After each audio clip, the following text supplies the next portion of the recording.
we'll be covering modern Indian history through roughly 500 questions, maybe a little more, maybe a little fewer. Okay.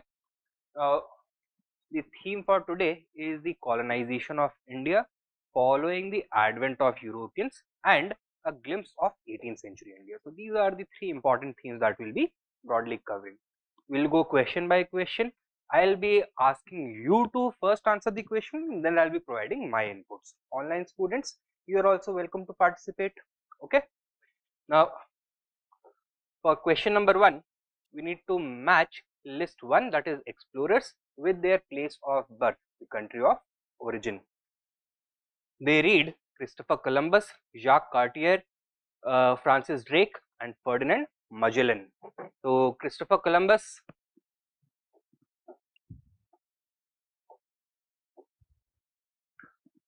by birth he was not Portuguese. By birth he was Italian. He was an Italian sailor serving under the Portuguese king. Okay, so he was flying the Portuguese flag. He was on commission by the Portuguese king. So 1, 3. Jacques Cartier, नाम से क्या लग रहा है? Is a Frenchman, right?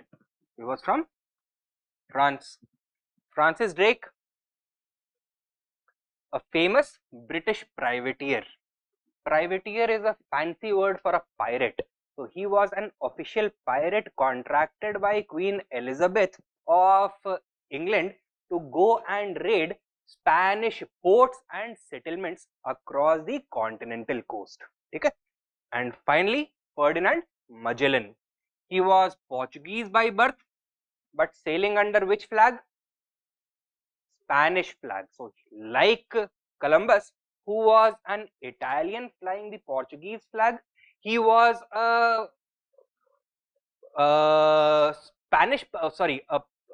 Portuguese person flying the Spanish flag. Okay? Achha. What is he most well known for? He was the first navigator who circumnavigated the globe. So क्या correct combination बना? A is 3, B is 4, C is 2 and D is 1, that is A.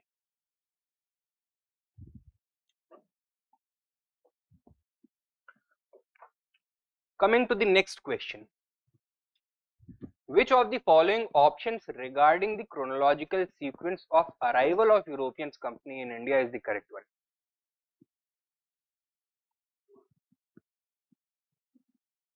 Online students, what about you? Right. So it is D. Lock किया जाए? ठीक है. Correct answer is Portuguese, Dutch, British, Danes and the French. Portuguese first arriving in India in 1498. Where? At Calicut. Who was the explorer? Vasco da Gama. The Dutch arriving in India for the first time in 1605. Okay. Where? Surat. Masulipatam was the first Dutch factory. Okay. British 1608, also at Surat. The Danes 1620 or 1618 or 20, right? I believe it is 1620. And finally the French 1664, the French East India Company was established, and 1667 they arrived in India at Surat. Okay. The correct answer is D. They arrived at Tranquebar, eastern coast, Tamil Nadu. Next, question number 3. Which of the following pairs is or are correctly matched?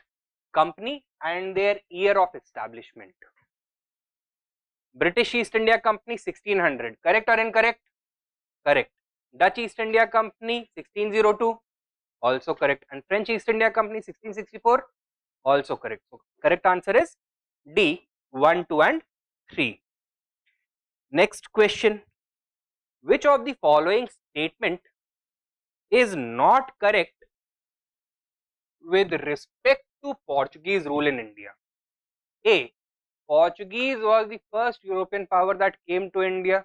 Albuquerque was the first Portuguese governor in India. Vasco da Gama reached Calicut with the help of Abdul Majid Nair or Munid Nair. And finally, Portuguese wanted to establish their supremacy over the spice trade. Which of these is incorrect? B. Everybody agrees? Why is it incorrect? Francisco de Almeida was the first Portuguese viceroy, first Portuguese governor in India, with Albuquerque being the second one. He was appointed as Portuguese viceroy in 1509. First Portuguese viceroy of India served from 1505 to 1509. That is Francisco de Almeida. उसके बाद Albuquerque. ठीक है? Next, consider the following Portuguese governors: Alfonso de Albuquerque, Francisco de Almeida, Nuno da Cunha. Which correct? 2, 1, 3. Francisco de Almeida, Alfonso Albuquerque, Nuno da Cunha. 2, 1, 3. C.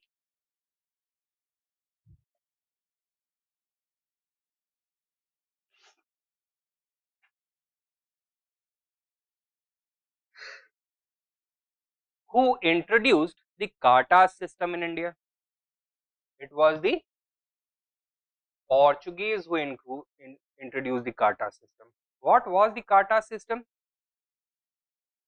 Trade passes and permits issued by the Portuguese to whom? To private merchants and traders who wanted to conduct trade on the Indian Ocean. So this was done in return for a monetary payment. पैसा लेकर के license issue करते थे. They were acting as the self-appointed constables of the Indian Ocean. If somebody did not obtain a cartas, what would happen to them? And they were still conducting trade, they were still smuggling goods. The ship would be captured, boarded, the sailors would be imprisoned or put to death, all the goods would be seized and the ship would be sunk. Okay? So the kata system introduced in India by the Portuguese. Question number 7. Which of the following statements is or are correct about the Portuguese? Number 1, they introduced tobacco cultivation in India. Correct or incorrect? Correct. Number 2, they established the first printing press in India. Also correct. And number 3, the system of inquisition was started by them. Also correct. Correct answer is C, 1, 2 and 3. Let me explain it. Okay.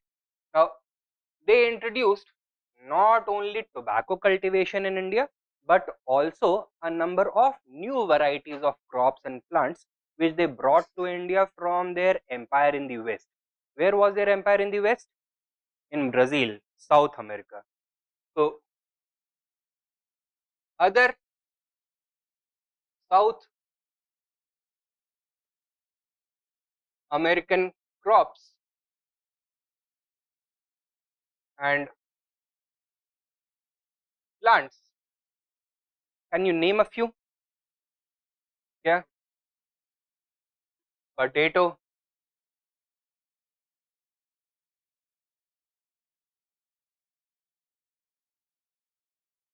new varieties of cashew nuts,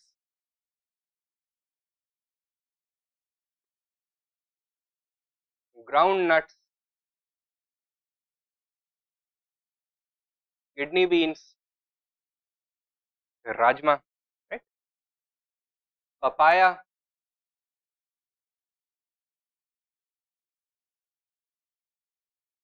guava,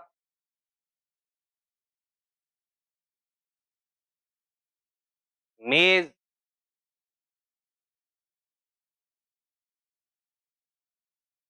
a new variety of Mango, known as the Alfonso.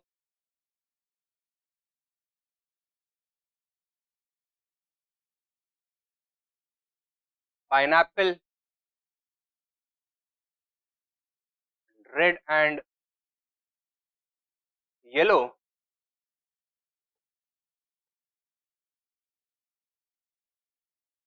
Chili peppers, along with cocoa, etc. Okay. What was the result of the introduction of all these new crops?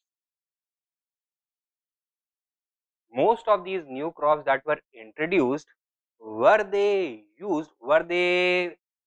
cultivated primarily for consumption purpose in India or primarily as for commercial purpose? Commercial purpose. So with this, the process of commercialization of agriculture, is that going to accelerate or not? Yes, it is. So this directly contributed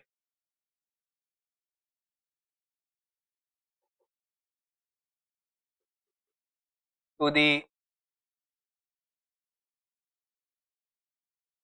acceleration of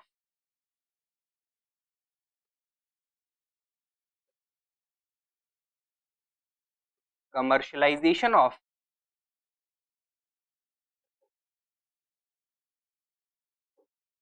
agriculture.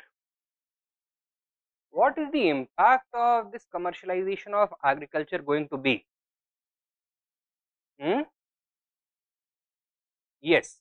So it is going to form the basis for the monetization of the regional economy and the rural economy. A cash nexus is going to start emerging, and those regions which till now had remained economically depressed, especially the ones away from the political centers of Delhi and Agra, they are now going to start emerging economically. And as they began emerging economically, what is going to happen? These regions, are they not going to become economically self-sufficient and become and come into a position of sustaining a local political system that is independent of royal control, of central control? Yes. So this is also going to contribute to the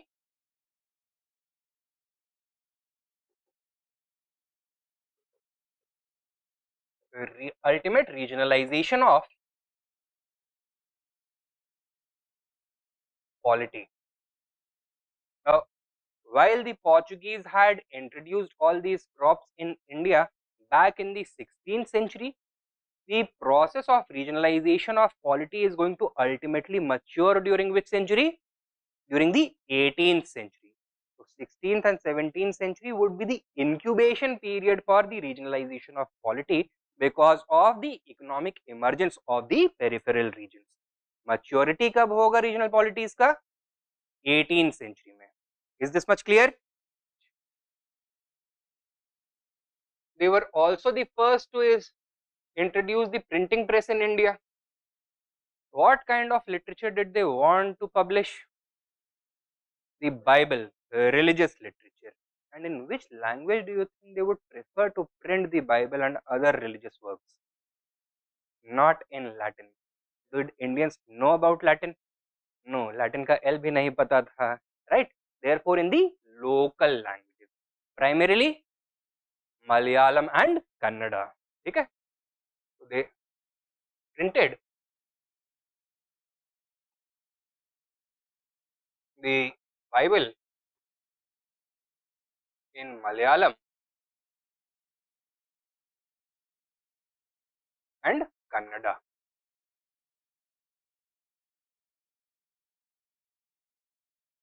Okay?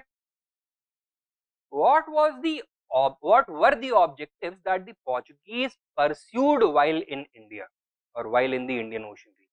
What was their reason for coming to the east? First of all, in order to create a monopoly over the Indian Ocean trade, especially the spice trade. First thing they came for was monopoly.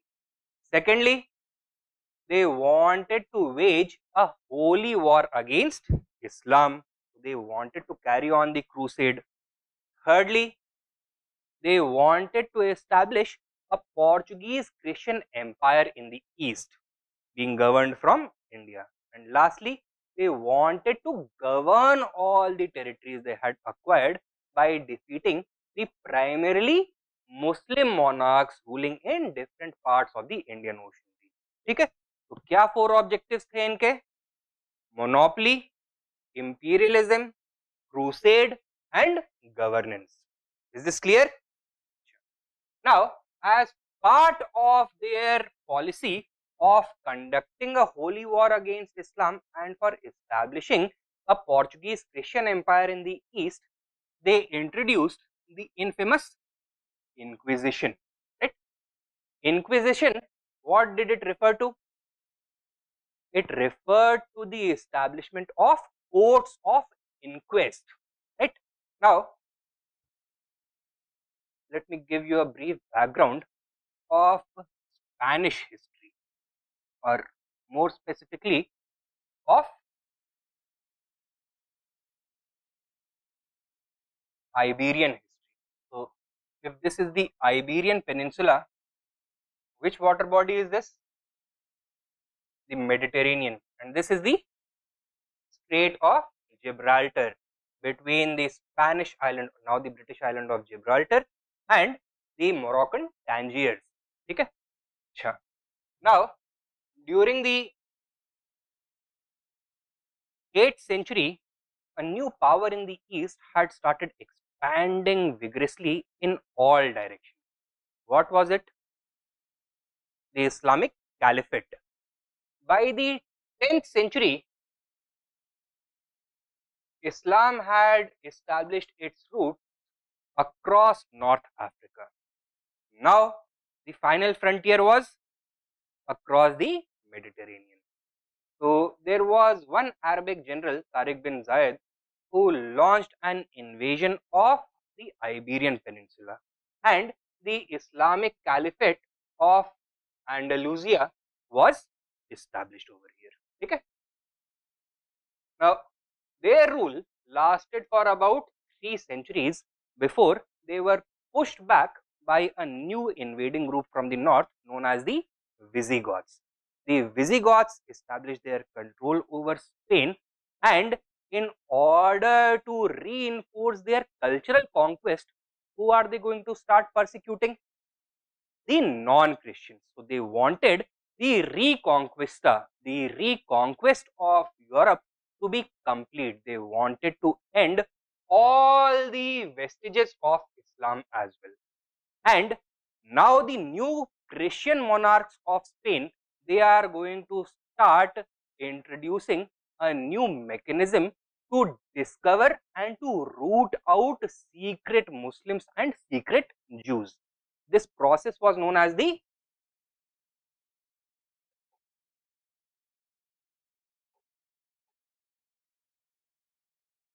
Inquisition. So, courts of inquest were set up under royal charter by the Kingdom of Spain, and these courts of inquest used to get reports from ordinary subjects that they suspect such and such person or such and such group of secretly being a Muslim, of secretly being a Jew, and then this court of inquest is now going to start torturing them in order to force a confession. If they confess, they will be offered to recant their beliefs that from now on I promise that I am not going to be a practicing Muslim, a practicing Jew any longer. I reaffirm my faith in Christianity. तो वो सब करना पड़ेगा. If they don't do that, they are going to be tortured and put to death. In 1580, what happened? Portugal and Spain, they were united with each other in a process known as the Iberian Union. This was exactly the period when the Inquisition was going on in Spain. Now, as Portugal came under the Spanish crown, the Inquisition spread to Portugal and its overseas colonies as well. It was in regards to this that Inquisition came to India as well. Is this clear? समझ में आया है? पक्का? So, system of Inquisition was also started by them in India. Clear?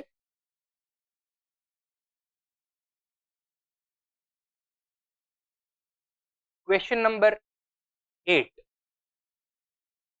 In context of the advent of European powers in India, the term Estado de India can be best described as the administrative system of the Portuguese in India. The phrase Estado de India literally means the state of India.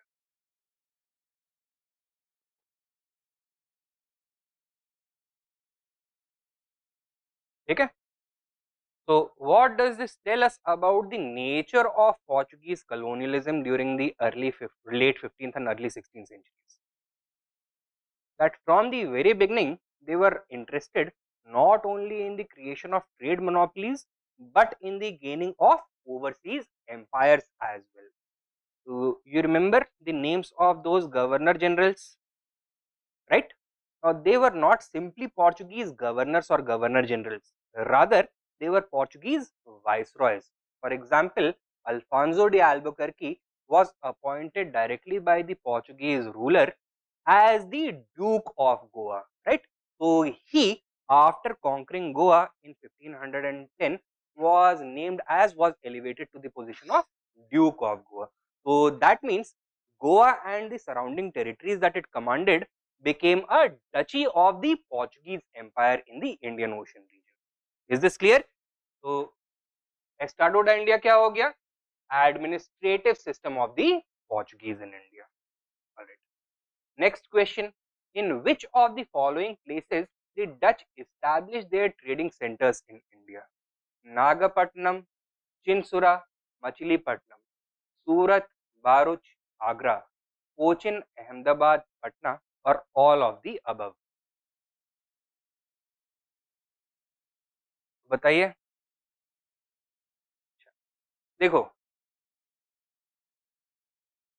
B is incorrect.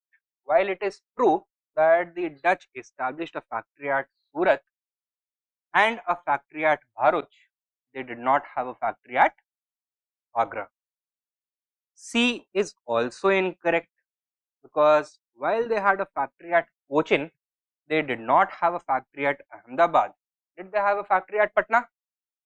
Yes, which was finally handed over to the British after their defeat in the Battle of Bidara in 1759. So C भी incorrect हो गया. Correct answer A. Nagapatnam, Chinsura and Machilipatnam. Nagapatnam and Machilipatnam located where? Coromandel coast. Machilipatnam also known as Masulipatnam in present day Andhra Pradesh, Nagapatnam in present day northern Tamil Nadu. Chinsura in Bihar. It was also known as Bedara. Okay? Correct answer is A. Nagapatnam, Chinsura and Machilipatnam.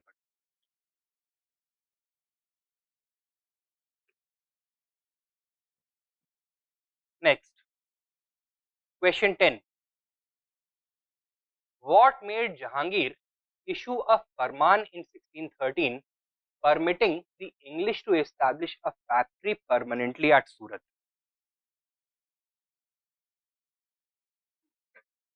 A. Was it reconciliation between English and the Portuguese? No, the English and the Portuguese at this point of time, at this early stage, were at loggerheads. They were in a cutthroat competition. There was no question of reconciliation. B.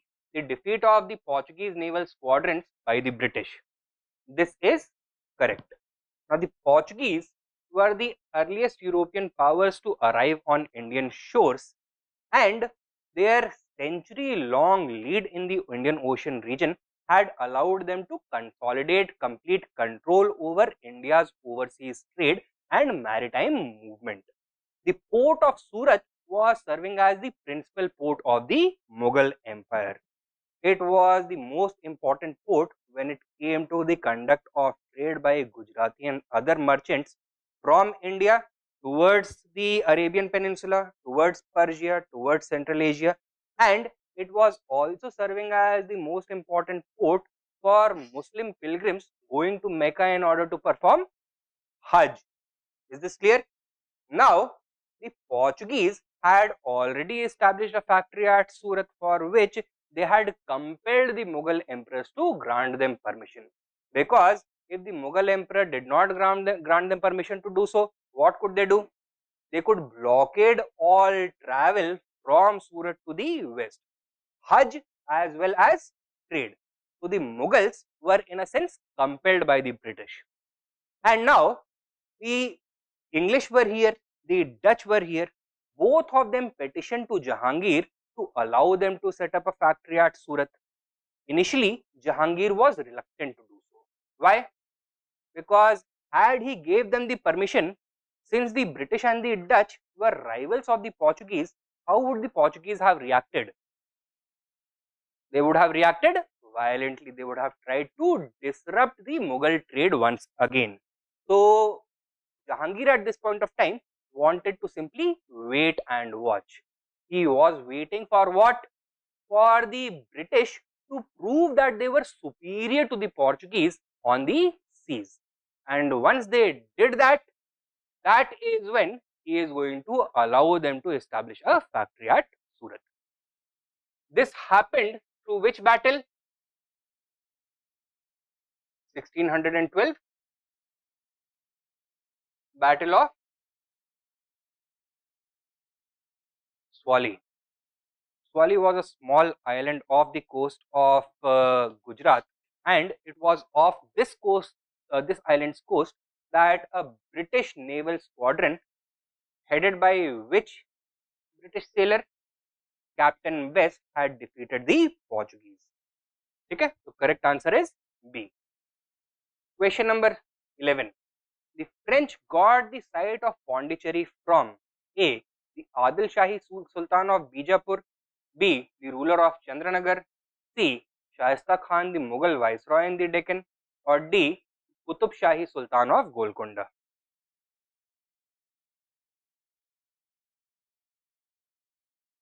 So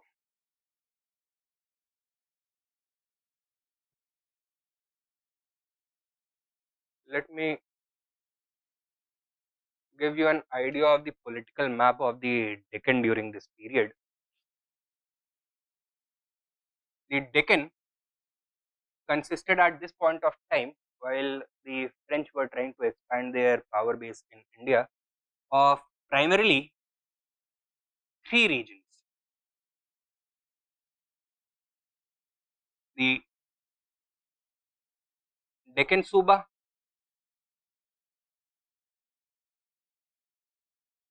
of the Mughal Empire.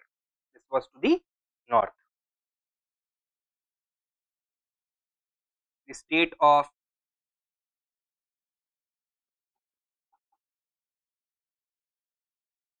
Bijapur on the eastern coast, and the state of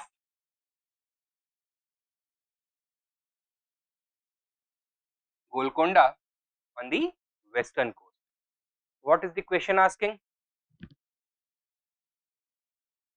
The French got the site of Pondicherry from which of these rulers? Batao. The obvious answer is Golconda, but that is not the case. ठीक है, यहाँ पे थोड़ा और background में जाते हैं. In 1636, who was the Mughal emperor at this point of time? Shah Jahan.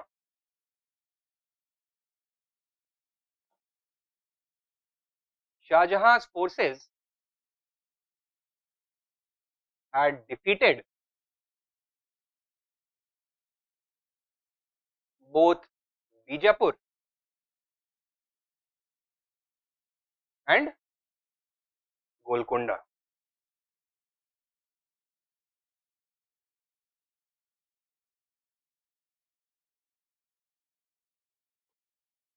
ठीक है, this had resulted in a treaty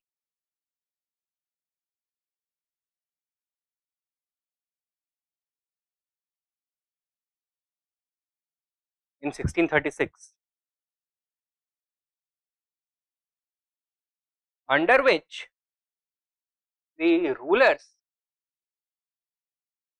of Bijapur and Golconda were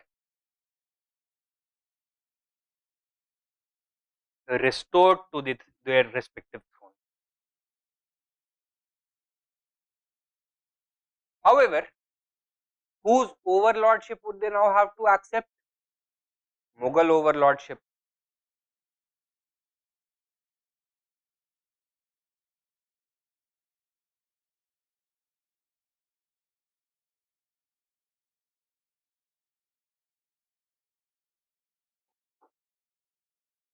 They would also have to commit roughly 50,000 horses for the service of the Mughal Empire. They would have to provide military assistance whenever called upon. They would also have to provide an annual tribute.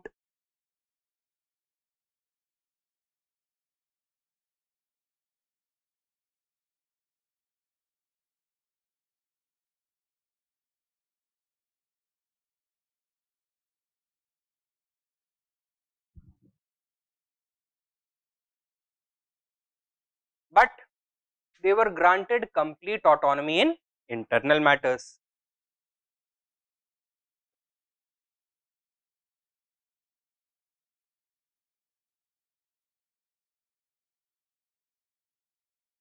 Now, Bijapur and Golconda were the successors of which medieval sultanate in Deccan? They were the descendants of the Bahmani Sultanate, है ना? Who were the traditional rivals of the Bahmani Sultanate? Vijayanagar Empire, which was now defunct. Gradually, it had disintegrated and power of the throne had been transferred to regional chiefs known as Nayakas. Now, those Nayakas were still continuing. Where? To the south of Bijapur and Golconda. However, the Mughal Empire was deeply interested in the trade of this region. What was this region known as? Coromandel.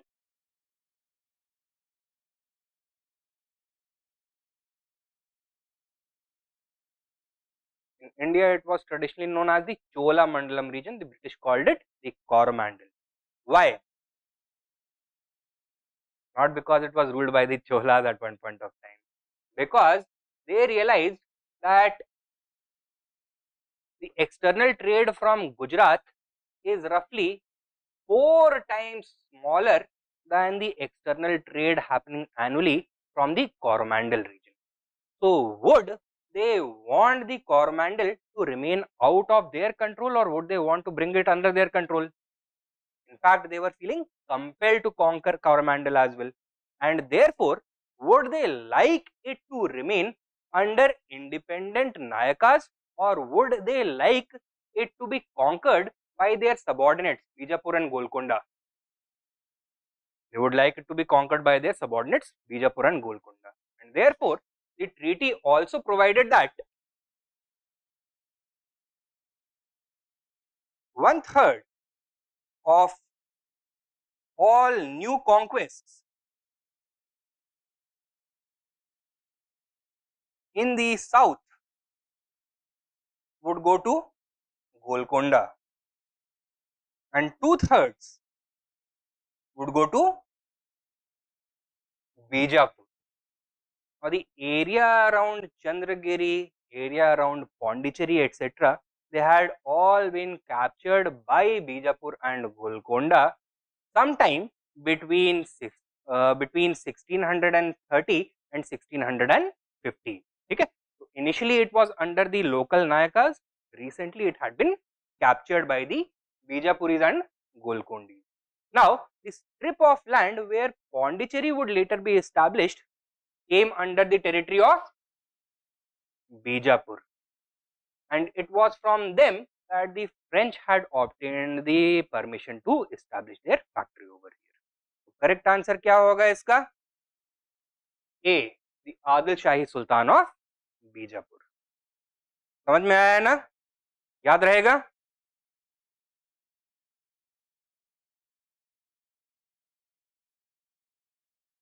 Next question. Which of the following pairs is or are correctly matched? Name of the war and causes. First Carnatic War, Austrian War of Succession. Second Carnatic War, problem of succession in the Carnatic. And third Carnatic War, 7 Years War. All three are correctly matched. The first Carnatic War time period,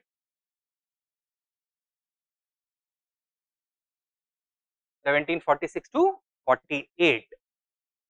Now, while there were many other factors, the outbreak of war in Europe between Britain and France provided the pretext for both their companies in India to settle their scores.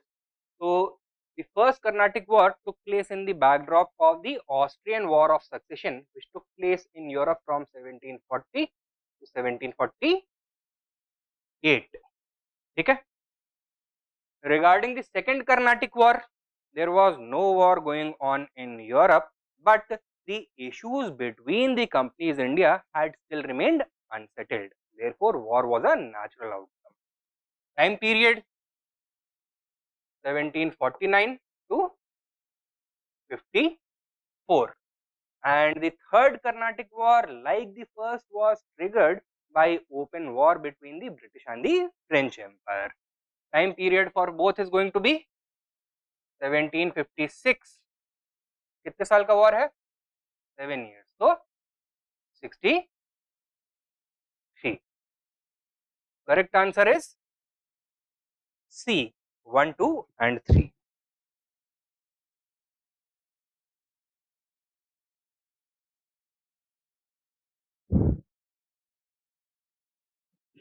Question number 13.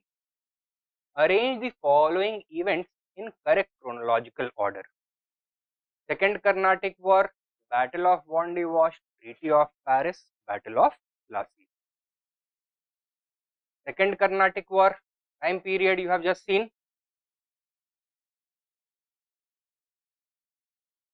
Battle of Wandy-Wash, Treaty of Paris, and Battle of Plassey.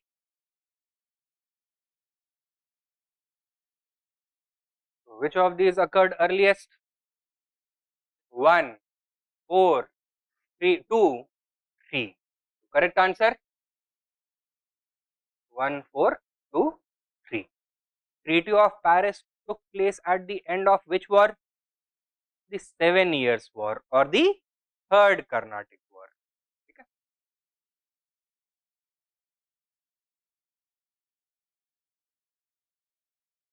Between whom the Battle of Wandy-Wash was fought?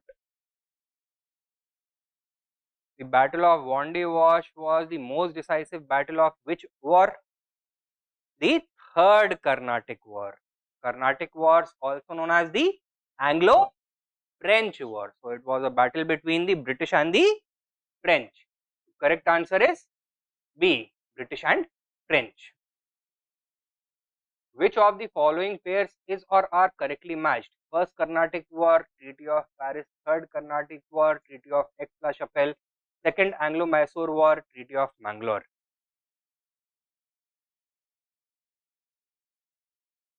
Is the first pair correct? Second pair incorrect. Correct क्या होना चाहिए? Reverse. First Carnatic War ended in 1748 with the Treaty of Aix-la-Chapelle. Third Carnatic War ended in 1763 with the Treaty of Paris. Second Anglo-Mysore War ended in 1784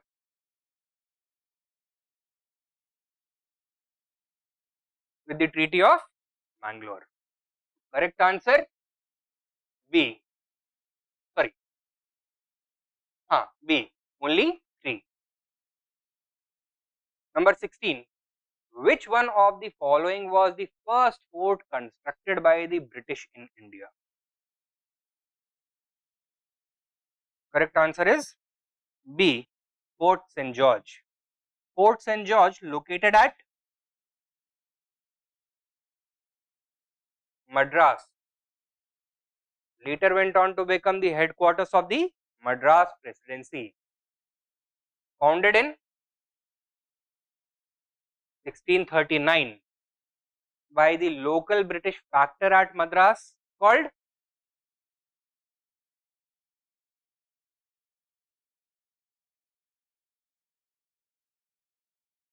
Sir Francis Day, who had purchased roughly 3-kilometer strip of coastal land from the local Nayaka ruler, who was the one-time local chief of the Vijayanagar Empire.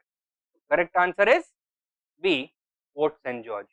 Fort William established by the company at Calcutta when 1690. Okay. After they obtained the zamindari rights of 3 villages. It was situated at the confluence of which 3 villages? Gobindpur, Sutanati and Kalikata. The village of Kalikata gives the city of Kolkata its modern name. During the British period, it was called Calcutta. Fort St. David, constructed by the British at near Madras, just south of Madras, after they had already constructed the fort of Madras. Fort St. Angelo, a Portuguese fort in Kerala on the western coast. Okay? समझ में आया ना इतना? Question 17. With reference to the history of India, consider the following pairs. Number 1, Aurang, in charge of treasury of the state. Number 2, Indian agent of the East India Company, Bunyan. Number 3, Mirasidar, designated revenue payer to the state. Which of the pairs given above is or are correctly matched? Is A correct? A is incorrect. The word Aurang is a Persian word. It has two different meanings.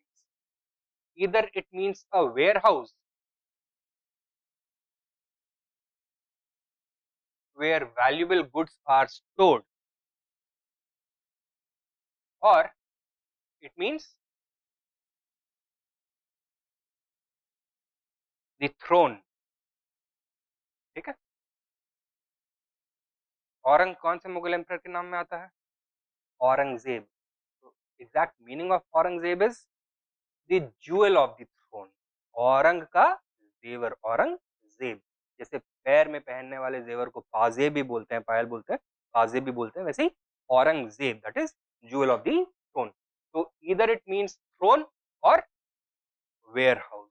It is not the custodian of the treasury or in charge of the treasury. ठीक है? Bunyan, this is correct. He was an Indian agent of the East India Company. The term Bunyan has been adopted from the Hindi word Banya, which means in colloquial sense a merchant. Okay? So he was a merchant who was conducting trades on behalf of the company with other Indians, either other Indian merchants or Indian craftsmen, artisan. So he was the main procurer of goods for the English East India Company. The English East India Company, especially during its early period when its activities were dominated by commercial enterprise, employed a large number of Indians. So one are these Bunyans, some other Indian agents.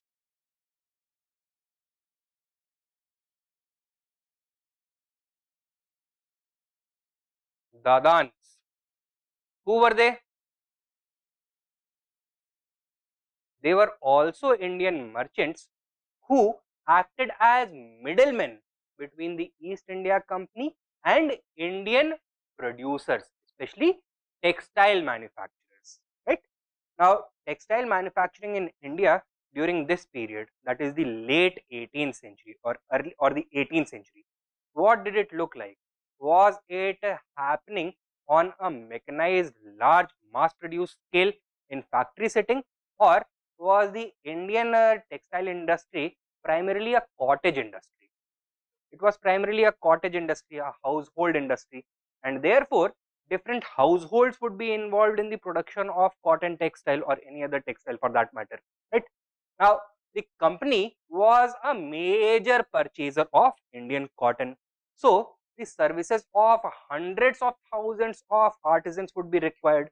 It was virtually impossible for the company to establish a direct personal relationship with each and every artisan. Therefore, they had to rely on Indian merchants who had traditionally been in the habit of procuring finished cotton goods from Indian artisans, Indian textile manufacturers. Who were they? They were the Dadans. And Dadans acted as the putting out agents. So the British in India operated along the terms of the putting out system. क्या होता है putting out system? In which the main purchaser, that is the East India Company, is going to float contracts, float tenders for the procurement of a particular quantity of goods at a particular price. These Dadans would go and place their bids. Once they got these bids, they would receive a loan or an advance from the East India Company, and it was their job to go and contract the other Indian producers, the actual craftsmen. So each artisan would be given a loan advance by the company, and at the end of the production cycle, he would have to promise to repay the Dadan, this Indian merchant, the particular supply amount of goods, which would then be sold to the East India Company. Dadans क्या थे समझ में आया है? Then we also had Gomashtas.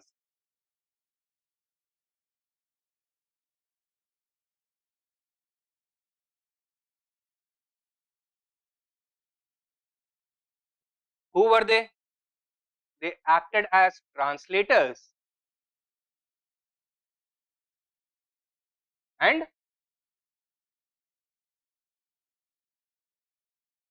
accountants for the company. ठीक है? Second pair, Bunyan, Indian agent of the English East India Company. Correct. Third one, Mirasidar, designated revenue payer to the state. Is this correct? This is also correct. The term Mirasidar emerged in the context of the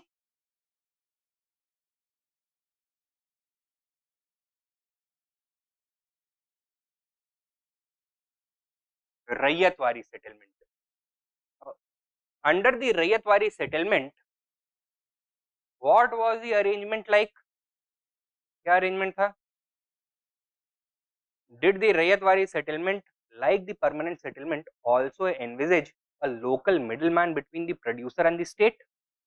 It wanted to establish a direct relationship between the company and the taxpayer, the state and the peasant, right? And there were to be no middlemen. But do you remember what the effects of the Raiyatwari settlement had been? क्या हुआ था? It had led to the same problems that were produced by permanent settlement, including the emergence of intermediaries. In the Raiyatwari settled areas, these intermediaries were known as Mirasidars. They were the ones who, after trapping the ordinary peasants into debt traps, they had obtained their title deeds. So they were now the designated title holder, and whoever holds the title, they are the ones who pay revenue. So these were the designated revenue payers. Third one is also correct. Correct answer B, 2 and 3 only.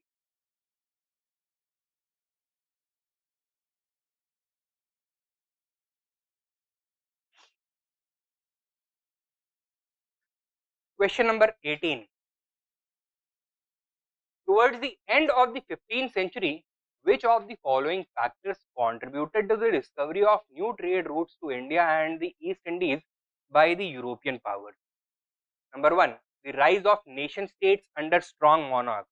Yes or no? Yes. Number 2, the capture of Constantinople by the Ottomans. Also true. Number 3, the zeal to spread Christianity. Also true. Number 4, Renaissance in Europe. Also correct. And number 5, internal feuds of succession in Indian princely states? This is not going to be correct. Now, it is true that the Europeans later exploited the internal feuds among Indian princes in order to begin interrupting or interfering in the political affairs of India. But since they were yet not in India, if there were any succession disputes, that could not have acted as a motive for them to try and come to India. Correct answer क्या होगा? 1, 2, 3 and 4 only. That is B.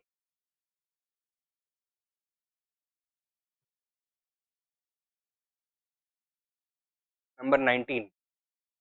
With reference to Indian history, consider the following statements. Number 1. The Dutch established their factories/warehouses on the east coast on lands granted to them by the Gajpati rulers. Is this correct or incorrect? Gajpati rulers famously ruled over which part of the east coast? Odisha. From when to when did their rule last? From the 13th to the mid 15th century. That is 1451, 1452 के around तक. When did the Dutch first arrive in India? 1605. So could it have been the Gajpati rulers who granted them permission to make factories here? No question of this. First statement correct or incorrect? Incorrect. They were granted permission to make factories on the east coast by primarily the rulers of the Golconda Sultan, Qutub Shahi dynasty of Golconda. So statement 1 is incorrect. Number 2, Alfonso de Albuquerque captured Goa from the Bijapur state. Correct. When did he do this? 1510. Had he acted alone or was he assisted by another major Indian power? Which power? Vijayanagar. Now, while Vijayanagar had not actively assisted the Portuguese in defeating the Adil Shahis, they had remained neutral. Who was the Vijayanagar ruler when this took place? It was Krishna Dev Raya, 1510. And next, the English East India Company established a factory at Madras on a plot of land leased from a representative of the Vijayanagar Empire. Is this correct or incorrect? We have already mentioned this. Fort St. George यहाँ पे बनाया था. क्या है? Correct है? Incorrect है ये? It is correct. So which of these statements are correct? B, 2 and 3 only. Okay. So these were the questions pertaining to the advent of Europeans. Next few questions regarding 18th century India. Consider the following Mughal rulers: Shah Alam II, Muhammad Shah, Farrukhsiyar, Alamgir II. What is the correct chronological order of the above rulers? Shah Alam II,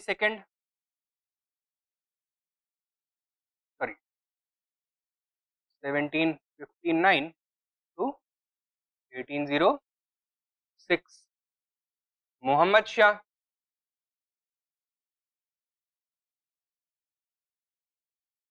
1719 to 38. Farrukhsiyar, 1713 to 19. And Alamgir II, 1754 to 1759. Among them, who was the earliest? Farrukhsiyar, 3. उसके बाद Muhammad Shah, 2. Then Alamgir II, 4, 1. ठीक है? 3, 2, 4, 1. Correct answer? C. 3, 2, 4, 1. Next, there are two lists. Consider the following pairs: regional states and founders. Hyderabad, Nizamul Mulk; Bengal, Ali Vardi Khan; Awadh, Safdarjung. How many pairs given above is or are correct? Is the first one correct? First one is correct. The state of Hyderabad was established by Chin-Kilish Khan, also known as Nizamul Mulk, also known as Asaf Jah the First, in 1724. ठीक है. Second one, Bengal, Ali Vardi Khan. Is this correct or incorrect? This is incorrect. The state of Bengal was established in the year 1713 by Murshid Quli Khan. New state of Bengal का capital क्या था? Murshidabad, named after मुर्शिद कुली खान. तो अगर नाम ना याद आए तो at least you can remember the name of the capital. ठीक है. The state of Awadh was the founder Safdarjung. Is also incorrect. Awadh was established as a semi-autonomous dukedom within Mughal Empire in 1722 by Saadat Hasan Khan.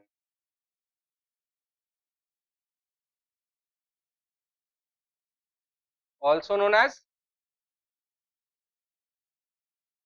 Burhanul Mulk, also known as Ali Jah the First. Safdarjung was a later Nawab of the Awadh kingdom when Nadir Shah had invaded India. ठीक है. तो Safdarjung was the Nawab at the time of Nadir Shah's invasion of India. Who was the Mughal emperor when Nadir Shah invaded in 1739? Muhammad Shah, also known as Rangila. ठीक है. Correct answer क्या हुआ इसमें? B, one pair only.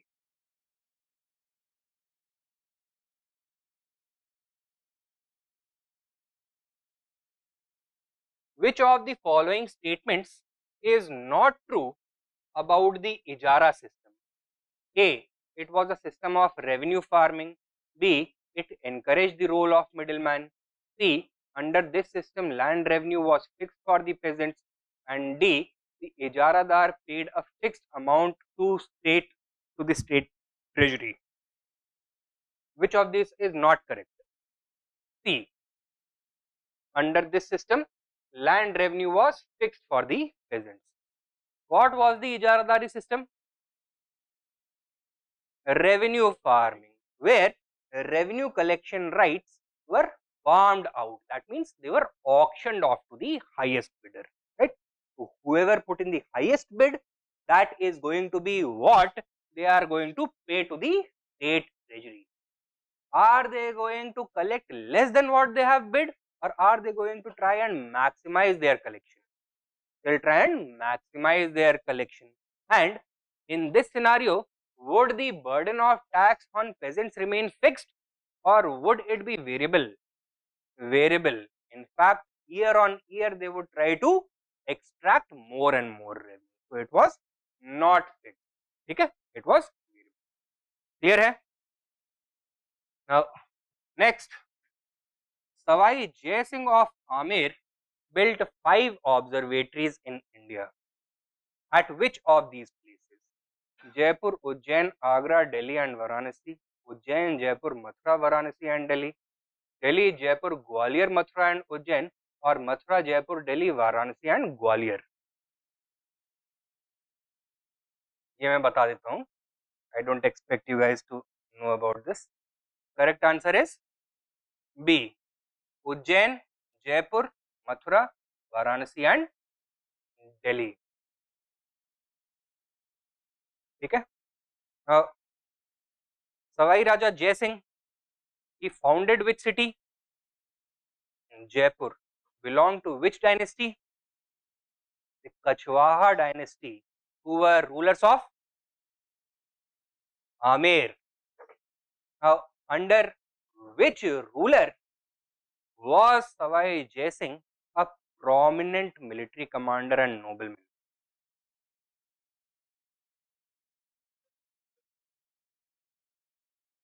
कौन से Mughal emperor के contemporary थे ये?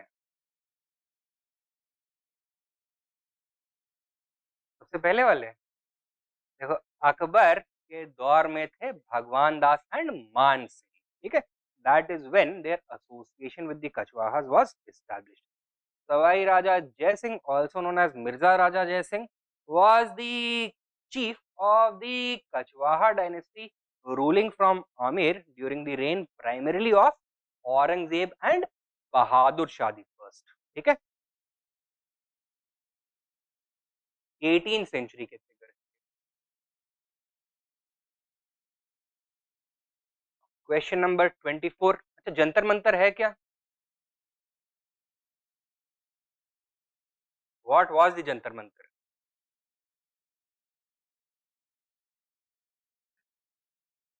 जंतर मंतर क्या केवल प्रोटेस्ट ग्राउंड है, वहां पे मंत्र फूके जाते हैं, जादू किया जाता है?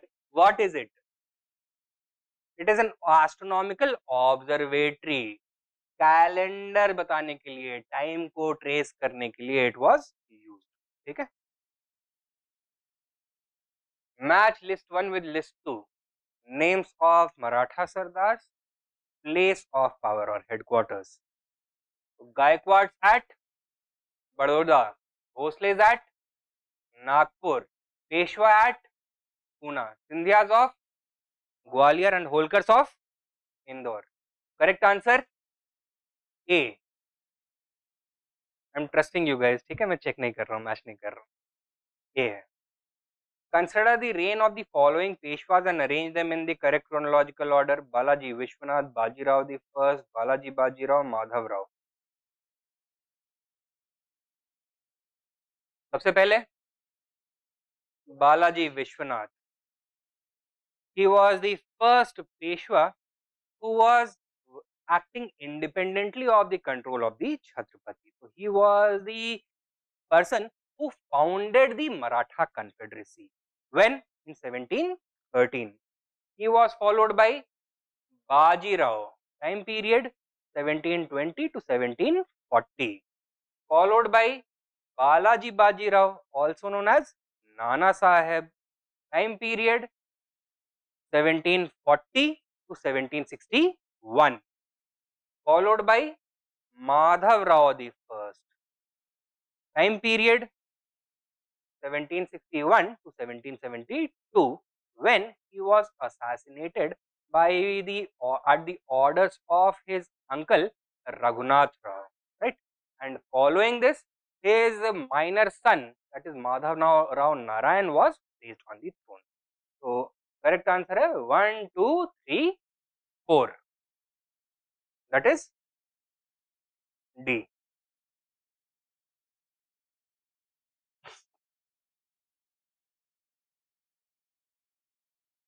Next, remaining questions are going to be from the theme of conquest of India. Which battle is associated with the Black Hole tragedy incident? Battle of Plassey. Correct answer is B. Battle of Plassey. What was the Black Hole tragedy incident? पूरा सिलसिला पता है क्या? Tensions were growing between the English East India Company and the new Nawab of Bengal. New Nawab of Bengal का नाम Siraj-ud-Dawla. Why were such conditions tense? Because of two important issues. One immediate issue and one long-term irritant in the relationship. What was the long-term irritant? Misuse of dastaks. Dastaks पता है ना क्या है? What were they? Duty-free trade passes issued by the Calcutta Council of the East India Company on the basis of a royal farman granted in 1717 by the Mughal Emperor Farooq Sir. Duty-free trade passes का misuse हो रहा था. How? Yeah, the company officials were using it for conducting their private trade, or even more harmfully, they were selling it off to Indian counterparts. So it was resulting in a huge loss to the Bengal treasury. That was the long-term irritant. The immediate factor behind the black hole tragedy became the additional fortifications done by the English East India Company at Calcutta. Now, this was done in 1756. A new war had started between which European powers? The British and the French. Which war? The Third Carnatic War had started in 1756. Now, both the British as well as the French had made additional fortifications of their factories at Calcutta and Chandarnagar within Bengal, respectively. Now, fortification was a sovereign power, and the Nawab of Bengal felt that these companies were violating his sovereign authority by making additional fortifications. Initially, he sent a warning to both sides. The French complied, they tore down the additional fortification. British ignored the request. Instead of giving them a second warning, the Nawab attacked Calcutta, captured it, imprisoned a large number of Englishmen, and forced the rest to escape. They escaped to a riverine island in the Hooghly known as Pulta and took refuge over there. What happened to the captors of the Nawab? That was described by an Englishman who was a survivor, or at least claimed to be a survivor of this black hole tragedy. क्या नाम था इसका? John Zephaniah Holwell.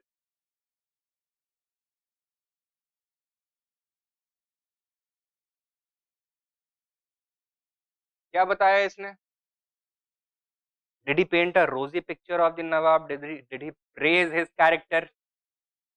नहीं, बोला कि मारा कम घसीटा ज्यादा है इसने, राइट. एंड साथ में क्या करा? He trapped all of us, roughly 145 people, in a 22 by 22 feet 𝐂𝐭 tree in the month of July, in the muggy heat of Calcutta, where there was single window. What happened? Overnight, one after the other, the Englishmen, men and women, both started to die. This Zephaniah Holwell somehow survived, and he went to Fulta, took refuge over there with the other residents, and when Clive came back, he told this story to Clive. And in the English press, this news became a sensation. Why? Because by this point of time, Clive had already completed the conspiracy against the Nawab and overthrown him. He had installed a new puppet ruler, Mir Jafar, on the throne. Now, this act of Clive had to be somehow justified in the eyes of the British public opinion. So, presently, most historians believe that either the story of the black hole tragedy is totally manufactured, or if not totally manufactured, at least it is greatly exaggerated. तो maximum 4-5 लोग मरे होंगे, इन्होंने बोला कि सैकड़ों लोग मर गए, right. So that was done in order to create a sense of outrage to justify Clive's actions in Bengal. ठीक है, तो करेक्ट आंसर क्या है इसका? Battle of Plassey. Question number 27.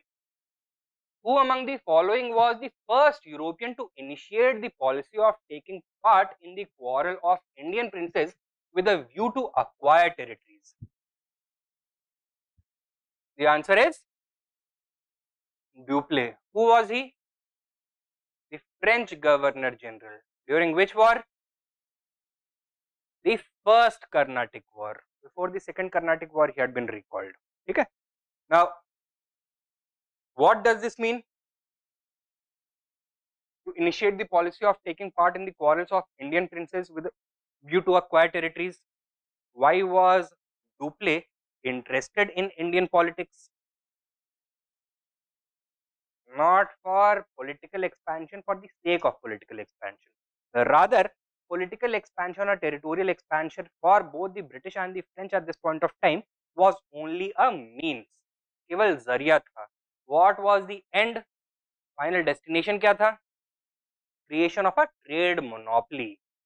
They felt that if they were able to secure a favorable trade alliance with Indian powers, and especially one in which they are able to create a territorial kingdom of their own or a territorial enclave of their own in especially the important trading hubs of India, they will be able to elbow out the other power. So it was with this view of obtaining a monopoly that Dupleix was the first European to start involving himself in Indian quarrels, in Indian affairs, in order to acquire new territories. And what would he offer the Indian princes who were fighting against each other? The services of the superior European military. So they wanted this, and in return, they would agree to give a parcel of primarily coastal land to the French East India Company. So who initiated this? It was Dupleix. Did the British follow suit, or did they remain committed to their political non-intervention? They also followed suit. So among the British, Clive was the first who initiated the same policy. Next question, number 28. Consider the following statements with reference to the Battle of Plassey. 1. It was fought between the English East India Company and Shuja-ud-Dawla of Bengal. Correct or incorrect? Company and Siraj-ud-Dawla. Number 2. Battle of Plassey had its roots in the Battle of Buxar. It was the other way around. Battle of Buxar to some extent had its roots in Plassey. Number 3. It was the beginning of the British hegemony in Indian political affairs. Correct. Number 4. It helped in ousting the French as the major rivals of the British. Also correct. So the revenues and resources of Bengal could be oriented towards the British war against the French. So that was the reason for their easy and decisive victory over the French during the Third Carnatic War. Okay. Which of these statements is correct? 3 and 4. Number 29. There are two lists, extension policy and governor general. How many of the pairs given above is or are correctly matched? Policy of ring fence, Lord Cornwallis. Did he introduce it? No. This is incorrect. Policy of ring fence was first introduced by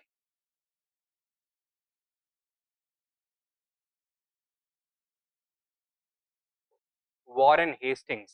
What did it involve?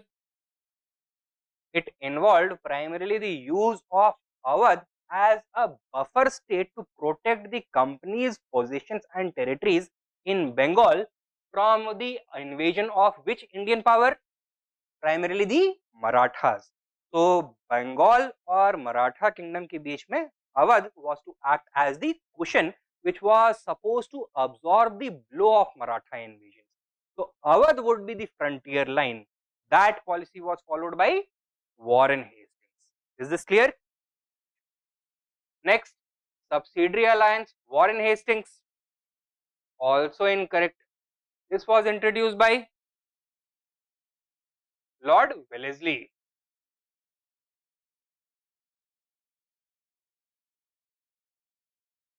Lastly, doctrine of lapse, Lord Dalhousie. He is the one who is best known for implementing it. Okay. So how many pairs is correctly matched? One pair only. Okay. Was he the one who introduced the doctrine of lapse? No, it had been introduced as early as 1834 by the Court of Directors, and before the beginning of Dalhousie's tenure as Governor General of India in 1848, a number of Indian territories had already been annexed by the British under the doctrine of lapse. So he did not initiate the doctrine of lapse, but he was the one who applied it most frequently and most aggressively. So answer is A, one pair only. Next, we need to match list 1 with list 2. First Mysore War, Treaty of Salbai, second Mysore War, Treaty of Madras, third Mysore War, Treaty of Mangalore, first Maratha war, treaty of Seringapatam. Treaty of Seringapatam या फिर first Mysore war में कौन सा treaty? Treaty of Madras. Second Mysore war, treaty of Mangalore. Third Mysore war, treaty of Seringapatam. First Maratha war ending with the treaty of Salbai. 1882, 1782, 1782, 1769, 1784, Seringapattnam, 1792. Correct answer 2431. A. हाँ,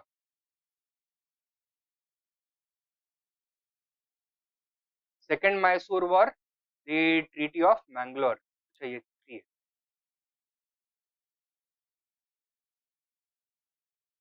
third Mysore war, treaty of Seringapatam. 2341. ठीक है. Now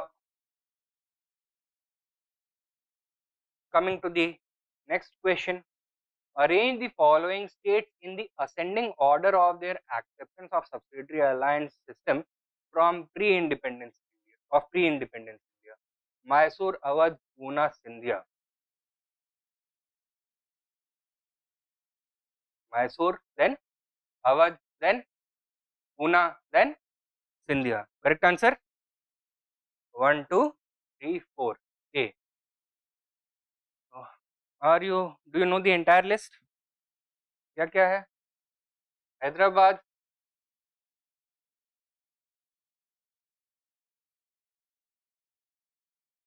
Mysore, Tanjore, Awadh, Peshwa, Gaekwad, Scindia, Bhosle and Holkar.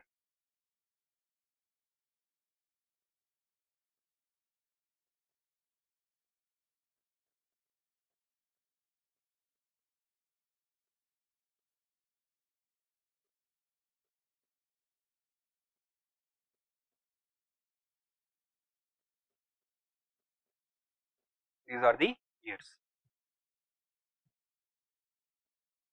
ठीक है. Year याद रखना उतना इंपॉर्टेंट नहीं है, but do try to remember the correct chronological order. आगे चले.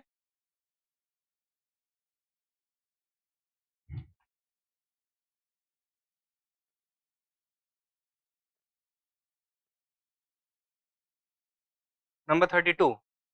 Which one of the following statements does not apply to the system of subsidiary alliance introduced by Wellesley? A. To maintain a large standing army at others' expense. B. To keep India safe from Napoleonic danger. C. To secure a fixed income for the company. Or D. To establish British paramountcy over Indian states.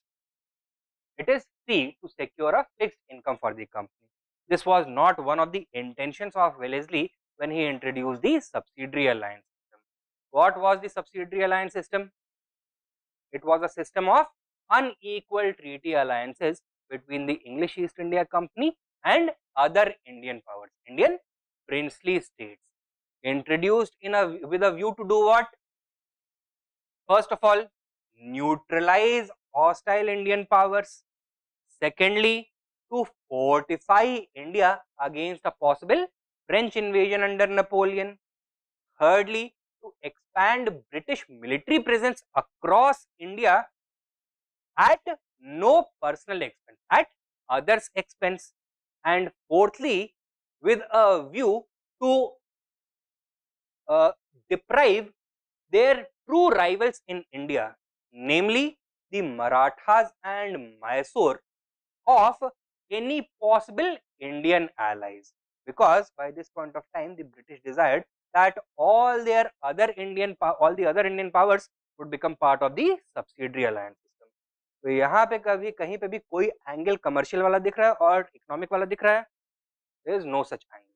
Correct answer is C. ठीक है? Next question. Which one of the following was not the feature of the subsidiary alliance of Wellesley? A. The British were responsible for protecting the ally from any external threats. B. All internal threats were to be handled by the ally alone with no help from the British. C. The ally was to provide resources for maintaining the British armed contingent stationed in its territory. And D. The ally could not enter into any agreement with other rulers without the permission of the British. So, which of these was not the feature? B is not a correct feature. Okay? So, what were the important provisions of the subsidiary alliance system? Firstly, a subsidiary force would have to be hosted by the Indian ally in his territory at his own cost, without any cost to the British company. Okay? Secondly, and English resident would be stationed at the headquarters of the Indian ally. इसका purpose क्या होगा? He is going to act as the liaison between the Governor General in Calcutta and the native ruler. He is also going to be the one who is going to have command over the company's forces stationed in that territory, over this subsidiary force. Number 3, the Indian state, the subsidiary ally, will have to surrender its foreign policy. Without the company's say so, it will not have the power either to declare war on any other power or to make peace with any other power if a war is ongoing. Okay? So, surrender of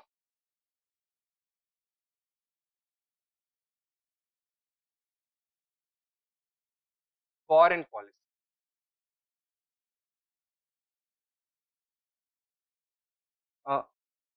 These first 3 provisions, do they appear to be more in favor of the company or the Indian powers? They are all in favor of the company. So, Indian powers would also require something in return. What were they promised? Non-intervention in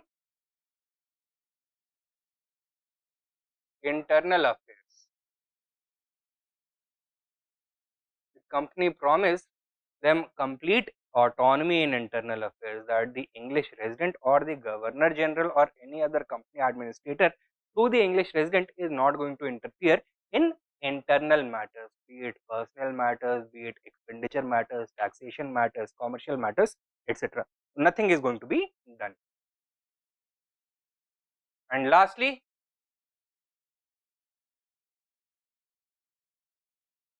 the company emerged as the protector of their Indian allies.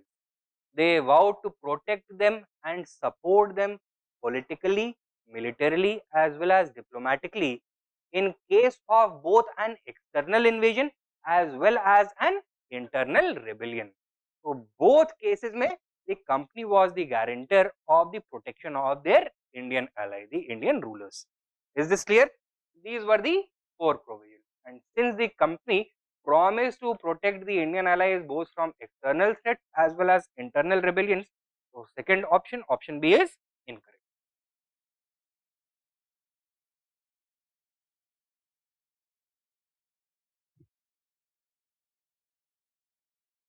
To match the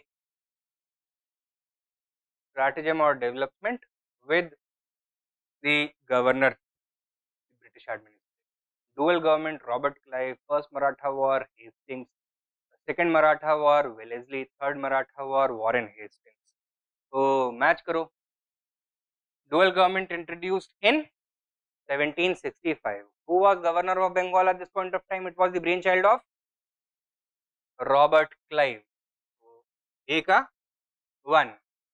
First Maratha War time period 1775 to 1782. Who was Governor General? Warren Hastings. Second Maratha War 1803 to 1804. Who was Governor General? Wellesley. And third Maratha War 1717 to 1718. Who was Governor General? Hastings. 1432. Correct answer is C. ठीक है.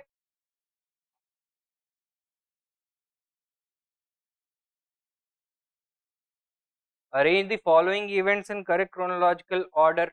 Battle of Plassey, First Carnatic War, First Mysore War, First Maratha War. First Maratha War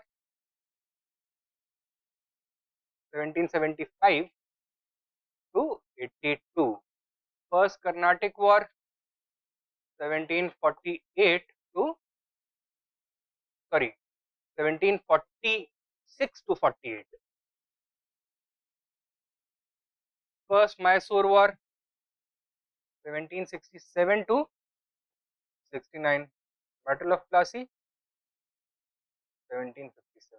So which of these is the earliest one? 2, then 1, then 3, 4. 2, 1, 3, 4. Answer is B.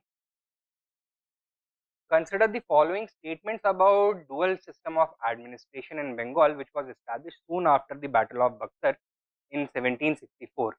Number 1. Under this system, the British were practically responsible for Diwani functions only. Correct or incorrect? This is incorrect. And number 2. Divorce of power from responsibility was inherent in this system. This is correct. So this was the hallmark of the system. What did the system provide for? The company had already been granted the Diwani powers of Bengal by the Treaty of Allahabad. Diwani meant the right to collect revenue. Now, traditionally, state powers were bifurcated into two functions, Diwani and Nizamat, revenue collection and governance. Now, while the Nawab of Bengal remained at least theoretically responsible for Nizamat functions, that is providing governance, theoretically it was the company that became responsible for revenue collection. But did the company have any experience in the field of revenue collection? No. Further, for collecting revenue, some expenditure would have to be made. Some tax collectors would have to be hired and trained. They would have to be sent out. An entire establishment would have to be erected. Did the company want to make this extra expenditure? It did not want to, and therefore it got the Nawab of Bengal, who now had only Nizamat functions, to appoint deputy Diwans who already had the experience of revenue collection. But these deputy Diwans are no longer going to be working for the Nawab. Rather, they are going to be working from the company, who is the Diwan Bahadur of the state of Bengal. They are going to be the Nayab Diwans or deputy Diwans. And while they have been appointed under the name, seal and authority of the Nawab of Bengal, the Nawab of Bengal is virtually a powerless puppet ruler. He is simply rubber stamping all the company's appointments. And the company, since it is the Diwan of Bengal, has the power to remove these deputy Diwans as well. Right? So, in essence, is the company either responsible practically for either Nizamat or Diwani functions, or is it practically not responsible for any aspect of governance? It is practically not responsible for any aspect of governance, and herein lies the essence of the dual system of dual government, that while all the power was in the hand of the company, all the responsibility had been given to the Nawab. Okay? Power comes from controlling the finances. Finances were under the control of the company, but it was getting the deputy Diwans to collect revenue on its behalf. Initially, these revenues had been flowing into the state treasury of Bengal. Now they are going to start filling the coffers of the English East India Company. That is the only difference.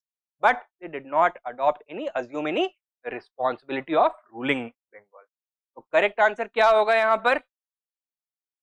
B, 2 only. ठीक है?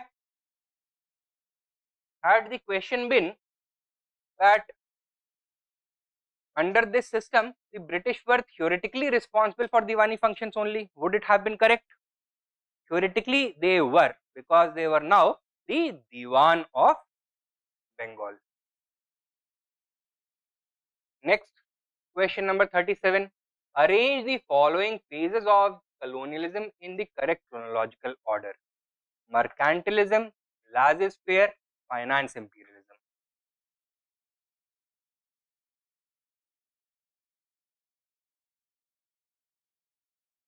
So, first one, mercantilism. Second one, free trade, laissez-faire. Third one, finance imperialism. Which moderate leader and economic theorist first came up with this tripartite partition? R.C. Dutt.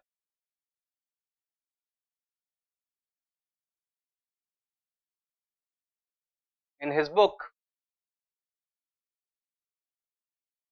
Essays on Indian Economy.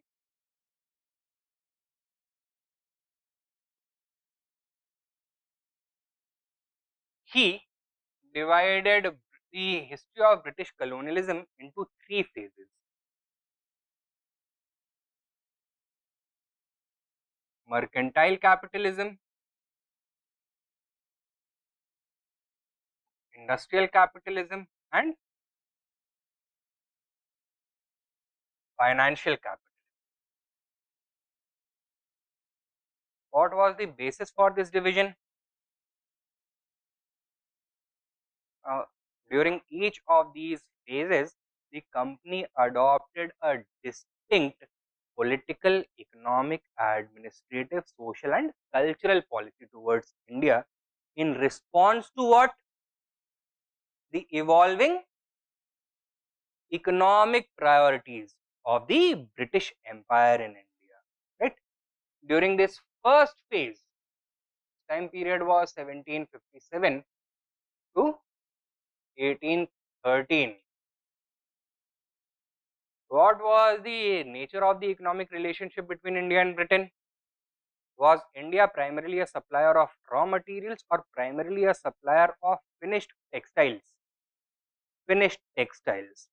And during this period, what did the company want to do? Did it want to focus primarily on increasing profits that it can earn from purchasing cheap cheap Indian goods and selling them at a huge profit in England?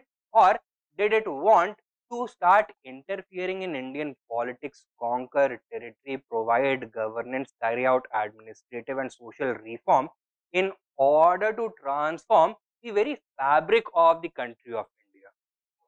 The first one, so they would adopt a policy of non-intervention. From 1813 to 1857 was the phase of industrial capitalism. How had the relationship between India and Britain changed? Industrial revolution, which had began in England during the decade of the 1760s, had now accelerated and reached into a high enough gear that it had started to dominate the economic interests of Great Britain rather than mercantilism. And with this change, the economic role that India played in the colonial economy also changed. Earlier it was a supplier of finished products. Now it would become a supplier of raw material and a consumer of factory made British goods, right? And therefore now the British policy towards India is going to be fundamentally different. During the third phase of financial capitalism, 1857 onwards,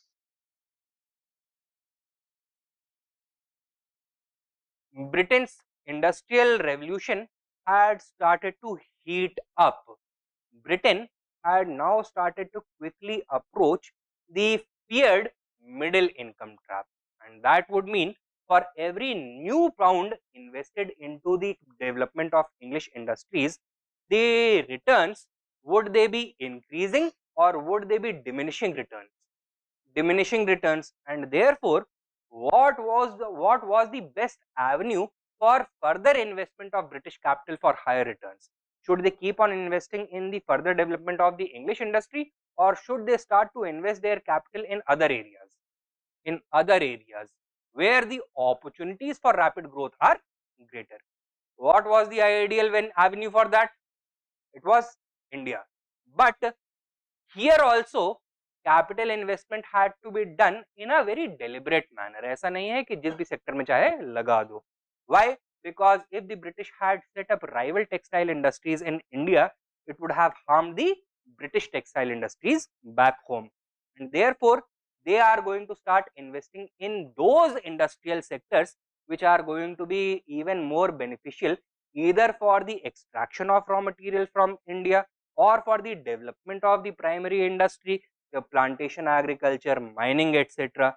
Or they are going to make it so that the Indian British goods can can deeply penetrate the market of India. So what are the sectors that they are going to start investing in? Railways, ports, roadways, canals, plantation agriculture, mining sector, etc. ठीक है, ये 3 phases सबसे पहले identify किए RC Dutt ने. Was he a pioneer in this field, or was he building upon the scholarship of some other thinkers? This idea had first been proposed by Karl Marx in his Das Kapital. When the Das Kapital had been published, third phase of British capitalism, the financial phase है, that was yet to unfold. So R.C. Dutt's contribution to this framework was the addition of the financial phase. पहले दो phase किसने identify किए थे? Marks. ठीक है, तो इन तीनों में सबसे पहले क्या आएगा? Mercantilism, secondly laissez-faire, and thirdly finance imperialism. Laissez-faire means free trade. Before this, company enjoyed a complete monopoly in India, but it was harming the interests of the industrialists. Why? Because the company was acting as a middleman, eating into the profits of the industrialists. They wanted to trade freely with India, procure raw material directly from India cheaply, and sell their goods in India directly, thus maximizing their profit. So they called for ending the company's monopoly. So that free trade movement reflected in the policy of laissez-faire. Correct answer? C. 1, 2 and 3. आगे चले. Wellesley established Fort William College at Calcutta because he was asked by board of directors at London to do so. He wanted to revive interest in Oriental learning in India. He wanted to provide William Carey and his associates with employment, or he wanted to train British civil servants for administrative purposes in India. Answer is D. He wanted to train British civilians for administrative purpose in India. Okay? Correct answer is D. When was this college established?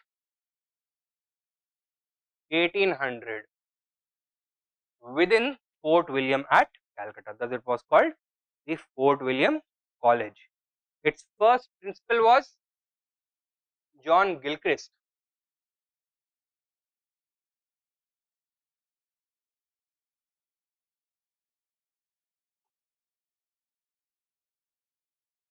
And while it trained British civilians for administrative purpose in India up till 1802, this training activity stopped in 1802. Who stopped it? The court of directors stopped it.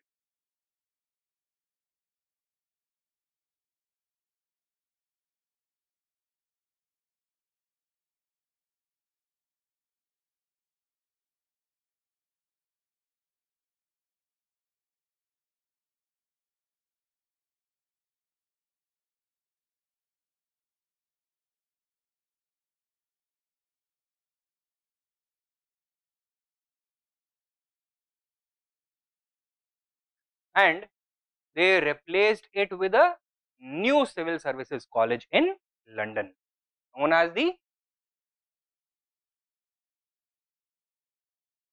Haileybury College.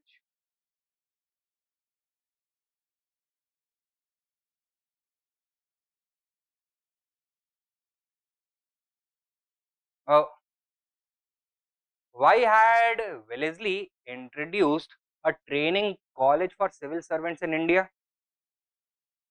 Because the new recruits who were coming from England, they were completely unfamiliar with India, and they were expected that as soon as they got here, they would directly engage themselves in the task of administration. This was leading to administrative mismanagement. It was also causing increasing resentment amongst Indians. It was also resulting in financial losses, and it was drawing the British into unnecessary conflicts, and therefore he said that they should be trained in India. 2-year training course. However, board of directors became increasingly alarmed with this. Why? Because who were the instructors at this Fort William College? They were affiliated primarily with the Asiatic Society of Bengal. Okay? अब Asiatic Society of Bengal patronized what type of scholars? Are they going to patronize scholars who are going to say that the British civilization is miles ahead of the Indian civilization, or are they going to favor are they going to patronize industrialists? Oh, sorry, Orientalists primarily. Orientalists who were great admirers of Indian civilization and the Indian past. And since they were the ones who were in charge of training these young and impressionable civil servants in India, what was the danger? That the new civil servants, instead of taking a stern attitude towards India, would have a soft corner for Indians. They are going to start engaging in activities that were not necessarily in the interest of British colonialism. Therefore, they ended the training activities over there and transferred the training to London. Is this clear? समझ में आया है? Correct answer is D.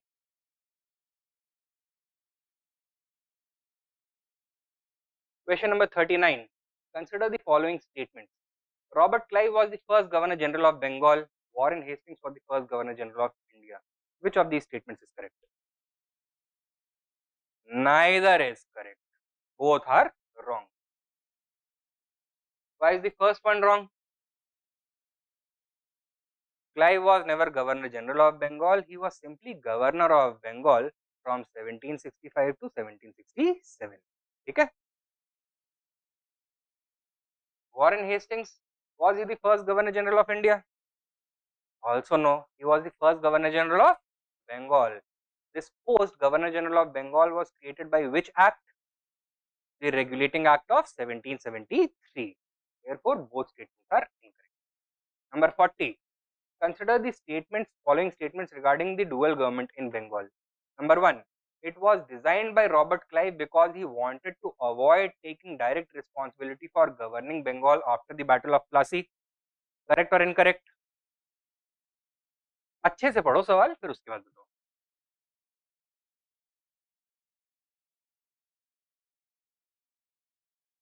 Was it introduced after the Battle of Plassey? Had been introduced after the Battle of Buxar. Therefore, this statement is incorrect because of this factual inaccuracy. Sentiment सही है, ठीक है? ये कामचोर थे अंग्रेज. That is why the British had introduced it. Clive had introduced it. Number 2. It continued till the Battle of Buxar, in which the company was given Diwani rights. False. It started after the Battle of Buxar when the company was given Diwani rights. Number 3. It led to famine of 1770 in Bengal Suba, in which 1/3 of the total population was wiped out. Also correct. ठीक है? So correct answer 1 and 2 only. ठीक है? पूछा not correct.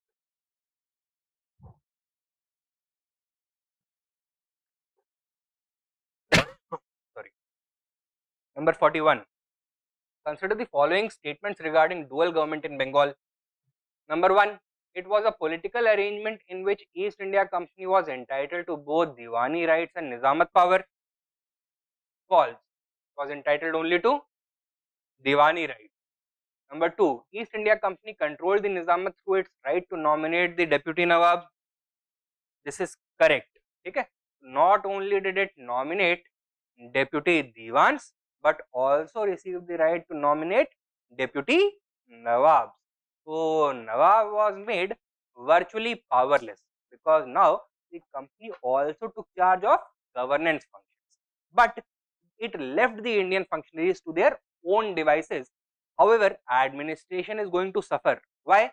Because the bulk, more than 95% of the companies of the total revenues of Bengal were being taken away by the company, only leaving a very minuscule sum for administrative purposes with the functionaries of Bengal. So, correct answer is B, 2 only.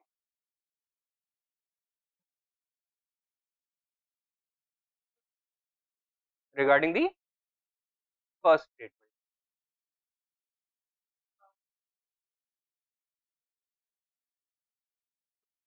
from who was Nazmuddollah? He, he may have been son of Mir Jafar, but that would all come much later on. That came in 1772 when the new governor of Bengal, Warren Hastings, abolished the system of dual government. Okay. Next, question number 42. A regulating act of 1773 did not lead to A. Creation of Board of Control to supervise companies' affairs, appointment of Warren Hastings as Governor General of Bengal, creation of Council of 4 to assist the Governor General, and establishment of a Supreme Court at Calcutta. The answer is A. So, creation of Board of Control to supervise companies' affairs was provided for by the Pitt's India Act.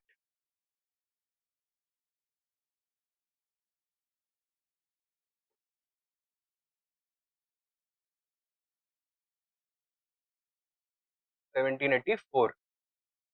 Warren Hastings was appointed officially as the first Governor General of Bengal. A council of 4 executive councillors was created to assist him, consisting of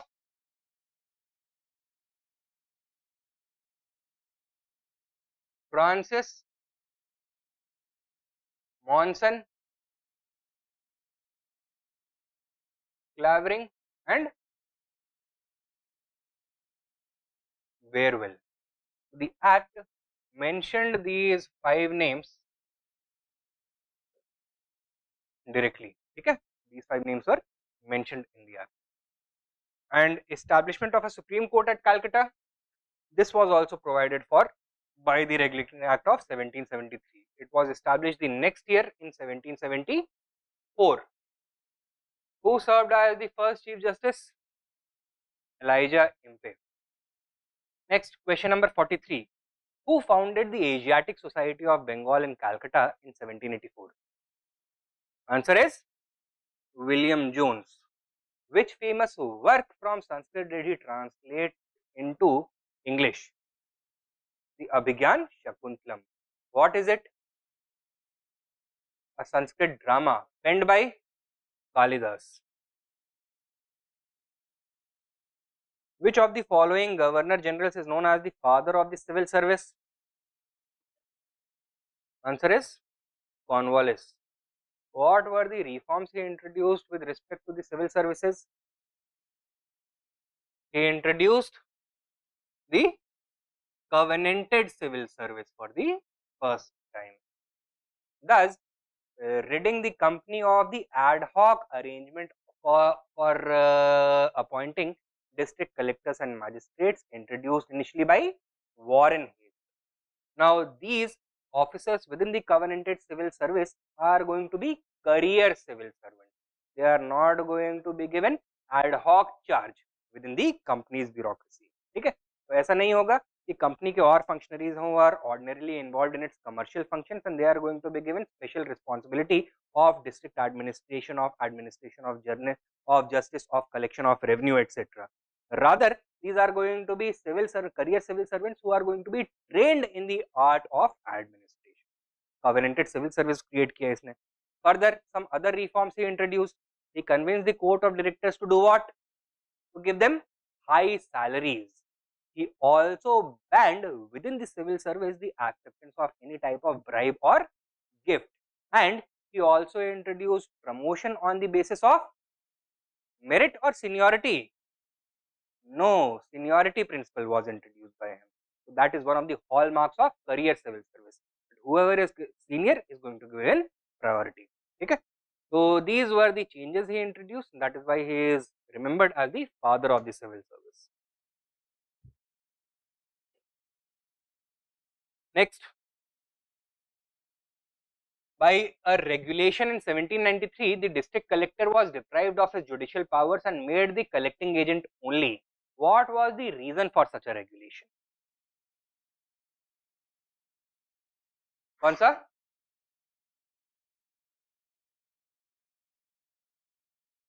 बताइए.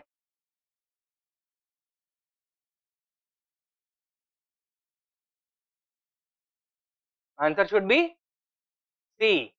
Cornwallis was alarmed by the extent of power concentrated in the district collector and felt that such absolute power was undesirable in one person. Now, the post of district collector and magistrate had been created by which British Governor General? Warren Hastings, back in 1772. The same officer served both as the chief revenue collecting agent as well as the chief magistrate of a particular district. That means he was the chief judicial agent as well. Chief justice at the district level and chief revenue collector at the district level. Do you see any problem with this arrangement? What? There is no separation of powers and a huge conflict of interest exists. The same person is in charge of collecting revenue as the person who is in charge of administering justice. As the chief revenue collector, it is natural for his decisions to be challenged by the tax assessee, the taxpayer. But when they approach the court, who do they find sitting at the chair?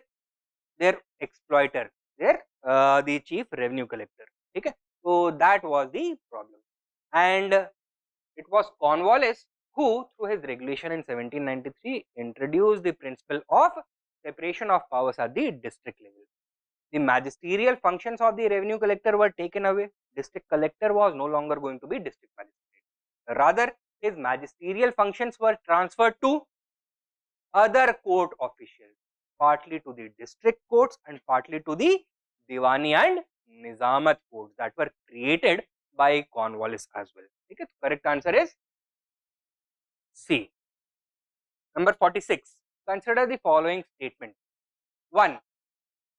Calcutta Madrasa was founded by Warren Hastings. Yes or no? Yes. When? 1781. Sanskrit College at Banaras by Jonathan Duncan. Also correct. When? 1791. And Fort William College founded by Wellesley. Correct or incorrect? अभी तो करा ना. This is correct. Which of these statements are correct? All three. D. 1, 2 and 3.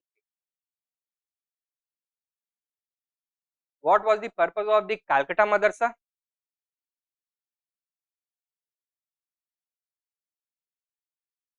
For the British civil servants to learn Sharia law. Sanskrit College for British civil servants to learn Hindu personal law, Hindu civil law.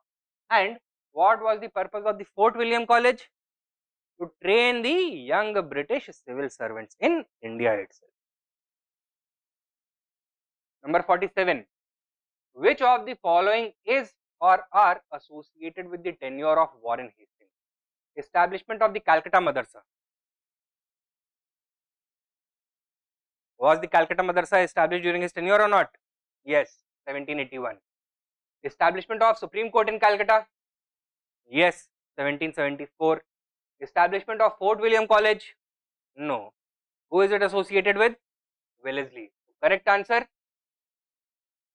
B, 1 and 2 only. Number 48. Which of these was a feature of permanent settlement introduced by the British? Number 1, fixed land revenue. Number 2, non-transferable ownership of lands. And number 3, cultivators reduced to the status of tenants.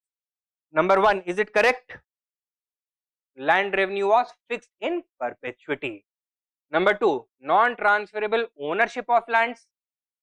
No. So landowner, zamindar was designated as the landowner with complete right to sell off or dispose of his property in any manner he saw fit. This is incorrect. Number 3, cultivators were reduced to the status of tenants. Yes, as zamindars were designated as landlords, the peasants became tenants on their own land. So select the correct answer. Answer is 1 and 3 only, B. Number 49. Consider the following statements regarding the permanent settlement introduced by the British. It was introduced by Alexander Reed.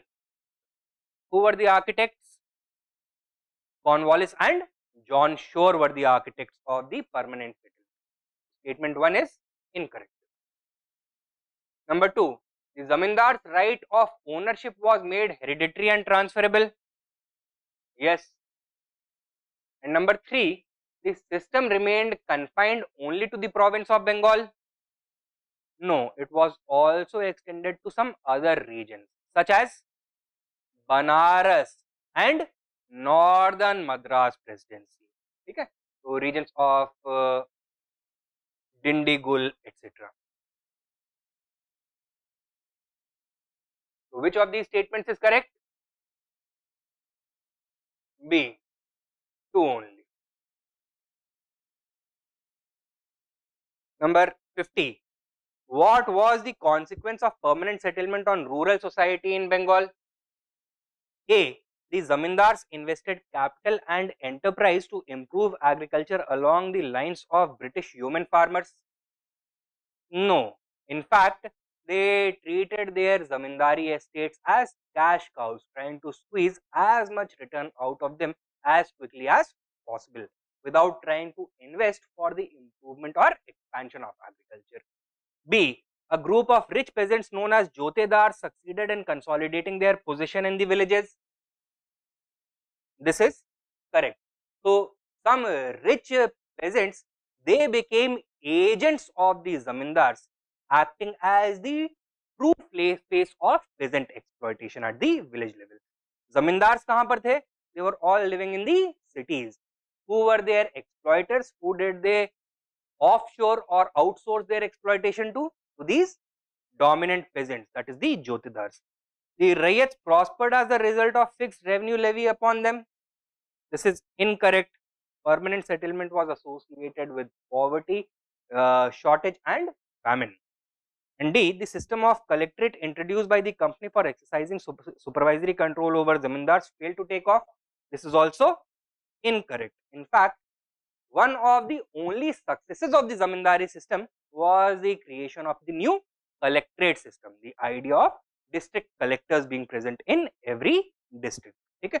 So that lasted throughout the length of the rest of colonial rule in India. So correct answer ho gaya B. That is not the only correct one.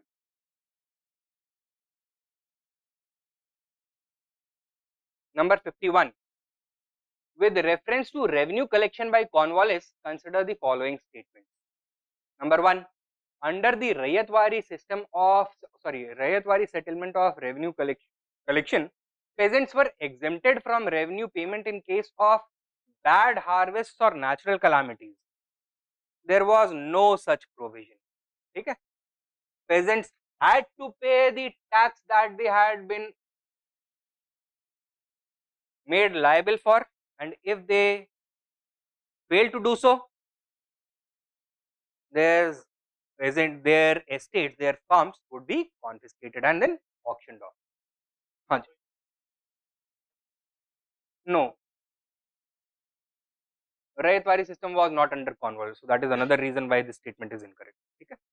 Number 2, under the permanent settlement in Bengal, if the zamindar failed to pay his revenues to the state on or before the fixed date, he would be removed from his zamindari. This is correct. What was this provision known as? The sunset clause.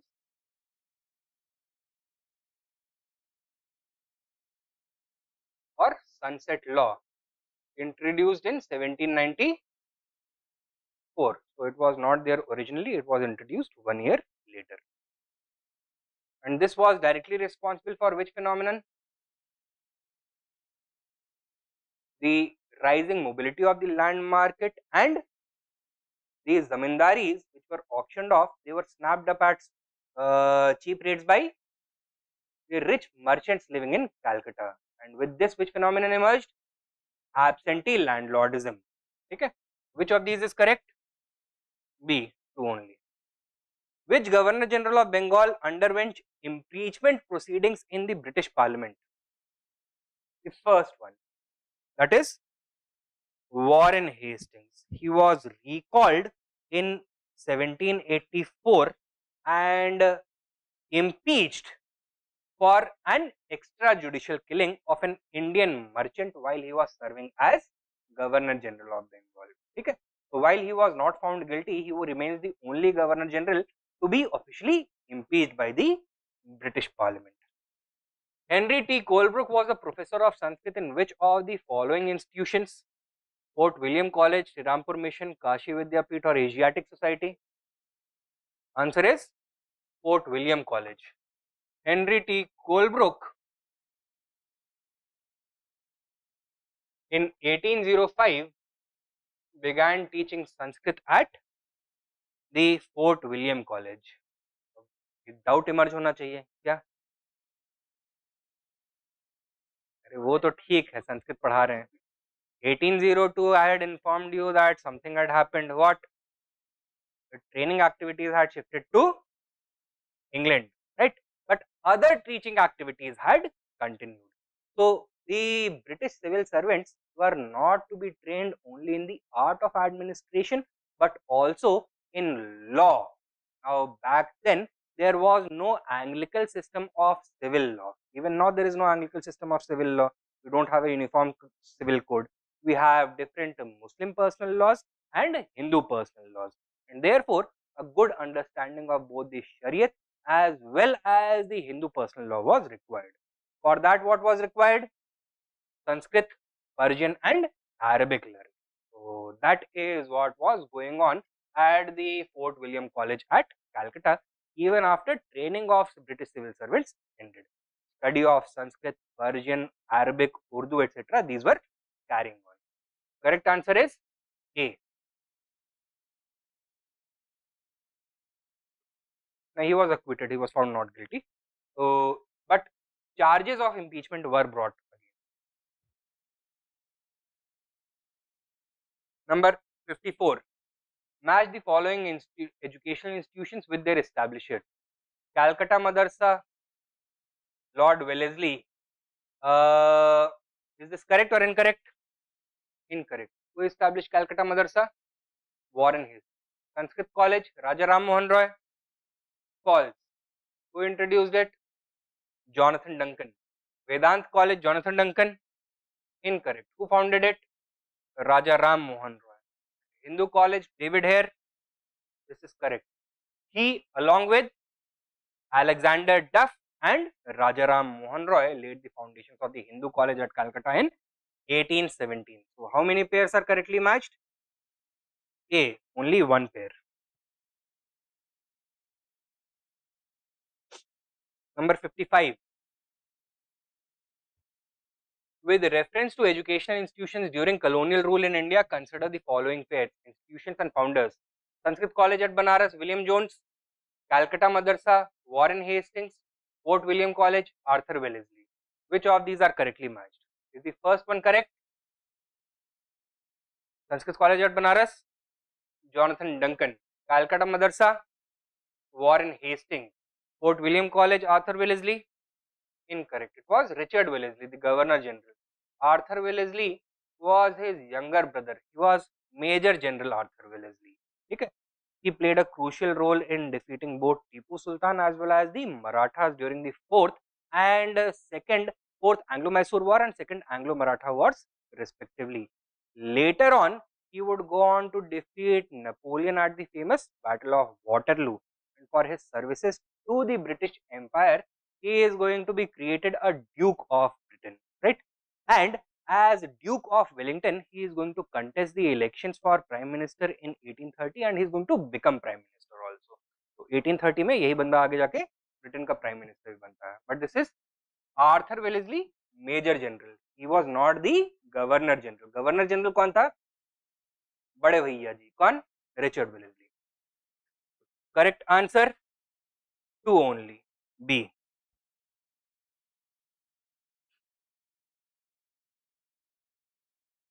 Question 56.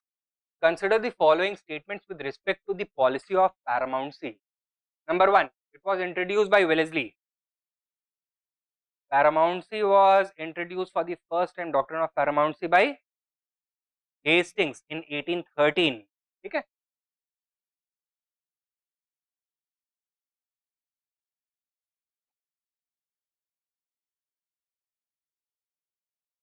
Why particularly in this year in 1813? हाँ, दूसरा Hastings. 1813 any act had been passed? Charter Act of 1813.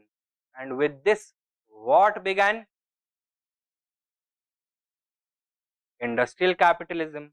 And the political policy to be followed during the phase of industrial capitalism, was it avoidance of conquest and a conservative approach to conflict, or was it aggressive conquest and a policy of imperialism? Aggressive conquest and a policy of imperialism. And therefore, it was in aid of this policy of imperialism that the doctrine of paramountcy was introduced by Hastings in 1813. So, Wellesley is not correct. Okay. Second, it aimed to assert British supremacy over all Indian native states. This is correct. It sought to establish the East India Company as the paramount power of India. So whatever it said went is going to go. Nobody else is going to be allowed to question or check the authority of the British in India. Which of these is correct? B. 2 only. Which British military officer led the conquest of Sindh in the early 19th century? It was Major General Charles Napier. When? In 1843.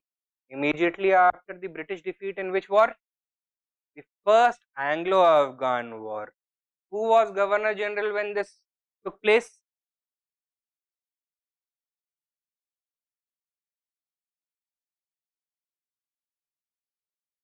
It was Lord Ellenborough. Okay.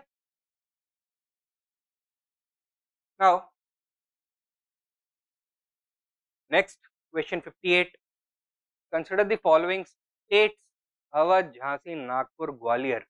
Which of the states given above were annexed through the doctrine of lapse?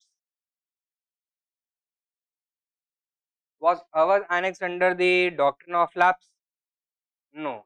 Was Jhansi? Yes. Was Nagpur? Yes. Was Gwalior? It was not. Okay. Correct answer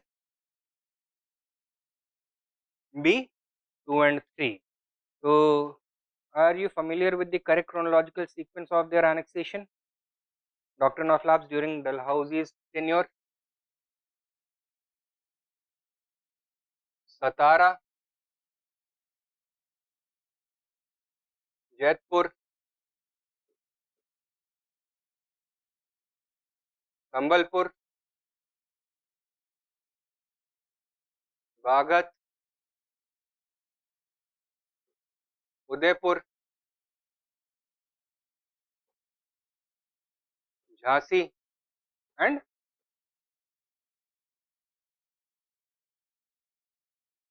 Nagpur.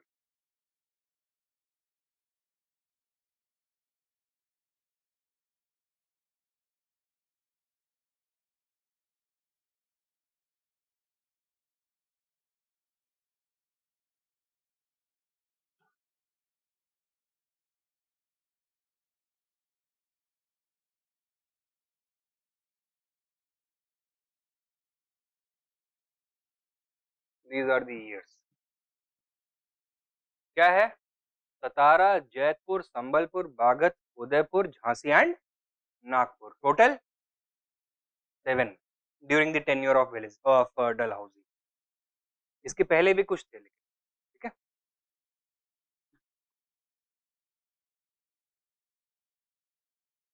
Doctrine of lapse is not the doctrine of misgovernance. ठीक है. तो अलग अलग doctrine.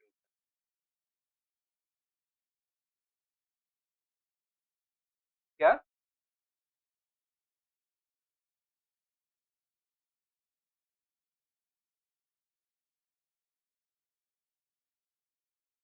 ये sorry 1884 लिख दिया है. ये 1854 है.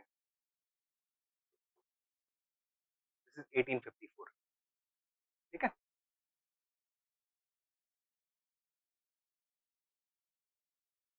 Now next, consider the following princely states of British rule in India: Jhansi, Sambalpur, Satara. Correct chronological in which they were annexed. सबसे पहले सतारा, then Sambalpur, and lastly Jhansi. Correct answer 3, 2, 1. C. Consider the following events: Ahmad Shah Abdali's first invasion of India, revolts of Sikhs under Banda Bahadur, Nadir Shah's invasion of India, and capture of Delhi by the British. Arrange them in the correct chronological order. Ahmad Shah Abdali's first invasion of India, 1748. He invaded India a total of 6 times. Last invasion came in 1761, which formed the occasion for which famous battle? The third battle of Panipat. But before that, he had started invading India back from 1748 itself. The Sikhs revolted under a Sikh leader, Banda Bahadur, after the assassination of Guru Tegh Bahadur. When? During the period of 1708 to 1715. So, early 18th century. Nadir Shah's invasion of India. Nadir Shah, ruler of Persia, invaded India famously in 1739. Who was the ruler? Muhammad Shah Rangila. Capture of Delhi by the British. This took place in 1803, when the second Anglo-Maratha war was going on. So, Delhi by this point of time was a protectorate of the Marathas. As the Marathas were defeated, Delhi also was captured by the British. ठीक है. Correct chronological order, सबसे पहले 3, 1 sorry 2, 3, 1, 4. 2, 3, 1, 4 कौन सा वाला है? D. Number 61. The introduction of forward policy in India entitled the British to either make treaties with neighboring countries or to annex them completely. Who advocated this policy?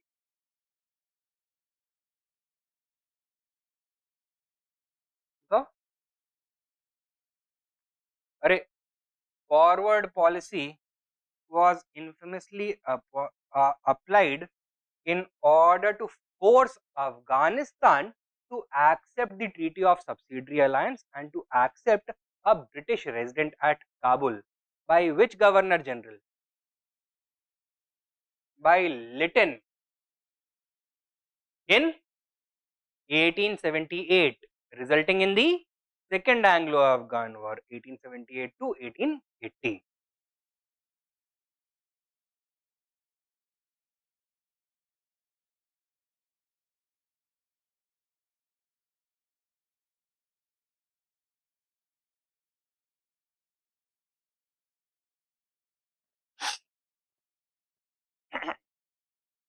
समझ में आया?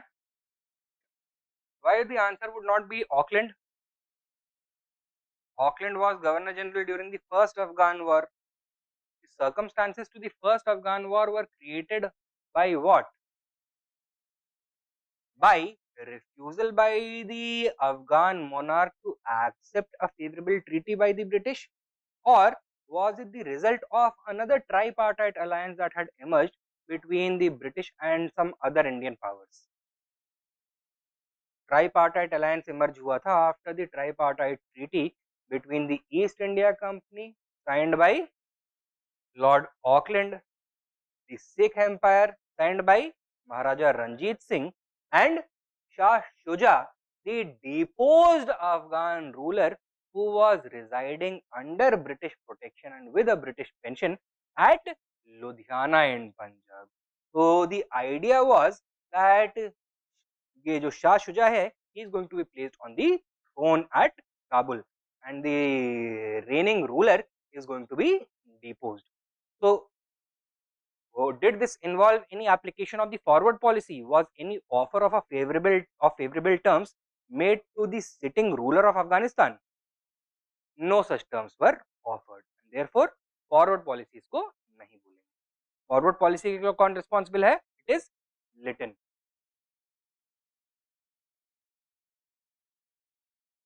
Yeah, immediately before the Second Anglo-Afghan War. Match the following: list 1 name of war and name of Governor General. List 2. Second Anglo-Sikh War. Who was Governor General? Dalhousie. When did it take place? 1849. A का 3. First Burma War. 1824 to 26. Who was Governor General? Amherst. First Afghan War. Auckland. Second Afghan War. Lytton. 3, 4, 2, 1. B.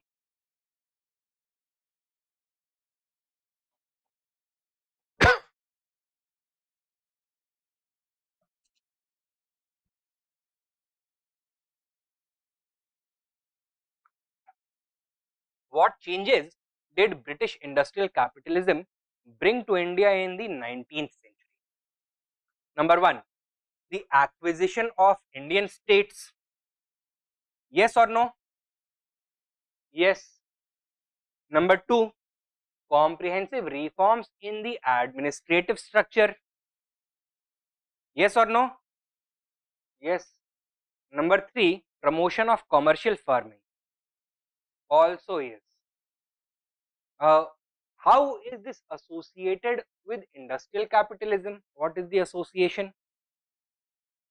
During the phase of industrial capitalism, India was supposed to be a provider of cheap raw material and a consumer of British products, for which it was thought that acquisition of Indian states was important, so that the market for British goods in India could be efficiently expanded and raw material from India could be effectively efficiently extracted.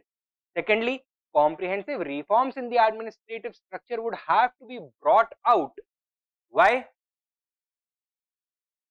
Because the British wanted to establish law and order in India, without which further expansion of their commercial presence would be threatened.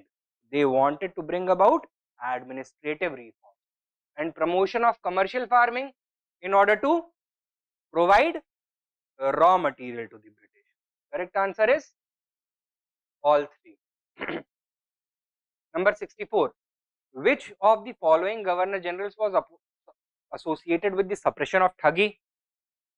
It was Bentinck. In 1829, he introduced the Suppression of Thuggy Act and began a major program to end the practice of Thuggy.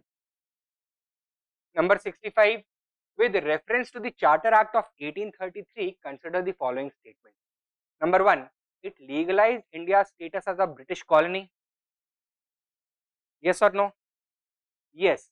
So it did two things in this regard. First of all, it ended the role of the company as a commercial entity and established it as a purely political entity. This was the first time that the company's government in India started to be called the Government of India.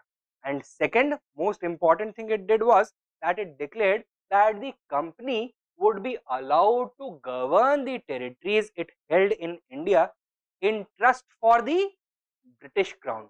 So British Crown was declared as the paramount power over the company.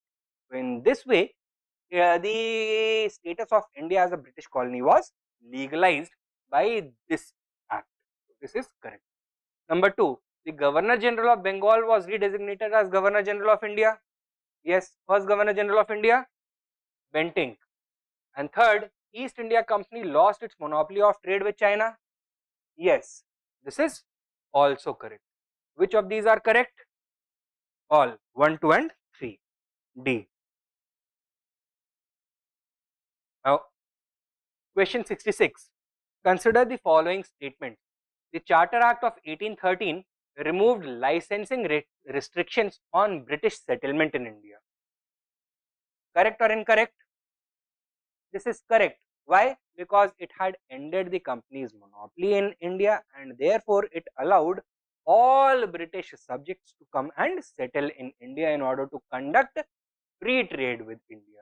So statement number 1 is correct. Number 2, the Charter Act of 1833 provided for the appointment of a separate governor for the Bengal presidency. This is incorrect. Separate governor for Bengal presidency, this was provided for by the Charter Act of 1853, not the Charter Act of 1833. Okay. So which of these is correct? A, one only. Number 67. Which of the following Charter Acts introduced the concept of civil law in India? The answer is Charter Act of 1833. Kaise? Yeah, it was the act which established the Law Commission, headed by the law member of the Governor General's Executive Council. First law member कौन था? A.V. Macaulay. And the purpose of this law commission was to codify laws for India.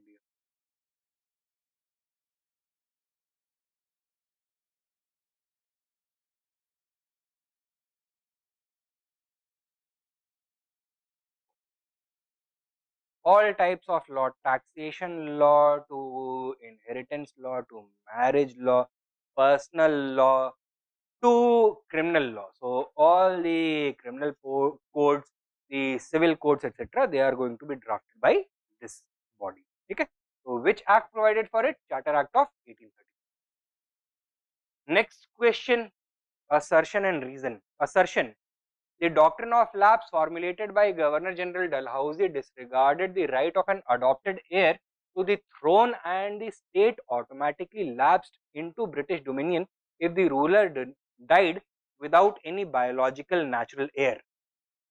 Is the statement true or wrong? It is wrong. Why? It was not formulated by Dalhousie. It had been postulated by the Court of Directors back in 1834.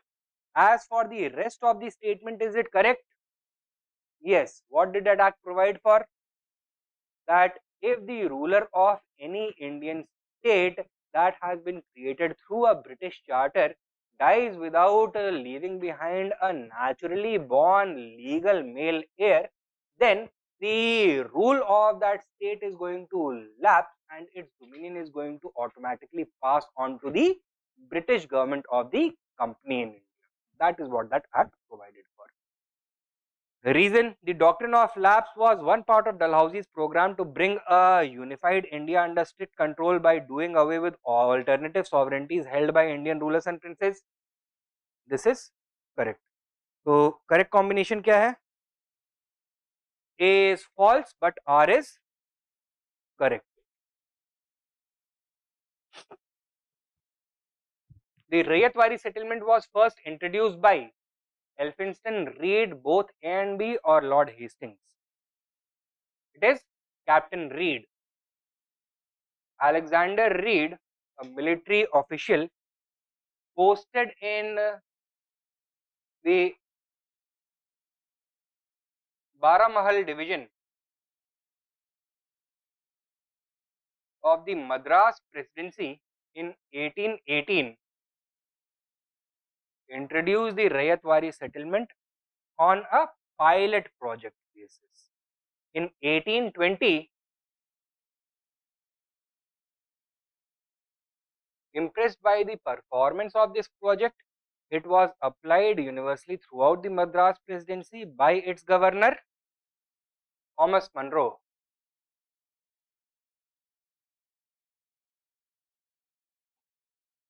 And 2 years later, in 1822, it was applied to the Bombay Presidency by its governor, Mountstuart Elphinstone.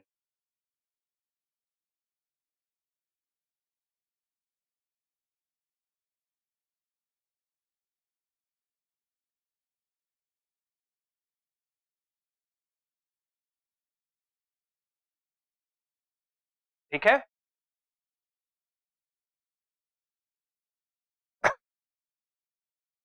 The English introduced the Rayatwari system for the first time in Bengal Presidency, Agra Presidency, Bombay Presidency or Madras Presidency. Madras Presidency.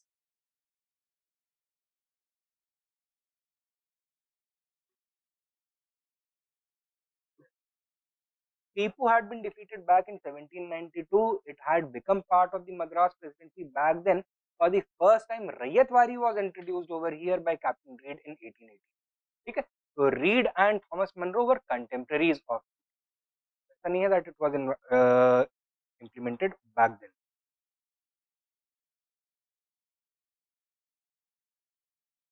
Number 71. Consider the following statements pertaining to Rayatwari settlement. Number 1. Government directly collected revenue from peasants. Yes or no? Yes. The government issued pattas or permits to tenants. Yes, these were title deeds. Number 3. Surveys were carried out to assess value and productivity of land. Yes, for this purpose, a new department of Surveyor General had been established. So which of these are correct? 1, 2 and 3. Did the settlement provide for periodic revision of revenue demand or not? Yes, every 20 to 30 years it would be reassessed. Which of the following was the originator of Mahalwari settlement? Holt, Mackenzie and William Mertens Bird. So answer is D. Holt, Mackenzie. इसके साथ Mackenzie and Bird. Number 73. The summary settlement of 1856 was based on which of the following assumptions? A. The talukdars were the rightful owners of the land. B. The talukdars were interlopers with no permanent stakes in the land.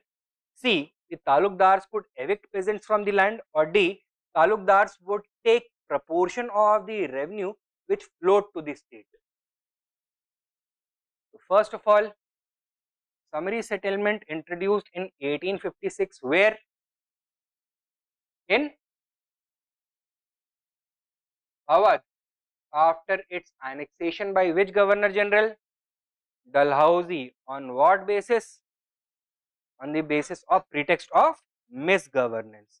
Now after this, the British tried to quickly bring the revenue administration of Awadh under their control, since they expected the rich region of Awadh to yield a large revenue for them, and therefore they introduced the summary settlement.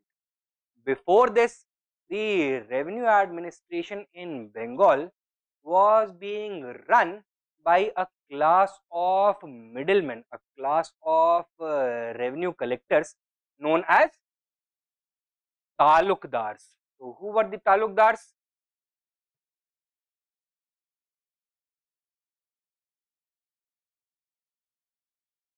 These were the rent collectors who had been given some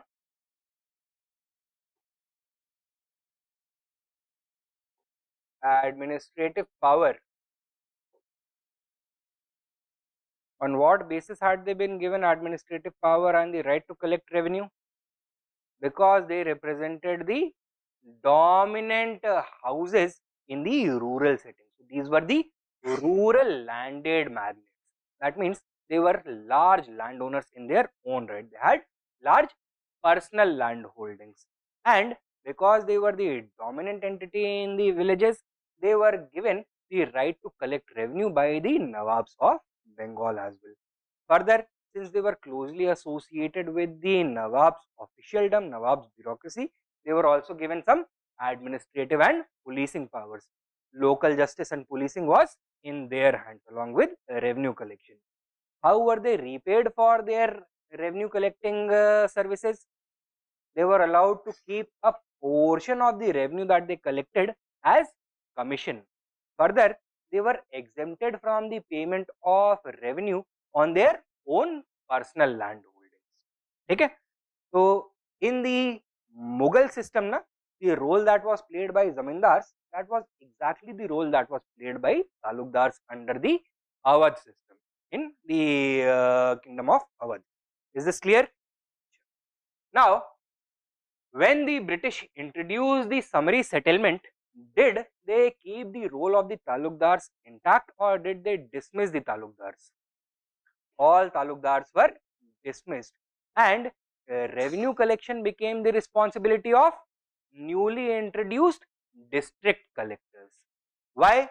Because at this point of time, the British had become very familiar with the evils of permanent settlement, the ills of the permanent settlement. And what was the biggest ill of the permanent settlement? That it caused the creation of a class of parasitic middlemen, parasitic rent seekers, the zamindars, who added little to the production process but took away surplus from both the government as well as the actual peasant. So this resulted in losses on both ends. So now all their revenue experiments are going to have which element, which aspect? Will they want to create a strong class of middlemen, of intermediaries, or will they seek to prevent the emergence of middlemen? Prevent the emergence of middlemen. This is known as the rent theory. It was given by a British economist, David Ricardo, in the early 19th century.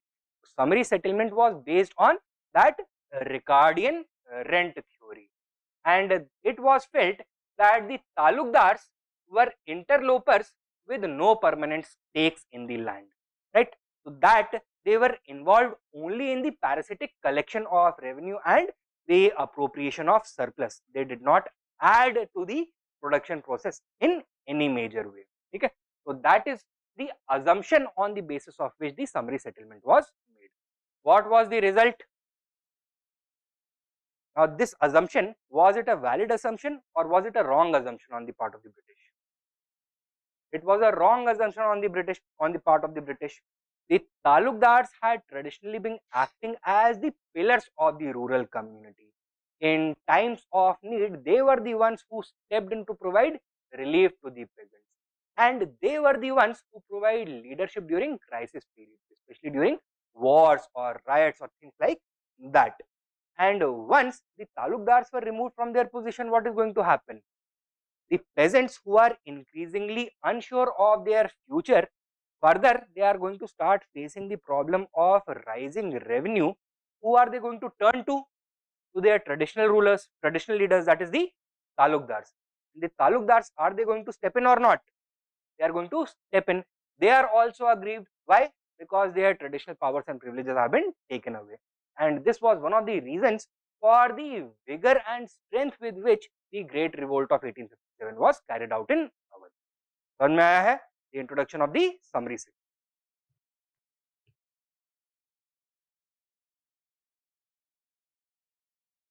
जमींदार की तरह मैं बोलूंगा, जागीरदार नहीं, जागीरदार feudal individuals होते हैं. Now jagirdars also have a stake in the administration of the state, right? They did not have any state in central administration. They were active only at the local level. Match list 1 with list 2 and select the correct answer using the codes given below. Lands allotted to big feudal lords. Jagirdari system. A ka 1. Land allotted to rent collectors. Zamindari system. 4. Land allotted to each peasant with the right to sublet, mortgage, transfer, gift or sell. Raiyatwari system. And revenue settlements made at the village level. Mahalwari system. That is 3. So 1, 4, 2, 3. B.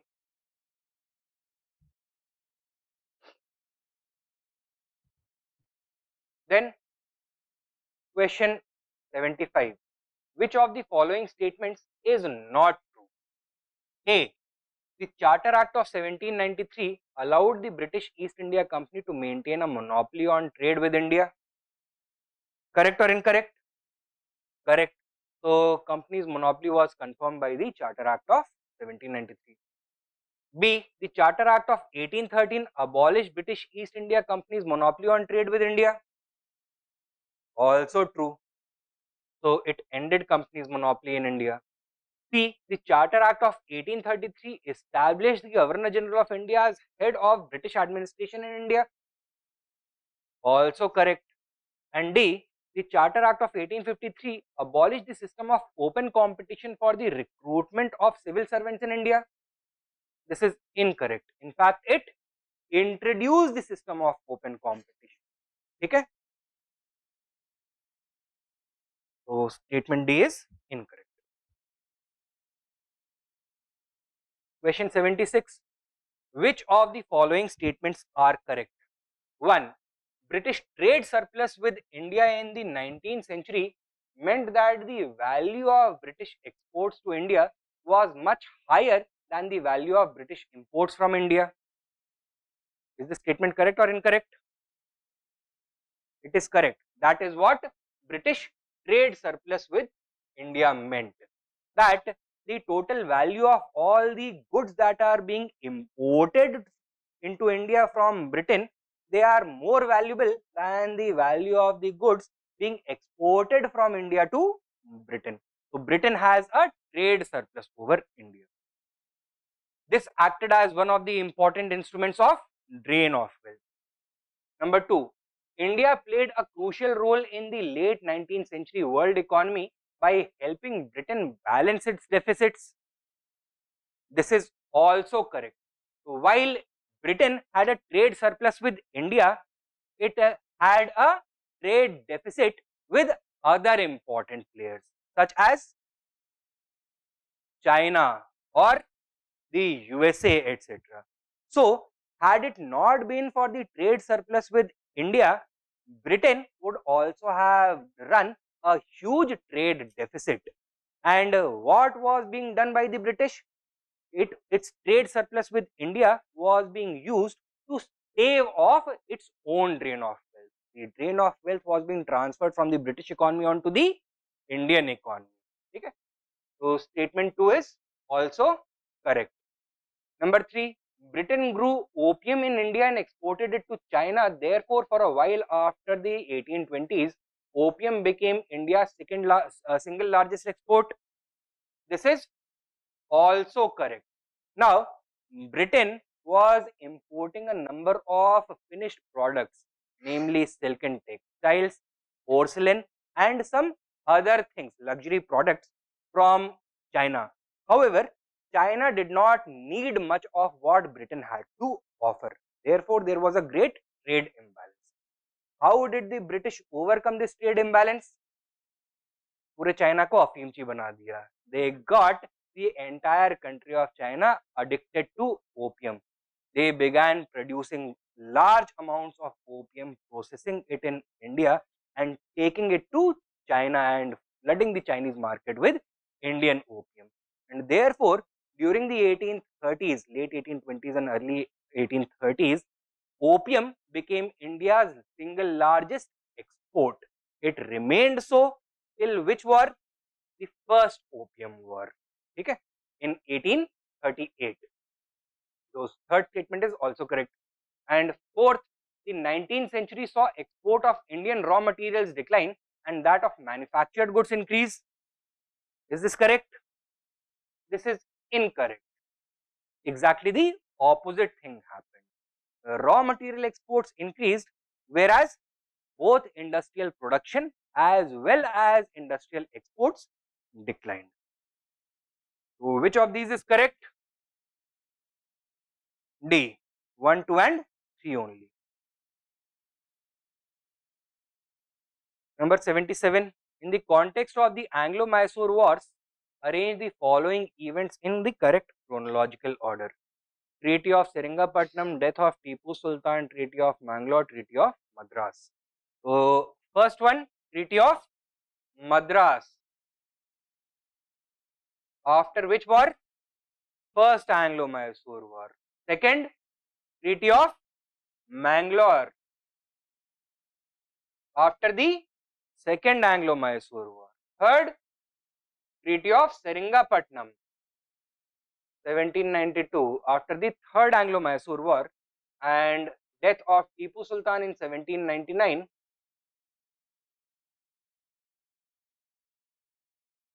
With the end and with this, the Fourth Anglo-Mysore War ended. So correct answer 4312.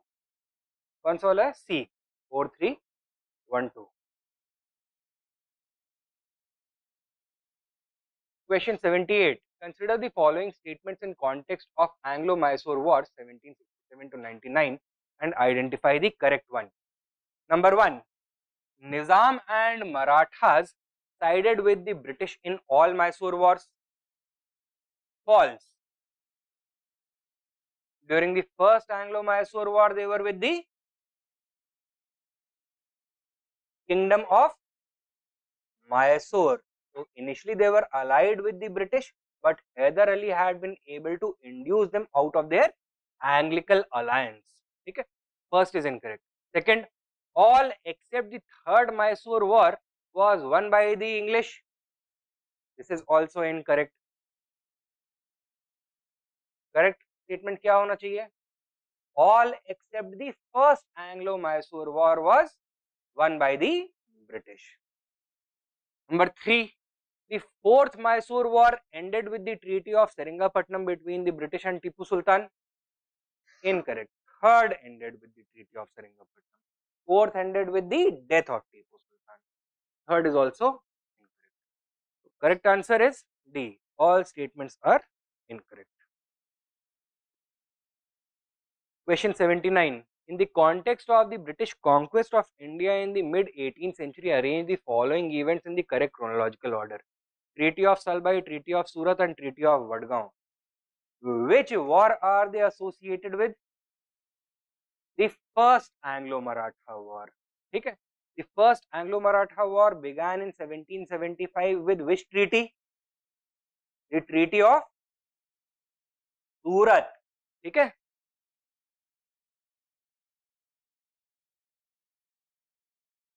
This was a treaty signed between the Bombay government of the East India Company and one of the contenders to the throne of the Maratha Peshwa, that is Raghav or Raghunath Rao. Raghunath Rao asked for British assistance to place him on the throne. In return, he promised two territories to the British. Which ones? Salsette and Bassein. However, this treaty had not been ratified by the Governor General of Bengal, that is Warren Hastings. Warren Hastings had been made Governor General of Bengal and had been given supervisory military authority over the governors of Bombay and Madras. Once he did not ratify this treaty, a new treaty was ratified by the representatives of the Governor General and the Marathas. This was known as the Treaty of Purandar, 1776, signed between the Maratha Confederacy led by Nana Sahib and the representatives of the Bengal government. Okay? Sure. However, the governor of Bengal, governor of Bombay, is he going to accept this treaty? No, there was a conflict over jurisdiction. Therefore, he rejected this treaty and the war continued, right? Ultimately, the Bombay government's army was badly defeated, cornered and surrounded and forced to accept the humiliating convention of Vadgaon by the Marathas in 1779. But this convention was rejected by the Governor General of Bengal. ठीक है, देख रहे हो क्या हो रहा है? That there is a tussle for power going on between the Governor General of India and the Provincial Governor of Bombay, and he is now going to send a huge army under his trusted officials to take care of the Marathas. One after the other, Marathas are going to be pushed back, but the British are also going to take major losses, and in the end, the two sides are going to sign an honorable treaty called the Treaty of Salbai. When? In 1782.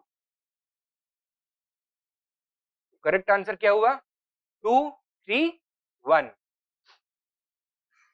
ए. ठीक है. Next question number 80. Consider the following statements with respect to provisions related to education in the Charter Act of 1833. Number 1. India was fully open to missionaries of all the nations. Correct or incorrect? This is correct. Now, the Charter Act of 1813 had ended the company's monopoly in India and allowed for all British to come and settle in India. Following this, that act also provided for the company to promote the activities of Christian missionaries in India. But initially, licensing restrictions had been placed on those missionaries, especially on foreign missionaries. Now those licensing restrictions on foreign missionaries were lifted. So, the India was fully open to missionaries of all nations by this act. And secondly, Indians knowing English became eligible to get high posts under the government. This is also correct. How? Because the act for the first time provided that no Indian shall be discriminated against in matters of recruitment only on the basis of place of birth, sex, caste, creed or gender. Okay? So that means Indians could now act as civil servants, could now be appointed as civil servants. Did this take place in reality or did this provision remain only on paper? It remained only on paper.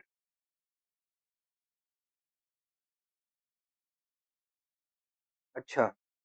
I'll just discuss this question and then I'll end this session. 5 बजे से दूसरा session होने वाला है. Now, in 1833, Indians became eligible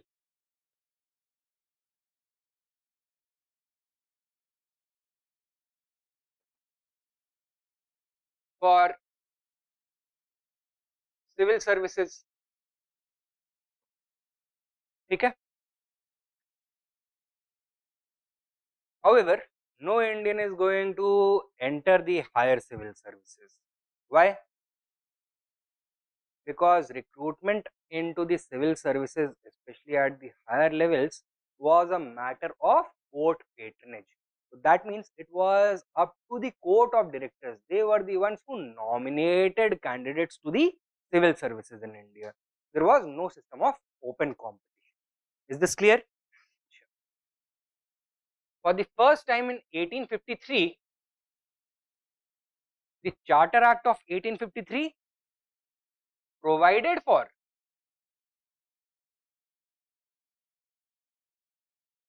open competition.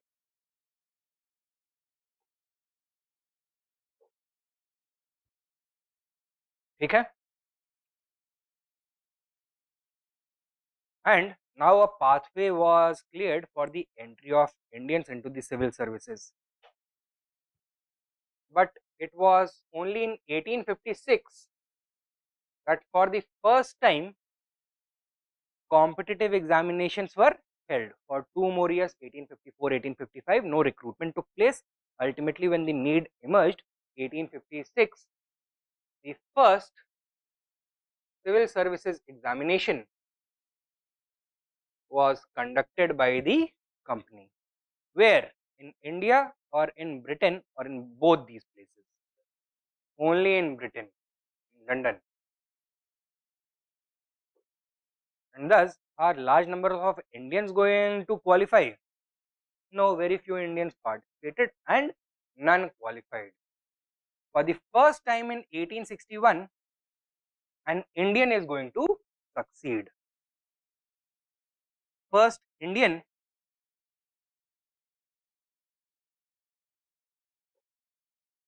civil servant, CCS, Covenanted Civil Service. कौन बने? The S.N. Tagore. ठीक है. Now, it had long been a demand of the Indian leaders to conduct simultaneous examinations for civil services examination in India and Britain. Ultimately, the British agreed all the way in 1922. So, 1922, first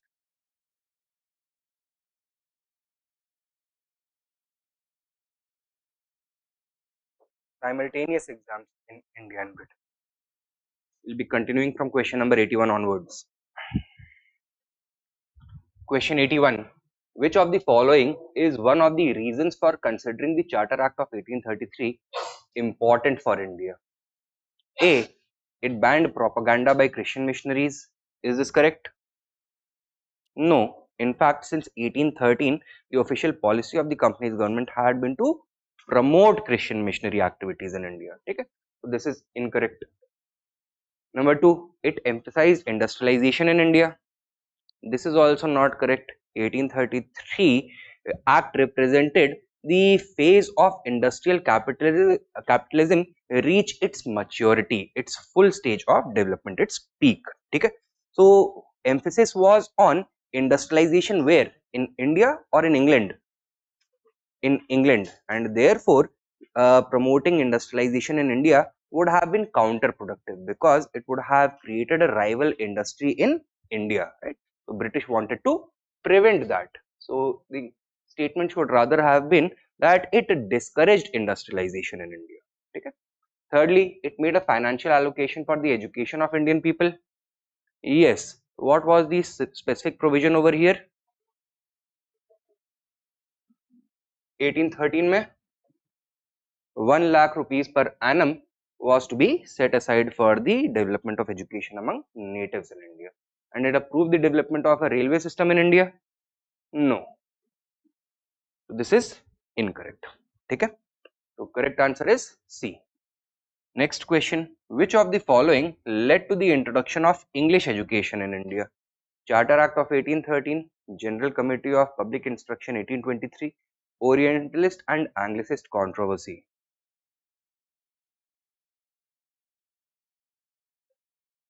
Is it 1 and 2 only, 2 only, 1 and 3 only, or all 1, 2 and 3? देखो, Charter Act of 1813 set aside a sum of 1 lakh rupees per annum for the development of education among natives in India. Okay? So, this is going to be the starting point for the beginning of a discussion that what should be the medium in which Indians should be instructed, should be educated. Should it be the classical media, namely Sanskrit, Persian, Arabic, or the modern vernaculars, Hindi, Urdu, Gujarati, Hindustani, Bengali, Marathi, etc. or should it be English medium? Okay? So, this question was raised for the first time in 1813. In 1823, the General Committee of Public Instruction was set up specifically for debating this issue, that what should be the medium of instruction. And within this General Committee of Public Instruction, two groups emerged, the Orientalists and the Anglicists. Orientalists, what did they want to promote? They wanted to promote traditional education in India. In which languages? In the classical Indian languages. Okay? Anglicists wanted to promote modern education, Western education in India. In which language? In the English language. Ultimately, Macaulay के under this General Public Committee on Public Instruction, it had a meeting. The minutes of those meetings are known as the Macaulay minutes. And which side did Macaulay favor? Orientalist or Anglicist? Anglicists, right? So that is what resulted in the ultimate introduction of English education in India. So correct answer क्या होना चाहिए यहाँ पर? All three were involved. ठीक है? Answer is D, 1, 2 and 3.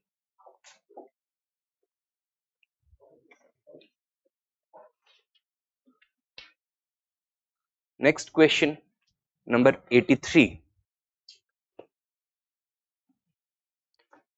Regarding Wood's dispatch, which of the following statements are true? Grants and aid system was introduced. Establishment of universities was recommended. English as a medium of instruction at all levels of education was recommended. Select the correct code. Is the first one correct? Online students, you can also participate. What is the correct answer? Is the first one correct? Yes. So for the first time, the Woods dispatch said that the system of grants in aid to institutions being run by private individuals should be promoted by the government. So one is correct. Second one, establishment of universities was recommended.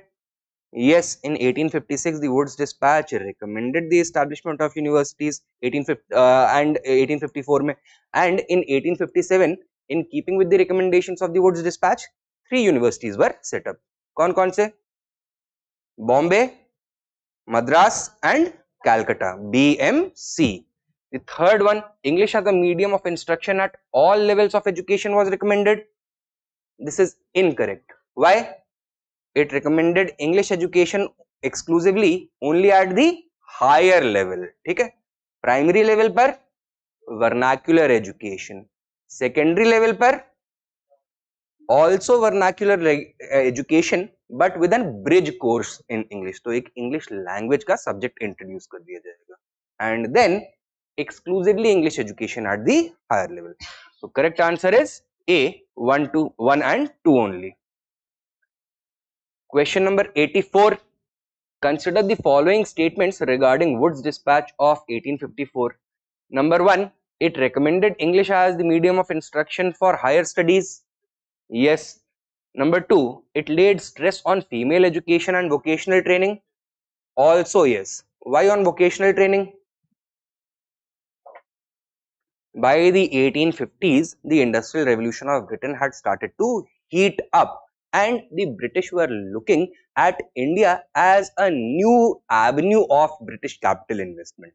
They wanted to invest money in India for the development of the railways, for construction of roads, bridges, ports and other connectivity infrastructure.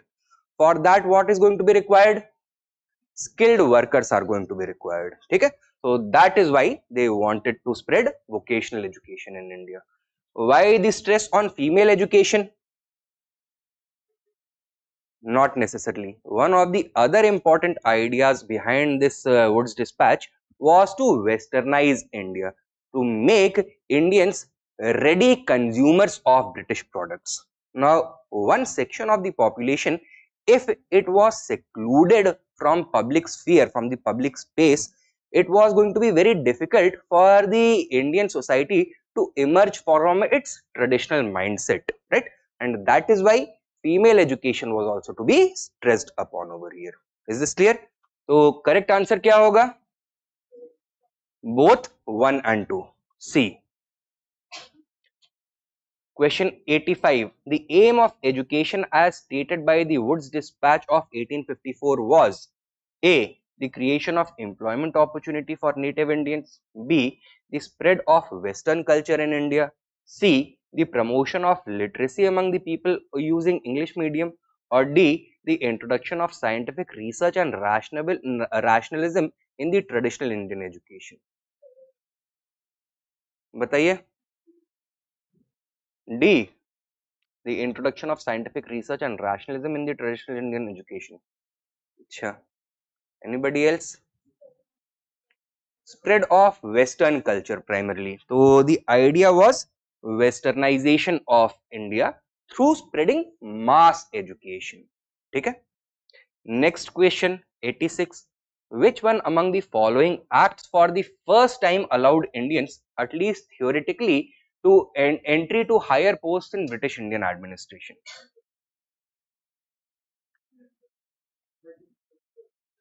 कल बताया था ना, एक table बनाई थी. Which act provided that there shall be no discrimination against the recruitment of Indians in the higher civil services? 1833. So that act, at least theoretically, made Indians eligible for higher service. Okay? So correct answer is B. Number 87. Consider the following committee or commissions regarding development of education during British colonial rule: Hartog Committee, Sadler Commission, Hunter Commission, Raleigh Commission. We have to arrange them in the correct chronological order. So, जो Hartog Committee है, it was established in 1929 to make recommendations for the improvement of education, especially at which level? At the primary level. ठीक है. Sadler Commission, also known as the Universities Commission, was set up to make recommendations regarding the improvement of education at the university level. And what was the recommendation it made? That intake into the universities should be slowed down.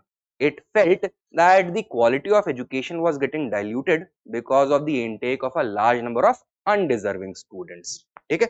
So it recommended intake should be slowed down, the number of graduates should be reduced, and further changes would have to be made at the primary educational level.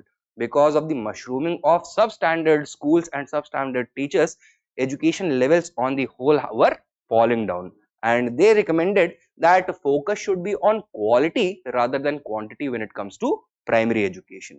This was established in 1917.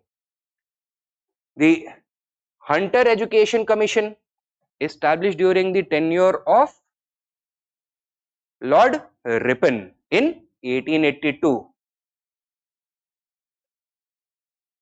recommended that the responsibility of primary and secondary education should be taken away from the provincial government and should be given to the newly set up local governing bodies, municipal corporations, district boards, university boards, etc. And the Raleigh Commission, established during Curzon's tenure in 1902, gave the recommendation that in universities focus should be on what? Education or politics? Should not be on politics, should be on education exclusively. And this was in response to the rising wave of nationalism in university campuses. On the basis of this, its recommendations, Curzon introduced the Indian Universities Act of 1904, which was one of the other important factors behind the Swadeshi movement. ठीक है. तो correct chronological order क्या हो गया यहाँ पर? 3, 4, 2, 1. That is D. 3, 4, 2, 1.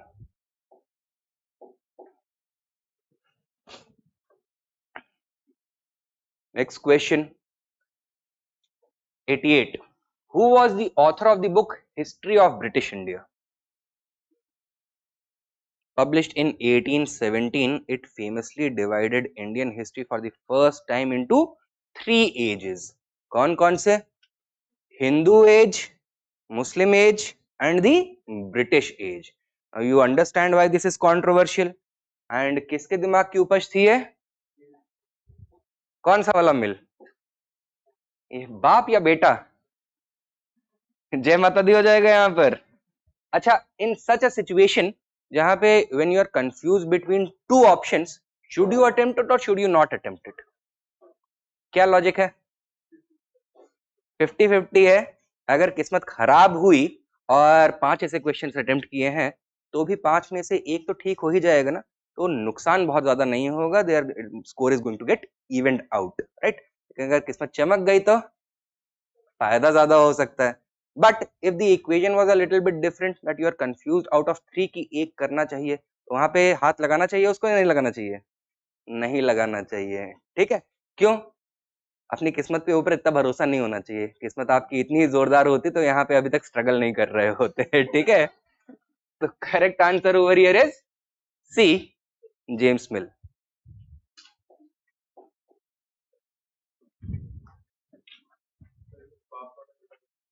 बाप James मिल है, बेटा जेम्स स्टुअर्ट मिल है।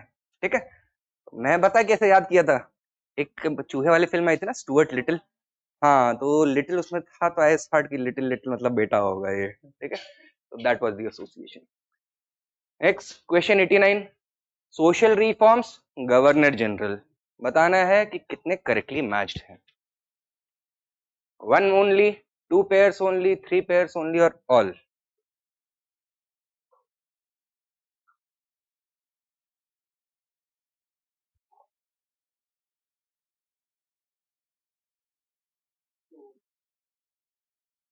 कौन कौन से? और abolition of slavery, Ellenborough. Human sacrifice ban, कौन कोई और? It was the first Lord Hardinge. ठीक है, 1844 टू 1848 में हार्डिंज गवर्नर जनरल था। He was the one who passed a regulation banning the practice of human sacrifice prevalent in among which section? इंसान की बलि चढ़ाना, बच्चे की बलि चढ़ाना। Tribals, Gonds primarily of central and eastern India. ठीक है, तो it was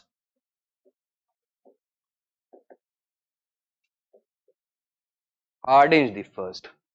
Abolition of Slavery Act passed in 1843 during the tenure of Ellenborough. ठीक है, this is correct. Ellenborough का tenure 42 से 44, right in the middle. 1843 में Abolition of Slavery Act. Religious Disabilities Act passed by Dalhousie 1856 में Religious Disabilities Act. What was the provision over here? Removal of religious disabilities on converted persons. Those who convert from Hinduism to other religions, primarily Christianity, would not be automatically disinherited, or this could not be the grounds for their disinheritance by their fathers. ठीक है, so this is also correct. Widow Remarriage Act Dalhousie ने propose किया था, Canning ने enforce किया। तो drafting etcetera happened when Dalhousie was still governor general. Its enactment took place when Canning arrived in India.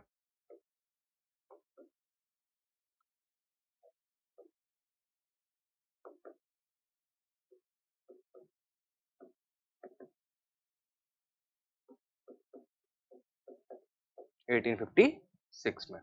So 1 and 4 are incorrect. Only 2 pairs are correct. Next question, number 90. Arrange the following in the chronological order of their implementation. The first, Factory Act, Vernacular Press Act, Morley-Minto Reforms, Cornwallis Code. सबसे पहला Cornwallis Code, introduced by Cornwallis in 1793. ठीक है, इसके बाद the Vernacular Press Act, one of the controversial acts of Lytton, enacted in the year 1878. Then The Indian Factories Act, first Factory Act of 1881, and Morley Minto reforms 1909. ठीक है, correct answer क्या हुआ? 4213. 4213. Answer is A. Next question. Which of the following reforms or works were done by Dalhousie? Telegraph Department, decentralization of administration, establishment of Public Works Department, establishment of Department of Public Instruction. Answer क्या है इसका? 1, 3 and 4. That is the correct one. So Telegraph Department Indian Post and Telegraph Act के through in 1854 establish होता है. On the basis of the recommendations of the Woods Dispatch of 1854, he establishes Public Works Department in every province of India. ठीक है, British Indian province, हर province में. Before this, there was no separate department in the government of India or in the government of the presidencies for civil public work. जितना भी public work होता था, that was the responsibility of the military member in the Governor General's Executive Council. So all infrastructure was an extension of military infrastructure earlier. For the first time, it was separated and Public Works Department established हुए. अच्छा, establishment of Department of Public Instruction, once again on the basis of the recommendations of the Woods Dispatch, he established separate departments of public instruction or education in every province. ठीक है, in every province. Why is this one incorrect? Decentralization of administration. Yeah, because at this point of time, focus was not on decentralization. Rather, it was on enforcement of the British government's writ in India. They wanted to create a stronger state, not a decentralized state. The bid for decentralization is going to start when? After the revolt of 1857, and the first step is going to be taken during the tenure of Canning, with the passage of which act? The India Councils Act of 1861, which for the first time is going to give separate legislative powers back to the provinces. So Imperial Legislative Council is going to be created and provincial legislative councils are also going to be set up. All these powers had been taken away in 1833. They are now going to be restored. This is incorrect. एक मिनट, हाँ क्या बोल रहे थे? Education के लिए थे, department of public instruction. Next,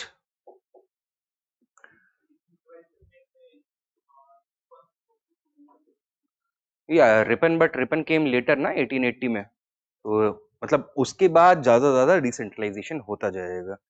then in 1919 for the first time legislative devolution is going to take place. 1935 for the first time the concept of an all India federation is also going to be floated. ठीक है, so progressively after 1857 the British government of India started becoming more and more decentralized in nature. Match these acts with provisions. Charter Act of 1813 क्या होना चाहिए इसका?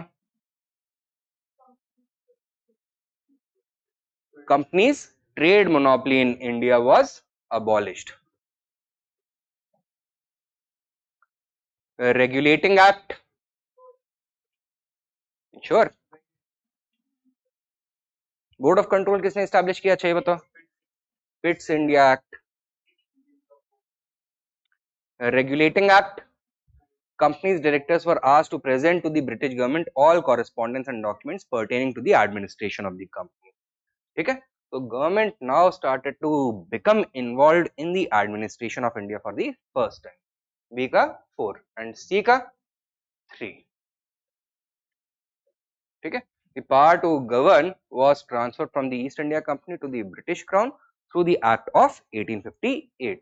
So 2, 4, 3, 1. Correct answer A.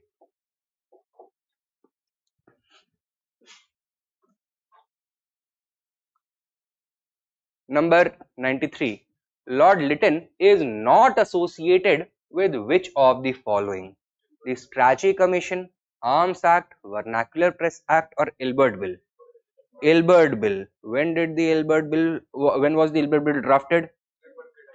1883 में, during the Governor Generalship of Ripon, not Lytton. So these are all correct. All three were established in or enacted in 1878. Strachey Commission, also known as the first famine commission, right? So a huge famine was affecting Deccan for 2 years, so 1876 to 1878. Finally, the government was kicked into action because of the huge criticism it invited from both the Indian middle class as well as the Western middle class. Because at this point of time, when the people around Pune in the Deccan region were dying in their lakhs, the British government was busy throwing a huge party in Delhi. 1877 में क्या करा रहे थे? Delhi दरबार करवा रहे थे.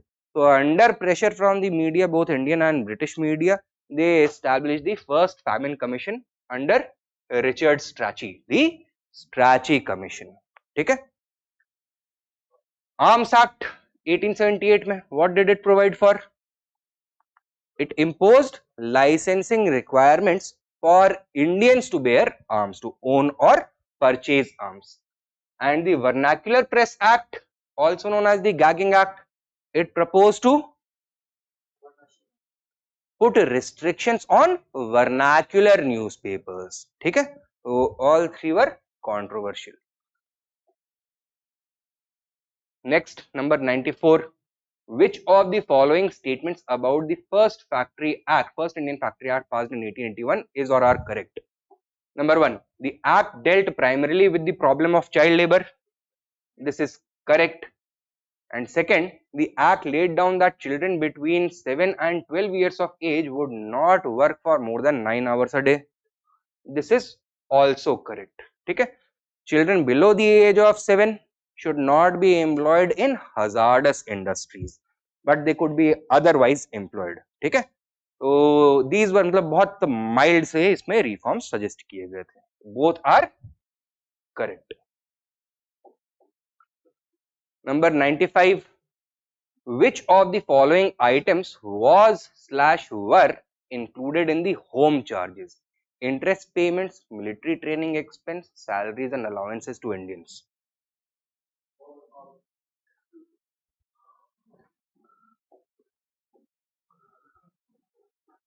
देखो,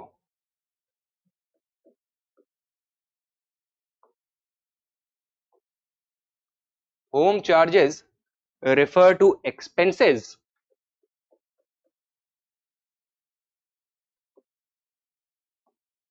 borne by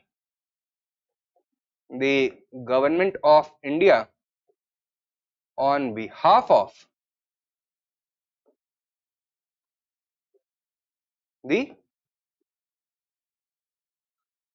government of Britain.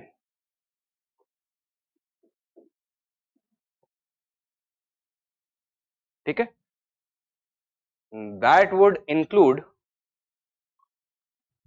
repayment of the interest taken by the British government for loans, for money that was to be invested for the development of infrastructure in India. For example, railways के development के लिए, ports के expansion के लिए, etc. So repayment of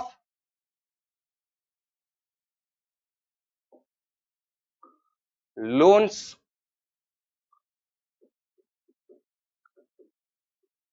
interest servicing,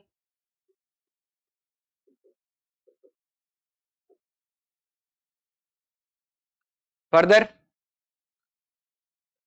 salaries and pensions of British civil servants in India.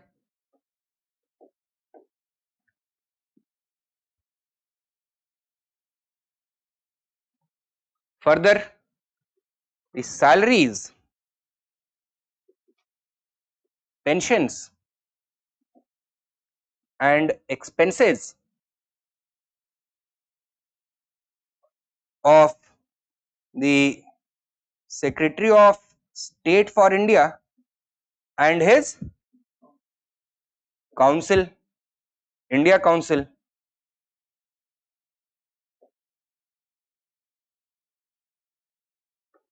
expenses made by the home government for procurement of military equipment and supplies from British suppliers for equipping the British Indian Army. ठीक है, तो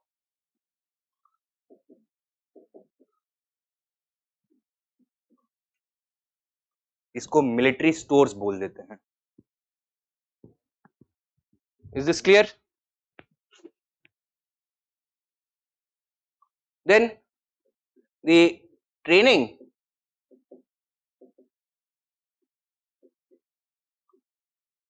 expenses of the British Indian Army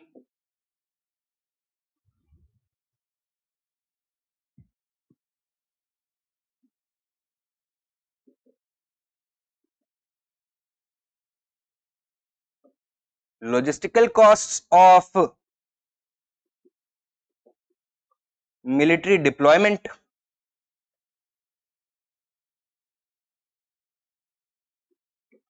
of British Indian Army soldiers. जितना भी India में military expenditure British कर रहे हैं, all this was part of home charges. इसमें क्या नहीं दिख रहा है आपको? Salaries and expenses of Indians. ठीक है, why? Because this was routine administrative expenditure. The money that was being given to the Indian servants of the British government of India, would it go to Britain or would it remain in India? It would remain in India. So this was not a form of expense borne by the government of India on behalf of the government of the UK. ठीक है, तो यहाँ पे this is not going to be part of it. बाकी दोनों जो होंगे ये सही है. तो correct answer is C, 1 and 2 only. 1 and 2 only. हाँ, B, 1 and 2. Next question. Which of the following pairs are correctly matched? Name of the author, name of the book. M.G. Ranade, Essays on Indian Economy. R.C. Dutt, Economic History of India. Dadabhai Nauroji, The Poverty Problem in India. And Prithvishwar Chandra Ray, Poverty and Un-British Rule in India. Which of these are correctly matched? Number 1 is correctly matched. M.G. Ranade was one of the moderate critics of the colonial economy of India. This is correct. R.C. Dutt, a Marxist-leaning moderate leader and a retired former ICS officer, scientifically carried out a critique of the colonial government in a series of essays called The Economic History of India in 1893. Dadabhai Nauroji's famous work critiquing the colonial economy is Poverty and Un-British Rule in India. And Prithvishwar Chandra Ray, an Indian inventor, scientist and economist, wrote The Poverty Problem in India. ठीक है, ये नीचे वाले जो दो हैं, they have been swapped. So correct answer 1 and 2 only. Next question. Economically, one of the results of British rule in India in the 19th century was, बताइए कौन सा वाला?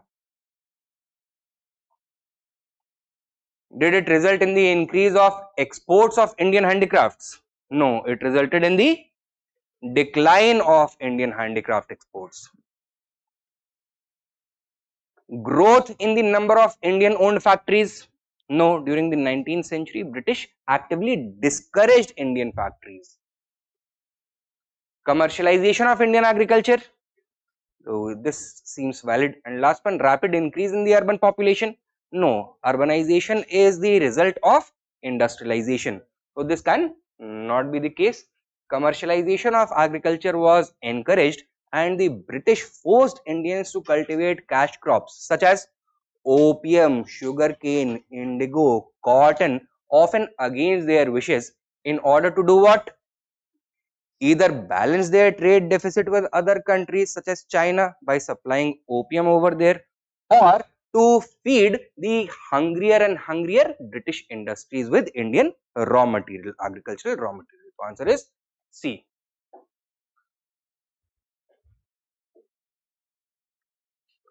Number 98.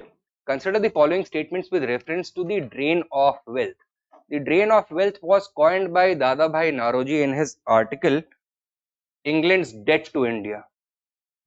सही है गलत है?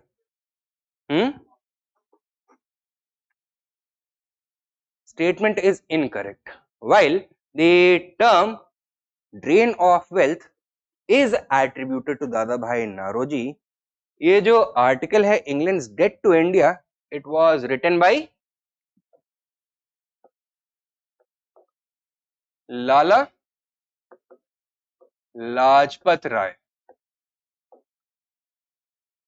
and he was one of the earliest Indians who made the case for British reparations for looting India throughout its colonial period.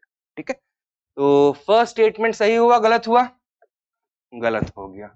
Second, Indian National Congress officially accepted it in the Surat session of 1907.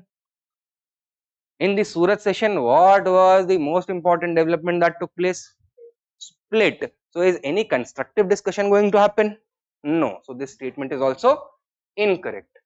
Now the term drain of wealth, while it was defined for the first time, elaborated upon by Dadabhai Naoroji in his 1983 book Poverty and Un-British, 1903 book Poverty and Un-British Rule in India, he had already gotten accustomed to using this phrase, and it was in the Calcutta session of 1896 that the Congress for the first time officially criticized the government's economic policy, blaming it for causing drain of wealth. This was in Calcutta 1896. So which of these are correct? Neither one nor two. Number 99. The British discredited the theory of drain of wealth on what grounds? A. India's foreign trade both in value and volume had greatly increased. B. Revenue receipts from India had greatly improved. C. Availability of luxuries in the country had increased. Or D. There were higher receipts from salt and income tax. A. India's foreign trade had increased both in value and volume. So the idea was that once the Indian critics started accusing the British of causing a systemic drain of wealth, the British scholars started to deny this phenomenon from taking place. They said that how can drain of wealth be happening? Look at the level of material development that is happening in India. We are causing the level of general prosperity to rise among all sections of Indians. We are connecting different parts of India, so much so that Indian exports have increased many fold since the beginning of British rule, especially during the 19th century. However, what is the counter argument? What kinds of exports were increasing? The export of Indian manufactured goods or raw material? Raw material, primarily primary sector goods was increasing. So in the global supply chain, India was at which stage? Low value production or high value production? Low value production. And whatever exports it was making from India, they were being offset by what? By imports. So throughout British rule, India remained in a trade deficit vis-a-vis Britain. India was forced to purchase expensive and substandard British goods, and this resulted in India running a perpetual trade deficit with Britain. Okay, so the correct answer is A over here. समझ में आया है? Sure.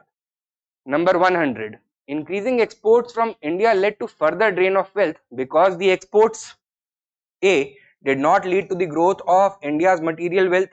B. Were used to meet the home charges and servicing of public debts. C. Were further sources of drain of wealth. Or D. All of the above. Answer is all of the above. So I hope this gave you greater clarity on the entire issue of drain of wealth. Right. Now let us move on to the next handout. The next 100 questions.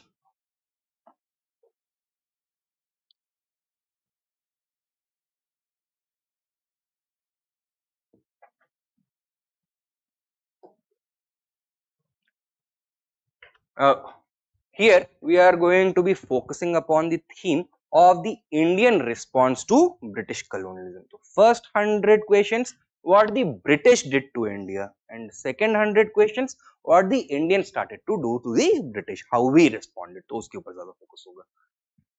Number 101. Which of the following factors were responsible for the tribal revolts during British colonial rule in India? A. The introduction of revenue settlements and taxes. Yes. Yes. B. Displacement from ancestral lands due to forest policies.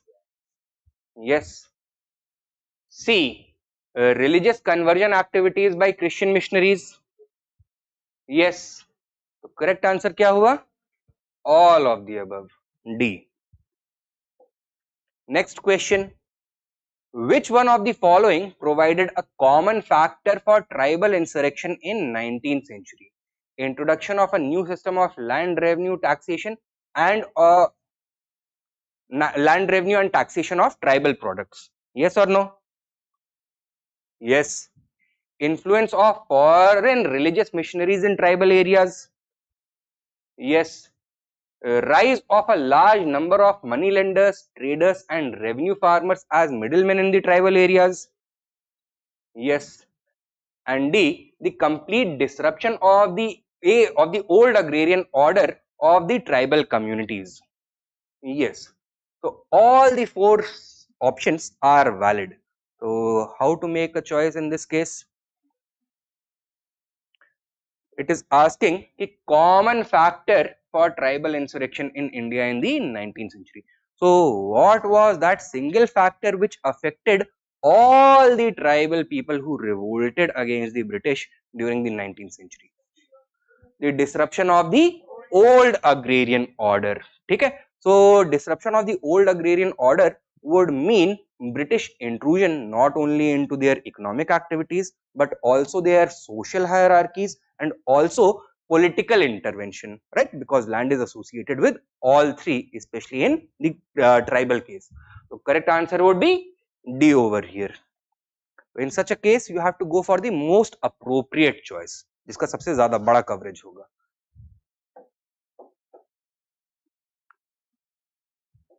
बत्तख का शिकार देखा है कभी? नहीं, दिखाने नहीं वाला हूँ, बताने वाला हूँ कैसे होता है. तुमको बत्तख का शिकार नहीं, तुमको दूसरा बताना पड़ेगा. मच्छर को कैसे मारते हो? स्नाइपर राइफल से मारते हो या बैडमिंटन खेलते हो उसके साथ? बैडमिंटन खेलते हो, right? What is the point that I'm trying to make? That when you have to address a question like this, ज़्यादा important क्या होता है? Pinpoint accuracy और broad coverage? Broad coverage is important. तो मच्छर मारने वाला strategy use करना. थोड़ा शाही अंदाज में बताना होता तो फिर बत्तख मारने वाला, अभी मच्छर मारो केवल, ठीक है? बत्तख मारने वाला मेंस में. Next question 103. The word Adivasi was used for the first time to refer to the tribal people by which of these leaders? Mahatma Gandhi, Thakkar Bappa, Jyotiba Phule or B.R. Ambedkar? Answer is Mahatma Gandhi. The answer is B. Thakkar Bappa. Now Thakkar Bappa was a Gandhian closely associated with Mahatma Gandhi and he was also the first General Secretary of the All India Anti-Untouchability League, which was later renamed as the Harijan Sevak Sangh. Okay? He was the first prominent national leader to raise the issues of tribals, and he also played a very important role in what? in the tribal agitation, forest agitation, which took place during the civil disobedience movement. He went to prison multiple times for asking for tribal rights. His position on forest laws was that they should be eradicated and that tribal lands and ownership of tribal resources should be restored to the tribal people. He also warned against the destruction of tribal culture, language and religion due to the activities of Christian missionaries, and he wanted to take the tribal people back to their roots.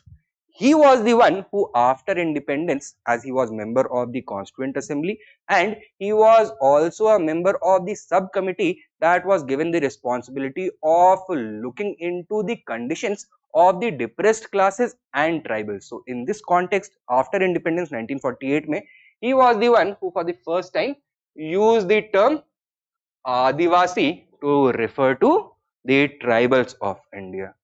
Bappa का मतलब क्या होता है? महात्मा गांधी को बापू बोलते हैं, इनको Bappa, father figure. And who had given this title Bappa to him? Is Mahatma Gandhi himself who had given it. Okay? Next, question number 104. With reference to the nature of peasant movements after 1857, consider the following statements. Peasant struggles were directed towards specific objectives and not colonialism. This is correct. There was a growing involvement of the educated middle class intelligentsia as spokespersons for the aggrieved community.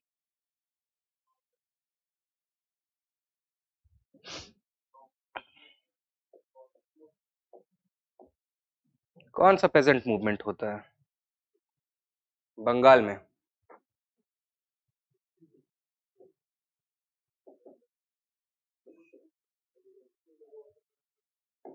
Indigo revolt. Does the middle class get involved in this?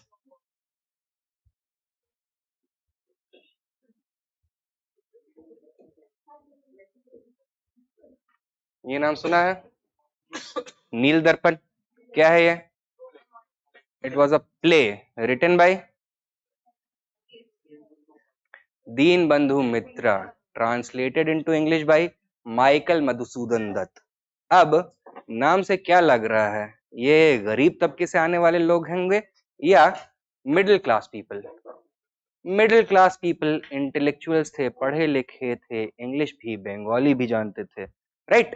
So they became involved. It is true that they increasingly became involved in the interests of the peasant class. The same thing you are going to see in the case of the Deccan agricultural riots as well. Who is going to do the advocacy for that? Pune Sarvajanik Sabha. Prominent members of Pune Sarvajanik Sabha. M.G. Rana De, G.G. Agarkar, etc. So which leaders were they? Were they working class leaders or middle class leaders? Middle class leaders. So question क्या पूछ रहा है? There was growing involvement of the educated middle class intelligentsia as spokespersons for the aggrieved peasantry. Yes or no? Yes. Thirdly, the territorial reach of the peasant movements was limited. Is this correct or incorrect? So by and large, these were local movements resulting from local and immediate grievances. So this is also correct. Which of these are correct? D, 1, 2 and 3.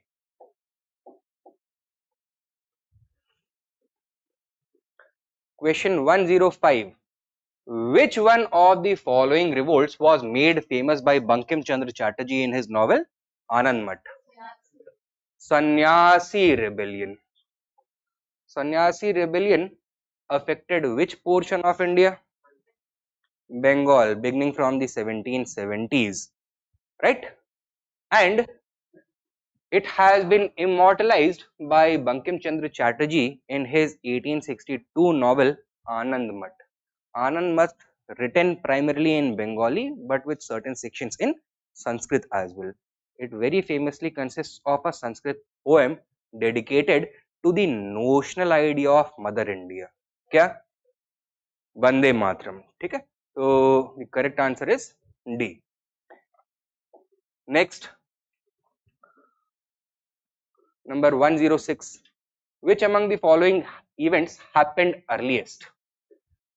Swami Dayanand Saraswati established the Arya Samaj. Deenbandhu Mitra wrote Neel Darpan. Bankim Chandra Chattopadhyay wrote the Anand Math. Satyendranath Tagore became the first Indian to succeed in the Indian Civil Services examination. When was the Arya Samaj established? 1875 by Swami Dayanand Saraswati. Where? Founded in Bombay. Later its headquarters was established at Lahore in 1886. Right? Deenbandhu Mitra wrote Neel Darpan when? 1860. Okay? Was published in 1860, translated into English, and then published, and a company was hired by Reverend James Long for recitals for performances both in India as well as in England. Bankim Chandra Chattopadhyay wrote the Anand Math in 1882, not 62, 1882. And Satyendranath Tagore became the first Indian to succeed in the ICS examination 1861. सबसे पहले क्या हुआ है? B, the publication of the Neel Darpan.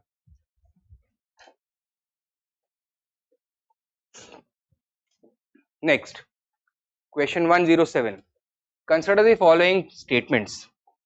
This play is accredited with the portrayal of issues faced by indigo farmers of Bengal. Statement 2. India's national song has been taken from this play. With reference to Neel Darpan, which of the statements given above is or are correct? Is the first one correct? This is accredited with the raising the issues faced by indigo farmers. Second one, incorrect. National song has been taken from the Anand Math. Correct answer is A, one only. Number 108. Which one of the following upheavals took place in Bengal immediately after the revolt of 1857? Sannyasi rebellion, Santhal rebellion, indigo disturbances, Pabna disturbances. Indigo disturbances. 1859 to 61. ठीक है? सन्यासी rebellion,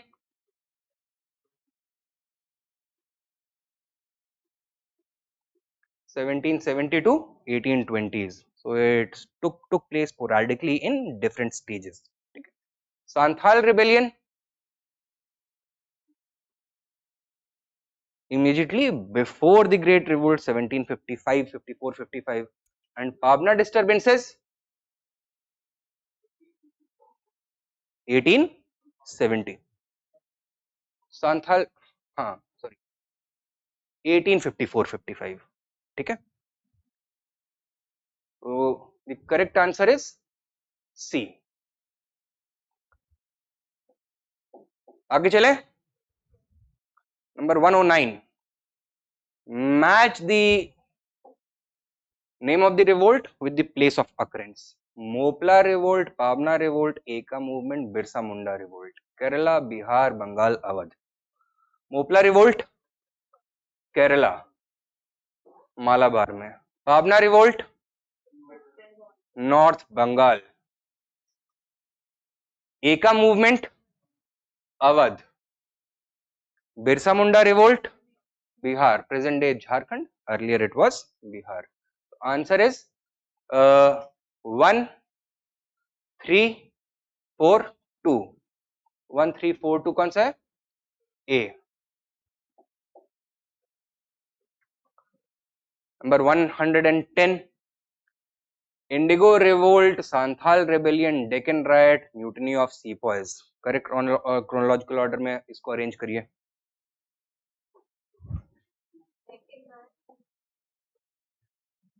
From the earliest to the latest.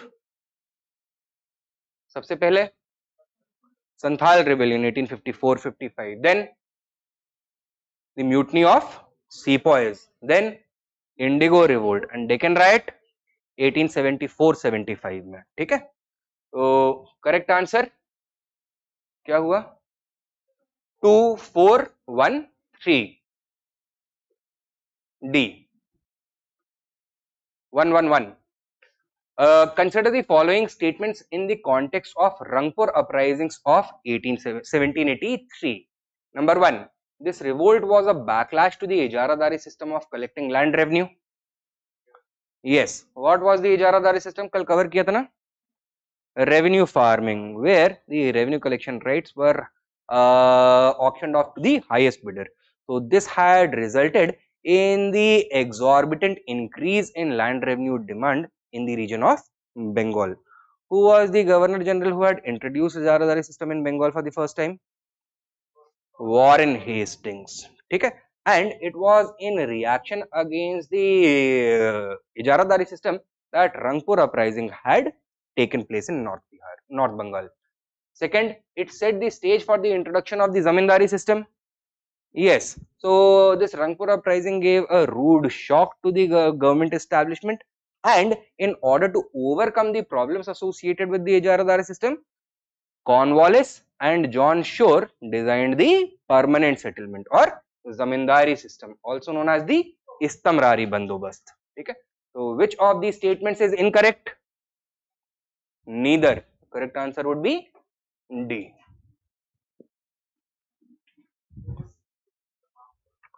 किसका? इजारादारी system का? जमींदारी system, also known as permanent settlement और इस्तमरारी settlement और बंदोबस्त.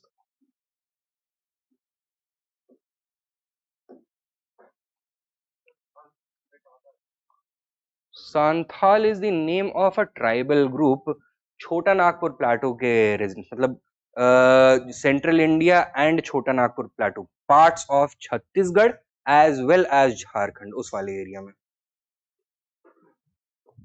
राजमहल hills पढ़ा है ज्योग्राफी में? हाँ, तो उसके अराउंड वाला area.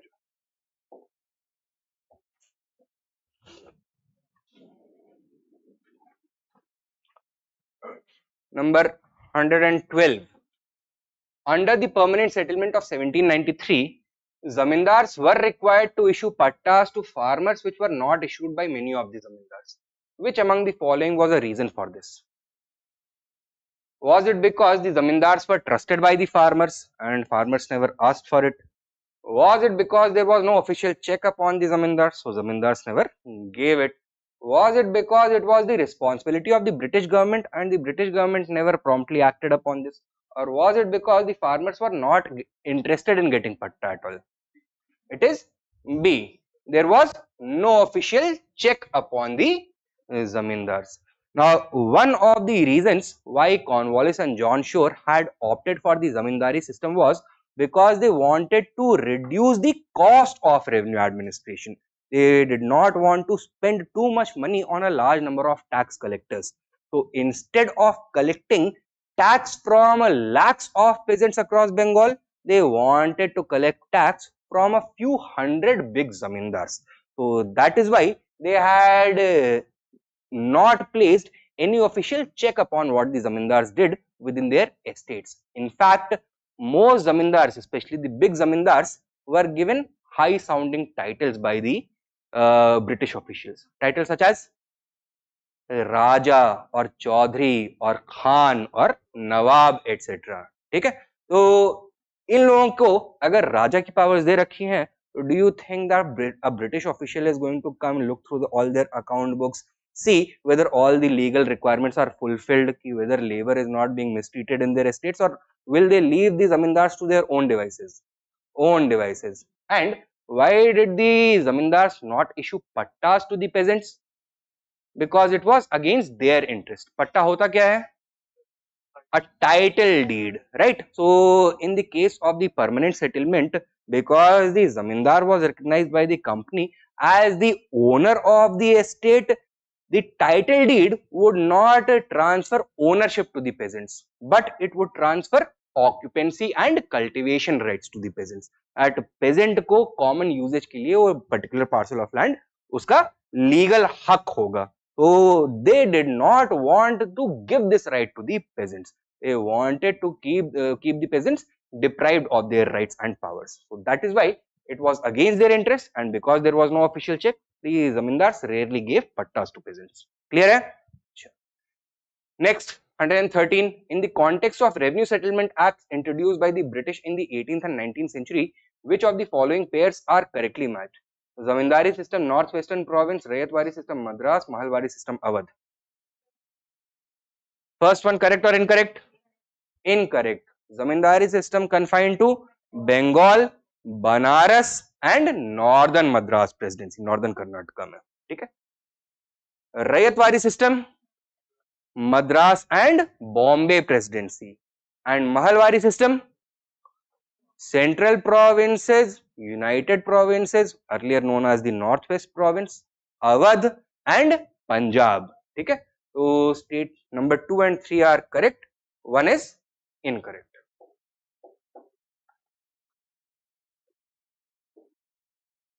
Next, 114. After the Santhal uprising subsided, what was or were the measure or measures taken by the colonial government? Number 1.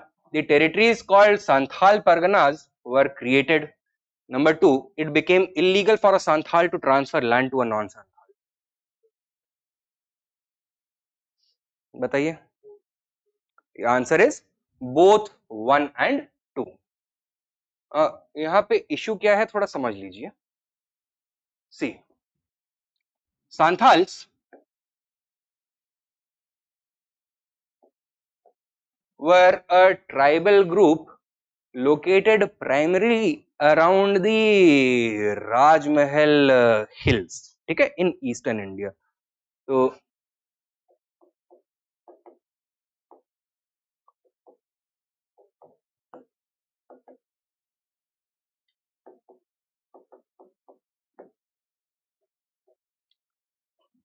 during the colonial period, this was part of the Bengal presidency.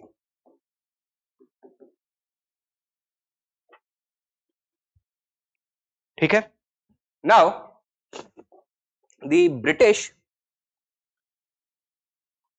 as they became interested in the expansion of their revenue income, they sought to introduce settled agriculture over here as well.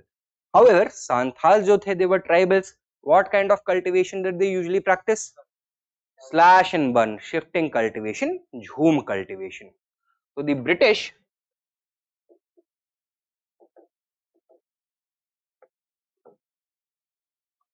wanted them to adopt settled agriculture.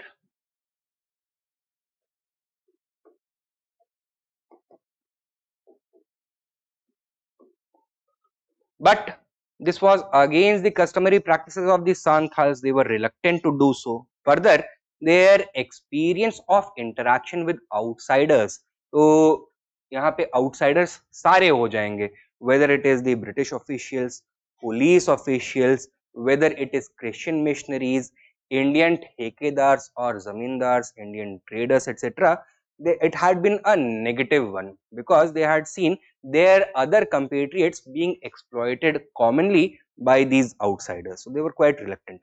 So in order to console them, in order to make them feel secure about it, in 1832, the government demarcated a huge area along the foothills of the Rajmahal Hills known as the Damin echo.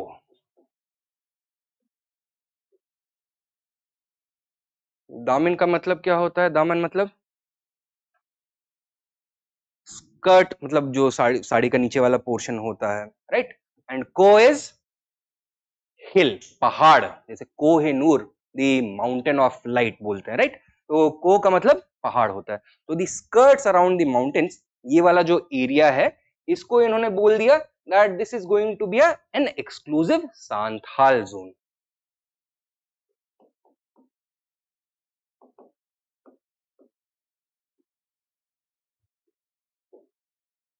And nobody shall interfere in the Santhal usage of this parcel of land.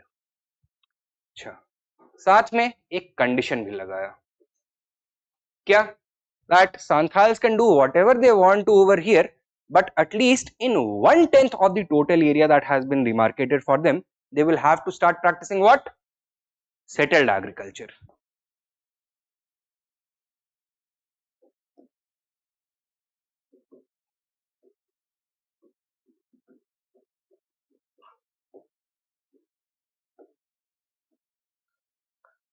Following this, what will happen to the size of the Santhal population concentration in this region?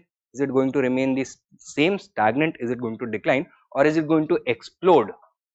Is going to explode as Santhals from the surrounding areas also started coming and settling over here. So this resulted in the rapid expansion of Santhal population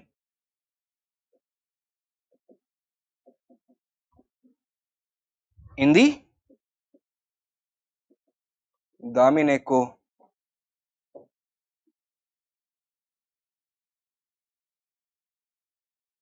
अंग्रेजों को छोटा नागपुर प्लेटू और राजमहल गारो gap के बीच में और क्या मिला इस जमाने में?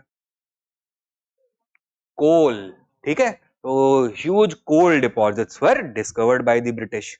This became problematic. क्यों? क्योंकि अभी अभी ये इलाका सांथाल्स को दिया है. We have promised them we are not going to interfere. But अंग्रेज माने कैसे? When their economic interests became involved, everything else took a back seat, and therefore the British went back on their promise and started interfering in the internal affairs within the Daman Eko. They started giving out huge coal mining contracts to Bengali and Marwari ठेकेदार्स. उनको ठेकेदार्स बोलते थे local language में. इन ठेकेदार्स को introduce किया. And where do you think the bulk of the manual labor for doing all this mining is going to come from? From among the Santhal population. So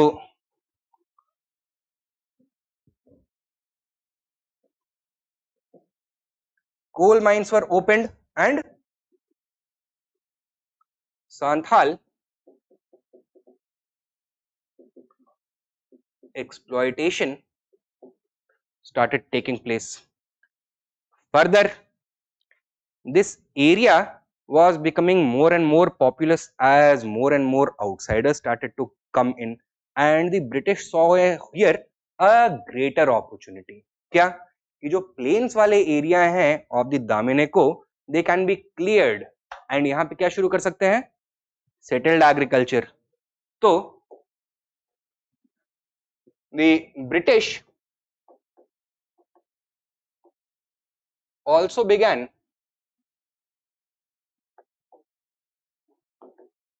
forcibly clearing the forests and introduced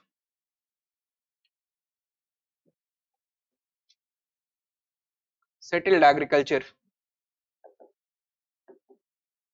In which presidency was the Damineko located? Bengal presidency में. And over here which system was introduced? Land revenue assessment का permanent settlement was introduced. So under permanent settlement, which new middleman is going to emerge in the Santhal region? In zamindars. So permanent settlement and the introduction of zamindars led to the aggravated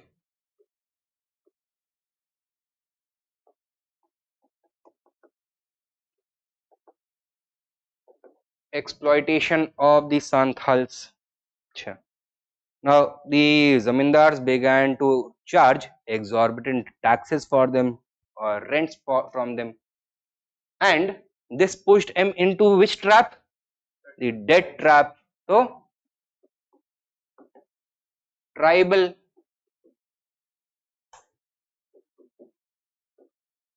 indebtedness के भी शिकार होने लग गए, because of which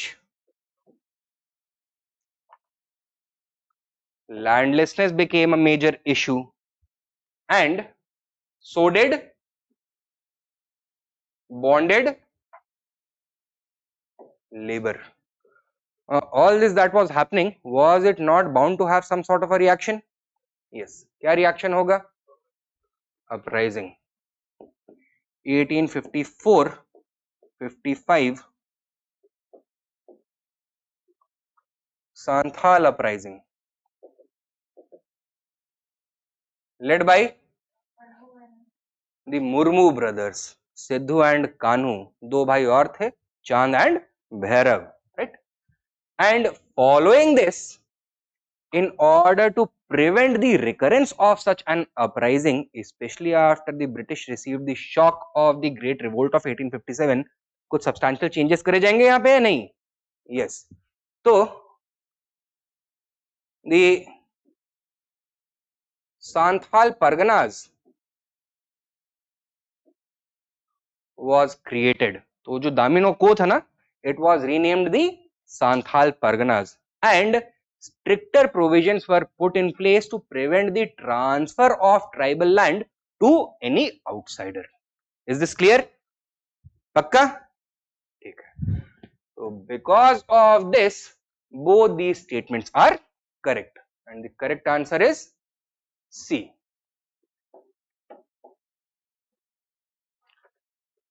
Number 115, with reference to the history of India, Ulgulan or the Great Tumult is the description of which of the following events? Birsa Munda's revolt of 1899-1900, उसको मुंडा उल्गुलन भी बोलते हैं.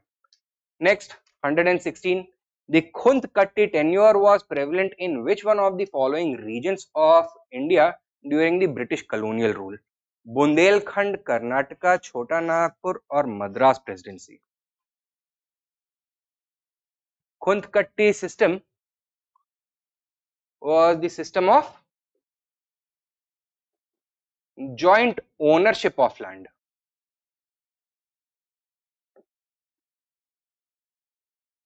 Prevalent primarily among the Mundas of eastern India. तो बताओ अब बुंदेलखंड, कर्नाटका, छोटा नागपुर और Madras presidency. छोटा नागपुर प्लेटो. ठीक है, आंसर इज सी.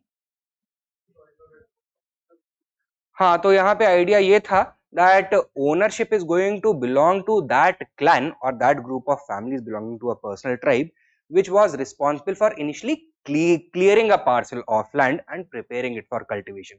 तो जिसने भी land को clear किया, prepare किया, that group of families is going to be given ownership. तो they are going to be considered the owners. Obviously कोई legal recognition लिखा पढ़ी नहीं होती थी. It was a tribal customary memory, generational memory, which allowed different clans to lay claims of ownership over different parcels of land. And since all the members of that clan, all the different families which were part of that clan were equal partners in the ownership and cultivation of that land, so wealth inequality ज़्यादा होगी या कम होगी relatively? It was quite low. So although the amount of economic development was not very high, लेकिन जितना भी थोड़ा बहुत होता था, it was equally distributed. So correct answer यहाँ पे है छोटा नागपुर प्लेटो. Now, next 117, the Deccan Agriculturalist Relief Act of 1879 was enacted with which one of the following objectives? A. Restore land to dispossessed peasants. 2. Ensure financial assistance to peasants during social and religious occasions. C. Restrict the sale of land for indebtedness to outsiders. Or D. Give legal aid to insolvent peasants. सब गलत. Correct answer is C. Restrict the sale of land for indebtedness to outsiders. So this act was enacted in the aftermath of which major uprising in the Deccan? The Deccan agricultural riots. ठीक है, 1875-76 में the entire Deccan was consumed, especially the region around Pune was consumed by a series of agricultural riots. Main targets कौन थे?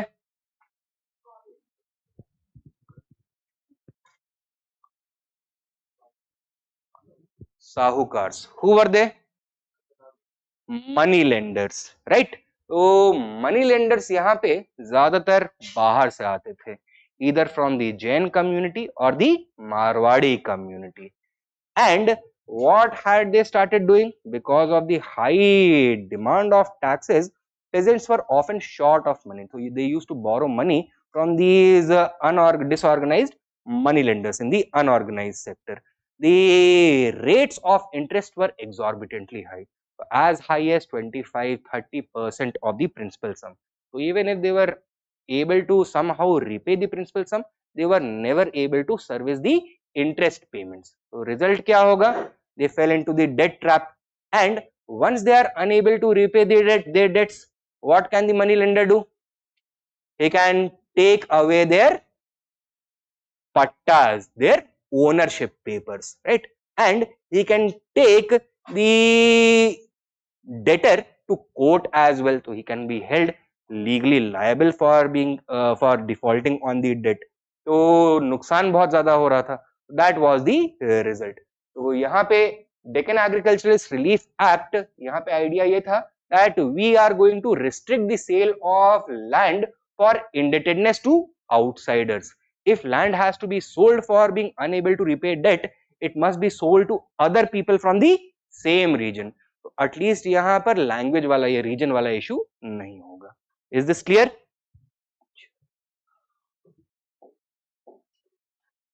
Next, name of the rebellion, name of leader, we need to match them. Rangpur uprising, Eka rebellion, Santhal rebellion, Kol rebellion. Rangpur uprising में Kena Sarkar, Eka rebellion Madari Pasi, Santhal rebellion Sidhu and Kanhu, 4 Sidhu, and Kol rebellion Budhu Bhagat. 3142. Answer is D. Rangpur rebellion where? Bengal. When? बताया था ना, इजारादारी system के बाद, permanent settlement के पहले, दोनों के बीचों बीच 1783. एका rebellion 1921 in the region of Awadh, in the backdrop of which ongoing major national movement? Non-cooperation movement. Santhal rebellion we have just covered, 1854-55, Chota Nagpur Plateau, Rajmahal Hills. And Coal rebellion, once again in the Chota Nagpur Plateau region, 1832. ठीक है, तो ये हो गया question 118. हाँ, 1832 Kol rebellion. Next question, list 1 and list 2, name of leader, name of movement match करना है. Tipu Shah, Dudu Miyan, Chait Singh, Titu Mir. Tipu Shah was involved with the Pagalpanthi rebellion. Which region was affected? Bengal region was affected. What did this rebellion stand for? It stood for Hindu-Muslim unity and the opposition of British rule. ठीक है. दूदू मियां led the Farezi uprising. ठीक है. Unlike the Pagalpanthi movement, which was a syncretic movement, the Farezi movement was a puritanical movement. It wanted to remove the corrupt practices from Islam and purify Islam. So it had led a revolt against both the British and their loyal zamindars, who were primarily Hindus. Chet Singh led the Banaras rebellion and Titu Mir led the Tariq-e-Muhammadiya rebellion. In Nar Kalbelia in Bengal, most famous for constructing a fort made out of bamboo, which proved quite effective, and the British had to bring in a huge cannon in order to destroy this fort. ठीक है. Banaras rebellion circumstances क्या है? You know about the Treaty of Allahabad 1865 following which battle? Battle of Buxar.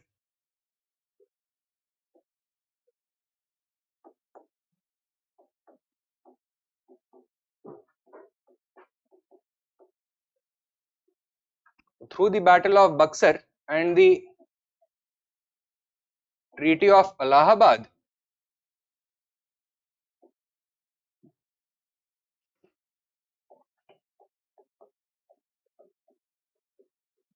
what had happened to Awadh and its independence? Had it been taken away or had it remained intact? It had remained intact, but British intrusion in Awadh had increased. Why? Because from this point onwards, the British tried to use Awadh as a buffer state between themselves in Bengal and the Marathas down south. Okay? So Awadh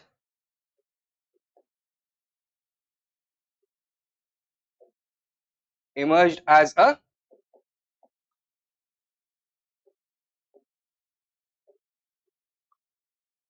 buffer state. Now, one of the other important provisions of this treaty was that 2 districts would be transferred by the Nawab of Awadh to the Mughal Emperor Shah Alam II. Do you remember the names of those districts? Allahabad and Kara.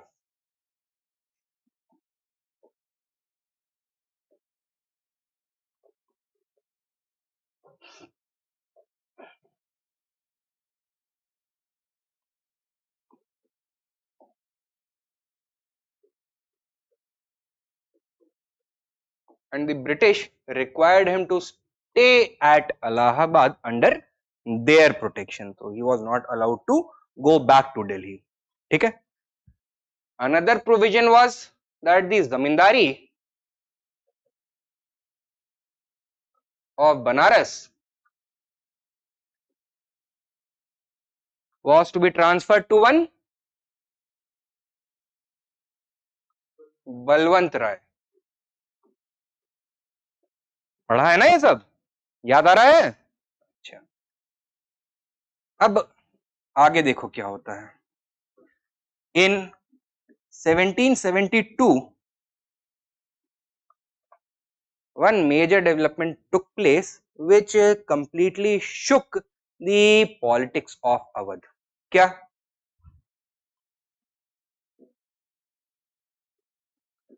Mahaji Rao Scindia invaded Awadh, captured Allahabad and released what? Mughal Emperor Shah Alam II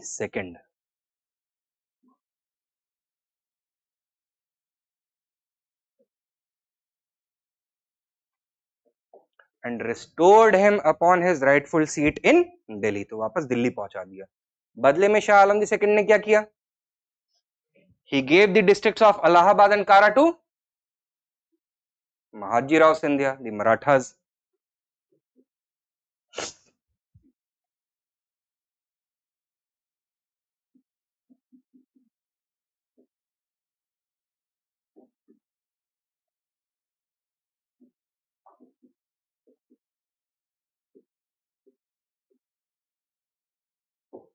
Allahabad and Kara were transferred to the Marathas.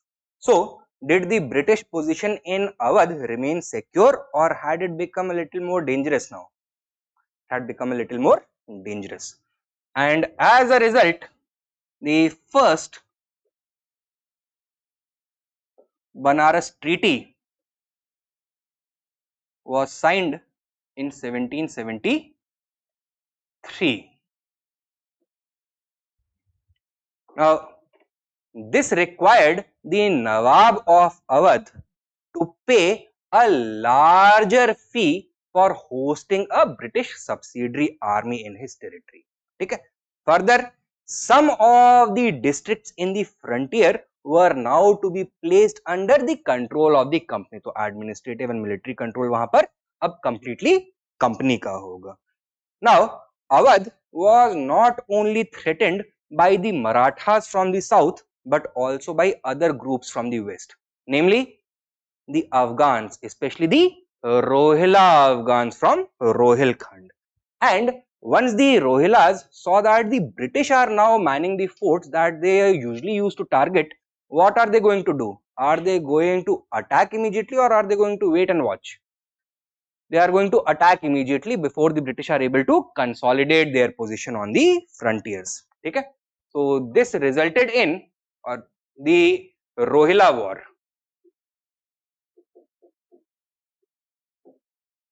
of 1774. समझ में आया इतना? अच्छा.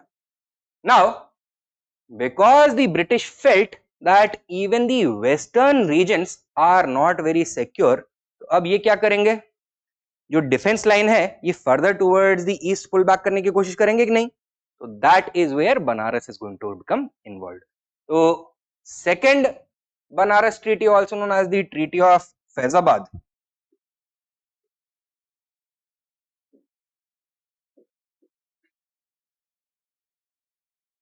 was signed between the Wazir of Awadh. By this point of time, Shuja-ud-Daula was dead, and power was in the hands of the Grand Wazir and the East India Company.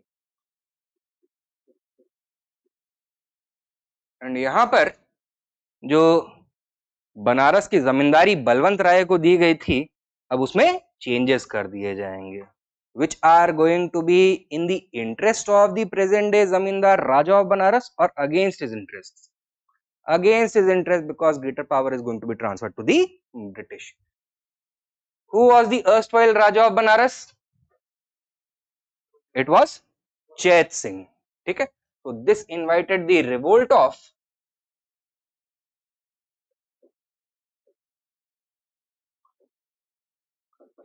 Chet Singh. Is this clear? तो correct answer क्या होगा?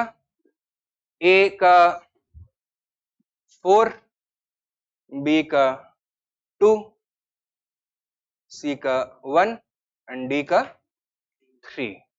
4, 2, 1, 3. Answer is C. Clear है? चलिए number 120. Consider the following statements in the context of Mopla rebellion.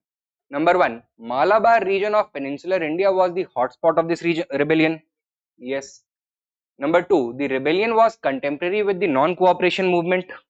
Yes. And number 3, it witnessed outstanding Hindu-Muslim unity. Incorrect. It witnessed extreme communal violence, ठीक है, between Hindus and Muslims. So correct answer A. Next question, peasant movement and leader.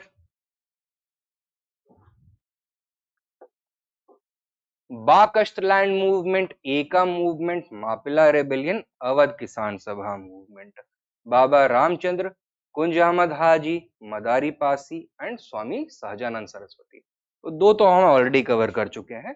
एका movement leader Madari Pasi, Mappila rebellion leader Variyankunnath Kunj Ahmad Haji and Ali Musliyar.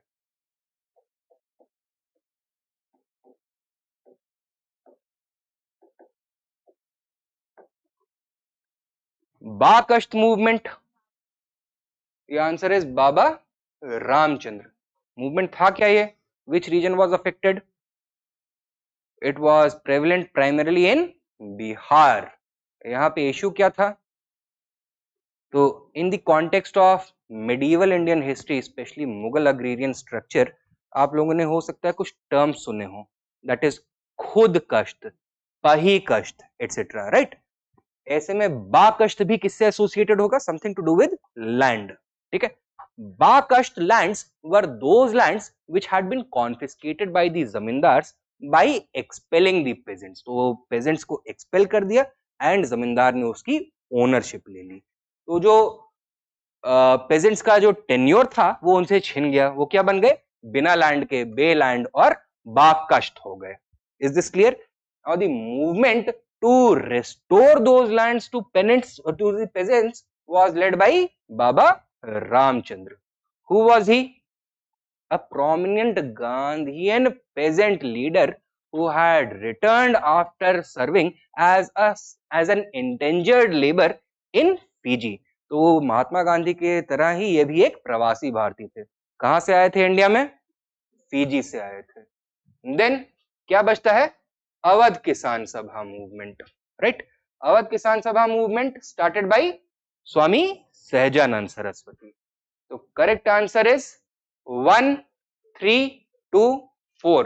1, 3, 2, 4. Awadh Kisan सभा set up by Swami Sahajanand Saraswati in 1920. And जब all India Kisan Sabha movement emerge हुआ तो the different किसान सभा, तो बिहार किसान सभा, अवध किसान सभा, यूपी किसान सभा, पंजाब किसान सभा, they all came under an umbrella organization known as the All India Kisan Sabha. Who was its president? नहीं, यही स्वामी सहजानंद सरस्वती. ठीक है, 1936 में सेटअप हुआ था. तो initially the all India Kisan सभा coordinated it's actions with the Congress, but as the right within the Congress began clashing with the left within the Congress, and social reforms especially and economic reforms, especially those related to the interests of the peasants, started to slow down. So are their loyalties going to remain with the Congress, or are they going to start drifting away from the Congress gradually? They started to drift away from the Congress. Towards whom? Towards the communist, CPI के साथ align करने लग गए अपनी ideology. And as a result during the quit India movement did Swami Sahajanand Saraswati और all India Kisan सभा participate in that movement, or did it boycott that movement? It boycotted that movement. Does this mean that the All India Kisan Sabha and the communists are not going to lead any peasant movements in the future at all? No, they are just not going to cooperate in any Congress led movement, क्योंकि कांग्रेस को वो क्या मानने लग गए थे by this point of time? A middle class party, a zamindar party, bourgeois interest को protect करने के लिए. And communists are going to become very active during which stage? During the final stage of independence. 1946 में two powerful movements are going to be brought by them in eastern India. एक है Tebhaga movement in Bengal, दूसरा है Telangana uprising इन आंध्र प्रदेश, हैदराबाद के अंदर. ठीक है, तो towards as we move closer and closer to independence, it was becoming apparent that the days of the British in India are numbered, and decision क्या होना था कि आगे पावर किसके हाथ में होगा? Would it be the communists? Would it be the Muslim League? Would it be the Congress? And that is why, what are you going to see? More confrontation against the British, or the national movement cracking along its fault lines and a sort of implosion taking place? A sort of implosion is going to take place. ठीक है, वो बाद में हम cover भी करेंगे, but अभी के लिए इतना काफी है. Next 122. Consider the following statements about the Rampa rebellion. Number 1, they were residents of the Maharashtra region. कहां के थे? आंध्र प्रदेश, तो कृष्णा गोदावरी डेल्टा के अराउंड मद्रास रीजन में थे, मद्रास प्रेसिडेंसी में. Number 2, the main cause of this rebellion was the prohibition of jhum cultivation. This is correct. So the Rampa rebellion was a tribal rebellion led by Alluri Sitarama Raju. ठीक है. Thirdly, the rebel people were called Ramadandu. This is also correct. एक दूसरा movement भी था इसी reason में हुआ, that was a peasant movement, Chirala Perala movement, right. वहां पे भी जो फॉलोअर्स थे, दे कॉल्ड देमसेल्व्स रामडंडू. यहाँ पे भी रामडंडू बोलते हैं. रामडंडू मतलब फॉलोअर्स ऑफ रामा. तो यहाँ पे आपको क्या दिख रहा है? Are you finding any parallels with other tribal movements that came in India? Munda rebellion में कौन सा आइडिया दिया गया था? Ram Rajya, right, that we want to introduce Ram Rajya. तो यहाँ पे भी सेम कॉन्सेप्ट है. बाद में at all India political level who is going to apply this idea? Mahatma Gandhi most famously उन्होंने बोला ही था कि राम राज लाना है, right? तो which of these is correct? D, 2 and 3. Now next question, with reference to the freedom struggle, which of the following correctly describes the term DQ?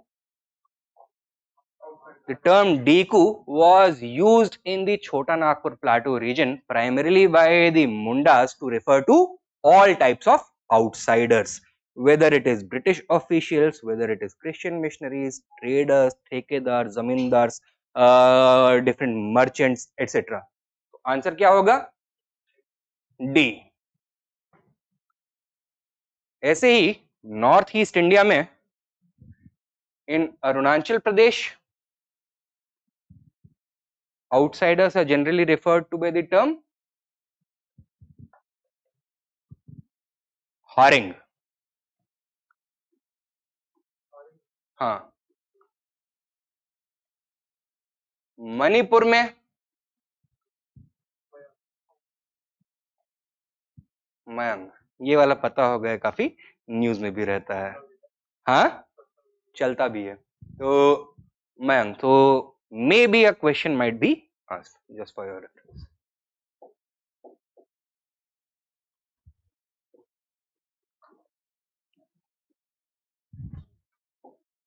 Next question. अच्छा, मणिपुर में who are the two major communities जिनके बीच में अभी problem चल रहा है? Kukis and Meiteis. ये तो आप लोग कवर कर ही रहे होगे ना. अच्छा, next number 124. He was an Indian revolutionary involved in the Indian independence movement. He became involved in anti-British activities in response to the 1882 Madras Forest Act. Rising discontent towards the British led to the Rampa Rebellion or Maniam Rebellion of 1922, in which he played a major part as a leader. किसके बारे में बात हो रही है? Sitaram Raju, Alluri Sitaram Raju. Number 125. Consider the following organizations or movements: All India Kisan Sabha, Ekam Movement, UP Kisan Sabha, Awadh Kisan Sabha. Correct chronological order. बताओ, मुंह से नहीं चलेगा.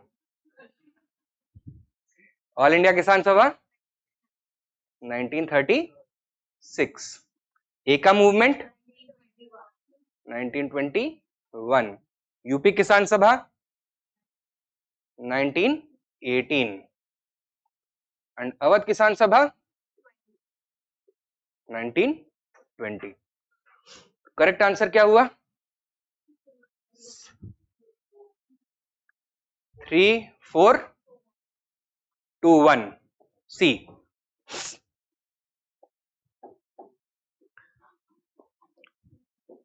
(126) Who of the following is popularly known for leading the Bardoli Satyagraha? Answer is Sardar Patel, Vallabhbhai Patel. In fact, it was in the context of this satyagraha that he was given the title Sardar by the female parts, the women of Bardoli. ठीक है, तो answer is C. Next question, 127. The demand for the Tibhaga peasant movement in Bengal was for.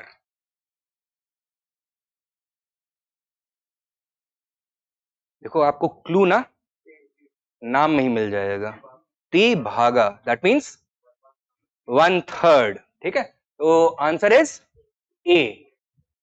The reduction of the share of the landlords from one half of the crop to 1/3, so that 2/3 could remain with the peasants themselves. कहाँ पे हुआ ये? बंगाल में. When? 1946. यहाँ पे किसका influence ज्यादा था? Was it a Congress led movement or not? No, it was a communist movement. And जहाँ जो रीजन अफेक्टेड हुआ वहां पर later also communist influences are going to remain quite dominant. यहाँ पर भी रंपा वाले रीजन में भी या फिर ये गोदावरी रीजन में भी तो Maoist activities, Naxalite activities are going to become quite dominant later on in these regions. तो आंसर यहाँ पे 127 का ए है. Next, the revolt of 1847 is related questions. 128. consider the following assertion and proposed reason. तो assertion है the General Service Enlistment Act became a reason for the revolt of 1857. Correct, incorrect? Correct. What was the problematic provision of this act?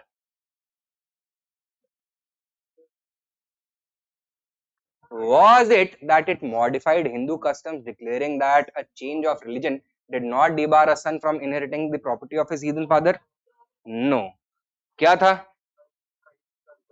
Yeah, all the new recruits would have to give an undertaking to the British that they would serve in any region that they are posted, irrespective of whether it is in India or abroad.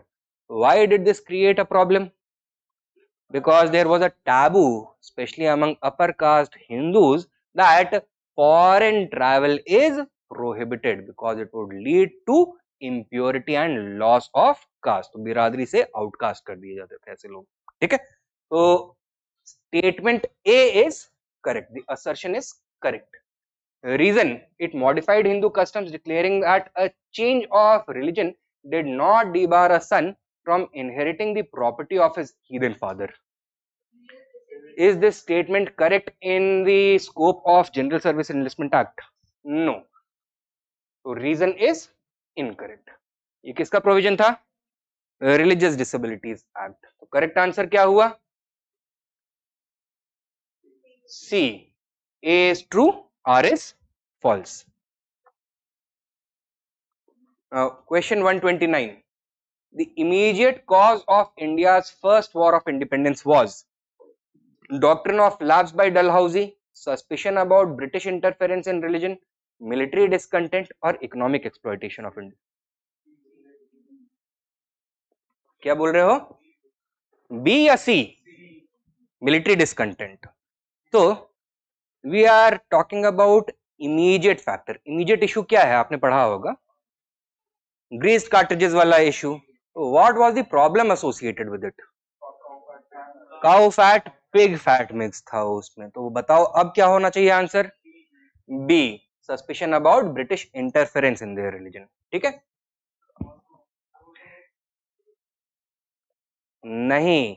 तो it was part of a huge belief, a big belief system at the general level that the British are actively trying to destroy the religion of Indians and जबरदस्ती या फिर छल कपट करके cheating करके इनको convert करवा लो क्रिश्चियनिटी में, right? So that is why it was this fear of a perversion of their religious beliefs that had caused this sense of panic, desperation and helplessness among both the sepoys of the British Indian Army as well as the ordinary citizens. So that was the immediate trigger for it, responsible for it. ठीक है? Military discontent जो है, it had been building up for a long period of time. So it was one of the long-term factors, right? What were the issues germane to service within the military that were becoming problematic, that were causing resentment? क्या क्या थे? First of all, open racism, right? The Indian soldiers were berated, physically abused by their European superiors on an almost daily basis. इसके अलावा general service enlistment act, इसके अलावा promotions में restrictions, इसके अलावा पे में डिस्क्रिपेंसी, इसके अलावा फॉरेन सर्विस अलाउंस जो भत्ता होता था उसको डिसकंटिन्यू कर दिया गया था, इसके अलावा gradually the conditions for service within the company's army were becoming antithetical to the personal religious beliefs of the sepoys. तो यूनिफॉर्म के regulations कि एक तरह की मूछ कंपलसरी कर दी गई, facial hair of a particular type, ban on the wearing of turbans etc. These things became problematic, right? घर पे लेटर भेजना भी महंगा पड़ गया था, स्टैंप एक्ट इंट्रोड्यूस हो गया था, post and telegraph act introduce हो गया था, तो स्टैम्प्स हैड बिकम कंपल्सरी. तो earlier free military post used to be there, so this was an added expense. So these were the long term causes. Immediate cause है suspicion about British interference in their religion. Clear है? Number 130. Which one of the following statements about the revolt of 1857 is correct? A. It was a revolt carefully organized and planned by the Rajas, Nawabs and Talukdars. Can you say this about the revolt? No.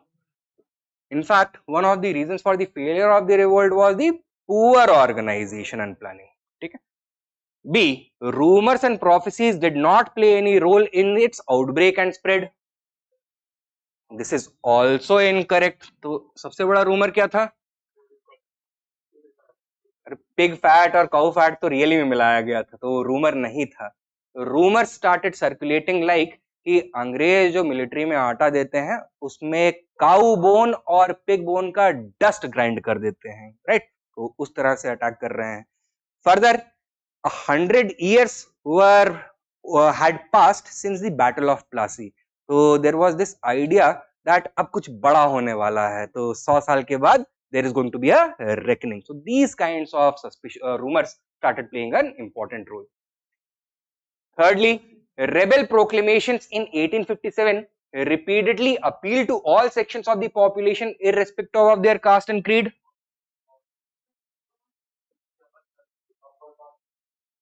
Pakka? They made an appeal to all sections of the population to unite against their common enemy. So this is valid. Okay? And lastly, the British succeeded in quickly and easily controlling the rebels.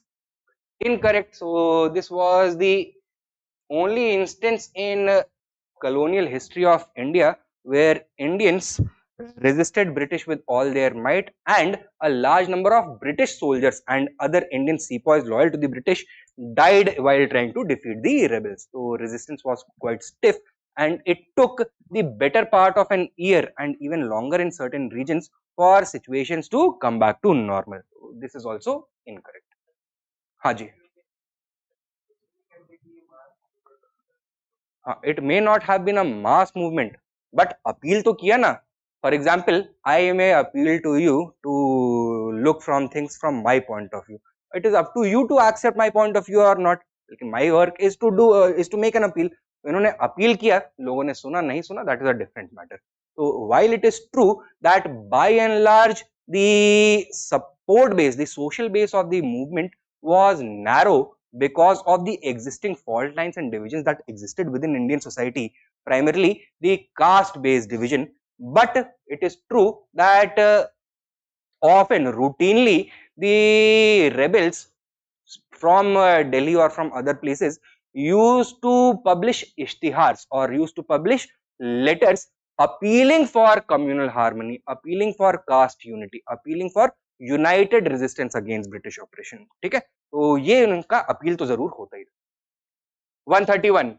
The Azamgarh Proclamation of August 25, 1857 stressed on which one of the following issues? Hindu-Muslim divide, support to English government, return of the Badshah or imposition of heavy Jummas or revenue demand. Azamgarh Proclamation was in line with this one. बताओ किसको appeal कर रहे होंगे ये?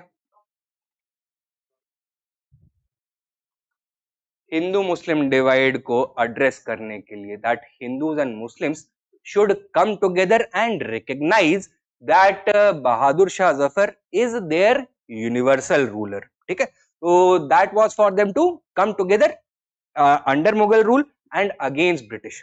तो return of बादशाही, तो बादशाही तो already था ही ना, अभी तक तो खत्म किया नहीं गया था.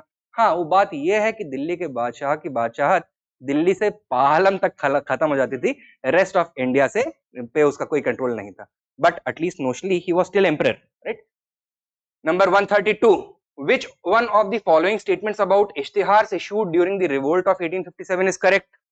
They glorified the Muslim rule in India. They glorified the coexistence of different communities under Mughal Empire. They glorified the message of Islam, or they glorified the role of Queen Victoria. B. They glorified the coexistence of different communities under the Mughal Empire. ये तीनों questions एक ही theme से होते हैं.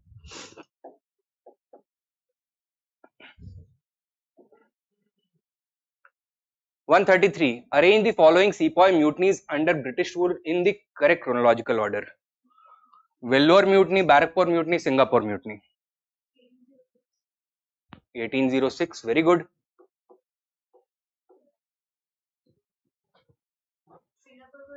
Context भी बता दो क्या है इसका। साउथ में तो था, वेल्लोर तमिलनाडु में है तो साउथ में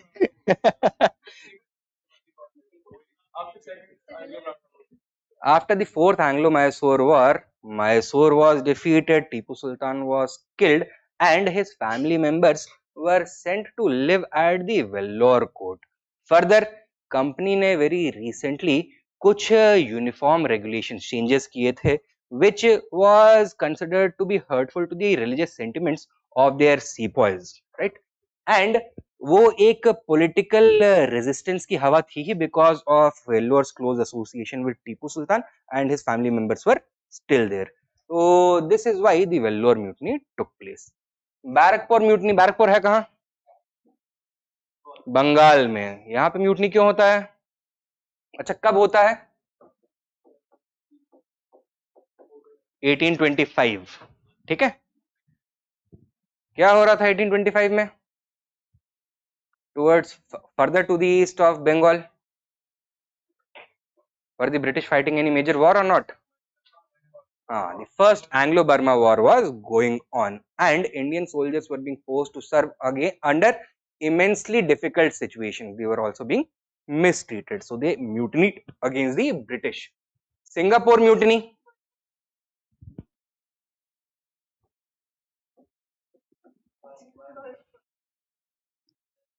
कोई मेजर रेवोल्यूशनरी प्लॉट इस समय हुआ? Are you aware of anything? Ghadar conspiracy हुआ था, राइट? गदर कॉन्स्पिरेसी में आइडिया क्या था? that they are going to bring about a major armed revolt in 3 major cantonments in the region of Punjab. कहाँ पर? रावलपिंडी, फिरोजपुर एंड लाहौर। यहाँ से एक आर्म्ड रिवोल्ट मतलब म्यूटनी शुरू होगा which is going to spread right from Punjab up to Singapore. Now this plot was discovered beforehand and the British acted. It could not come to fruition. तो गदर conspiracy India में तो fail हो गया, but the soldiers living in Singapore or stationed in Singapore did not know that the plot had already been discovered. तो उन्होंने क्या किया? They carried out their mutiny. लेकिन उनको आइडिया नहीं था कि इंडिया में सिचुएशन अंडर कंट्रोल है, and so they were all caught. Most of them were executed or transported for life. Correct chronological order: 1, 2, 3. A.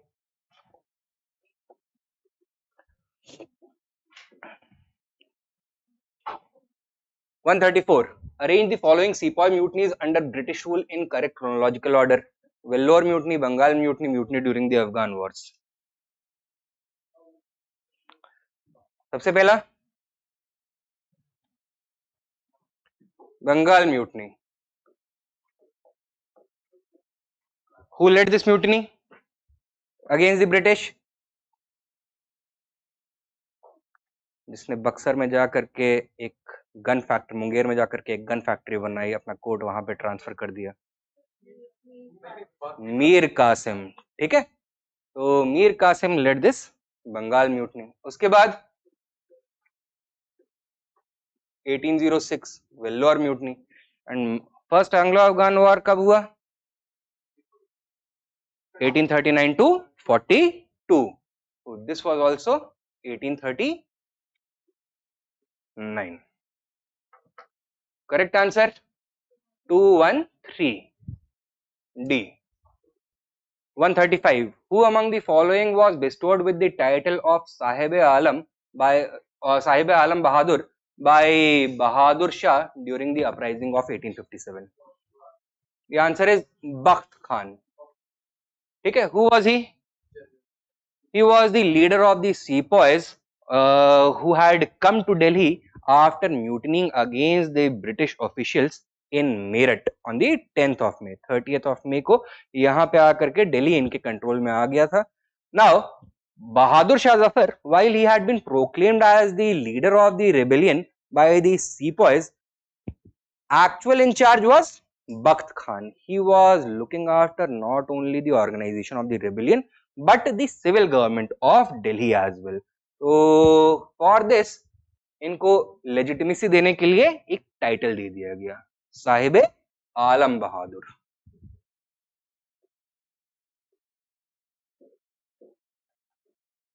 136. Which one of the following places did Kunwar Singh, a prominent leader of the revolt of 1857, belong? Bihar, specifically कहां से? आरा, Jagdishpur. 137. Who among the following was the leader of the revolution of 1857 in Assam? Revolt होना चाहिए ये, दो बरुआ हैं।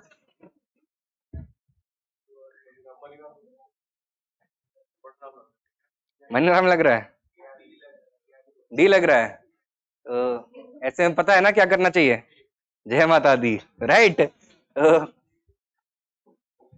Answer is A over here. Dewan Maniram या मनीराम दीवान इनको बोला जाता था। एंड इशू क्या था कि he was interested in the British purchasing tea from him. So he owned huge tea plantations in Assam. So हुआ क्या that at this point of time the British were not very interested in procuring tea from Assam.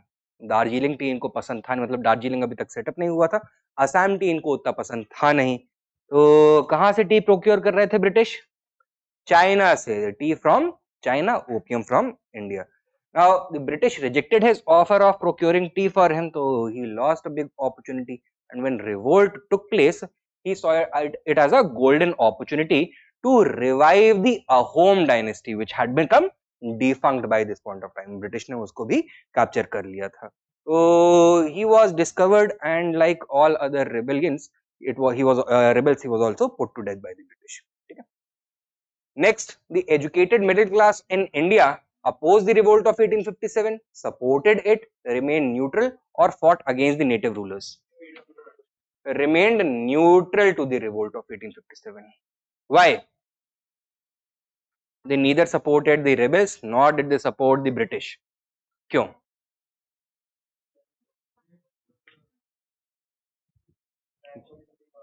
हाँ, तो the revolt did not have a progressive objective जैसे इनका vision था. It was backward looking. It wanted to turn back the clock of time and take India to its medieval feudal past. ठीक है? They were not in support of this. Further, they did not support the British because even though they did not agree with the vision of the rebels, they sympathized with them. Why? Because they realized that the grievances of the rebels are valid, that it was the result of general discontent because of the exploitative nature of British rule. They felt that they should not come out in support of this exploitative regime as well. Therefore, they remained neutral. Next, which of the following group did not participate in the revolt of 1857? Agricultural labor, sahukars, farmers, landlords. Sahukars and landlords. While in some regions, dispossessed landlords did participate, but by and large, landlords remained aloof or they remained extremely loyal to the British. So, correct answer over here is D, 2 and 4.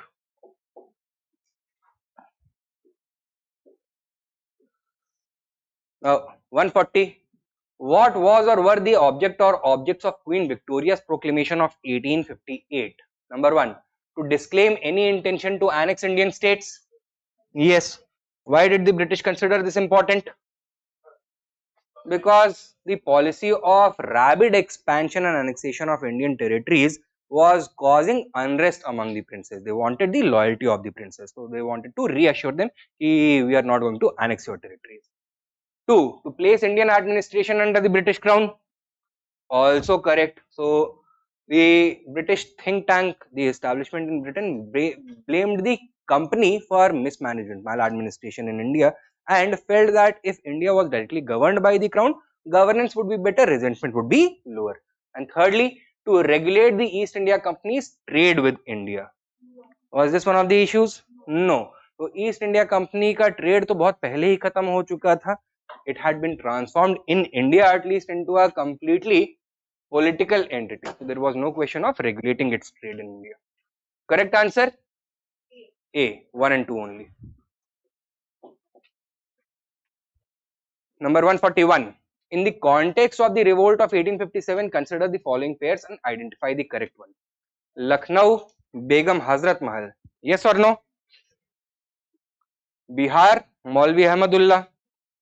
No. Faizabad, Kunwar Singh. No.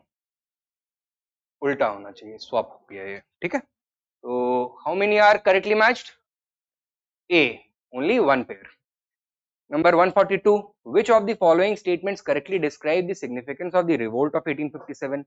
Number 1. It highlighted the importance of violent struggle for the freedom of the country.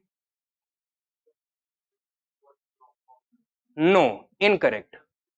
Because it had failed, violent rebellion had failed, future nationalists, are they all going to adopt the approach of violent revolt? No, constitutional methods are going to be used by them, then peaceful mass agitation primarily. Okay? Second, it was a rare event during India's freedom struggle that depicted remarkable Hindu-Muslim unity. This is correct. In fact, this was one of the greatest strengths of the revolt. So, which is the correct answer? B, 2 only.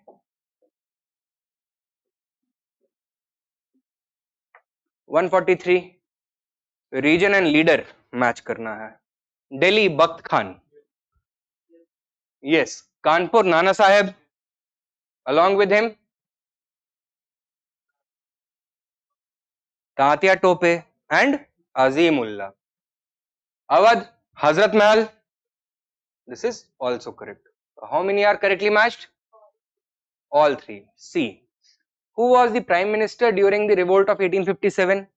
Churchill, Palmerston, Attlee or Gladstone? Answer is Palmerston. So Churchill was British Prime Minister when? World War II के दौरान 1940 to 1945 and then 1950 to 1955. ठीक है? Attlee was Prime Minister when India became independent. So 45 to 50. Gladstone was also Prime Minister of Britain, but in the 1860s. Okay? In fact, he was the leader of the opposition when the Great Revolt of 1857 had taken place. And there are a few contemporary observers who have characterized the revolt of 1857 as a national revolt or a war of independence. कौन कौन है ये?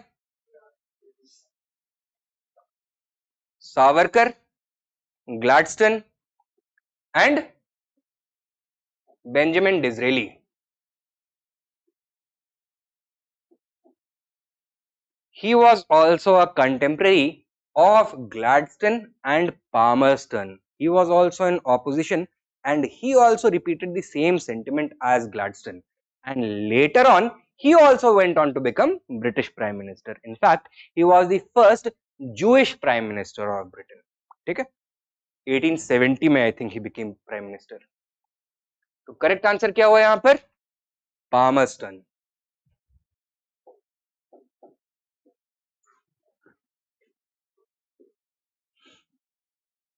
And 145. The first freedom struggle of 1857 failed because A. There was lack of unity of purpose in the Indian sepoys. Generally, native kings supported the British.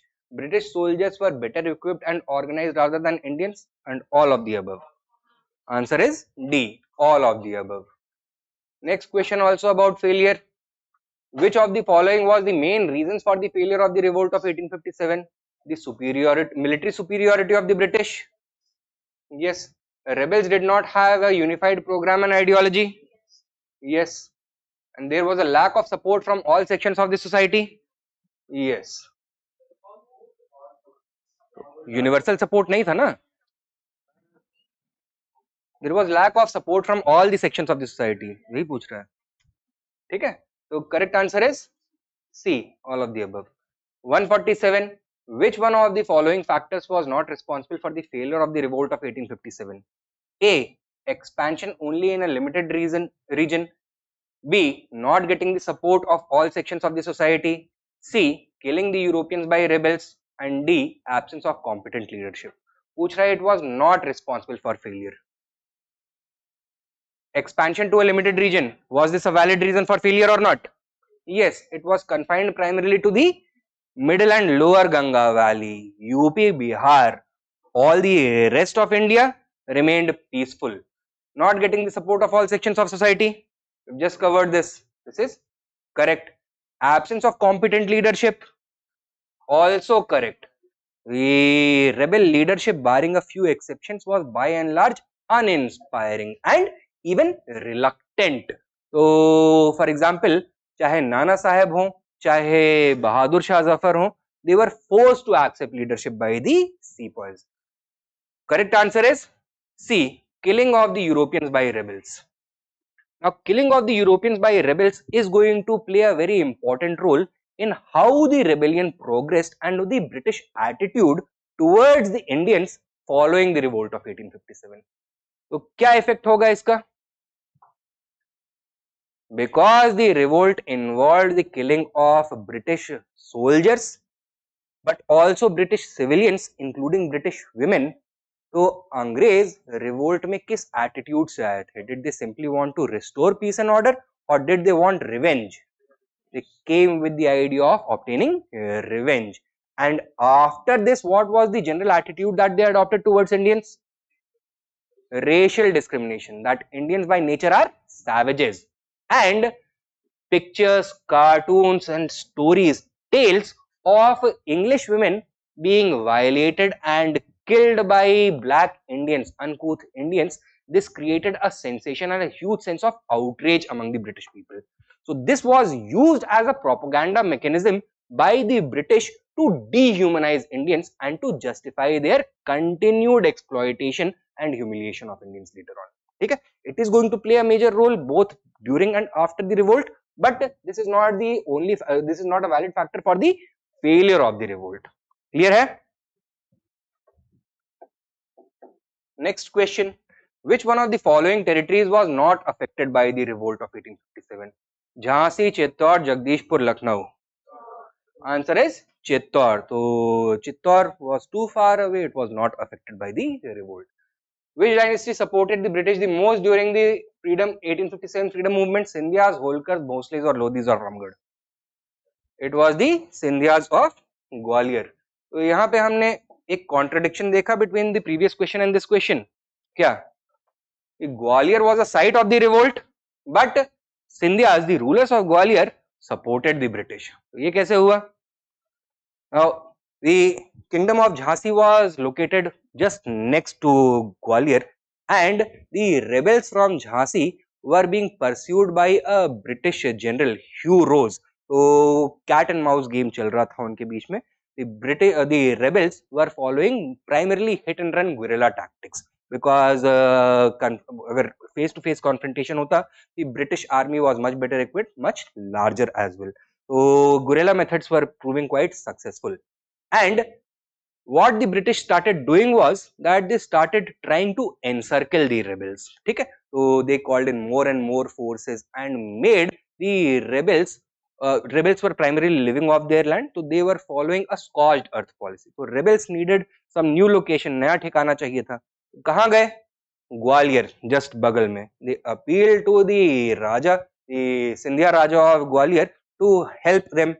Now the generals of the Scindia, तो जो उनका general का core था, they were also quite supportive of the rebels. तो they were saying कि यार ये अंग्रेजों ने हमारे भी बहुत नुकसान किया है. Let us restore our power and restore our rule and independence. Let us join hands with the rebels. तो जो सिंधिया leader था, ruler था, he came under pressure from both the rebel side as well as his own soldiers. Own soldiers में भी sentiment pro rebellion था, and he said कि हाँ मदद करते हैं, but आओ पहले बैठ के थोड़ा पानी पियो, थोड़ा ठंडा लो, थोड़ा AC चलाओ, थोड़ा रेस्ट करो, IPL देखो, चाय पकौड़े खाओ, right? तो he promised them help, but always delayed कि नहीं, this is not the right time, अभी weather ठीक नहीं है, बारिश हो गई है, this is not the right time, my soldiers are not prepared, this is not the right time because we are still to gather the required food for our campaign, this is not the right time क्योंकि अभी बारूद आना था दिल्ली से, वो पहुंचा नहीं, एक बार वो आ जाए तो काम करते हैं. तो he kept on delaying and delaying and delaying, और ऐसे आज नहीं कल करते करते 4 महीने निकल गए. By this point of time, Hugh Rose had already amassed a huge force and he came to Gwalior. Gwalior की दहलीज पहुंच गया. महाराजा instead of closing the doors opened them and welcomed Hugh Rose with open arms. कि आइए अब आप संभाल लीजिए. तो the English contingent quickly overwhelmed the rebels and the matter was ended. तो आंसर है Scindias of Gwalior. 150. Regarding the revolt of 1857, which of the following governor generals said that had Shinde and Nizam participated, then the uprising would have been successful? Shinde मतलब Scindias. ठीक है, किसने बोला ये? Dalhousie, Ripon, Mountbatten और Canning? When did the revolt took place, during whose tenure? Canning. So it was Canning who was reacting. Answer is D, Lord Canning. 151. Which one of the following conceptions is true about the revolt of 1857? Indian historians have described it as an Indian mutiny. British historians have described it as a war of independence. It gave a death blow to the system of East India Company's rule in India. And D, it was for the improvement of the administrative machinery in India. Is A correct? No. इनको limited mutiny नहीं बताया गया है, general revolt, national war of independence बोला है Indian historian. British historians have tried to undermine it. They did not call it a war of independence but a selfish sepoy mutiny. It was not for the improvement of the administrative machinery. It was to end British rule in India and restore traditional rule. So correct answer is C. It gave a death blow to the system of companies rule in India. Number 152. Which of the following cannot be considered the outcome of the mutiny of 1857? The administration was taken over by the British Crown. Yes. Formation of various regiments in the Indian Army on the basis of region and caste. Yes. तो कौन सा doctrine लगाया था इन्होंने? Division and counter poise का. ठीक है. The governor general came to be called as viceroy. Yes. And D, more emphasis on implementation of doctrine of lapse? No. In fact, through the Queen's proclamation, the British reassured Indian princes that they are not going to annex their territories for any reason any longer.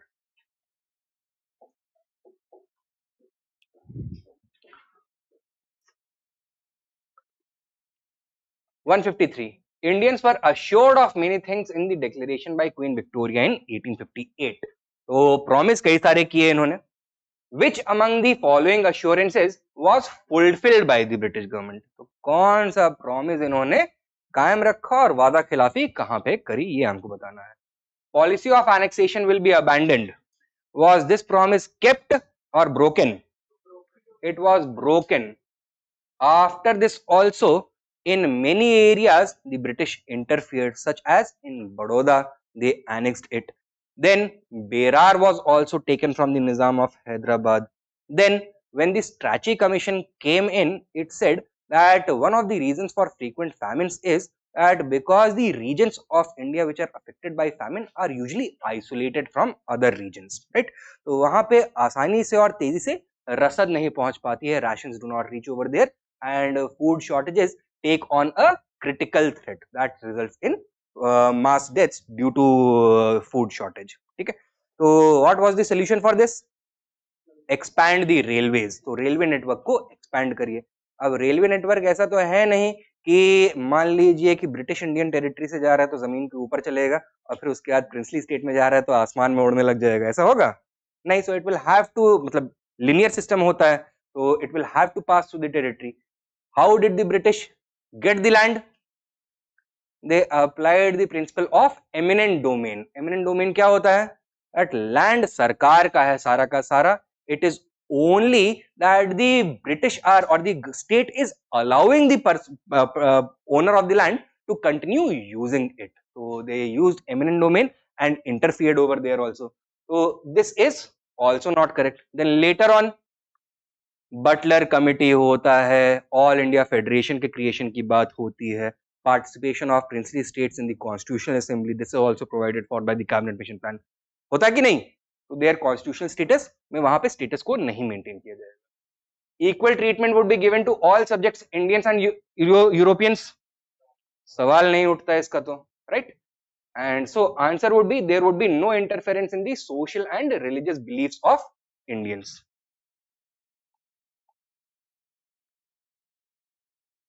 तो sorry, हाँ ये भी गलत होगा.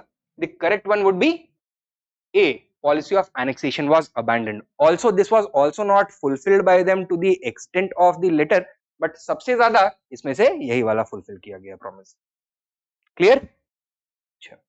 154. The statement, the so-called first national war of independence was neither the first nor national nor a war of independence. किस historian ने दिया ये? आरसी मजूमदार ने. वीडी सावरकर ने क्या बोला?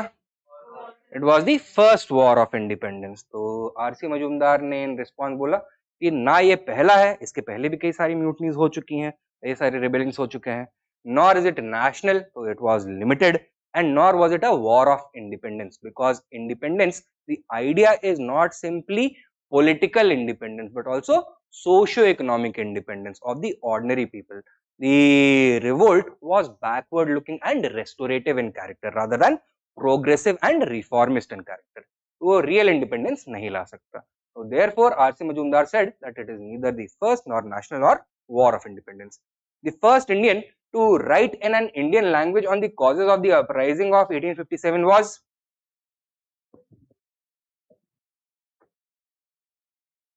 Sir Syed Ahmad Khan, V.D. Savarkar, Bankim Chandra Chatterjee, or none of the above. Write in Indian language on the causes of the uprising of 1857.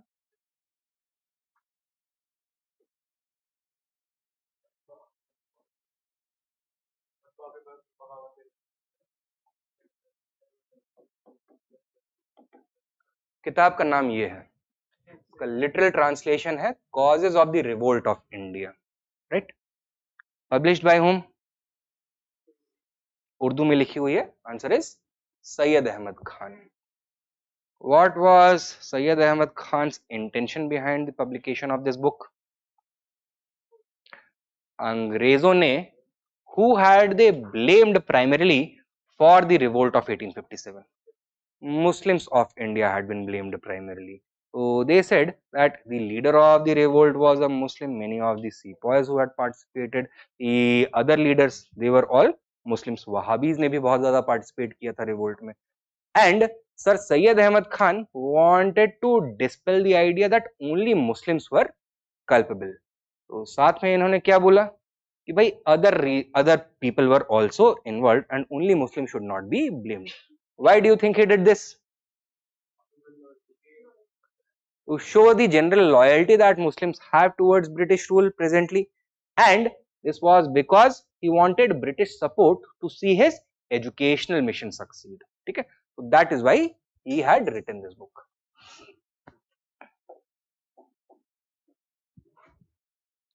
Next question, 156. Name of book, name of author. 1857, Civil Rebellion in the Indian Mutinies, 1857 to 59. Sepoy Mutiny and the Revolt of 1857, and Awadh in Revolt, 1857 to 1858.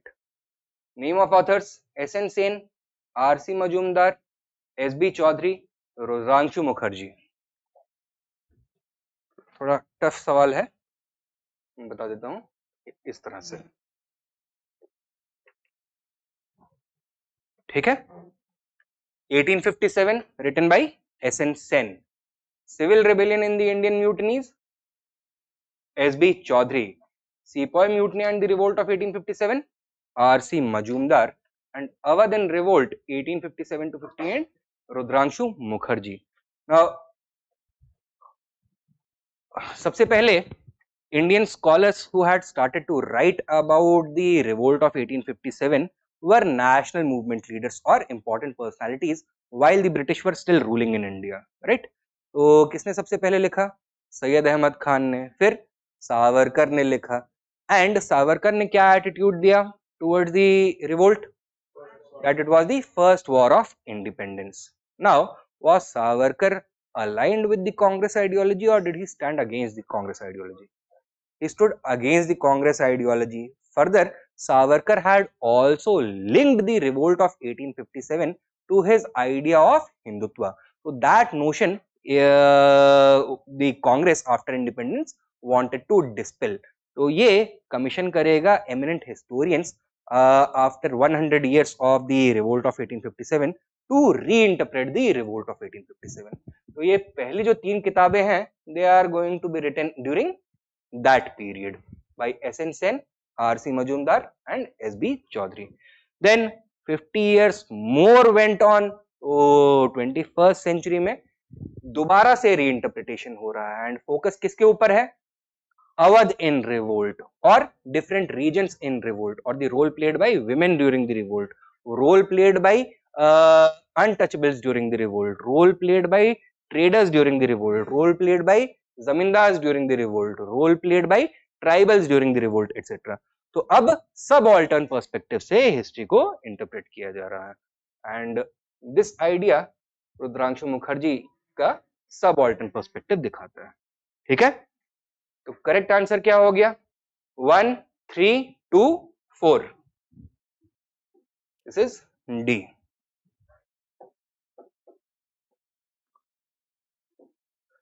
Next theme is socio-religious reformers or socio-religious reforms. Number 157.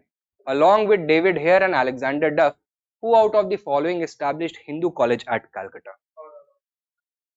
Answer is Raja Ram Mohan Roy. कब establish हुआ ये? 1817. Quickly after this it became involved in a major controversy.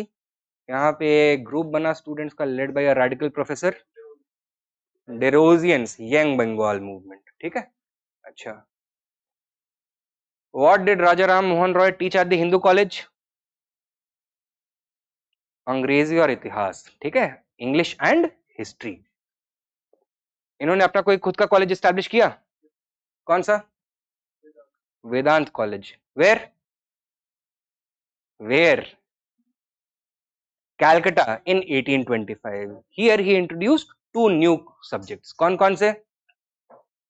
Mechanics and Voltaire's philosophy. ठीक है, वो जो French enlightenment age thinker था Voltaire, उसका philosophy and mechanics. So he used to conduct lectures at the Vedanta College on these 2 new subjects. Next question: in which of the following statements are correct regarding the Brahmo Samaj? Number 1, it opposed idolatry. Was it in favor of idol worship or against it? Against it. Why? अरे मोनोथियज्म तो ठीक है, मोनोथियज्म आपका idol worship के साथ भी हो सकता है, but it was discriminatory in nature. Idol worship caused discrimination. That was the idea. Next, it denied the need for a priestly class for interpreting the religious texts. Also correct. And thirdly, it popularized the idea that the doctrine that Vedas are infallible. Yes or no? No. So it emphasized upon the infallibility of logic rather than the Vedas. ठीक है, so this is incorrect. Correct answer B, 1 and 2 only.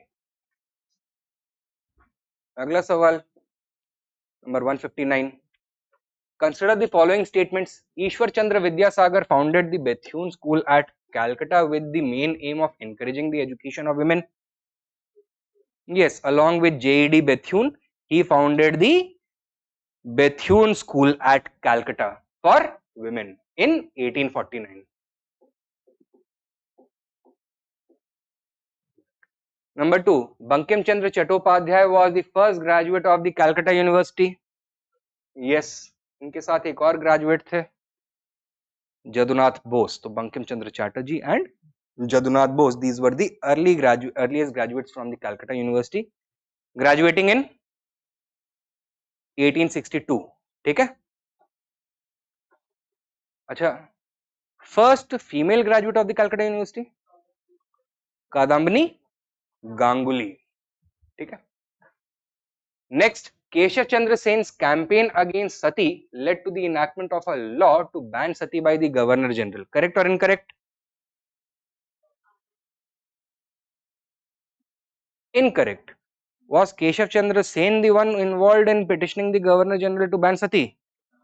Raja Ram Mohan Roy. किस Governor General ने ban किया? Bentinck ने. So which of these statements is correct? B. 1 and 2 only.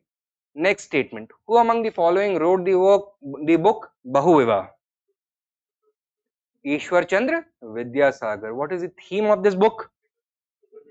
Condemnation of multiple marriages, polygamy. ठीक है?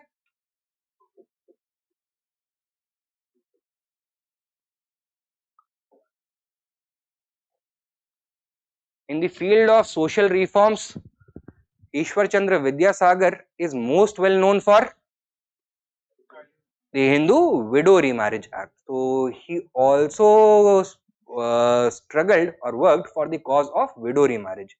Did he write any book on that theme? कौन सा?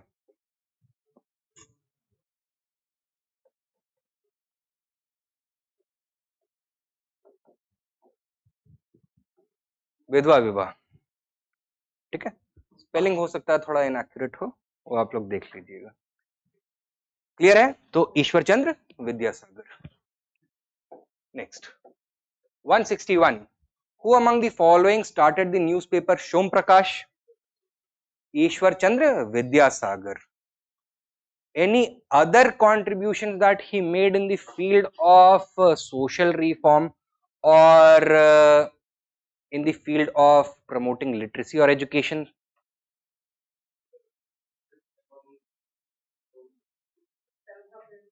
या Bengali primer इन्होंने इंट्रोड्यूस किया था, कॉल्ड दी बोर्नो परिचय. ठीक है, तो वर्ण का परिचय करवाना, बोर्नो परिचय, that was introduced by him as a Bengali primer that is still used today for teaching young children Bengali. Right? Anything else?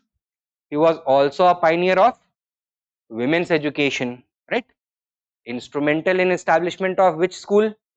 The Bethune school, where he was the first secretary of that school as well. ये सब ईश्वर चंद्र विद्यासागर. विद्यासागर इनका नाम था या इनको लोग बुलाते थे? टाइटल था. वाई? विद्या का सागर है, ocean of knowledge. In which field was he an expert? In both linguistics and philosophy. He, as principal of the Sanskrit college at Banaras, reinvigorated that institution. ठीक है? Under him, the Sanskrit college of Banaras was also open to students from lower caste. Initially, it was open only to the upper castes. He also wrote original works of philosophy, commenting upon the Vedas. ठीक है? So he was a contemporary of social reformers such as Debendranath Tagore, Swami Dayanand Saraswati, etc. And he was an original thinker as well. तो कई इन्होंने works उसके ऊपर भी लिखे थे. ठीक है? And he used to argue in favor of widow remarriage on the basis of what? That it is the moral thing to do or it is an inherent part of Indian culture. Inherent part of Indian culture. And in this regard, he was the same as both Raja Ram Mohan Roy as well as Swami Dayanand Saraswati. दोनों क्या बोलते थे? That it was never the custom to prevent widow remarriage. It was never the custom to do sati. It was never the custom of Indians to deny education or inheritance to women. And what did they all point to? The Vedas. कि Vedas में कहीं ऐसा mentioned ही नहीं है. That all these practices are corruptions, right? So he also came in that same bracket. Is this clear? Now coming to the next question, 162. Consider these statements. Arya Samaj was founded in 1835. Yes or no? No. 1875. Lala Lajpat Rai opposed the appeal of Arya Samaj to the authority of the Vedas in support of its social reform program. Also no, he was an Arya Samaji. Why would he appeal the Arya Samaj? ठीक है? Or oppose the Arya Samaj. Number 3, Keshav Chandra Sen. Under Keshav Chandra Sen, the Brahmo Samaj campaigned for women's education. Yes, so he was progressive and considered to be quite radical. So Brahmo Samaj became even more progressive under him. Vinoba Bhave founded the Sarvodaya Samaj to work among refugees. Yes, based on Gandhian idea of Sarvodaya and trusteeship. So correct answer 3 and 4. Who among the following was a proponent of Fabianism as a movement? Annie Besant, A.O. Hume, Michael Madhusudan Dutt or R. Pame Dutt? Answer is Annie Besant. Fabianism क्या होता है? It is a form of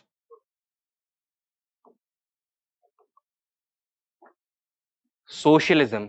और socialism जब हम सोचते हैं तो किसका चेहरा आता है? Which historical personality of marks का चेहरा? लेकिन मार्क्स का जो सोशलिज्म था वो किस तरह का था? Revolutionary socialism था. It called for immediate and structural changes, right? However, this would be very very disruptive. तो एक दूसरा stream of socialism था known as Fabian socialism. Its approach was not revolutionary but democratic in nature. It wanted to remain constitutional and it wanted to use the state to bring about social reforms or reforms in the interest of the working classes. So this was democratic or incremental socialism. ठीक है? फेबियनिज्म किसके ऊपर नाम रखा गया है? Fabian नाम होगा किसी थिंकर का? नहीं, it is named after a Roman general who was active during the Second Carthaginian War. Second Carthaginian War कब हुआ? Second Punic War? पहली बार सुन रहे हो? तो 3rd century BC में. Between whom? Between the Republic of Rome and the Republic of Carthage, right? Carthage was, the people of Carthage were called both Carthaginians as well as Phoenicians. तो ये जो war है इसको Carthaginian war भी बोलते हैं, Phoenician war भी बोलते हैं. Now in the first Punic war or the first Carthaginian war, Rome had defeated Carthage, imposed a very harsh treaty upon it. तो अब Carthage में क्या sentiment emerge हुआ? बदला लेना है. And the face of that vengeance was a feared Carthaginian general. आपने नाम सुना होगा, पहली बार उसने करिश्मा किया था. That with about 60,000 soldiers, हाथी घोड़े पालकी सब कुछ लेकर के Alps क्रॉस कर गया. He came from Spain, crossed the Alps, came into Italy. कौन था ये? सबसे पहली बार किसने किया? बाद में भी कई लोगों ने किया. For example, Napoleon. But he did this in the 3rd century BC.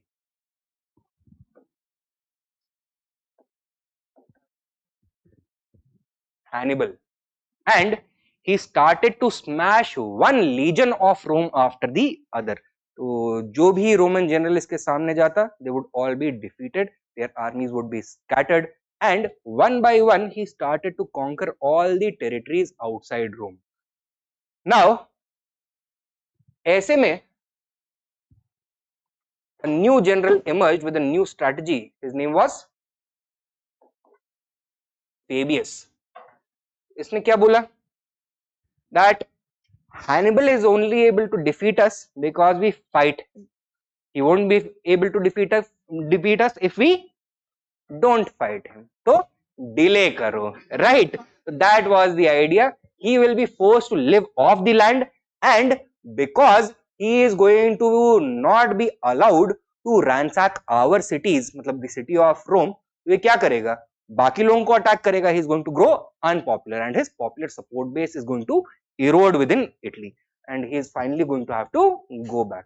And exactly this happened also. So 20 years के लिए campaign चला, but without any war, and finally Hannibal had to return.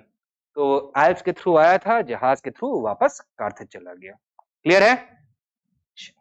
And it is after him that this strategy is called Fabian strategy.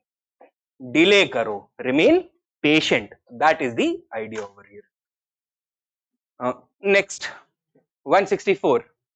Annie Besant was, number 1, responsible for starting the Home Rule movement. Number 2, the founder of the Theosophical Society. Number 3, once the president of the Congress. 1 and 3. 2 is incorrect. Who is the founder of the Theosophical Society? Olcott and Blavatsky. Where was it founded?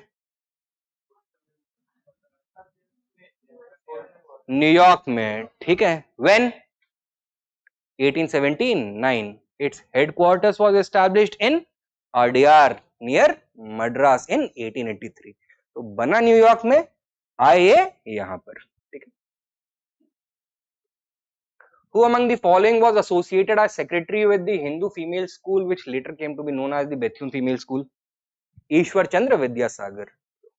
Next, the Vittal Vidvansak, the first monthly journal to have the untouchable people as its target audience, was published by Gopal Baba Walankar. तो इन दी दलित movement in Maharashtra दो बड़े नाम हैं. कौन कौन? सबसे पहले ज्योतिबा फूले, और बाद में 20th सेंचुरी में डॉक्टर अंबेडकर. यार नहीं सुनना है? अच्छा. बीच में the common link is Gopal Baba Walangkar. He was also a product of the Satyashodhak Samaj. And ये जितनी भी राइटिंग्स होंगी इनके इस मंथली में, which language? Marathi language, local language. ठीक है. Number 167. In the context of Indian history, the Rakambai case of 1884 revolved around, number 1, women's right to gain education, age of consent, or restitution of conjugal rights. Which of them? 2 and 3 only. Over here the answer is 2 and 3 only.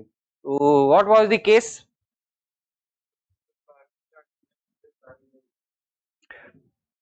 Child marriage का case था. रकमबाई was married when she was still a minor to somebody else. मतलब I don't remember the name of the man. कुछ दादोबा करके I think नाम था उसका, right?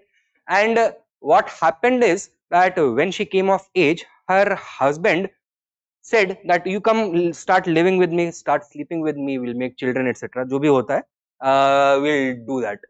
She said कि नहीं मुझे पढ़ना है, I'm not going to come. Further, अच्छा husband ने क्या किया? He knocked the door of the court कि इंसाफ दिलाइए. She is my legally wedded wife. She is refusing to stay with me. तो क्वेश्चन उठा, restitution of conjugal rights, shall it be applicable in civil unions? मतलब marriage में apply होना चाहिए या फिर legal separation भी अलाउड होना चाहिए. ठीक है. Secondly, especially the case was that of a child marriage. Now because the girl was married before she had attained maturity, she was not in a position to give her informed consent. So should the rights of the husband be accepted or rejected during this period? तो initially जो Bombay high court है उसने किसके favour में decision दिया? रकमबाई और husband? Husband के favour में. A number of articles were published, a huge हल्ला गुल्ला took place and मैटर पहुंच गया कहाँ? England, privy council. ठीक है. एंड प्रिवी काउंसिल में क्या हुआ? Rakhmabai's case was approved. तो Queen Victoria personally intervened in order to rule in favor of Rakambai. Rakambai following this went to England and got a medical degree as well. So she, like Kadambini Ganguly, was one of the earliest trained doctors. And India में आकर के इन्होंने काफी practice भी किया उसके बाद. लेकिन is the issue of women's of right to gain education involved directly with this act, or was it simply an incidental issue associated with this development? Incidental issue. Correct answer is 2 and 3 only. Number 168. Movement organization and leader. All India Anti-Untouchability League, Mahatma Gandhi. Yes or no? Yes. This is correct. It was later renamed as the Harijan Sevak Sangh. ठीक है. All India Kisan Sabha, Swami Sahajanand Saraswati. Yes. And self respect movement, E.V. Ramaswamy Nayakar. This is also correct. How many are correctly matched? all 1, 2 and 3.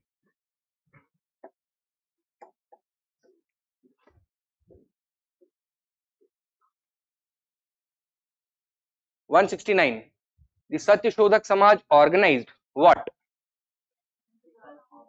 An anti-caste movement in Maharashtra. Who founded it? Jyotiba Phule. Film भी आने वाली है, trailer देखा फूले का? पढ़ भी लिया करो कभी, यही सब काम करते हैं. Number 170. Consider the following: Calcutta Unitarian Committee, Tabernacle of New Dispensation, Indian Reform Association. Keshav Chandra Sen is associated with the establishment of which of the above? Was he the founder of the Calcutta Unitarian Committee or not? This was founded by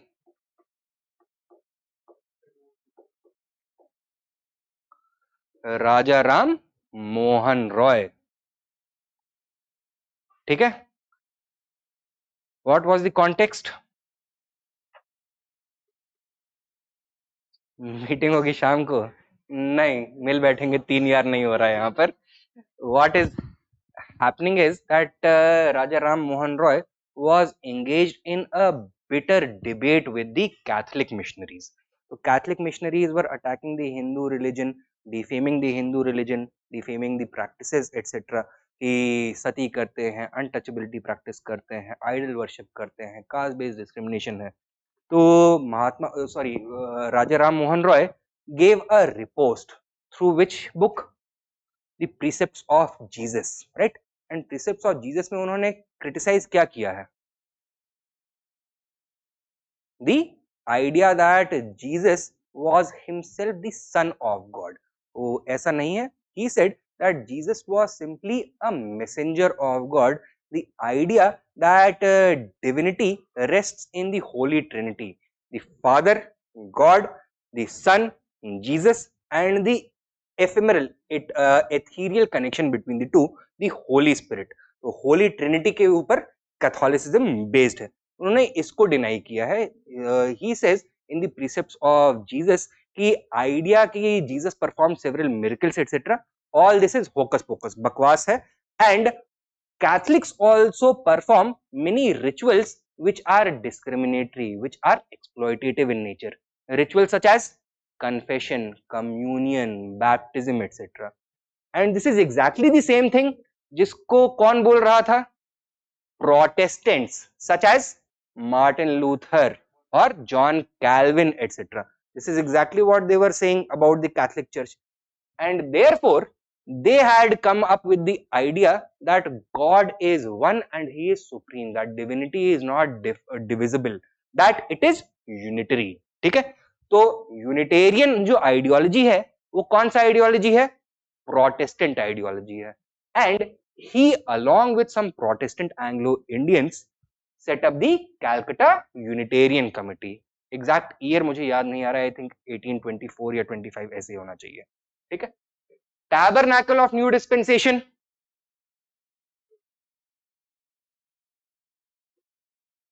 (1868).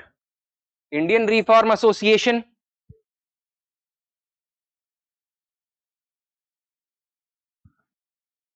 राजा राम मोहन रॉय यहाँ पे involve हो सकते हैं? नहीं. इस समय ब्रह्मो समाज में डोमिनेंट फिगर कौन था? Keshav Chandra Sen, right. Tabernacle of New Dispensation was the new temple or church of his new religion that he was trying to introduce. कौन क्या बोलते थे उसको? न्यू डिस्पेंसेशन को नव विधान.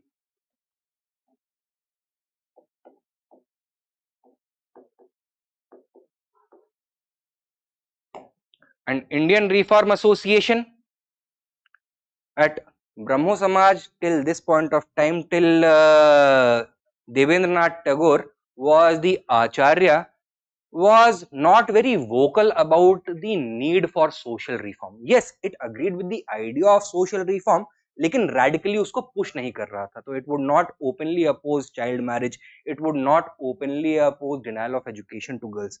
But केशव चंद्र सेन के बारे में remember, he was a more radical progressive. तो उन्होंने इंडियन रिफॉर्म एसोसिएशन भी एस्टैब्लिश किया. This is also correct. Correct answer is B, 2 and 3. Uh, it reads, his principal forte was social and religious reform.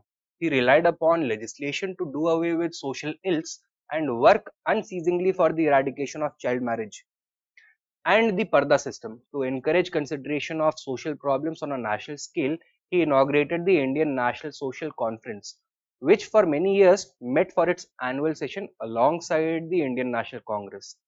Which is this referring to? Who is this referring to? MG Rana Day.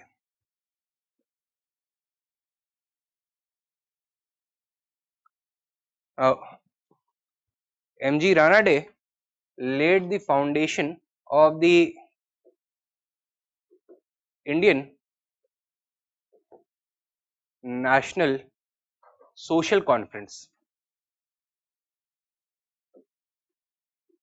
in 1887.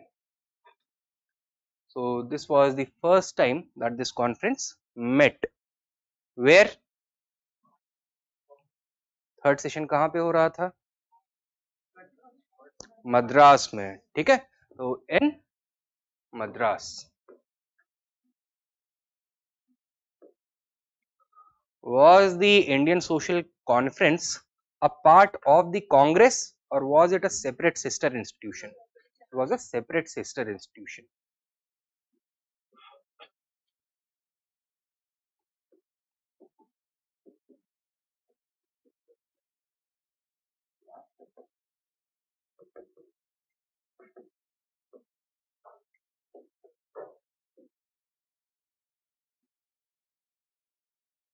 And why was this?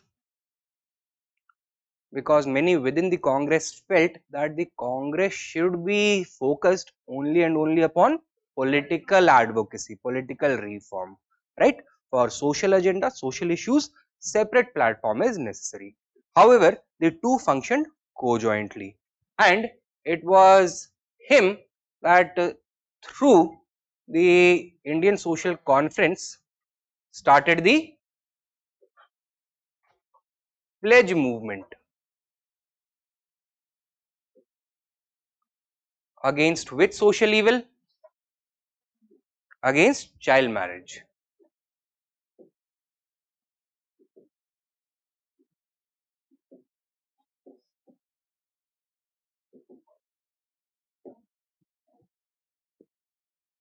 ठीक है, right. Moving to question 172.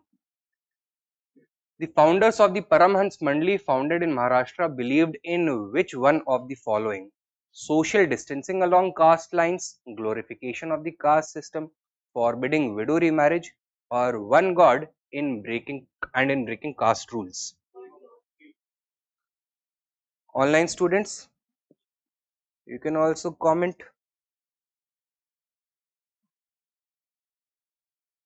Right. So answer is D. Who were the founders of the Paramhans Mandali?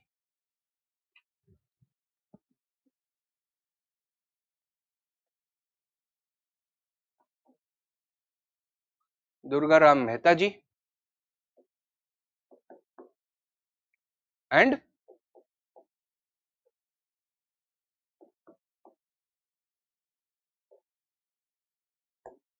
Dadoba Pandurang.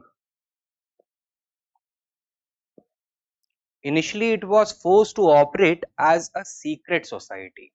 Why? Because what was its message?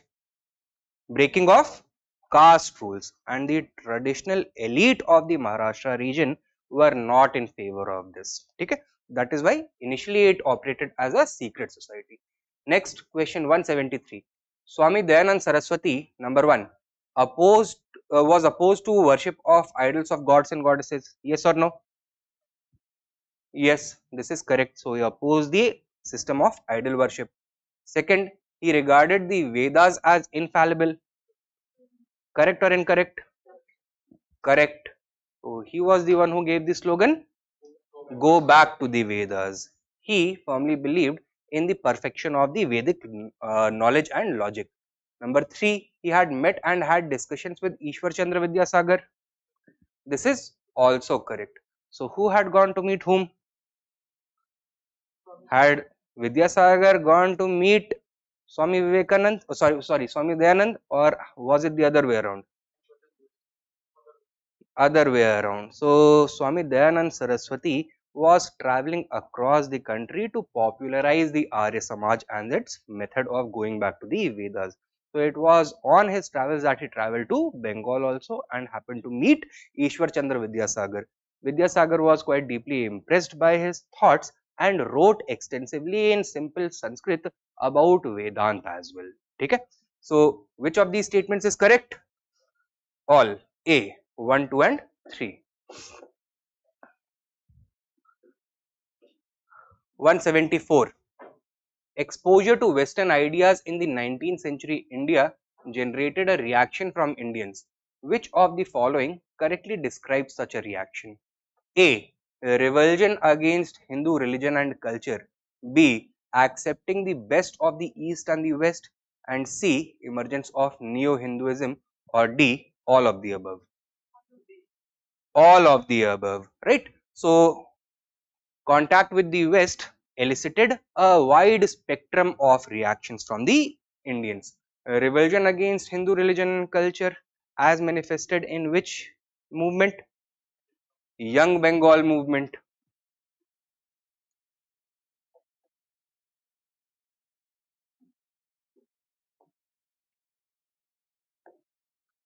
Accepting the best of the East and the West? Vivekanand Swami or Raja Ram Mohan Roy?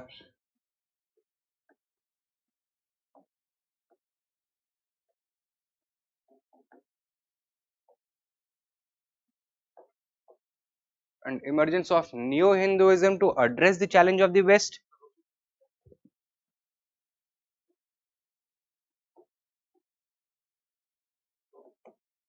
Arya Samaj movement. Okay? So all three are correct. Next one, number 175. Consider the following pairs and identify the correct ones. Book and the name of the author. Tuhfatul Muwahidin, Precepts of Jesus, Miratul Akbar, Sayyid Ahmad Khan, Annie Besant, Rajaram Mohan Roy. How many pairs are correctly matched? Only one. Which one? Third one. Why are the other two incorrect? Because all these works are attributed to Raja Ram Mohan Roy.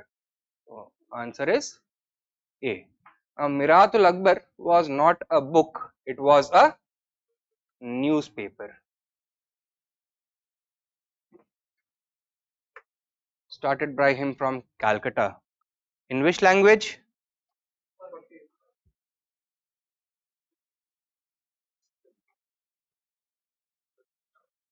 फारसी में अखबार बेचेंगे कोई पढ़ेगा? नहीं पढ़ेगा, right? So that is why it was in Urdu. ठीक है? He did write a book in Persian. Tuhfatul Muwahidin, the gift to monotheists.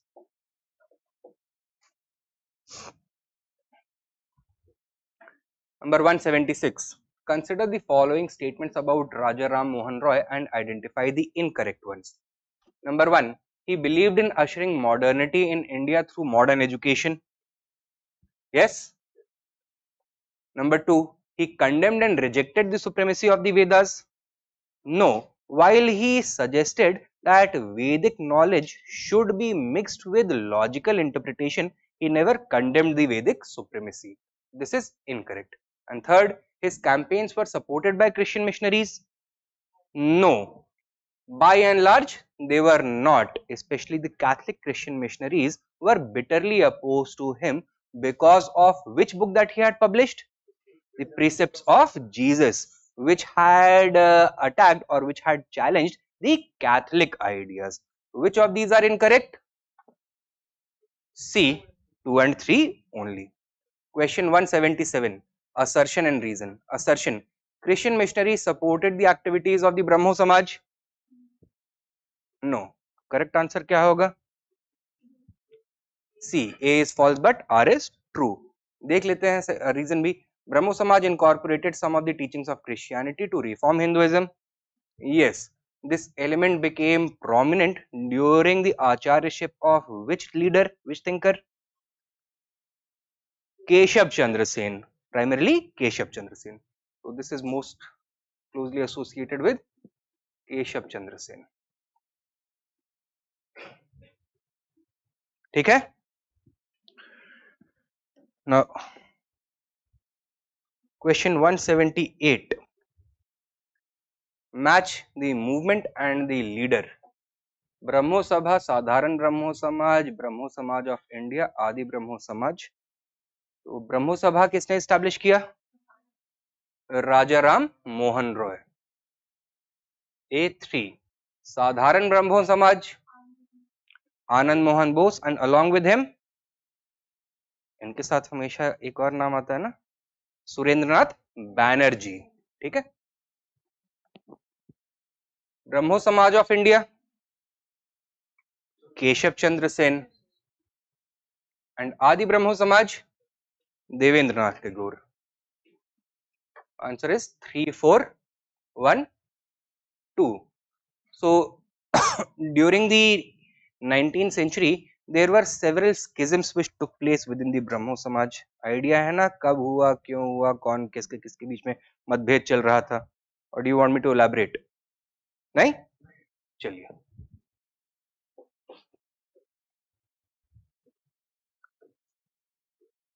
Number 179. Consider the following statements about the Brahmo Samaj of India and identify the correct ones. 1. It was founded as Brahmo Sabha by Raja Ram Mohan Roy. This is correct. So, although Brahmo Samaj of India was an offshoot of the Brahmo Samaj, which was itself founded by the founded as the Brahmo Sabha, this statement is correct क्योंकि एक ही organization का descendant है Brahmo Samaj of India. Secondly, it was largely confined to Bengal. No, from the name itself it should be clear that it had an all India presence. So this is incorrect. So which one is the correct one? A, one only. 180. Assertion. Activities of Rajaram Mohan Roy did not have nationalist undertones. Correct or incorrect? Did they have nationalist undertones or not? They did. So a statement correct, incorrect? Incorrect. On what basis can we make the claim that his activities had nationalist undertones? So he raised not only political issues but also did some political advocacy as well, right? Such as asking for things like the representation of Indians in the British Parliament, Indianization of the civil services, separation of powers, reduction of land revenue, abolition of zamindari. These were the political demands raised by him. Although he did not conduct organized politics along this agenda, but he anticipated the demands of the first phase of Congress nationalists. ये demands किसकी demands आगे जाके बनी? Moderates की बनी. So will it be correct to say that his works had nationalist undertones or not? Yes. Further, even if you look at his social reform agenda, उनका हमेशा objective क्या होता था? To divide or to unite? To unite. So in a sense, he was creating the social and cultural base for the future Indian nation. So first statement is incorrect. Reason: revolt of 1857 did not receive the support from educated intelligentsia. Is this statement correct or not? This is correct. Is this associated in any way with the first statement? No. So correct answer C. A is false but R is true.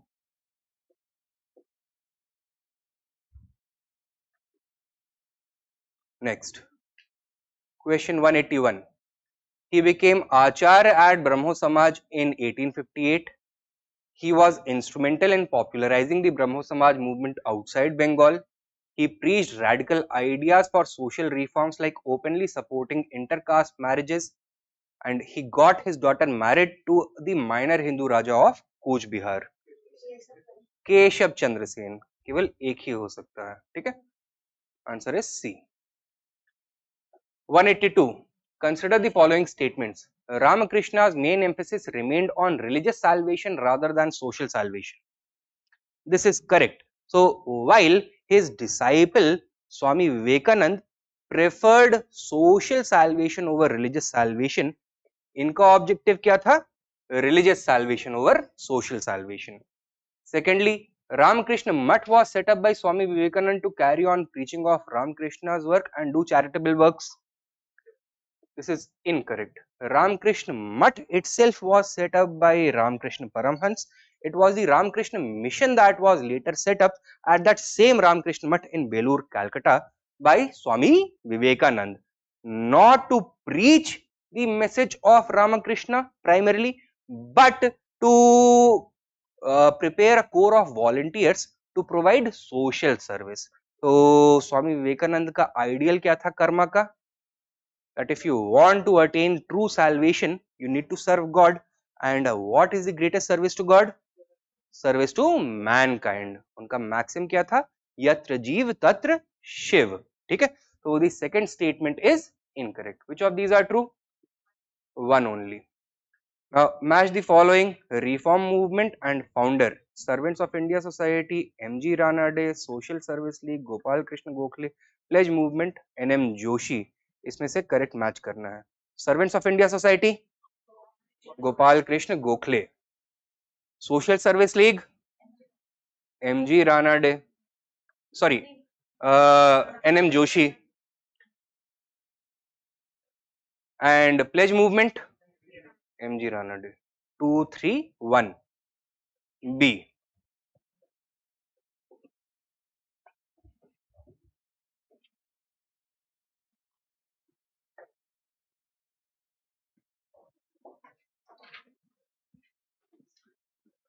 Consider the following statements. Number 1. The Factories Act of 1881 was passed with a view to fix wages of industrial workers and allow the workers to form trade unions.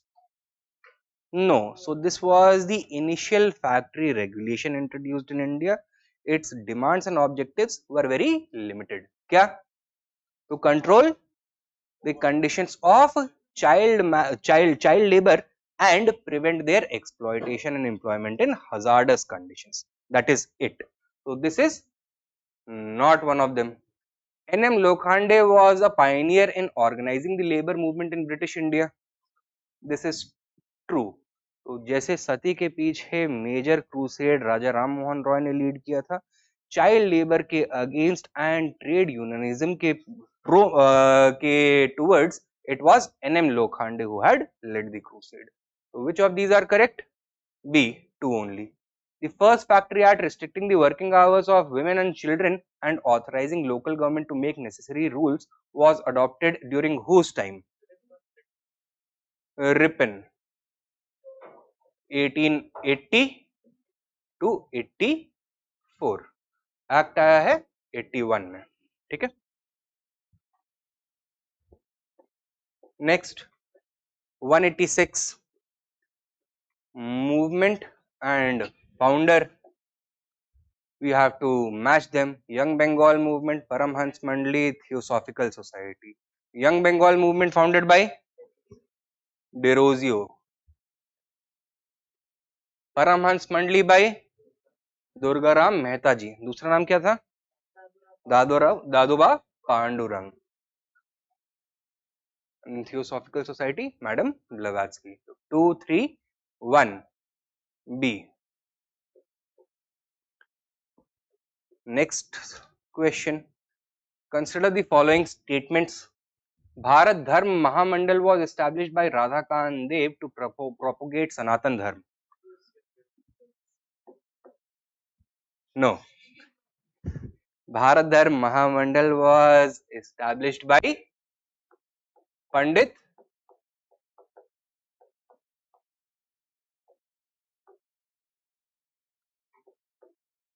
Deen Dayal Sharma to propagate Sanatan Dharma. Radhakant Dev was a contemporary of Raja Ram Mohan Roy and Debendranath Tagore. ठीक है. So it was against the Brahmo Samaj that he had set up what? The Dharma Sabha.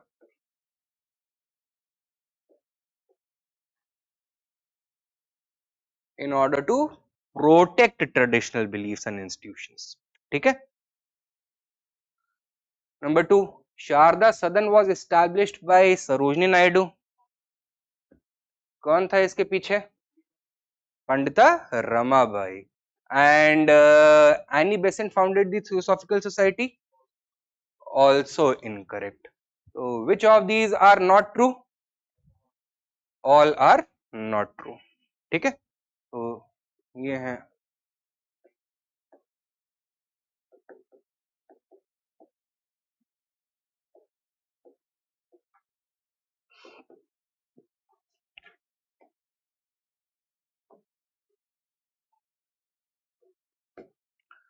Sharda Sadan by Pandita Ramabai, Annie Besant by Blavatsky and Alcott. Next, number 188. In the context of 19th and 20th century socio-religious awakening in India, consider the following statements. Assertion: the Muslim reform movement started later than the Hindu reform movements. Yes, true.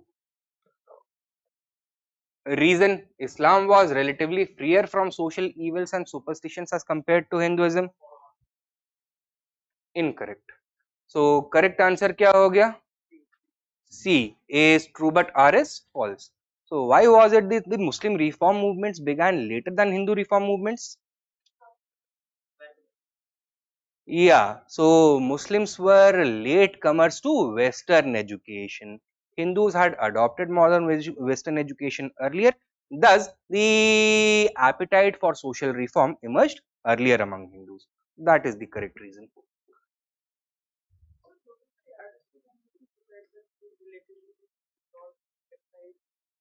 क्या?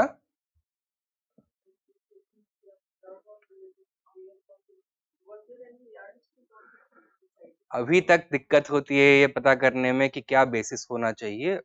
अब now the Supreme Court of India and the Constitution have created a yardstick to measure backwardness on social and educational scale. ठीक है। However, it is left up to the state to decide that what is the exact parameter. So in India, unfortunately, what has happened is that this has resulted in an irrational system of affirmative action, wherein the affirmative benefits that were meant to accrue to members of a depressed community are appropriated by a small elite within that community, leaving the rest of the community in their old status quo. Okay? Now, one of the solutions may be, I'm going to make a very unpopular statement, that a socio-economic caste census may be conducted. So, if there is requirement for further rationalization of appropriate of the this thing affirmative action, that could be made. But why the issue of socio-economic and caste census has become politicized is because that may also become the basis for the further expansion of the quota system, right, which many people in India are against. And further, there is मतलब reservation या फिर affirmative action, what is the logic behind it?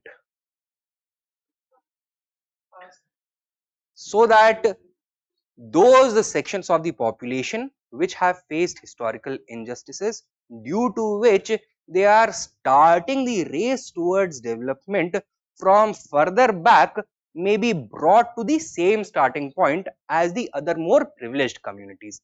But what this quota system ends up doing now, it creates a perception that those who are receiving the benefits of it, they are not succeeding because of their own merit, rather it is because of this affirmative action. So वो merit versus right का issue बन जाता है, या फिर merit versus benefit या merit versus unfairness का issue बन जाता है, and it creates a very bad taste in the mouth of everybody. India is still a country with a growing population and limited resources. We are still in a nascent stage of development. अभी बहुत आगे जाना है, and therefore competition for resources is very high, and that is why it becomes a very emotional issue. लोग अपने आप को घासलेट डाल के आग तक लगा लेते हैं इस इश्यू के ऊपर, हो भी चुका है in Indian history, right? Now that is why nobody wants to touch this issue with a 10-foot pole, but someday or the other somebody will have to bite the bullet, right? Now further discussion जब आपका pre clear हो जाएगा, mains की बारी आएगी. Coming back, question 189, consider the following statements. Assertion: Wahhabi movement was a reformist movement. No, it could be best described as a revivalist movement or puritanical movement. Reason: it aimed at purifying Islam from all un-Islamic practices that had crept into Muslim society through the ages. This is true, but it is not the correct reason for A, which is wrong. So correct answer is D. A is false, but R is true. Question 190. Which of the following factors were the factors behind the caste movements in 19th and 20th century in India? Spread of Western education? Yes. Extension of the railway network? Yes. How did it lead to the beginning of caste movements? It created a shared public space. To enter the railway compartment, आपको अपना caste certificate दिखाने की जरूरत नहीं है. All you need is a railway ticket, valid ticket, right? Growth of modern political ideas of equality and democracy? Also correct. And the work of Christian missionaries? Also correct. Most suitable example? Jyotiba Phule, Mahatma Phule, right? So he himself grew up with Christian missionaries, received education from them. The correct answer is D. 191. Which of the following best describes the aim of Satyashodhak Samaj established by Jyotiba Phule in 1873 to fight for the cause of women's education in India? Did Jyotiba Phule support the cause of women's education?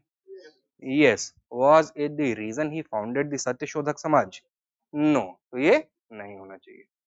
To fight against social malpractices like sati and encourage widow remarriage? Did he oppose sati and promote widow remarriage? Yes. He also started a school for widows and a shelter for widows. But did he start the Satyashodhak Samaj for addressing the issue of sati and widows? No. C. To attain equal rights for people of lower castes? Yes, this is the most appropriate one. And to promote Western education among the lower caste people? He also worked for that, but that was not the reason why he established the Satyashodhak Samaj. So this is incorrect.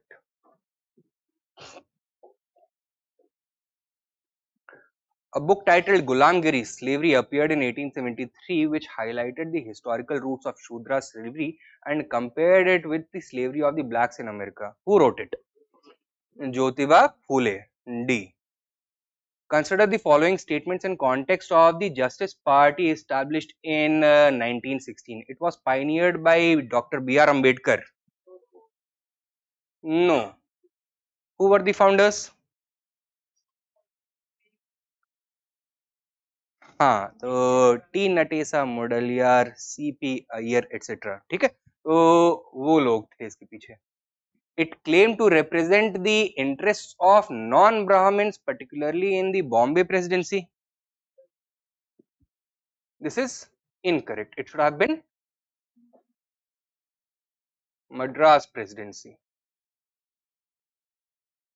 And later on, did it seek to represent the interests of only the elite non-Brahmins such as Reddys, Kammas, etc., or did it also seek to create a coalition of the non-Brahmin elites, depressed classes, Christians, Anglo-Indians and Muslims as well? Coalition बाद में बन जाएगा, ठीक है. तो which of these statements is not correct? Both 1 and 2.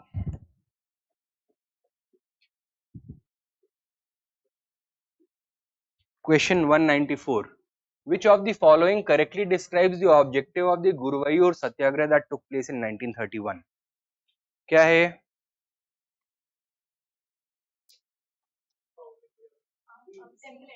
Temple entry movement था, ठीक है। तो it was a temple entry movement for the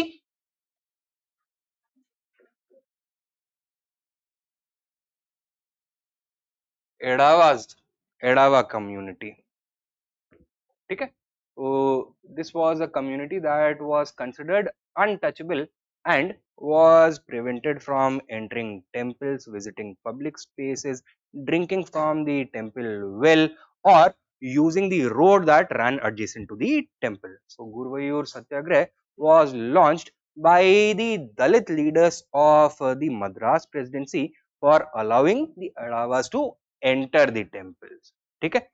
prominent leader कौन कौन थे इसमें?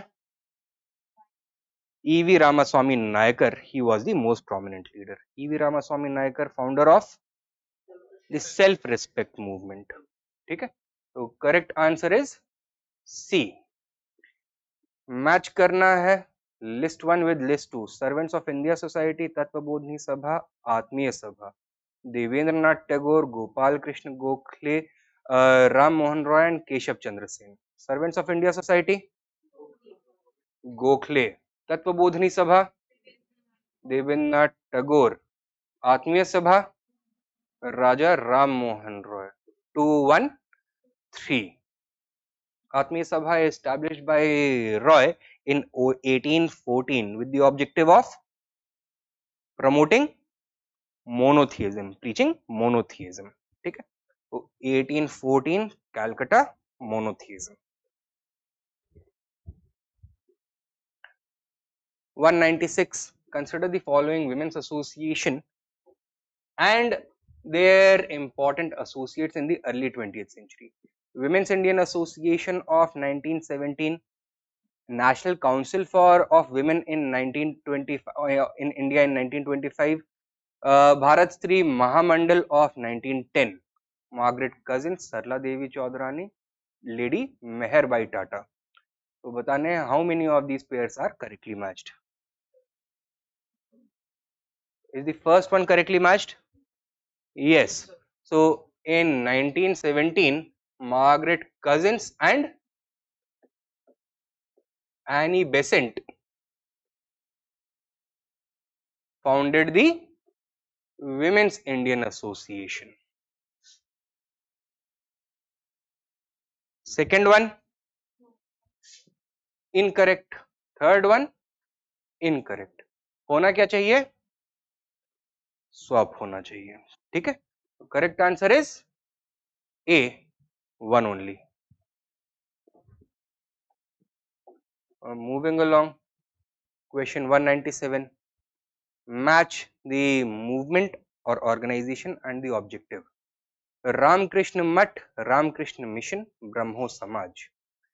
Which one had the objective of purifying Hinduism to preach monotheism using the twin pillars of Vedas and the Upanishads? It was Brahmo Samaj। So C should be 1. Which one had the objective to bring into existence a band of monks dedicated to a life of renunciation and practical spirituality, from among whom teachers and workers would be sent out to spread the universal message of Vedant? Mission या मठ? मठ, ठीक है। And mission का objective क्या था? To prepare a corps of volunteers for philanthropic and charitable works. So this is 3. Correct answer is 2, 3, 1। कौन सा वाला? B। Question 198. Consider the following statements about Derosians, the reference of which can be found in history, and identify the correct ones. Number 1. It refers to the English educated radical youth from Madras, from Bengal. Specifically where in Bengal? Calcutta. Specifically where in Calcutta? Which college? The Hindu college at Calcutta. Number 2. They were attracted by the Western ideas but they refused to break away from their own religion. No. Their contact with Western ideas and critical analysis of evils within Hinduism made them have a revulsion towards their own culture. So they made a sharp break with their own culture. This is also incorrect. Number 3, their emergence or origin can be traced to the Hindu College, Calcutta. This is correct. So which of these is correct? B. 3 only. Number 199. Correct the following pairs and identify the incorrect ones. Brahmo Samaj, was it a revivalist movement? A reformist movement. Ramakrishna Mission, was it a revivalist movement? It was a social service movement. This is also incorrect. Arya Samaj, was it a reformist movement? It was a revivalist movement. Deoband movement, was it a reformist movement? It was a revivalist movement. So which of these are incorrect? All 1, 2, 3 and 4. Number 200. Which of the following was not one of Raja Ram Mohan Roy's postulates for the regeneration of Indian society? A rational and scientific approach, principle of human dignity and social equality of all men and women, introduction of modern capitalism and industry in the country, or independence from foreign rule? Independence from foreign rule.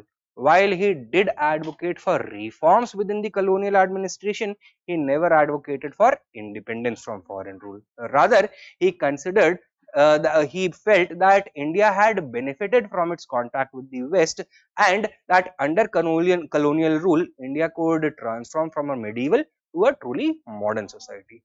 Correct answer इसका D होगा. Right. Now,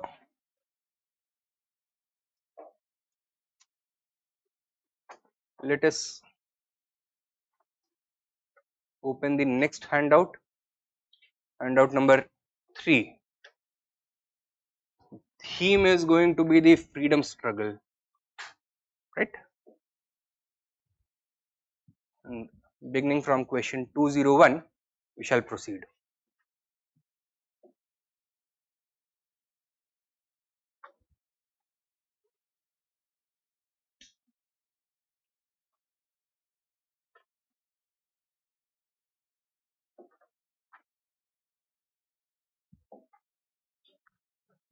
Question 201. Consider the following statements regarding the Regulating Act of 1773. Number 1. The Governor of Bengal was now designated as Governor General of Bengal. Yes. Number 2. It provided for the strict separation of powers. There was no separation of powers. In fact, the Governor General in Council exercised supervisory control over all affairs, administrative, legislative, financial, political, everything, commercial also. This is incorrect. Number 3, a Supreme Court was to be established at Calcutta based on the Indian legal system. No, this is also incorrect. While a Supreme Court was to be established under this act, it was not to follow the Indian legal system. It was to apply English jurisprudence, Anglican system of law. Okay? Why? Because its jurisdiction was over Europeans in India. Okay? Number 4, British officials would not fall under the jurisdiction of the Supreme Court. Also incorrect. So this is exactly whom the Supreme Court was introduced to administer justice over. So which of these statements is, how many of these statements is correct? Only one, A. Okay?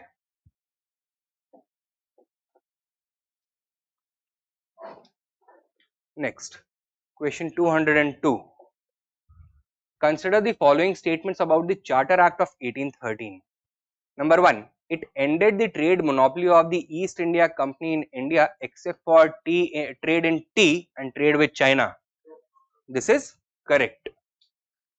Number 2. It asserted the sovereignty of the British Crown over the Indian territories held by the company. This was done by 1833 Act. So this is incorrect. Number 3. 1833 में बोला गया that the company is holding all its territories in India on behalf of the British Crown. And number 3, revenues of India were now controlled by British Parliament. This is incorrect. So there was no such provision. So which of these statements is correct? Sorry, कुछ गड़बड़ हो गया है. Second statement, I may be making a mistake over here. I think this was correct. It was this act which had proclaimed that the company shall hold all its territories and possessions in India as a trustee of the British Crown. हाँ, इसी statement में बोला था. Correct answer is A, 1 and 2 only.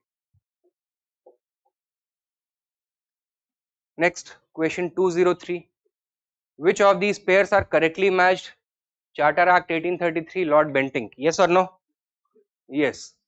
Act of 1858, Lord Dalhousie. Canning.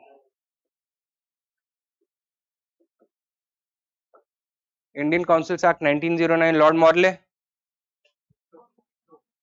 This is incorrect. Which is Governor General. It was Minto. Morley was Secretary of State. So answer is C, 1 only. Next question, number 204. Which of the following acts did transform the British East India Company into a purely political entity? Charter Act of 1833. So it ended the trade monopoly of the company entirely and transformed it into a purely political entity. The company's government of India would now be designated as the government of India officially. Okay? Next question 205. Which of the following statements is not correct about the Charter Act of 1833? A. The Governor General of Bengal became the Governor General of India. Yes or no? Yes. Macaulay was appointed as the 4th member of the Executive Council. Yes. As what? Law member. The post of Secretary of State for India was created. No. This happened in 1858. And British subjects were allowed to buy land and start plantation agriculture. This is correct. Following this, what happened? The first tea plantation, British tea plantation in India was established in Darjeeling in 1835.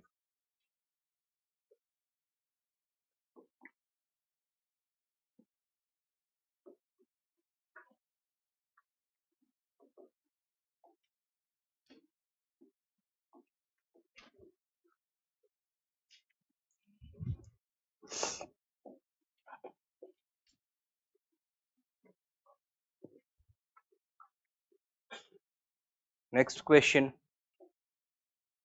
Which of the following statements are correct about the Secretary of State to India? Number 1, he was a cabinet minister of Her Majesty's government. Correct. So he was a minister of the cabinet rank. Sir Charles Wood was the first Secretary of State to India. This is incorrect. Answer is Lord Stanley. Now, Charles Wood was Secretary of State, was the President of the Board of Control till 1856, till Dalhousie's tenure. Dalhousie's tenure ended, a new government was set up in England under Palmerston. And under Palmerston क्या होता है India में 1857 में? Great Revolt of 1857. Great Revolt of 1850. अच्छा, जब Palmerston बना था तो he had changed the president of the board of control. So Charles Wood had been replaced by Lord Stanley. It was in 1858 that the Act for Better Government of India 1858 was enacted, and Lord Stanley became the first Secretary of State for India. लेकिन the very same year the government fell also. There would be a new Secretary of State. Second Secretary of State कौन हुआ? वही Sir Charles Wood. ठीक है. Number 3, it was a corporate body and capable of suing in India and England. This is correct. So it was a corporate body capable of suing and being sued both in India as well as in Britain. Legal person का इसको ओहदा दिया गया था and he was responsible for the crown to the crown only. No, he was responsible to parliament, right? So this is incorrect. So which of these statements are correct? 1 and 3 only. B. 207. Which of the following acts stated that no Indian would be denied any post on the basis of caste, creed, race, place of birth? 1833.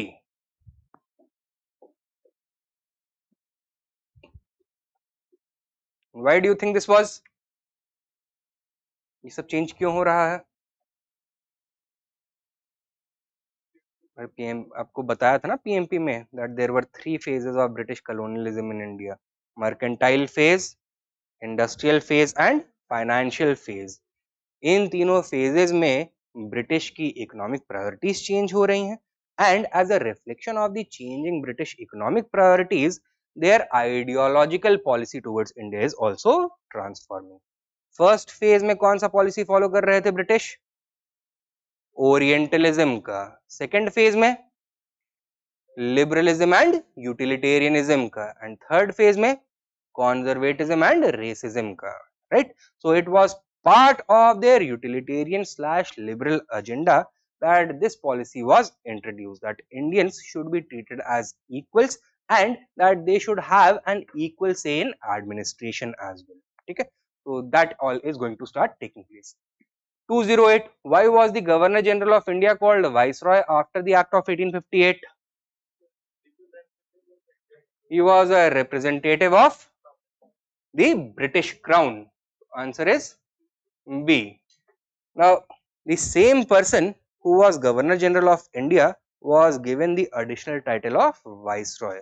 So, Governor General now became Governor General and Viceroy.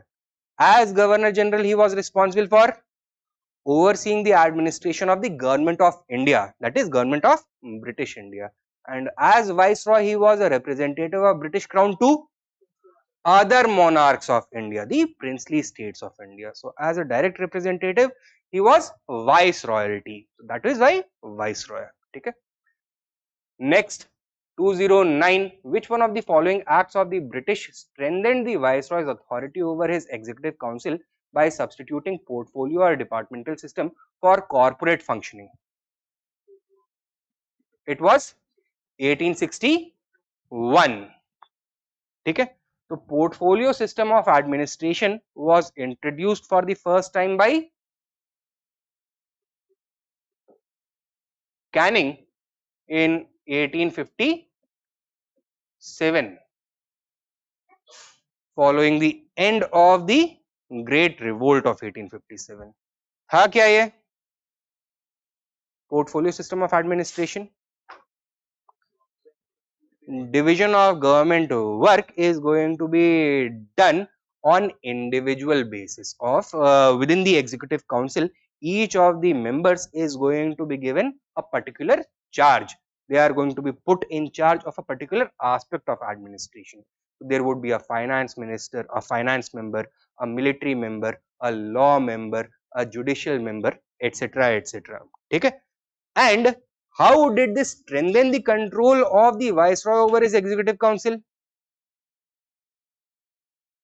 Because since they have been given the responsibility, they are also now going to be answerable, right? If any mistakes happen, they are answerable.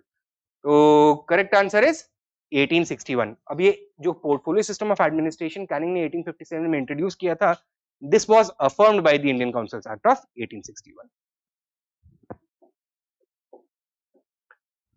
Next question, 210. Which of the following statement is or are not correct about the Council Act of 1861? Number 1. Administrative decentralization was followed by empowering the Bombay and Madras presidencies to make laws. Yes. So legislative powers which had been taken away from the presidencies of Madras and Bombay by which act? 33 Act were now restored to them. And this is reflected in the establishment of provincial legislative councils along with an imperial legislative council.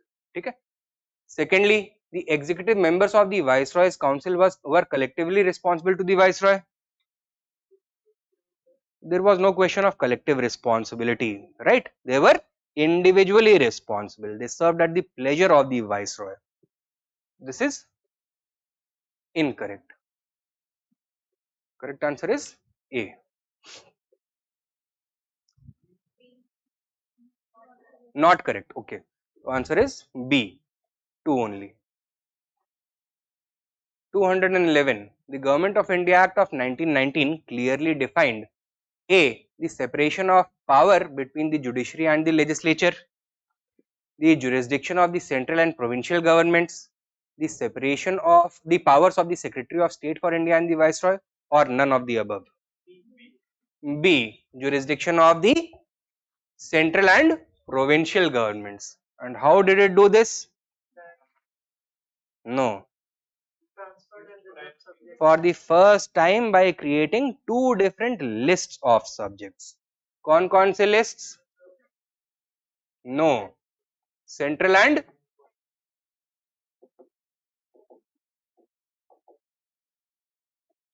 provincial list. ठीक है? So when it came to central subjects, only the central legislature will have the right to make laws and administer those subjects. When it came to provincial subjects, only the provincial government will have the right to make laws and administer those subjects. ठीक है? Residuary powers किसके हाथ में होंगी? मतलब जो legislature है, central legislature, और प्रेजाइडिंग ऑफिसर के पास भी नहीं, rather executive head that is viceroy के पास होगा वो पावर. ठीक है? तो governor general would have the power. It was within the subjects of provincial administration that further revision was done by this act. कौन सी लिस्ट बनी? Reserved and transferred.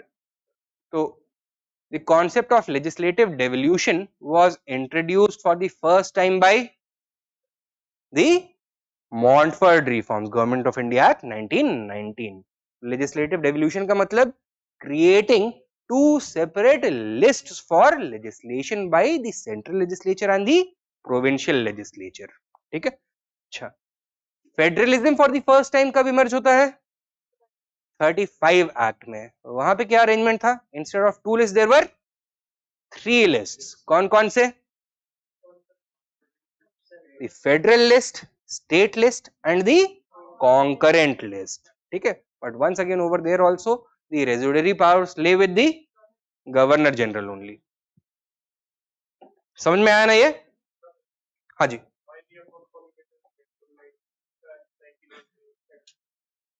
Because while it did introduce two separate lists and the element of federalism was introduced, the explicit provision for the creation of an all India federation came with the Government of India Act 1935. Further, in order for any system to be considered truly federal, what is going to happen when a dispute arises between the federating units? There should be a mechanism for that. तो पहली बार federal court का establishment किसने suggest किया था? It was the 1935 Act. We can say that a step had been taken towards federalism, but federalism had not been introduced in a full-fledged manner by this act. ठीक है? तो यहाँ पे हम we go only to the extent of saying that legislative devolution was introduced. उसका next stage होगा total federalism, full federalism. Number 212. In the context of Indian history, the principle of diarchy refers to what?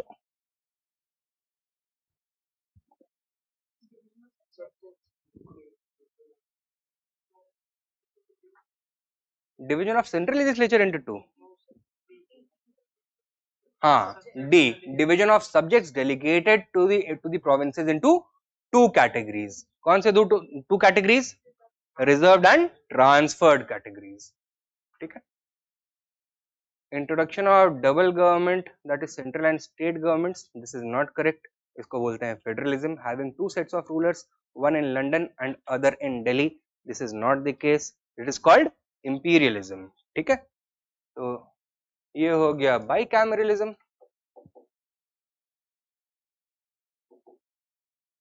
ये हो गया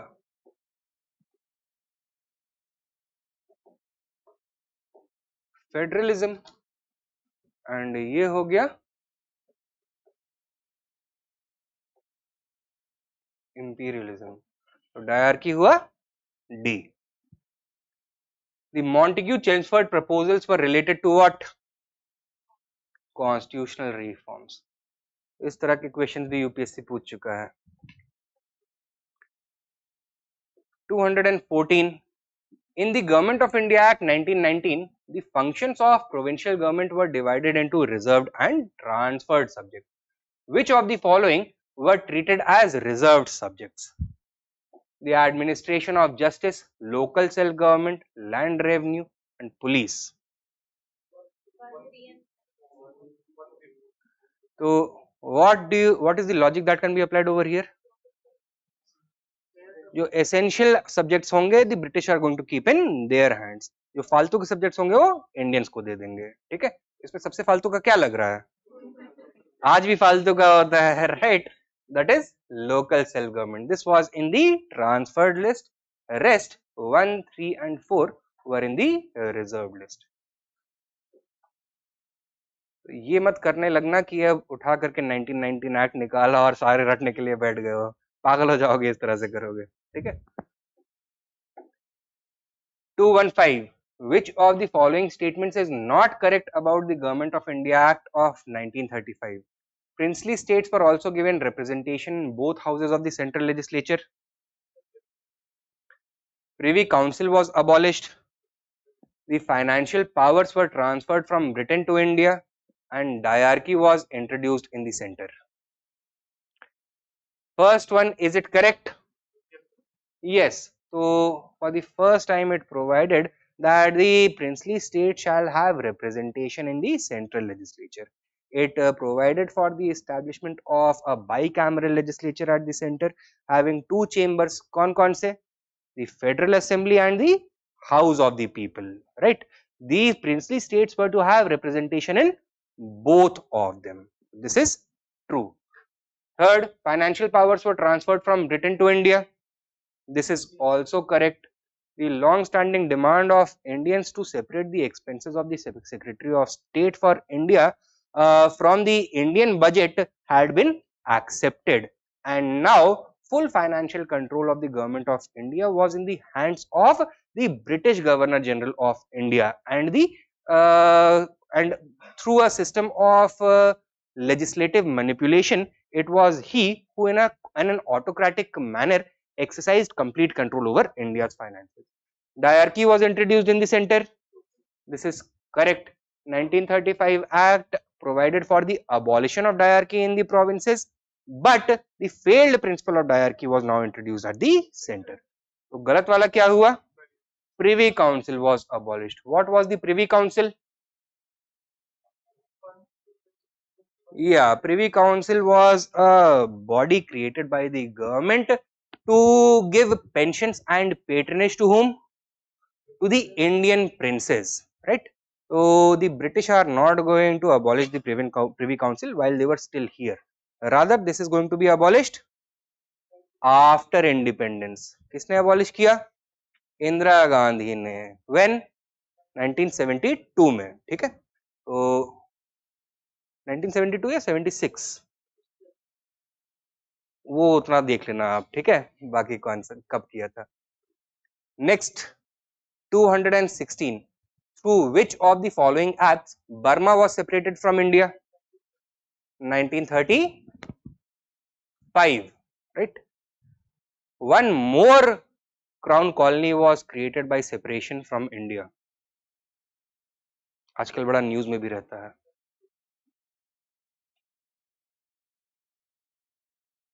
red सी वाले reason में है. Israel नहीं, Israel was never part of British India.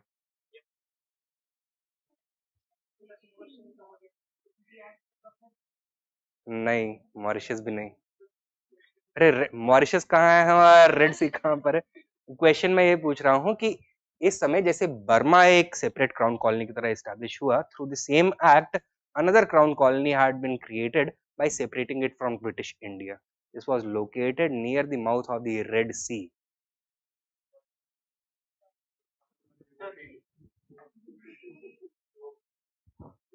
It also featured in Almeida's blue water policy.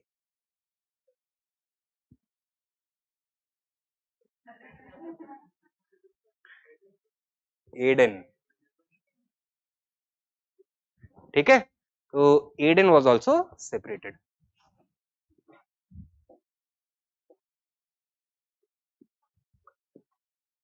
217. Which of the following is or are correctly matched? The name of the act and provisions. Government of India Act 1919, Federal Public Service Commission. This is correct. It provided for the establishment of a Federal Public Service Commission. It was finally established in 1926. The Government of India Act 1935, Chamber of Princes. This is false. Chamber of Princes pre-existed the 1935 Act. And number 3, Indian Council Act of 1909, bicameral system in the states. Also incorrect. Bicameralism at the state level was introduced by 1919 Act. ठीक है,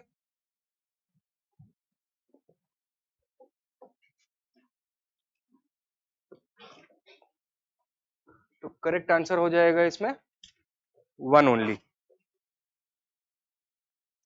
Chamber of Princes was a body. It emerged as an influence group for the princes. ठीक है, तो its chairman was, its ex officio chairman was the viceroy, but all the important princes of India, जो भी बड़ी छोटी रियासतों के मालिक हैं, they used to be represented in the Chamber of Princes. Now, while on the one hand the Chamber of Princes sought to protect the interests of the princes from encroachment by the British government, on the other hand it was also in competition against rising tide of nationalism, right? So I think ये Chamber of Princes formally constitute हुआ है sometime immediately after the स्वदेशी movement, क्योंकि उसमें पहली बार princess भी political movement में participate करना शुरू हो गए थे या फिर पॉलिटिक्स में पार्टिसिपेट करना शुरू हो गए थे. You remember Nawab Salimullah of Dhaka, Aga Khan, etc. They had raised the issue of not annulling the partition of Bengal. They were the ones who were behind the formation of the Indian Muslim League also. तो उस समय से the idea emerged that the princes can also petition the government to have their interest represented in Indian national politics. ठीक है, तो sometime immediately after the स्वदेशी movement इसका creation होता है Chamber of Princes का. Number 218. The Act of 1835 was based on Simon Commission report, recommendations of the Round Table Conferences, the white paper published by the British government in 1933. Which one? Or report of Joint Select Committees? All of them. ठीक है, तो Simon Commission submitted its report to the Parliament in 1929. It was felt that the Simon Commission had failed in its remit and therefore a fresh round of talks had to be called. Therefore, a round table conference was convened. How many sittings? 3 sittings. So 1930 से 32 में, right? Based on the recommendations that the government gave to the Parliament on the basis of the discussions that took place in the round table conference, a white paper was published in 1933. Okay, so this happened in 1933. Now further, for the purpose of legislation, this white paper and the public response elicited into it, they were now sent for discussion by joint select committees of the British Parliament, right? And following its report, एक bill draft हुआ, उसको फिर पास किया British parliament में. तो correct answer is all of the above. 219. Which of the following statements about the Government of India Act 1935 is or are correct? It provided for 3 lists of subjects: federal, provincial and concurrent. Correct. Residual powers were vested in the British Parliament, vested in the Governor General of India. So, which is the correct one? A. In the federation established by the Government of India Act 1935, residuary powers were given to Governor General. 221. Consider the following statements. The Montagu-Chelmsford reforms of 1919 recommended granting voting rights to all women above the age of 21. False. Did it give voting rights to women? Yes, but to all women? No. Universal suffrage was not going to be introduced till after independence. Okay? So, while under pressure from the growing suffragette movement in India and abroad, in 1919 Act recommended that women should be given the right to vote. There was no question of universal suffrage for women. Okay? Number 2, the Government of India Act 1935 gave women reserved seats in the legislature. Yes, so separate electorates with reservation had been introduced for women. So, which of these are correct? B, 2 only. Now, some questions from journalism and literature. 222. Consider the following statements. The printing press was introduced by the British in India, Portuguese in India. Okay? The first newspaper to be published in India was the Bengal Gazette by James Hickey. Correct. First Indian owned newspaper, संवाद कौमुदी. Vernacular में publish किया था किसमें? Vernacular में अंग्रेजी कहाँ होगी? बंगाली में. ठीक है. 1818 I believe it was the first Indian language newspaper by an Indian. So this first one is correct. It started being published from 1780 onwards from Calcutta by James Augustus Hickey. Correct answer is B, 2 only.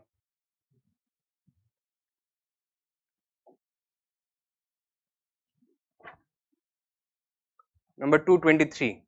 Which Governor General introduced pre-censorship for the first time? Macaulay, Wellesley, Curzon or Lytton? Wellesley. What was the context? The growing threat of Napoleonic invasion. उससे India में protect करने के लिए pre censorship of the press was introduced by him for the first time. Who among the following is known as liberator of the press in India? Metcalfe. Why?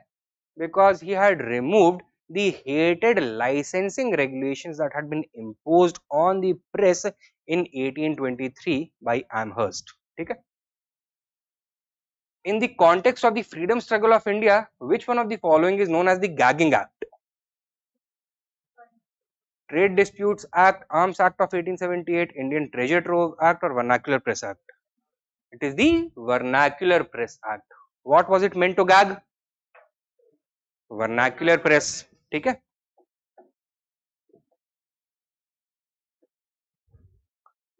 (226). Which of the following correctly describes the aim of the Vernacular Press Act?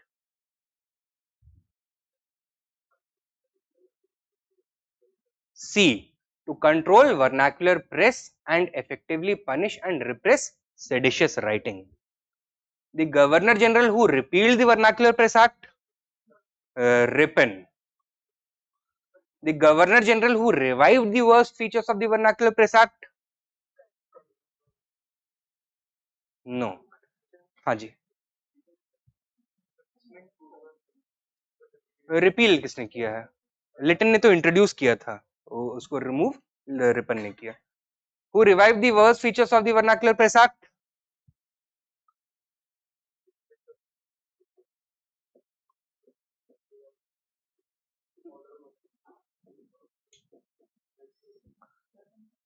इस act के through किया था, तो बताओ कौन होगा? Minto, the second Lord Minto. ठीक है.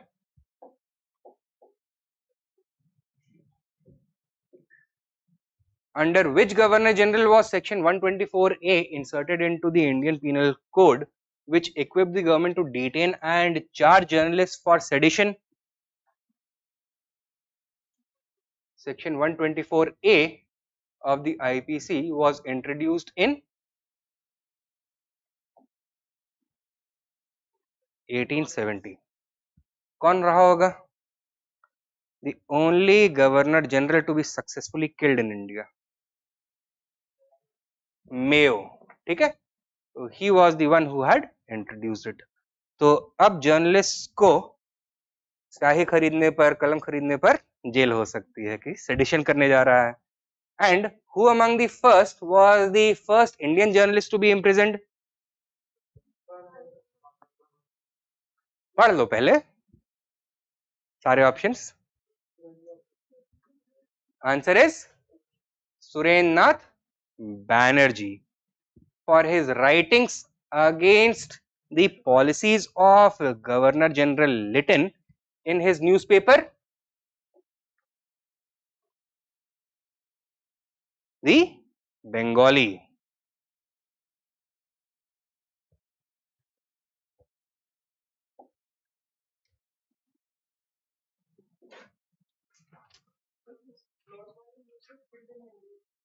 हाँ, ये गया था सर्कुलर जेल, वहां पे कैदियों का हालचाल लेने के लिए, खैरियत पूछने. किसी ने इसी की खैरियत पूछ ली. ठीक है.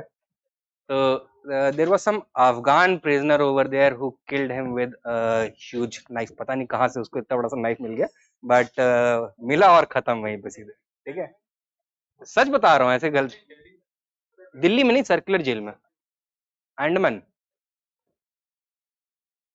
How many of the following newspapers in India were founded by Bal Gangadhar Tilak?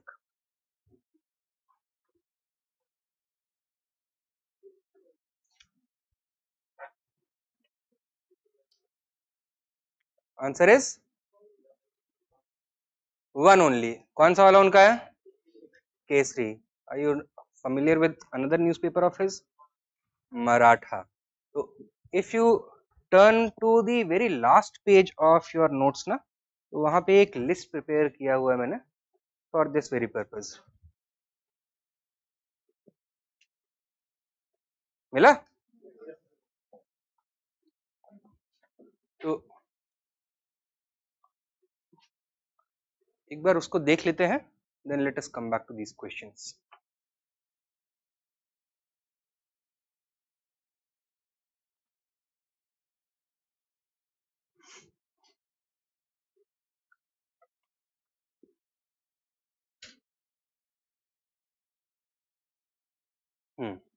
So these are the names of the founders slash editors of certain newspapers which were popular during the national movement. तो ठीक है, उसके पहले से चल रहे थे newspapers, but ये नेशनल मूवमेंट वाले कुछ न्यूज़पेपर्स हैं. द्विजेंद्रनाथ टैगोर का हिताब्दी, सुरेंद्रनाथ बैनर्जी का संजीवनी एंड बंगाली, शिशिर कुमार घोष का Amrita Bazar Patrika, and there was another one Ananda Bazar Patrika. अमृत बाजार पत्रिका was in Bengali, and in 1878 when the government came out with the Vernacular Press Act, it overnight became an English language newspaper. अब क्या नाम रखा उसका? आनंद बाजार पत्रिका.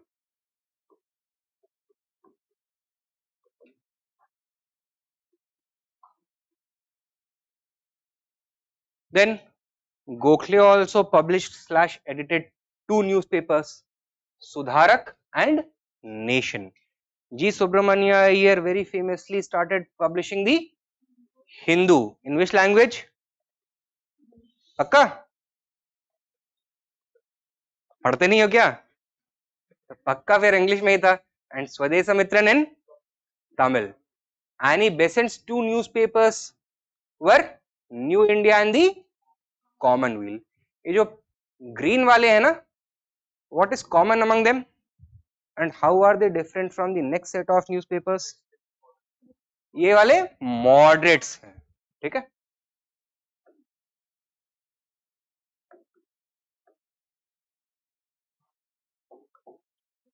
और येलो वाले एक्सट्रीमिस्ट्स हैं. अच्छा, इसमें आप एक और नाम लिख सकते हैं,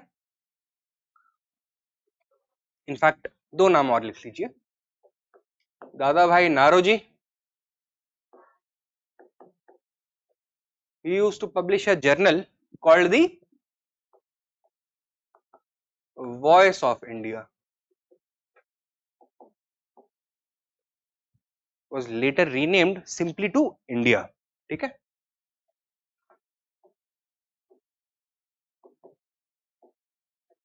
and Firoz Shah Mehta,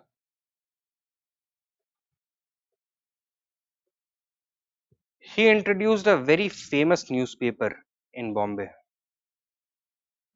क्या बोलते थे इसको? The Bombay Chronicle.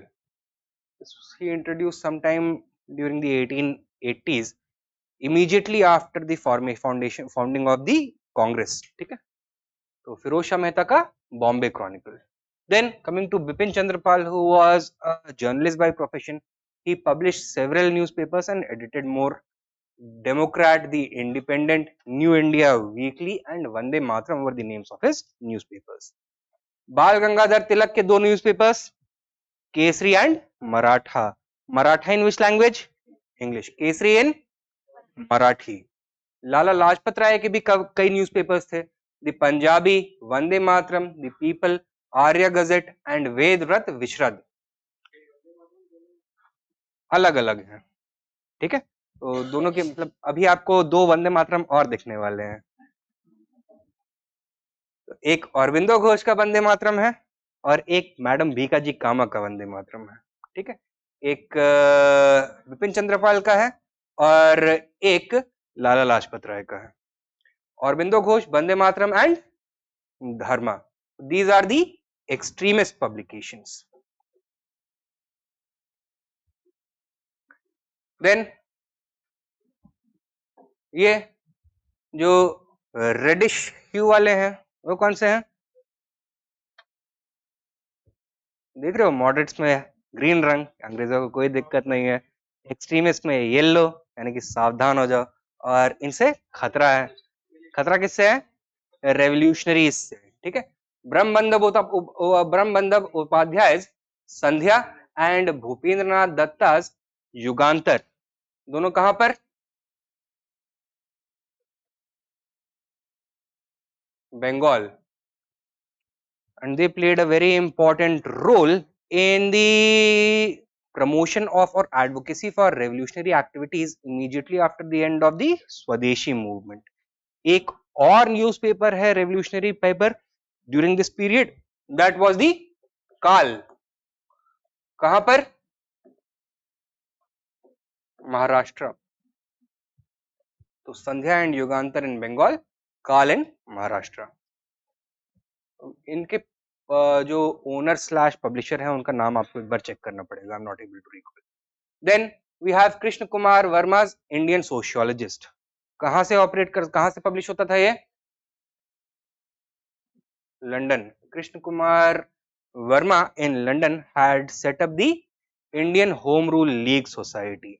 ठीक है, madam Bhikaji Cama published Vande Mataram from Paris. Ajit Singh published the Bharat Mata from Lahore, and Lala Hardayal published the Gadar from San Francisco. ठीक है, दो न्यूज़पेपर्स पब्लिश करते थे, both named Gadar, one in English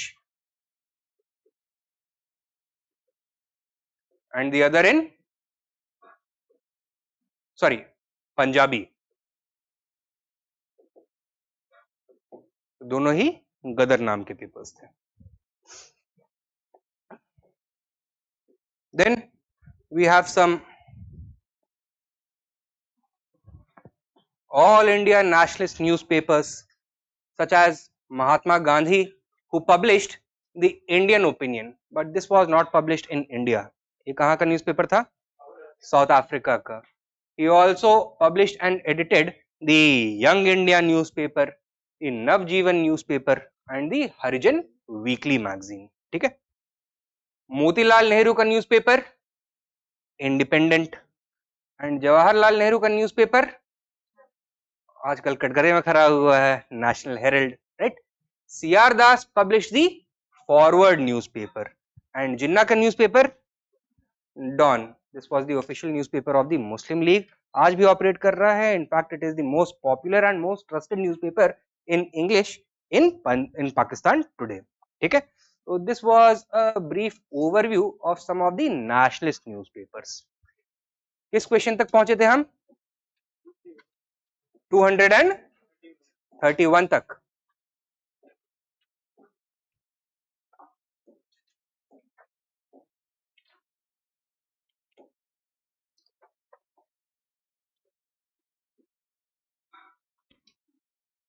हाँ, 231 हो गया।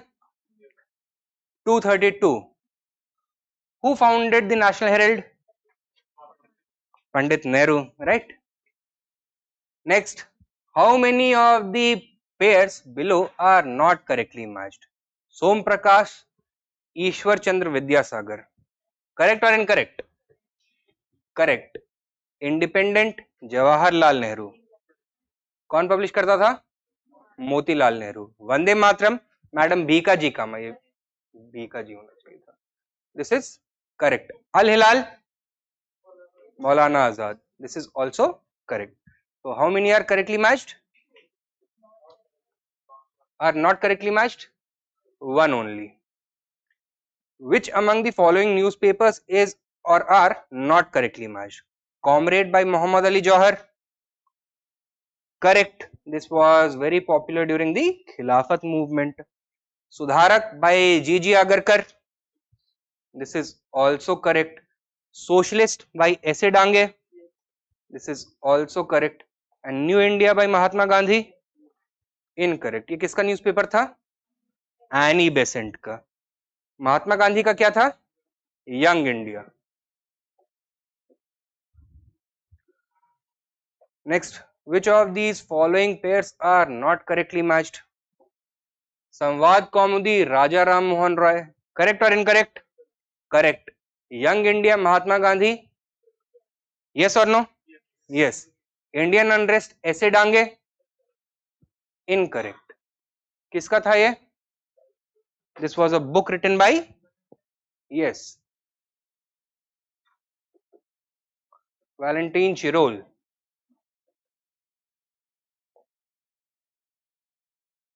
And it was Chirol that was sued by which Indian leader?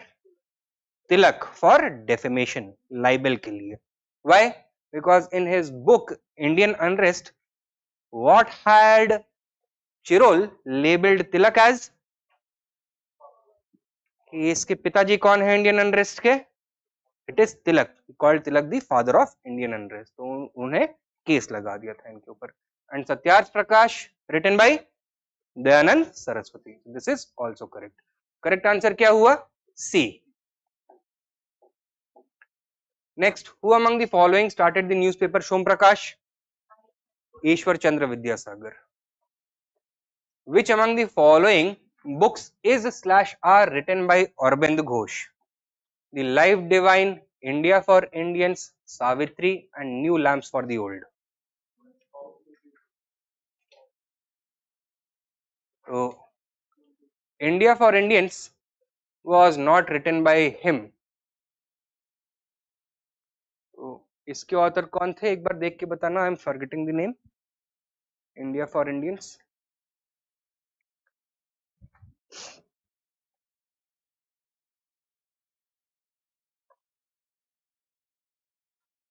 No, Reddy are non Brahmins. हाँ, CR Das ने लिखा था ना, सीआर दास ने लिखा है, चित्रंजन दास ने, India for Indians. The other three, the life divine, Savitri and new lamps for the old, were written by Arvind Ghosh. New lamps for the old, while he was still active in politics or when he had retired from politics? And new lamps for the old में इन्होंने क्या बोला है?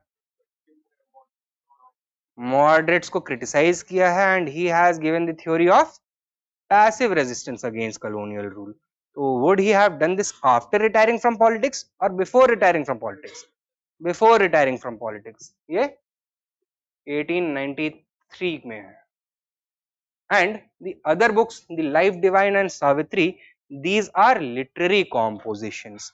These are epic poems. ठीक है, ये आदमी कविता, philosophy ये सब कब करता है? रिटायरमेंट के पहले या बाद? After retirement, when he had retired from public life and he had opened his ashram. Next question, which of the following books was or were written by Bal Gangadhar Tilak? Gita Rahasya, Arctic Home of the Vedas and Tenets of the New Party. All of them. तो गीता रहस्य में he has talked about the idea of right and wrong, karma and duty. And in this context इन्होंने किसको dutiful ठहराया है?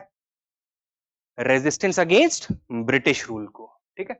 Arctic home on the Vedas, this was due to his interest in the origin of the Aryans and his close personal relationship with Max Muller also. So he has given his views on the origin of the Aryans. And Tenets of the New Party, published in 1906 at the height of which movement? The Swadeshi movement, where he makes the case for Swaraj and passive resistance to attain Swaraj. So all three are correct, all of them.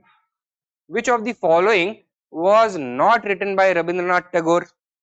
The Gardener, Chaturang, the Home and the World and the Mother.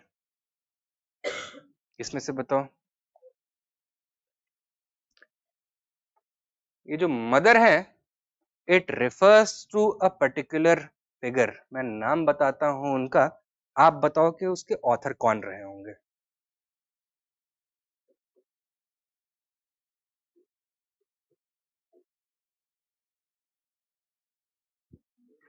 Meera फाल्सा. She was the spiritual companion and was seen as his spiritual mother by a very prominent extremist leader who had taken retirement from public life, who had renounced public life, Arvind Ghosh. ठीक है. तो author थे इसके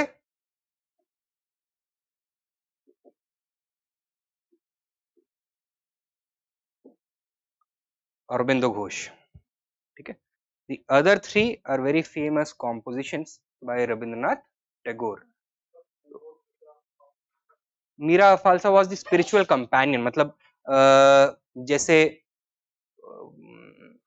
नूरुद्दीन ऋषि and लालडेड, right? तो they were spiritual companions. वैसे ही Meera फाल्सा and Aurobind, these were spiritual companions. So they were not only contemporaries, rather they added to each other's philosophical compositions.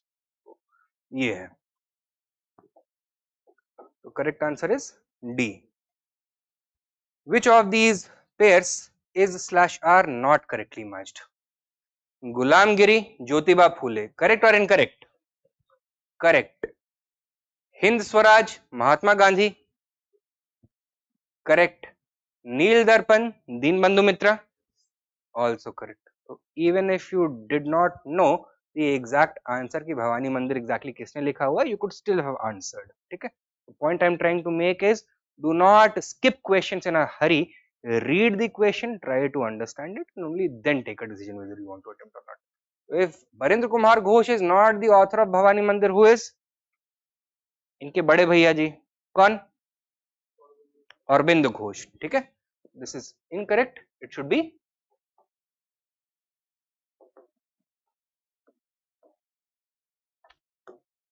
Arvind Ghosh. Match these books with their authors. चार अध्याय देवी चौधरानी, पाथर देवी, भारत दुर्दशा. चार अध्याय चतुरंग, रविंद्रनाथ टैगोर. अच्छा, संस्कृति के चार अध्याय किसने लिखा है? Very famous history book written by a very gifted poet in Hindi. Dinkar, Ramdhari Singh Dinkar ने लिखा है. ठीक है. अच्छा, Devi Chaudhurani, a very famous novel written by Bankim. दो चट्टोपाध्याय हैं यहाँ पर, चैटर्जी चट्टोपाध्याय एक ही होता है. कौन सा वाला? बंकिम चंद्र चट्टोपाध्याय। पाथर देवी, शरद चंद्र चट्टोपाध्याय। एंड भारत दुर्दशा, भारतेंदु हरीश चंद्र। तो मैच कर लो, A3 B2 sorry B3 A3 B1 C2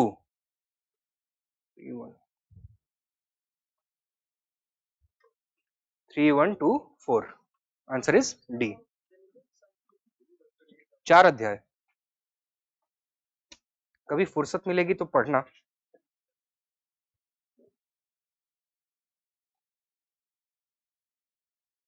How many of the pairs are correctly matched? Philosophy of the bomb, Bhagat Singh. Yes or no? No, किसका है ये? Not अजीत सिंह also, मतलब भतीजे का नहीं तो चाचा का बता दिया। It was भगवती चरण Vora.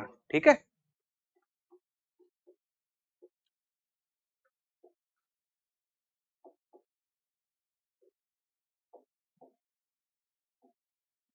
The Indian struggle, Subhash Chandra Bose. This is correct, ये इनकी खुद की ऑटोबायोग्राफी है, right. Problems of the East, Lord Curzon. This is also correct. These are Curzon's views on geopolitics। किस कॉन्टेक्स्ट में लिखा था ये? The emerging conflict between the Russian Empire and the British Indian Empire। कहां पर? NWFP Afghanistan में। ठीक है, तो this is also correct. Bandi Jiwan by Sachin Sanyal, this is also correct. And India wins freedom by Maulana Azad, this is also correct। Published shortly after independence while he was minister for culture। He has criticized in this book, matlab this is a general survey of how India attained freedom, what were the things that he was happy with and what he thought would be the impact of the partition of India and future of Pakistan, क्या होने वाला है। इन्होंने काफी prophetic इसमें analysis दिया है। तो whatever he said ना, that is actually happening also। Bangladesh टूट करके अलग हो गया, पाकिस्तान टूटने वाला है, those things are happening also। यहाँ पे he has also criticized some of the developments following the arrival of the cabinet mission plan and the acceptance of the cabinet mission plan by Mountbatten plan by Nehru and Gandhi, Nehru, Patel and Gandhi। तो वो उन्होंने criticise किया है, कुछ कुछ उसमें criticism भी किया हुआ है। तो 4 are correct, 1 is incorrect. Correct answer is all 4। ये हो गए जर्नलिज्म एंड लिटरेचर से related questions. Next we come to the theme of politics of association till 1885 and Congress formation, यानी कि pre Congress political parties and Congress, and इस दौरान what were the activities going on by the British, that we have to cover। 243 which of the following statements are true in the context of growth of Indian nationalism? A, Indian nationalism was a reaction to colonial policies, yes। B, Indian nationalism was strengthened by colonial policies, yes। C, Indian nationalism was always present among Indians but exposure to modern thought helped in materializing it। Incorrect। So nationalism is considered by and large to be a modern phenomenon, so it could not have been always present। So and D is both A and B are correct। Answer is D। Next question, which of the following submitted in 1875 a petition to the House of Commons demanding India's direct representation in the British Parliament? It was the Poona सार्वजनिक सभा। तो यहाँ पे सबसे important कौन थे? MG Ranade, justice Ranade. ठीक है। Next, who attended the Delhi Darbar in 1877 dressed in khadi in support of Swadeshi industries? GV Joshi, SH Chiplunkar, KT Telang और Mahatma Phule?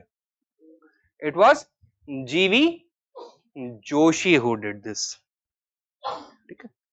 Next, with reference to political developments in the later half of the 19th century, consider the following statements। It protested against the reduction of age limit in the Indian Civil Service Examination. It organized campaigns against the Arms Act and Vernacular Press Act. It kept its membership fee low to attract more people. Which organization are we talking about?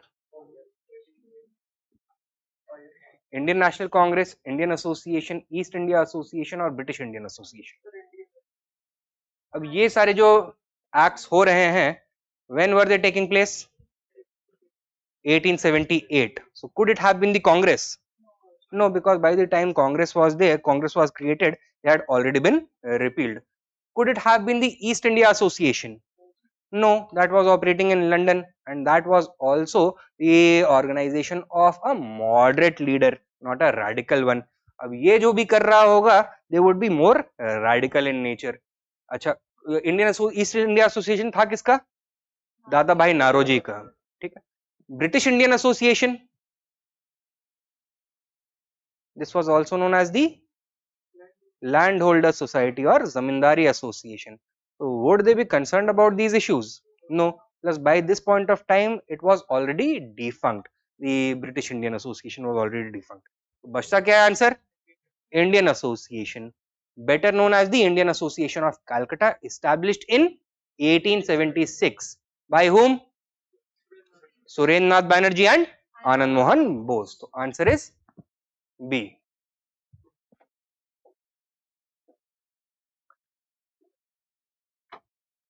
Next statement, next question. Consider the following pairs. Radha Kandev, first president of the British Indian Association. Correct, incorrect? Correct. So Landholder Society or Zamindari Association, also known as the British Indian Association, was created to represent the interest of the zamindars by primarily two individuals. कौन? Radha Kandev and कौन? द्वारकानाथ टैगोर. ठीक है. तो father of Debendranath Tagore. Dwarkanath Tagore and Radha Kandev, they had founded the British Indian Association, and Radha Kandev served as its first president. Gazulu Lakshmana Risu GL Chetty, ठीक है, founder of the Madras Mahajan Sabha. Correct or incorrect? Incorrect. GL Chetty did found the first regional political organization in Madras, but it was not the Madras Mahajan Sabha. By the time the Madras Mahajan Sabha was created in 1884, GL Chetty had been dead for about 15 years or so. ठीक है, he could not have been. तो इन्होंने कौन सा organization setup किया था मद्रास में? The Madras Native Association of 1852. And Surendranath Banerjee, founder of the Indian Association. This is correct. Which of these are correctly matched? 1 and 3 only.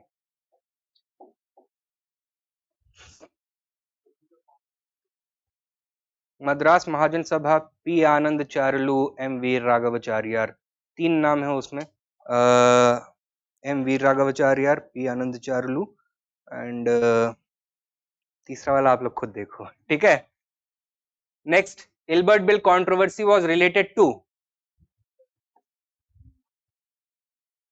imposition of certain restrictions to carry arms by Indians. No. वो कौन सा act था? Arms Act. Imposition of restrictions on newspapers and magazines published in Indian languages. Vernacular Press Act. Removal of disqualifications imposed on Indian magistrates with regard to the trial of Europeans. This is correct. Correct answer is C.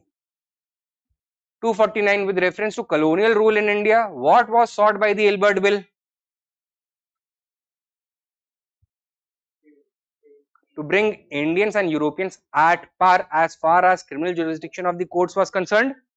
This is correct. Okay. Next, number 250. Which of the following events took place during the tenure of Lord Lytton as Governor General? Ilbert Bill controversy, Ripon. Proclaiming Queen Elizabeth as the Empress of India or 𝐂𝐤𝐧𝐬 Hind? Yes, 1877 में. Reduction in the upper age limit for the ICS examination from 21 to 19? Also yes. So correct answer A, 2 and 3. Who of the following was or were economic critic or critiques of colonialism in India? Dadabhai Naroji, G. Subramania Iyer and R.C. Dutt. Answer is all.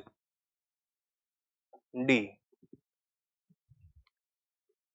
Arrange the following in the correct chronological sequence. Macaulay Minutes, Albert Bill Controversy, Vernacular Press Act, Grand Darbar in which Queen Victoria was adorned with the title 𝐂𝐬𝐻. ये कब हुआ? 35. Albert Bill Controversy, Vernacular Press Act and Delhi Darbar. Correct chronological order 83, not 33. 1, 4, 3, 2. Answer is C.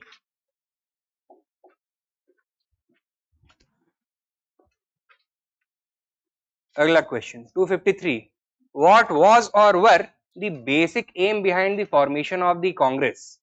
To promote and consolidate the feelings of national unity. Yes or no? Yes. To criticize the colonial economy.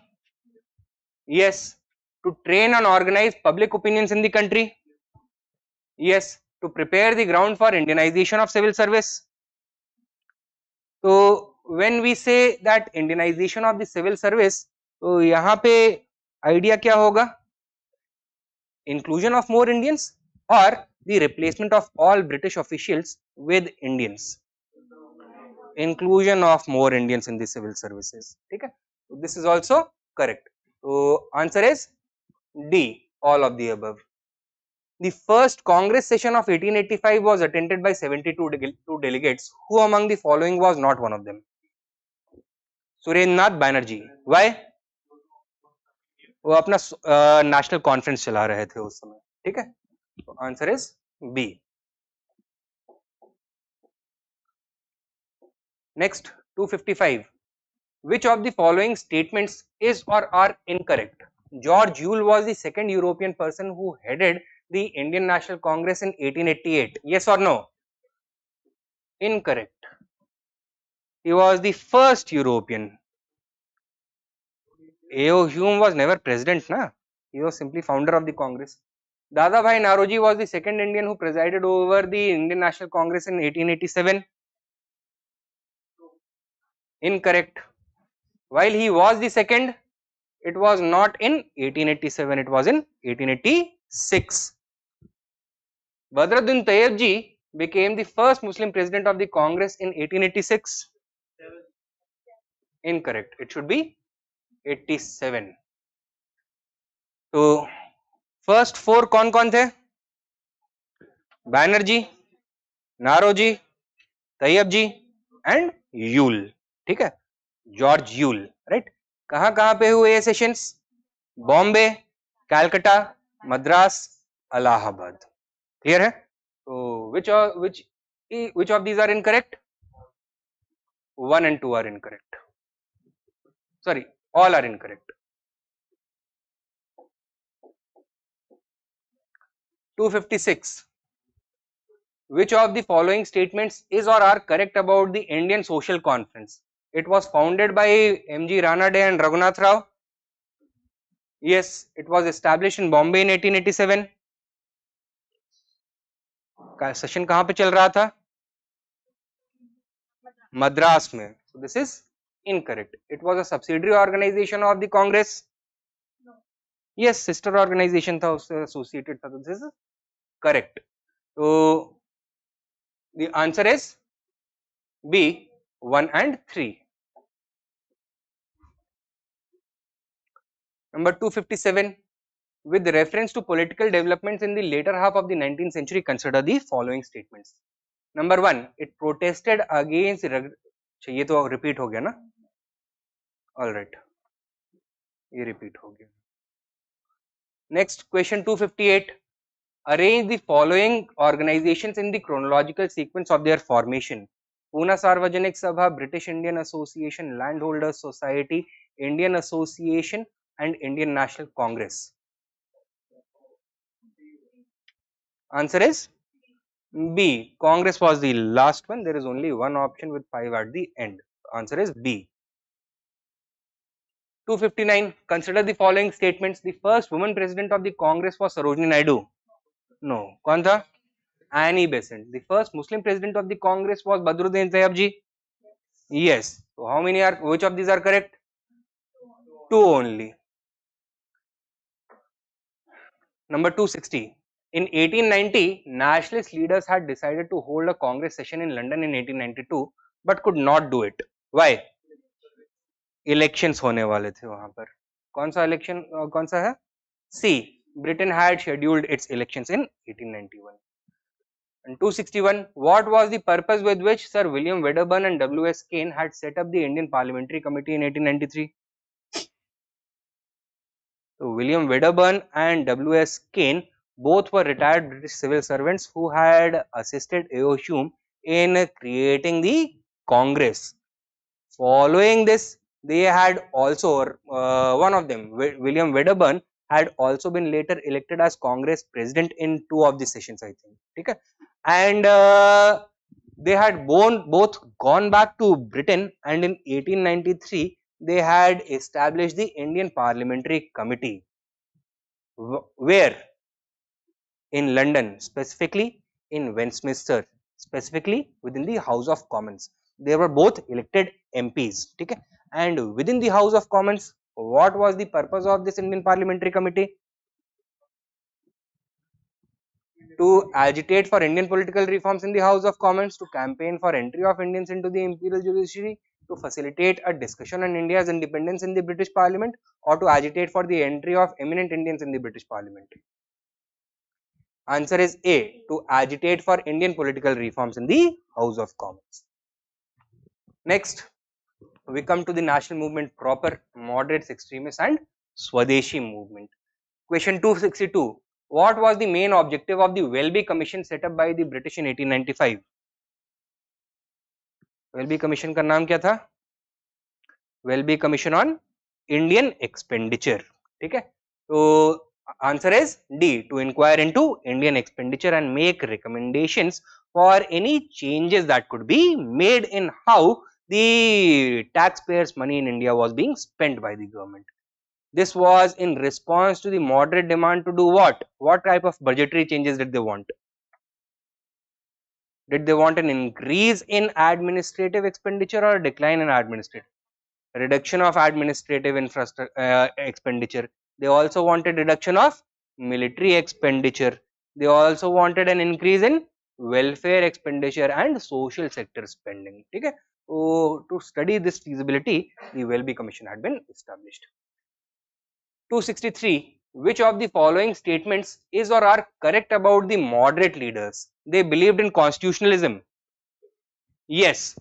They believed in the power of the masses. No.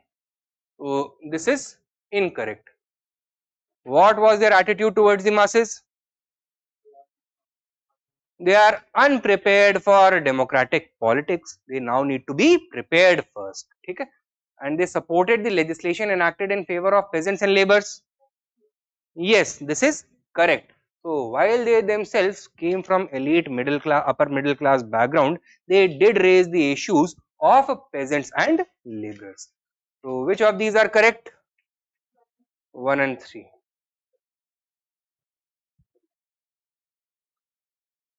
(264) Who among the following gave a systematic critique of moderate politics of the Indian National Congress in a series of articles entitled New Lamps for the Old? Answer is Arvind Ghosh. A. 265. Which one of the following defines extremist ideology during the early phase of Indian freedom struggle? Stimulating the production of indigenous articles by giving them preference over imported commodities. Obtaining self-government by aggressive means in place of petitions and constitutional ways. Providing national education according to the requirements of the country. And organizing coups against the British Empire through military action. Extremist की बात कर रहे हैं, not about the revolutionaries. तो ये तो नहीं हो सकता because they did not espouse violence. If the question has to be, it would be A, B और सी। तो इसमें से सबसे अप्रोप्रिएट कौन सा लग रहा है? B, obtaining self government by aggressive means in place of petitions and constitutional ways. These were the methods used by the moderates. Extremists were against it. They wanted to attain self government or Swaraj, that was their political objective, and they did not want to commit themselves to the use of constitutional means. Rather, they wanted to pressurize the British to give them Swaraj through mass action, passive resistance. So, aggressive means. So, correct answer would be B. Question 266. The Congress is tottering to its fall, and one of my great ambitions while in India is to assist it to a peaceful demise. Curzon ने लिखा. Next question 267. What were the causes behind the rise of extremism? The success of the moderate phase, defeat of Russia by Japan in 1904-05, partition of Bengal, and social religious movements gave a sense of self-confidence. The answer should be 2, 3, 4. 1 is incorrect. It was the failure of the moderates which pushed the younger generation of leaders towards extremism. 268. In the context of the freedom struggle of India, which of the following statements correctly describe the characteristics of extremist leaders? Number 1. They had deep faith in the capacity of the masses. Yes. They declared Swaraj as the goal of the national movement. They were inspired by India's glorious past. Correct answer? D. 1, 2 and 3.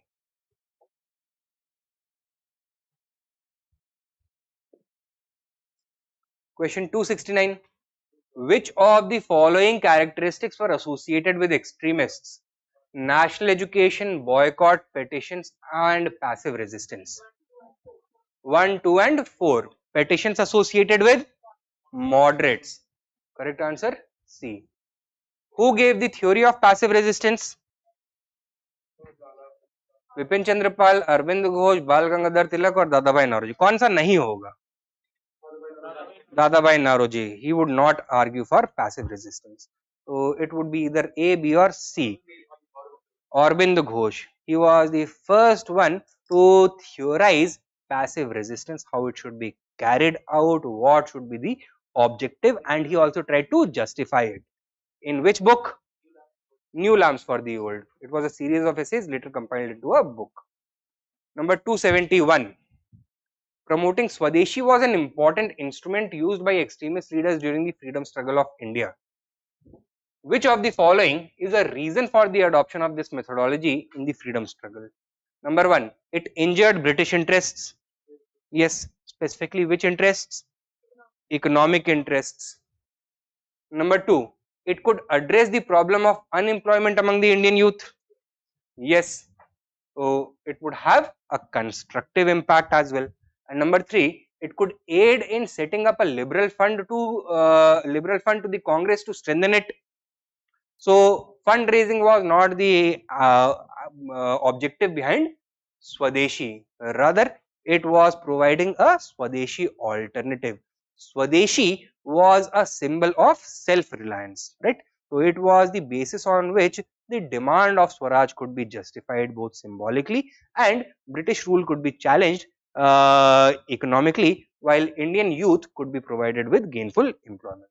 So correct answer is A, 1 and 2.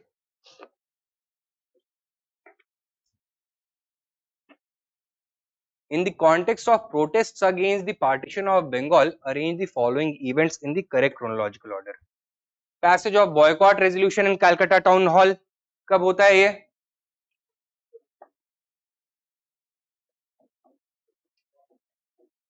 सब 1905-06 में हो रहे हैं, ठीक है? The declaration of Swaraj as the political goal of the Congress. December of which Congress session? When those 4 famous resolutions were adopted under the presidency of Dadabhai Naoroji. Swaraj, Swadeshi, boycott and national education. organized in Calcutta after the Banaras session, before the Surat session, 1906. Formal enforcement or Bengal Proclamation.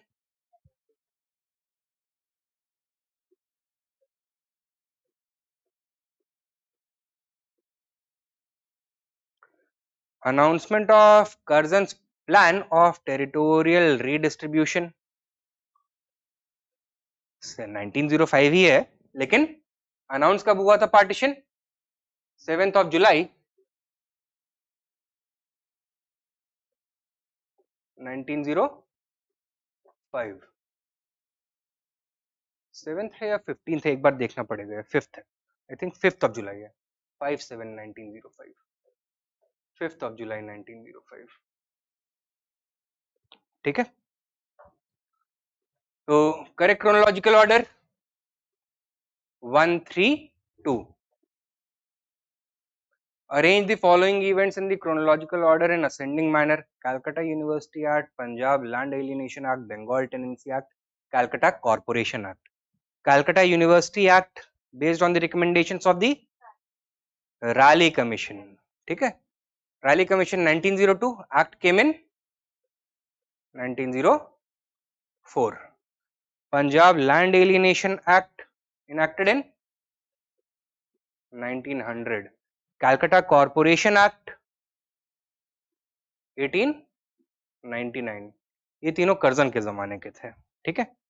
The other one, Bengal Tenancy Act 1885. Who was Governor General? 85 में Dufferin. ठीक है. तो correct chronological order 3, 4, 2, 1. 3, 4, 2, 1. C.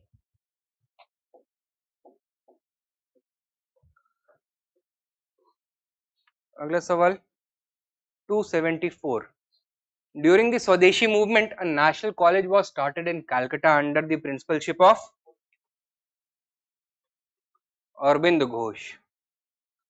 A similar national college would be set up, Bengal National College, during the non-cooperation movement. Who would be appointed as principal?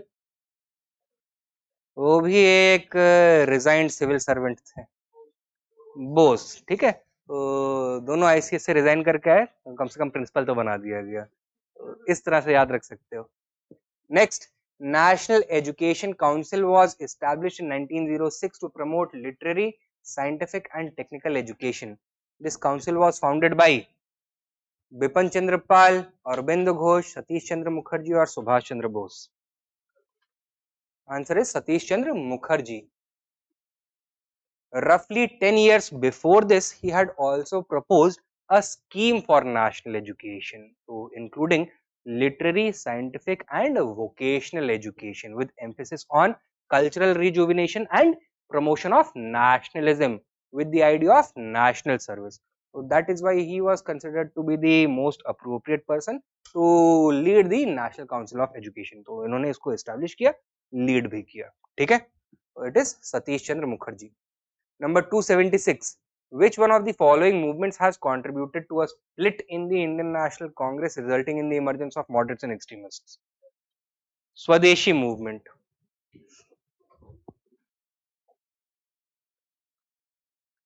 Number 277. In the context of the freedom struggle, 16th October 1905 is well known for क्या? Partition of Bengal took effect. B. Who was Governor General? Was not the Governor General. Canning तो कब था यार? Minto the second had arrived as the new Governor General. So Curzon had made the announcement that Bengal is going to be partitioned. Following that, he had left before it could be implemented. Minto arrived, he was the one who enforced it. Answer is B. Next, Indian Muslims in general were not attracted to the extremist movement because of A. Influence of Sir Syed Ahmad Khan, B. Anti-Muslim attitude of extremist leaders, C. Indifference shown to Muslim aspirations, or D. Extremist policy of harping on the Hindu past? D. Extremist policy of harping on Hindu past. Leaders such as Bal Gangadhar Tilak, Lala Lajpat Rai, or Aurobindo Ghosh, they invoked religious and cultural symbols associated with Hindu culture in order to mobilize the masses. So their nationalism was a very Hindu type of nationalism. So Muslims felt alienated, therefore they did not respond in large numbers. 279. What was the immediate cause for the launch of the Swadeshi movement? Swadeshi movement, also known as the anti-partition movement. So answer क्या होगा? A. The partition of Bengal done by Lord Curzon.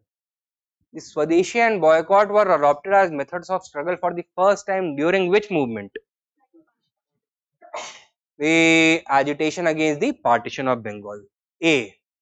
Number 281. 7th August is declared as National Handloom Day. It is true. मतलब last government में ही हुआ था, मतलब BJP की जो second, मतलब मोदी का जो सेकंड टर्म था उसमें आई थिंक 2019 या 20 में शायद हुआ है. Statement 2. It was in 1905 that the Swadeshi movement was launched on the same day. This is also correct. It was launched officially through a resolution of the extremist leaders taken place during a historic meeting at the Calcutta Town Hall on the 7th of August. तो Calcutta Town Hall meeting में officially launch हुआ था and उसको commemorate करने के लिए इसको National Handloom Day बोल दिया गया है. So what is the correct answer over here? A. Both statements are correct and statement 2 is the correct explanation for statement 1. 282. With reference to Swadeshi movement, consider the following statements. Number 1. It contributed to the revival of indigenous artisan crafts and industries. Yes. Number 2. The National Council of Education was established as part of the Swadeshi movement. Yes. So correct answer, both 1 and 2. 283. With reference to the period of extremist national movement in India with its spirit of Swadeshi, which one of the following statements is not correct? Liaquat Hussain led the Muslim peasants of Bengal of Barisal in their agitation. In 1889, the scheme of national education was formed by Satish Chandra Mukherjee. In the Bengal National College was founded in 1906 with Aurobindo as principal. Or Tagore preached the cult of Atma Shakti, the main plank of which was the social and economic regeneration of the villages, which is not correct. Answer is A. A is incorrect. Now, in general, what was the response of the peasantry to the Swadeshi movement? Did they participate in large numbers? No. And what was the general response of Muslims to the Swadeshi movement? Did they participate in large numbers? No. So, the agitation in Barisal led by the Muslim peasantry was an exceptional case of the Swadeshi movement, and that was because of the work among the Muslim peasants done to promote the idea of Swadeshi and Swaraj, not by Liaquat Hussain but by Khan Bahadur,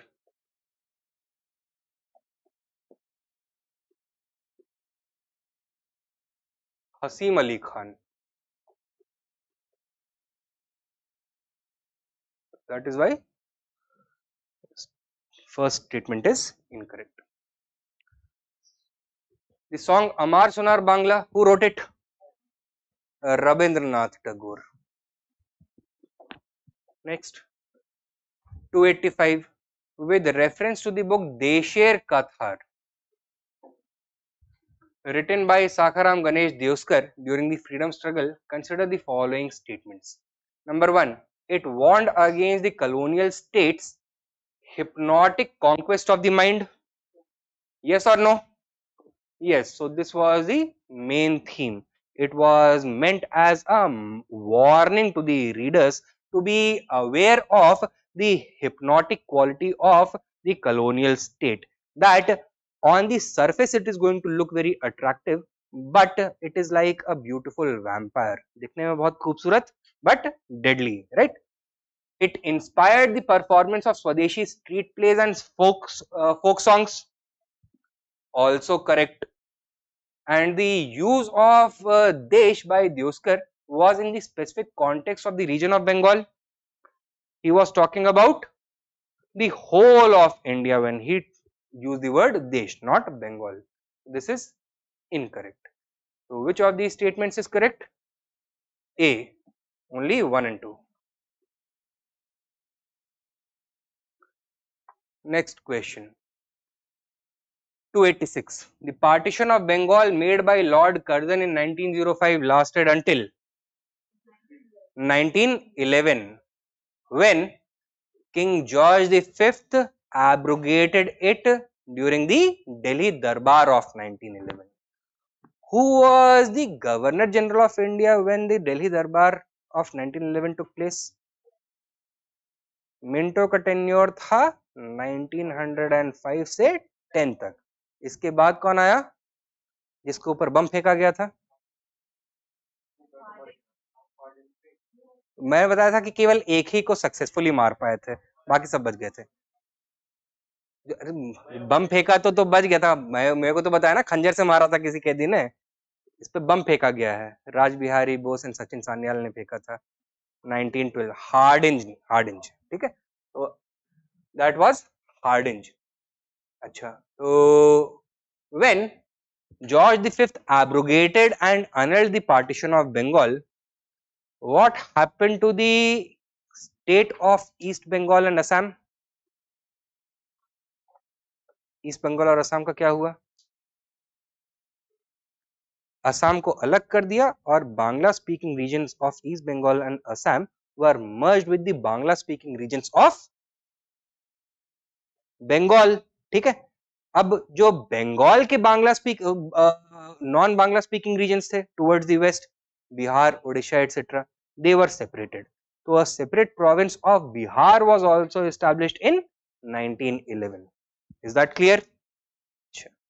Separate Bihar province created in 1911. Capital of Bihar?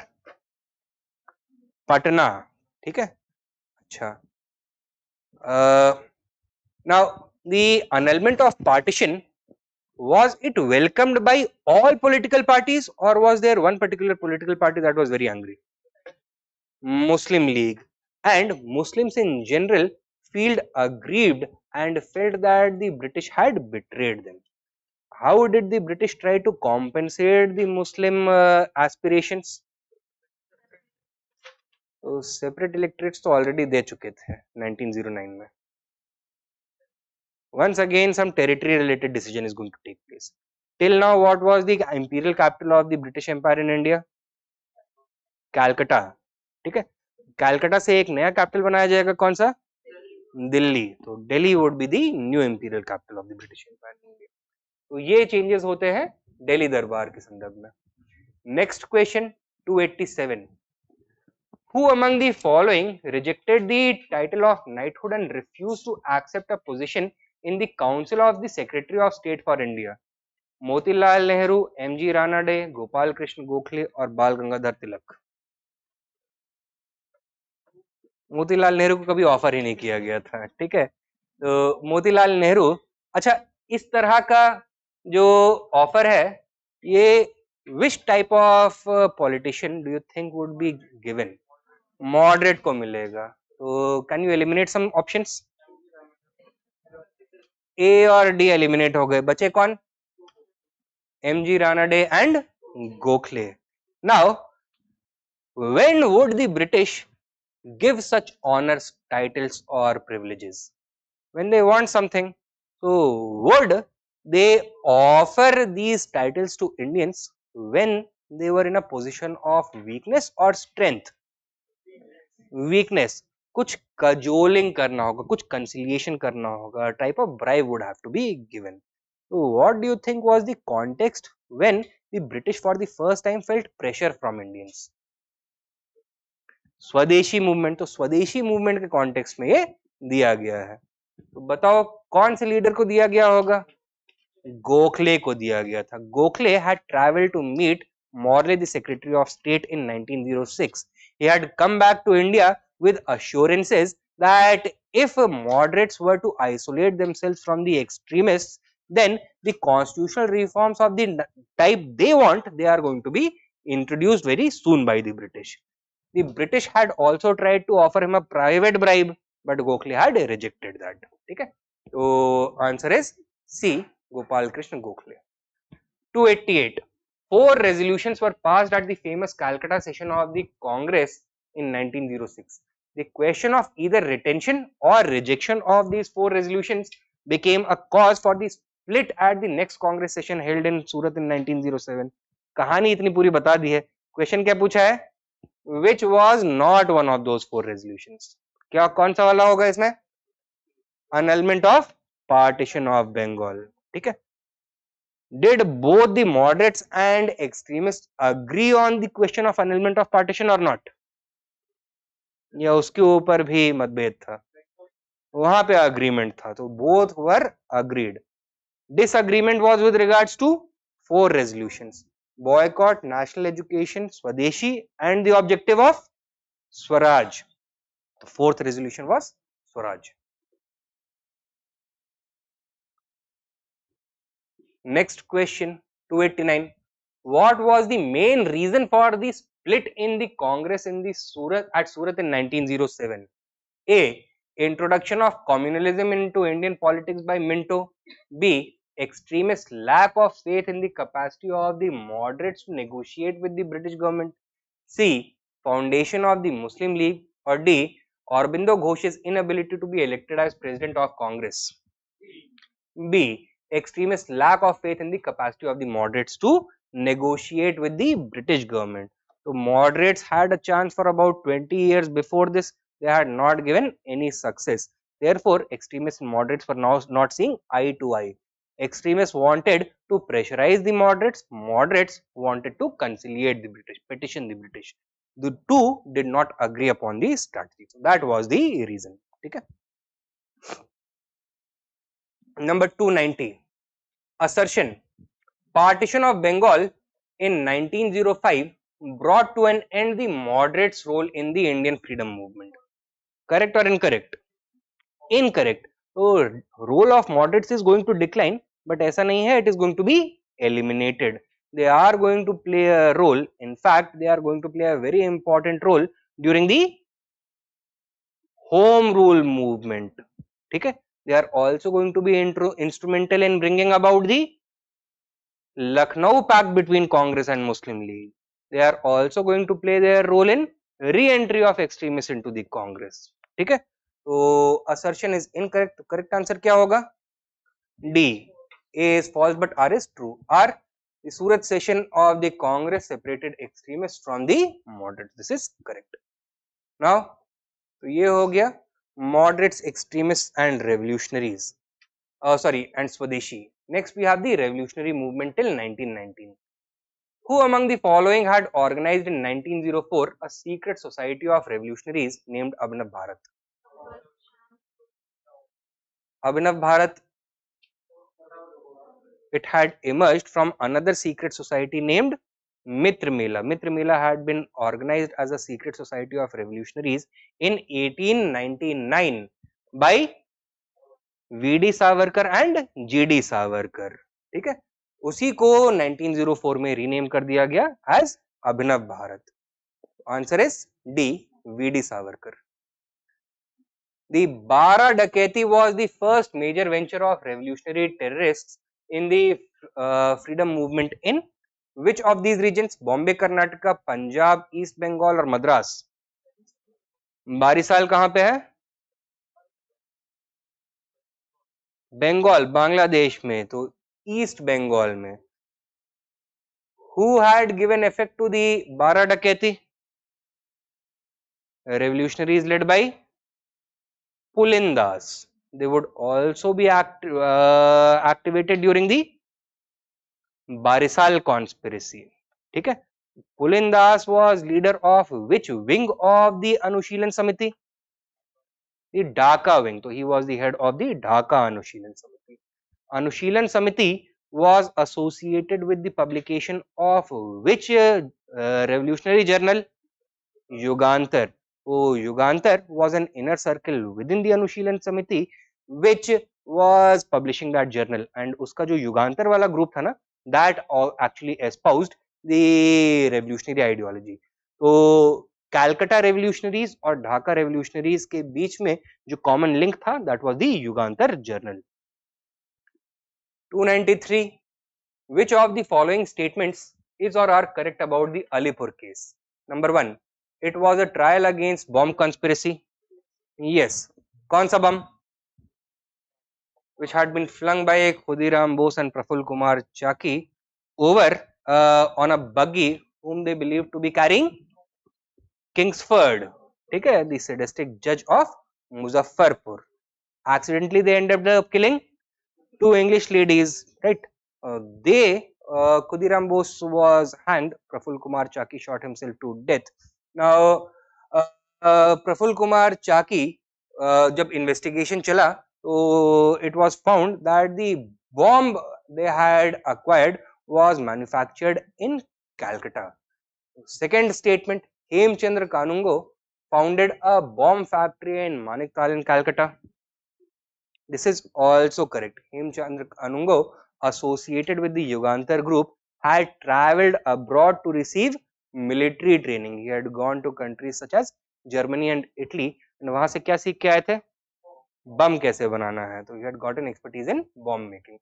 Bipin Chandra Pal was also involved in it. No. Which famous nationalist leader may have been involved in it? Aurobindo Ghosh. Now, Aurobindo Ghosh was also tried in the Alipur bomb conspiracy case, but was found not guilty. So there was not sufficient evidence linking him. His younger brother, however, that is Barendra Kumar Ghosh, was transported for life. And following this, Aurobindo Ghosh retired from active politics. So correct answer क्या होगा इसमें? C, 1 and 2. Number 294. Consider the following statements. Mitra Mela was a home rule group organized by followers of Bal Gangadhar Tilak. No, it was a revolutionary group organized by followers of Savarkar. Sandhya in Maharashtra and Kal in Bengal were newspapers that advocated for revolutionary nationalism. उल्टा होना चाहिए था, right? Has been swapped. Anushilan Samiti was a revolutionary group active in Dhaka. Yes, Anushilan Samiti of Dhaka. वैसे अनुशीलन समिति एक और है, that is the mother organization Anushilan Samiti, which had branches in both Dhaka as well as Calcutta. While the branch in Dhaka was known for revolutionary activity, the branch in Calcutta was acting as the open wing for Yugantar revolutionaries. ठीक है, लेकिन same अगर ये statement आता है, it should be considered correct. So which of these are correct? B, 3 only. Next, number 295. With reference to the characteristics of the first phase of revolutionary movement, consider the following statements. Number 1. Assassination of unpopular officials based on individual heroic actions, strong mass support, publication and propagation of revolutionary literature, and very clear ideology about national struggle. So, which of these are correct characteristics of early phase of revolutionary activism? So, first one, yes, yes. Give me an example. Anand Lakshman Kanhare shot dead Jackson, the district collector of Nasik. Curzon Willie, a member of the India Council, was killed in London by Udham Singh. ठीक है, तो इस तरह से based on individual heroic action. Yes, तो ये individual डकैतीज और assassinations करते थे, बॉम्ब्स मारते थे लोगों पर. Did they enjoy strong mass support? No. Why? Because use of violence would never be able to attract masses in large numbers. So they could not rely on strong mass support. Active support नहीं मिल सकता है, passive sympathy जरूर मिल सकती है. Right? Publication and propagation of revolutionary literature. Yes, example. Yugantar, Sandhya, Kal, Gadar, etc. They had very clear ideology about the national struggle? No. So one of the weaknesses of revolutionaries during this phase was that they were not able to understand that the suffering that Indians are facing is not because of the activities of individual officials who are exploiting Indians directly.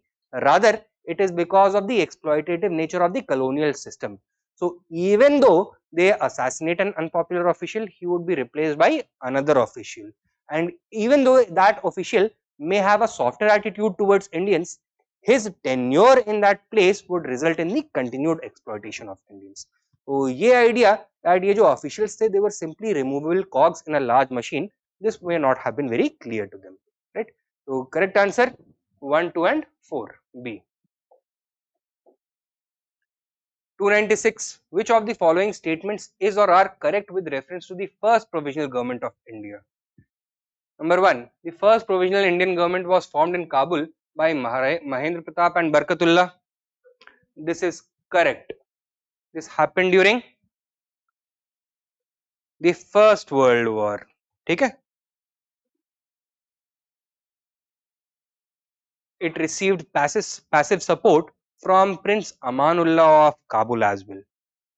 However, under British pressure, Prince Amanullah was finally forced to withdraw his support and Mahendra Pratap and Barkatullah had to leave from here. Second, this government was backed by Germany and Russia. अब देखो first world war चल रहा है, you know कि who was fighting on whose side? So would both powers be backing them? No or yes? Were Germany and Russia fighting for the same side or on different sides?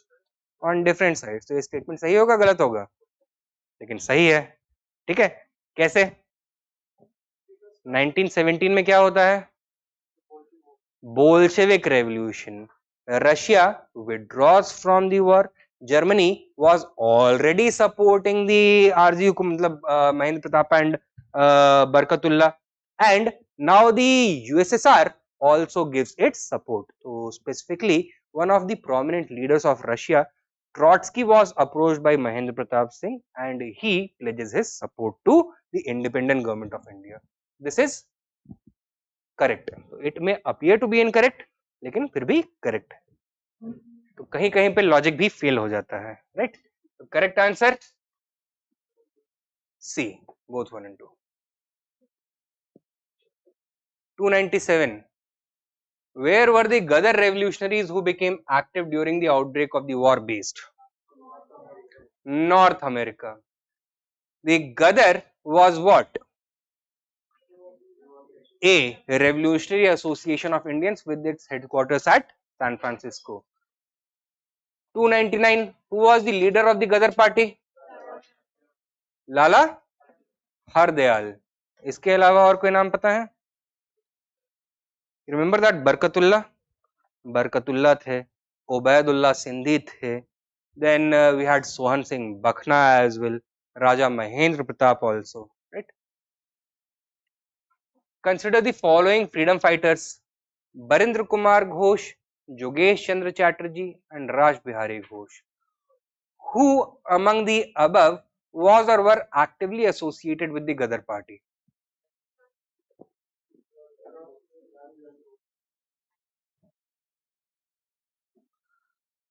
तो Barindra Kumar Ghosh होंगे? नहीं, he had already been transported for life by the time that the Ghadar party came into existence. Jogesh Chandra Chatterjee, he was a scientist, right? So there was no question. Raj Bihari Bose, yes, so he was the one who played an active role along with another leader during the Ghadar conspiracy. कौन? Sachin Sanyal. The correct answer is 3 or D, 3 only. India House was founded by Shyamji Krishna Verma. कहां पर? London में.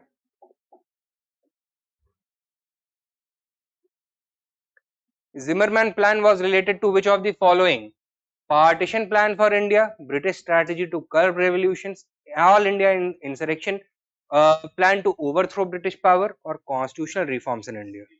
See, all India insurrection to overthrow British power. This Zimmermann plan was formulated by the German Foreign Ministry.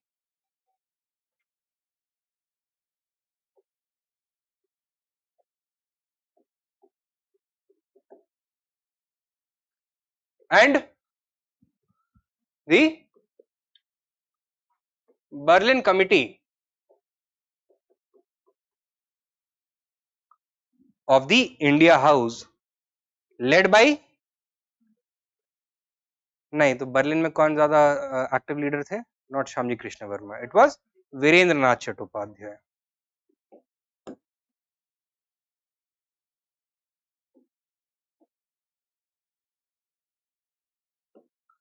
What was the plan over here? That with German helps, German arms are going to be landed in Bengal on the coastline. Surreptitiously they are going to be smuggled in at Balasore, and Indian revolutionaries are going to take them. They are going to capture Fort William, and from there announce an all India revolt against the British. In India, who was supposed to receive these arms? Bagh Jatin. ठीक है, Jatindranath Mukherjee.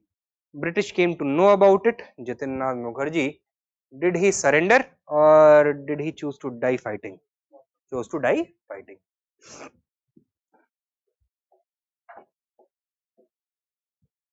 Next question. Which of the following pairs is or are correctly matched? Peshawar conspiracy case, communist movement. First Lahore conspiracy, Ghadar plan. Kakori conspiracy, train robbery. तो इसमें सबसे आसान तो काकोरी वाला है. सही है गलत? सही है. फर्स्ट लाहौर कॉन्स्पिरेसी केस, गदर पार्टी से एसोसिएटेड. लाहौर कॉन्स्पिरेसी यूजुअली हम किस में सुनते हैं? Saunders murder case, right. तो भगत सिंह में को जिसमें फांसी की सजा सुनाई गई थी. However, before that also na another conspiracy case was done at Lahore, the first Lahore conspiracy case. तो गदर conspiracy के बारे में पता है? That the Gadarites had planned for the outbreak of an all India armed revolt starting from Punjab by inciting soldiers in three important garrisons in Punjab to simultaneously revolt against their British superiors. कहाँ कहाँ पर? Firozpur, Rawalpindi and Lahore में. तो ये plan था Lahore conspiracy का. ये कल भी हमने शायद डिस्कस किया था कि सिंगापुर में भी साइमल्टेनियस अपराइजिंग का प्लान था, वो हुआ यहाँ पे, इट वाज ब्रोकन. तो ये जो गदर प्लान है, that is actually the Ghadar conspiracy, first Lahore conspiracy case. And ये पेशावर कॉन्स्पिरेसी केस क्या है? Peshawar had become a huge hub of Indian revolutionaries, right? And Peshawar located very close to Afghanistan. Afghanistan was being used as a buffer state to manage imperial rivalries by both the British as well as the Russians. तो यहाँ पे Russian influence भी quite dominant था. And after 1917 Russia में कोई तब्दीली आई? It became a communist country, Soviet Union बन गया, यूएसएसआर हो गया था. एंड ये जो रेवोल्यूशनरीज थे, would they be poor targets for communist brainwash और the best targets for communist brainwash? Best targets के दोनों की आइडियोलॉजी रेवोल्यूशनरी है, right. And therefore the revolutionaries had been coming under greater and greater communist influence at Peshawar. तो वहां पर भी एक मेजर कम्युनिस्ट प्लॉट प्लान कर रहे थे. बट वंस अगेन जो हर बार होता है वही हुआ, किसी ने गद्दारी कर दी, somebody informed them and they were all caught. So Peshawar conspiracy case associated with the communist movement. So correct answer, all of the above. And the final question for the day, which of the following are the correct reasons for the decline of revolutionary movement after 1918? Number 1, the lack of popular response. Yes or no? Yes. Number 2, stern government repression along with a series of draconian laws. Yes, so stern government repression and draconian laws such as Defense of India rules, right? And third, release of all political prisoners arrested under the Defense of India Act. True, in 1919, after the end of the war, the government adopted a policy of general amnesty and released all the political prisoners who had been detained under the Defense of India Act. And this also diffused the nationalist anger against the British, and revolutionary activities started to come down. ठीक है, इसके अलावा और कोई reason? One new figure had risen in nationalist politics. कौन? Mahatma Gandhi, and the revolutionaries wanted to give an opportunity to his innovative strategy of satyagrah to succeed. So that is why they had decided to cool off for the time being. So correct answer यहाँ पे क्या है? D, 1, 2 and 3. Clear है? Now handout number 4, freedom struggle part 2. Developments other than revolutionary extremism before 1919. ठीक है, वो cover करना है हमें. Question 305. Consider the following statements in the context of the impact of the First World War on India and the world. Statement 1. The First World War led to the economic miseries of the people of India. Yes or no? Yes. Statement 2. Indian industry got promoted during the First World War. Correct or incorrect? Correct. What is the explanation for this? Decline of British industries due to the ongoing war, as the Germans blocked off the British transshipment through the Atlantic Ocean. The Indian industry rose in order to fill the vacuum. Okay, so therefore both statement 1 and statement 2 are correct. Clear? Correct answer क्या हुआ यहाँ पे? C. 306. In the context of nationalist response to World War I, which of the following statements are true? Number 1, Congress supported the war efforts of the British. Correct or incorrect? Correct. At this point of time, were extremists part of the Congress or outside the Congress? Outside the Congress. Congress was once again a moderate dominated organization, and moderates had a pro-British attitude. Further, during its time of need, neither the moderates nor the extremists really wanted to harm the interests of the British Empire. So even though extremists would generally be against the British, they were also supportive of the British war effort. So first statement is correct. Second, Tilak urged all Indians to support Britain during its hour of crisis in the First World War. This is also true. In fact, even after the launch of the Home Rule movement, when Tilak addressed mass rallies, the first thing he did was to make a general appeal to the youth to join the British Indian Army and save the British Empire in its time of need. Third, revolutionary extremists wanted to take advantage of Britain's weakness during the First World War. This is also true. So they carried out acts such as the Zimmerman plan, Ghadar conspiracy, etc. ठीक है ना? So which of these statements are true? All. Answer is D. Next question 307. Which of the following statements is or are correct about the Lucknow Pact of 1916? Number 1. Congress accepted separate electorates. Yes, this is correct. Number 2. League and Congress demanded self-government jointly. This is also correct. Now the Lucknow Pact between the Congress and the Muslim League was actually finalized by two prominent leaders, one from the Congress side, one from the League side. कौन थे ये? Tilak from Congress and Jinnah from the Muslim League.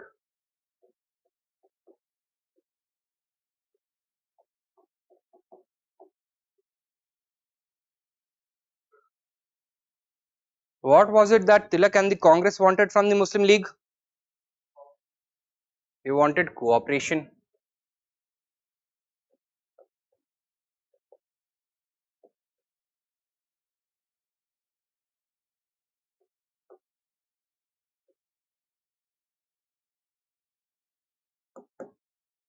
joint demand of Swaraj. Further, they wanted close coordination between the activities of the Congress and the Muslim League, and therefore Tilak proposed joint annual sessions. Further, the Congress wanted closer relations with the Muslim League in order to strengthen Indian unity by cementing unity between Hindus and Muslims.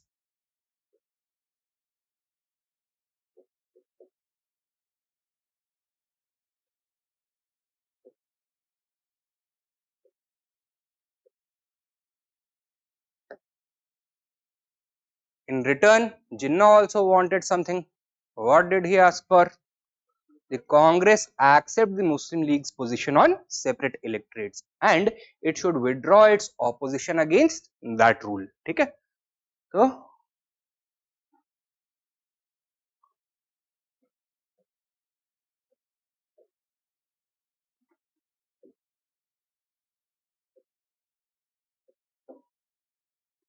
further,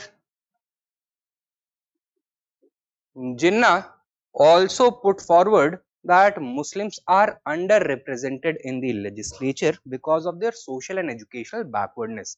Therefore, they deserve special reservation, special representation. How? Since they represent roughly 1/3 of the total population of India, they should get 1/3 seats in the central legislature.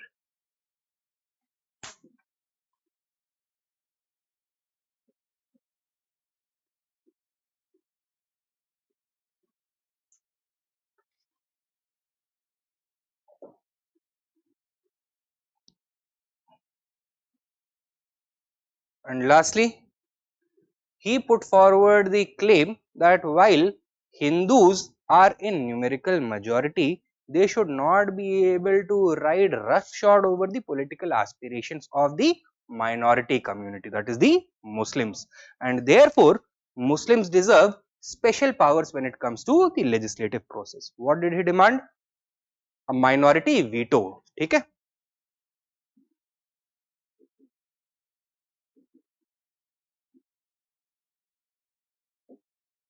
Wherein if 3/4 minority members of any legislative body oppose a particular bill, then both the Muslim League and the Congress as a whole shall vote in opposition of that bill. Okay? They'll make sure that that bill gets defeated in the council.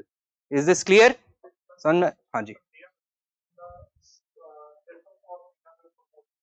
नहीं, these were the terms of the pact.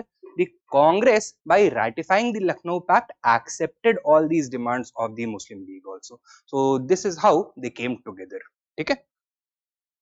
समझ में आया है? ठीक है. तो correct answer C, both 1 and 2. हाँ जी. 306 का second option. Tilak extremist थे, but after coming back from Mandalay, he had a change of mind.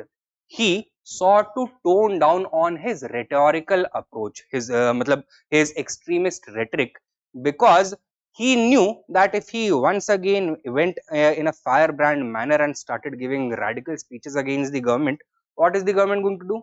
Suppress the movement before it even began. Therefore, he sought to lull the British into a false sense of security so that the national movement could be revived and then the British rule could be challenged.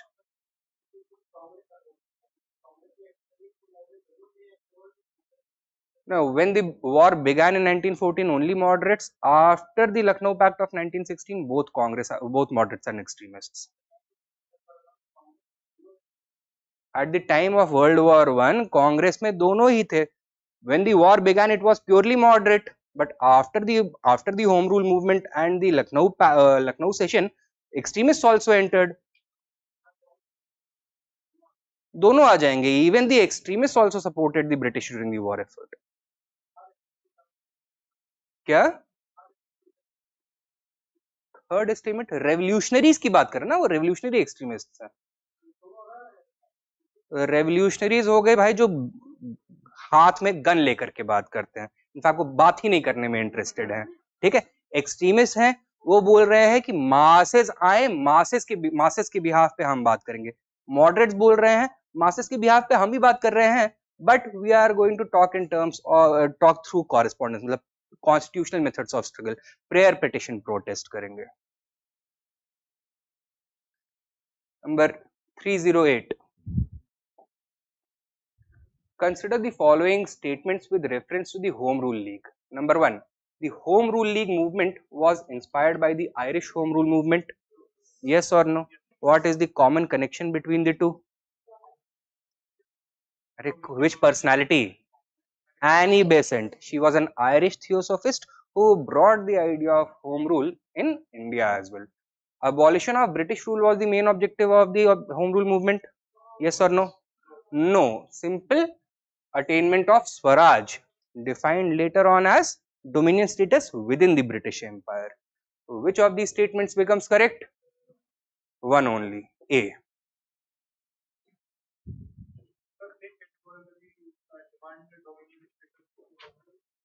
No, they simply asked for Swaraj, but what Swaraj actually meant, that was left open for interpretation. But general understanding was it was self-rule within British rule, and that is the definition with which the August Declaration was also drafted. So it promised the introduction of self-rule in India at a particular time in the future, at some point in the future. Now next, number 309, Annie Besant set up her league in September 1916 in Madras. Correct? Incorrect? Correct. Mahatma Gandhi served as the honorary secretary of president of her league. Correct or incorrect? This is incorrect. Mahatma Gandhi was not yet active in nationalist politics for the first 2 years on the basis of the advice of his political mentor Gokhale. He did not participate in any movement. Rather, on the basis of Gokhale's advice, he spent those first 2 years traveling the length and breadth of the country so that he could know about what made the Indian people click. Okay? So that was the idea. So if he did not serve as the honorary president of Besant's Home Rule League, who did?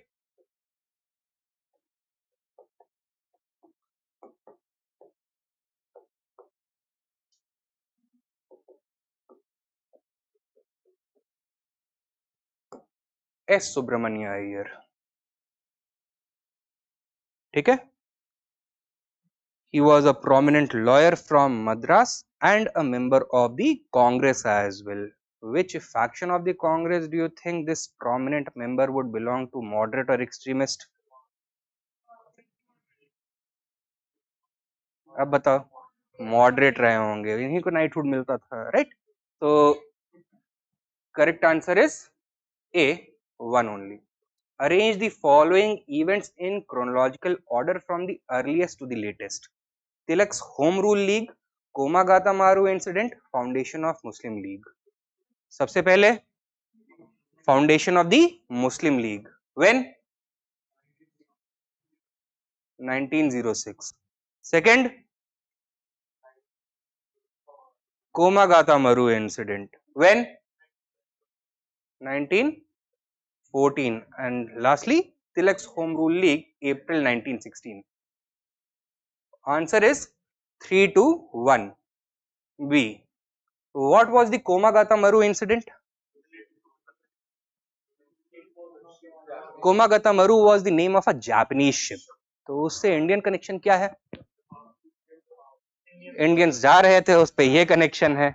From where to where was the ship going? Singapore to Canada. While the ship was still making its journey, कोई major global development शुरू होता है. क्या? The First World War breaks out, and under British pressure, the Canadian Governor General, who was appointed by the British Crown, he causes a law to get passed. मतलब immigration law change कर देते हैं. And क्या requirement देते हैं? That nobody shall be allowed to come to Canada if they are not coming directly from their port of origin, from their country of origin. Country of origin of the Punjabi people on board that ship, India. कहाँ से जा रहे थे? Singapore से.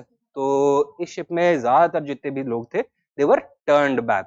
And when they arrived at Bagh in Calcutta, तो कौन स्वागत करने के लिए वेट कर रहा था इनका? British, in order to arrest them, because many of them were Ghadar sympathizers, revolutionary sympathizers also. There was a riot, many people were killed as well. So this also contributed to the rise of revolutionary nationalism, especially in the region of Punjab, especially during the First World War. Okay, 3-1. अच्छा, formation of Tilak's Home Rule League क्या date बताया? April 1916. So that means that Tilak's Home Rule League and Besant's Home Rule League, were they the same or were they different? They were different. Why? Because the two leaders disagreed with each other on multiple issues. Okay? But what is the officially stated reason? That both of them had different cadres of followers, and it was felt that they would be able to lead the movement more effectively if two separate leagues were set up. ठीक है, तो समझ में आया इतना? अच्छा,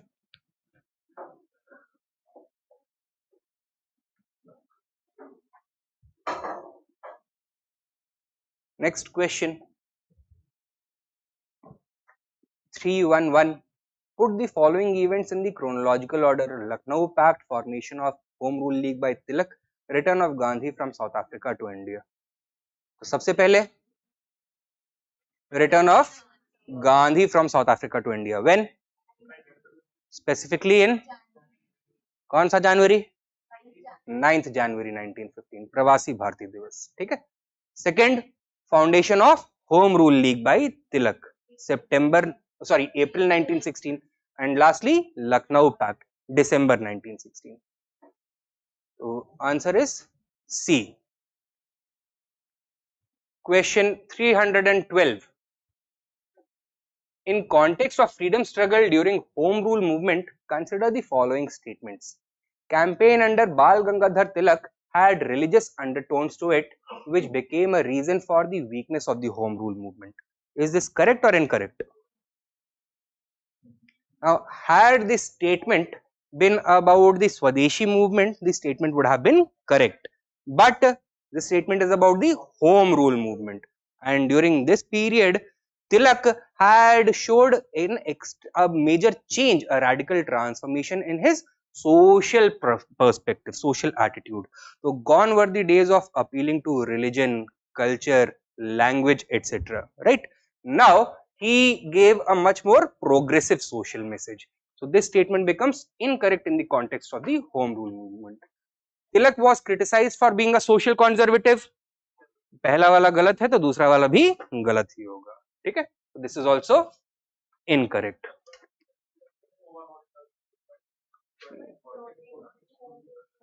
During the Home Rule movement. ठीक है, overall हो सकता है कि in his early period he may have been a social conservative, but not during the Home Rule movement. So which of these are correct? D, neither. 313. In context of freedom struggle during the Home Rule movement, who among the following renounced his knighthood in protest against the arrest of Annie Besant? The answer is S. Subramania Iyer. Who was he? Honorary president of Besant's Home Rule League.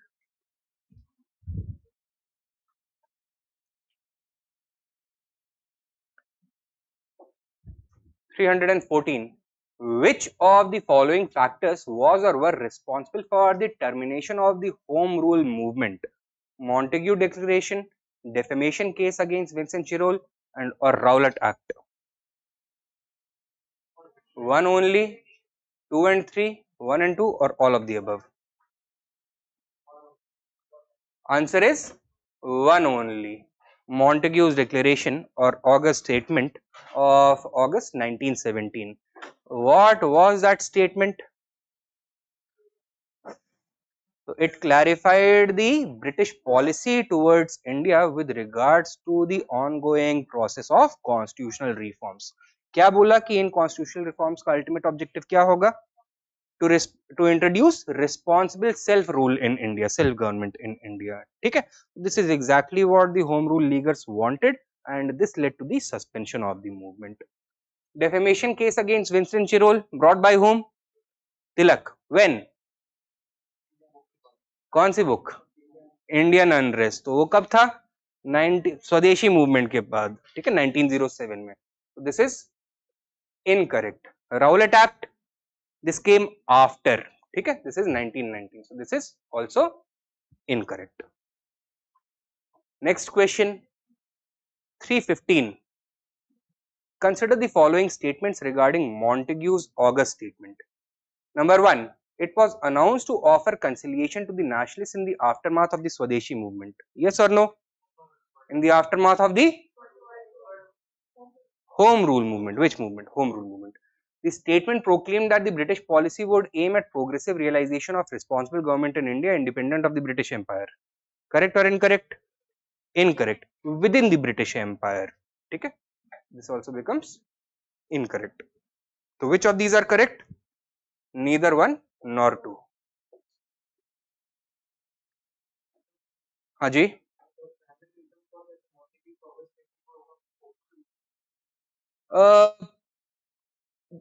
There was not a single reason, but the British were feeling the pressure of the war, and coupled with this, they were finding it difficult to persecute the war without a wholehearted Indian cooperation. So some you can say conciliatory measure had to be adopted. So you can think of the Montague statement like that. Now this was something that the British were doing with the people across the world. They were making promises, and what they wanted is to ensure victory, and after victory, whether you keep those promises or break those promises, that is immaterial. So for example, Turkey में भी मतलब Turkey was also part of the Ottoman Empire. Ottoman Empire का जो war effort है उसको weaken करने के लिए जो उसके colonies थे ना, वहां पर they started to interfere. For example, France को क्या बोला? You join hands with us and we are going to divide the Ottoman Empire. Syria you keep, Israel and Iraq I will keep. Jews को क्या बोला? Give us support during the war. We are going to give you a new state of Israel. The grand Imam of Mecca उसको क्या बोला? Support us, rebel against the Khalifa and we are going to give you a new state.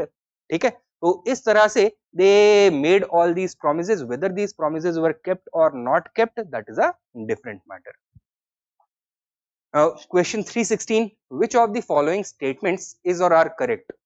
To get dominion status was the main objective of the Home Rule League movement. Yes or no?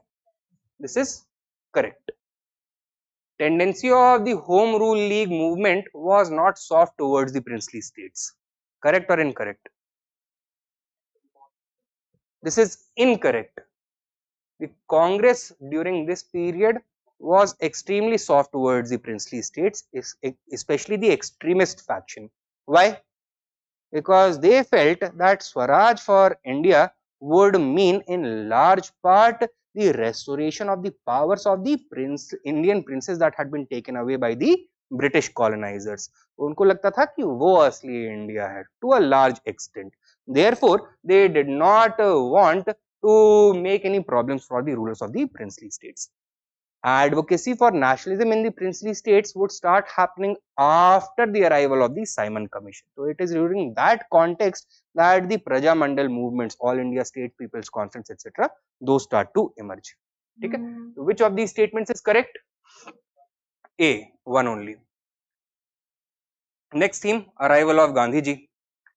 317. Where and when did Mahatma Gandhi make his first public appearance in India on coming back from South Africa after 2 decades? The answer is Banaras. What was the occasion? Consecration of the newly founded BHU. He had been invited by leaders such as Annie Besant and Madan Mohan Malviya. Okay? So he made his first public appearance in 1916 at BHU. Next question. Arrange the following local movement by Gandhiji in chronological order, earliest to latest. Champaran, Ahmedabad, Khera, Champaran, Ahmedabad, Champaran, Kheda, Ahmedabad और none of the above? कौन सा वाला?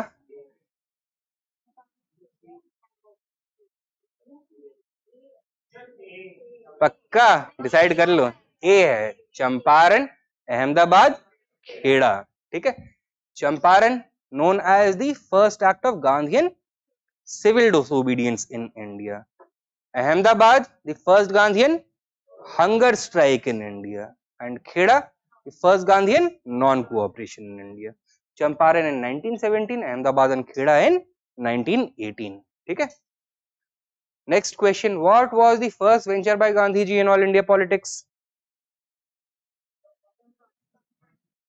Champaran.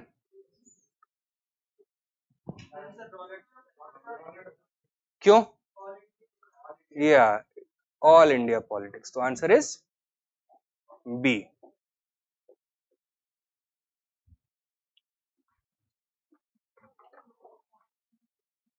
Question 320.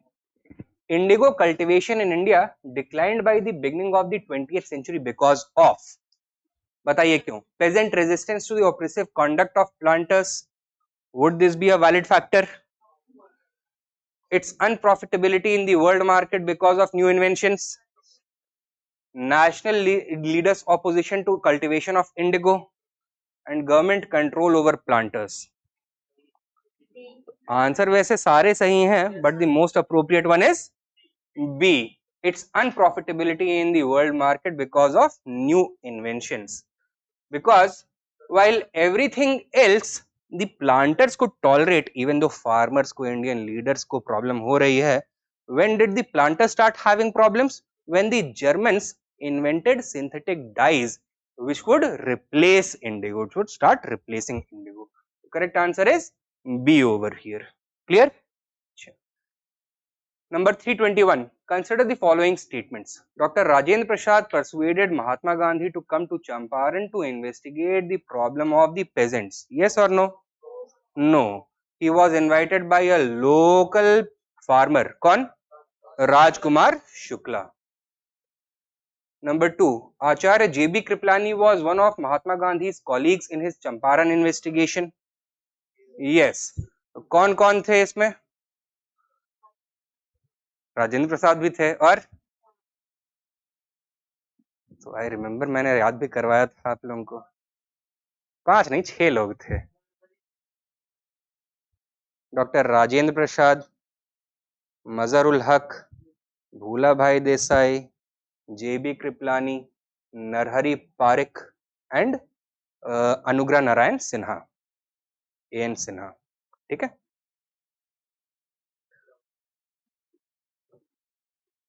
तो correct answer is B.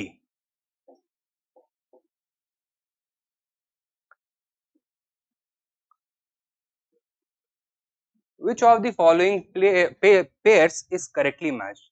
Champaran, Rajendra Prasad, Ahmedabad, mill workers, Morarji Desai, Kheda, Vallabhbhai Patel. First one is correctly matched or not? Yes. Third one? Yes. Second one? Not correct. ठीक है, तो correct answer is C, 1 and 3 only. Who among the following was not an ally of Gandhi ji in Champaran Satyagrah? क्या? Morarji Desai क्या? He was no, he was not active at that time. He was a later generation leader. Right? Who among the following was not an ally of Gandhi ji in Champaran Satyagrah? A.N. Sinha, Rajkumar Shukla, Vallabhbhai Patel, Rajendra Prasad, Vallabhbhai Patel.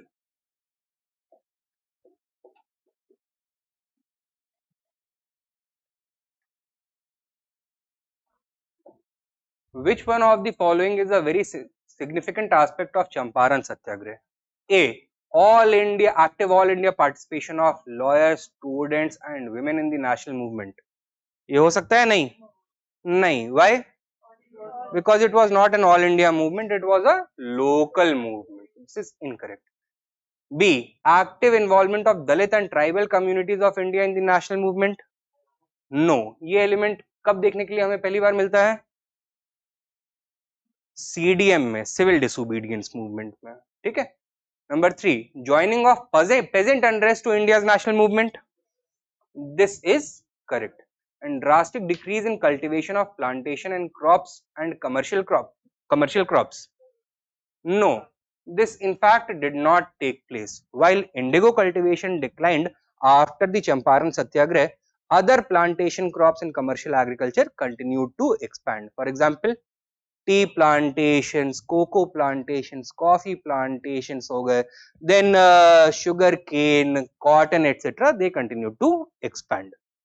Correct answer is C. Which of the early associates of Gandhiji supported him actively in the 1918 Ahmedabad mill owners dispute? Ambalal Sarabhai, Brij Kishore, Mahadev Desai, Narhari Parekh. So while all were close associates of Mahatma Gandhi, जो names 2 and 3 है ना, they were associated with him during the Champaran Satyagraha. Mahadev Desai worked closely with Mahatma Gandhi. You can consider him to be a sort of personal secretary to Gandhiji. And Ambalal Sarabhai was the owner of the largest mills of Ahmedabad. Okay? So he was the one who had in fact invited Mahatma Gandhi to come to Ahmedabad to sort out the problem between the workers and the owners. What was the problem? What was the issue over here? Discontinuation of plague bonus का issue था, ठीक है। तो correct answer क्या होता है यहाँ पर? ए, 1 and 3 only.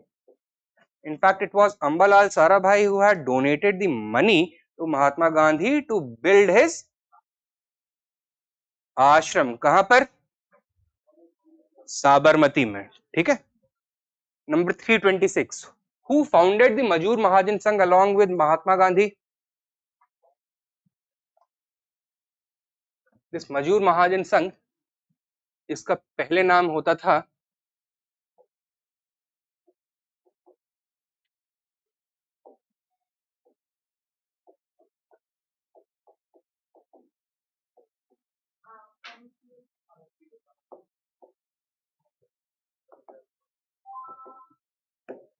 Ahmedabad Textile Labor Association. The correct answer would be Anasuya Sarabhai. Who was she? Sister of Ambalal Sarabhai. Number 327. What was the reason for Mahatma Gandhi to organize a satyagraha on behalf of the peasants of Kheda? 1. The administration did not suspend land revenue collection in spite of a drought. Yes or no? Yes. So crop failure was taking place. According to the government's own famine code and revenue code, they were supposed to suspend collection, but collection was still continuing. Number 2, the administration proposed to introduce permanent settlement in Gujarat. Was there any such proposal? Was never made. This is incorrect. So which of these is correct? A, 1 only. With which of the following newspapers was Gandhiji not associated? Young India, Indian Mirror, Harijan, Indian Opinion. Indian Mirror. Who were the founders of Indian Mirror? Started in 1861 by Devendranath Tagore and Manmohan Ghosh, the eldest brother of Aurobindo and Barindra Kumar Ghosh. ठीक है।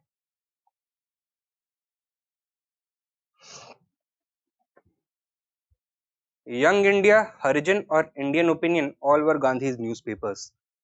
One of these was published outside India. Indian Opinion.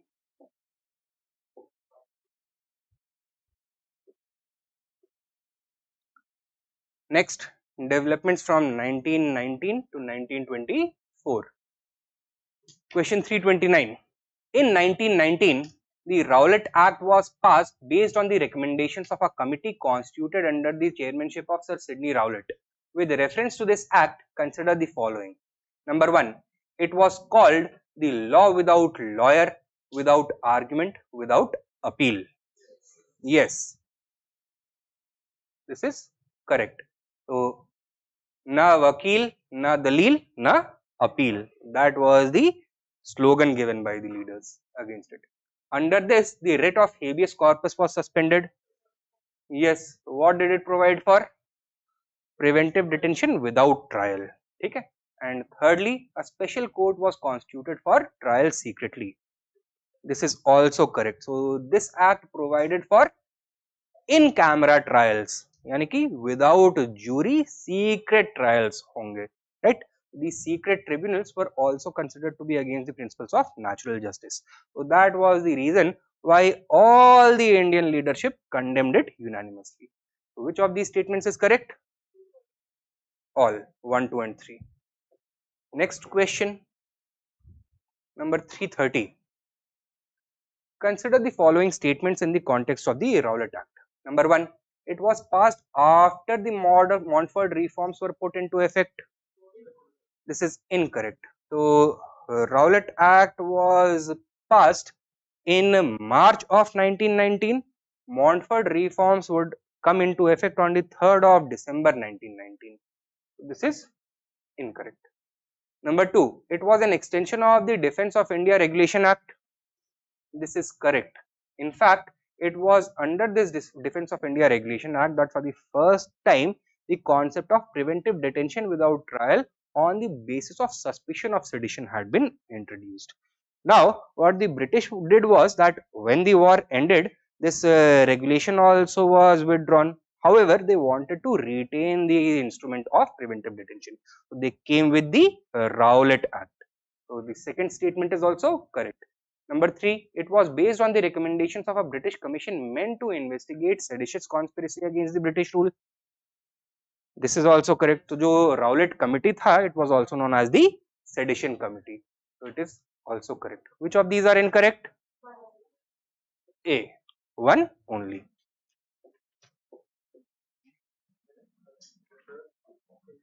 हाँ जी. अच्छा. Next question. Who was the Viceroy of India when the Rowlatt Act was passed? Rowlatt Act passed in 1919. कोई और act पास हुआ? Montagu Chelmsford reforms. So Governor General would be Chelmsford. Correct answer is C. Assertion and reason. Assertion. In 1916, Maulana Muhammad Ali and Abul Kalam Azad resigned from the Legislative Council. Correct or incorrect? Incorrect. तो जो council में होगा नहीं वो resign कर नहीं सकता है. Maulana Muhammad Ali was one of the Ali brothers. As soon as the war had started, they had come out in support of the Khalifa, and government इनको काउंसिल में रहने देगी, इनको फ्री भी नहीं रहने देगी, तो they were put under house arrest. Both these leaders were under house arrest at that point of time. And while some leaders did resign, they were not these. किसने किसने resign किया था? 3 prominent leaders.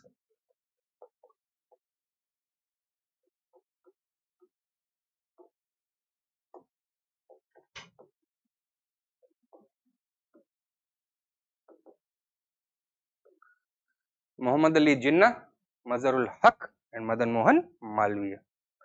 MMM. ठीक है, Muhammad Ali Jinnah, Mazharul Haq and Madan Mohan Malviya. So first statement becomes incorrect. तो correct answer क्या होगा? A is true but R is false. This is correct. Reason क्या है? D है ना, A is false but R is true. तो reason क्या है?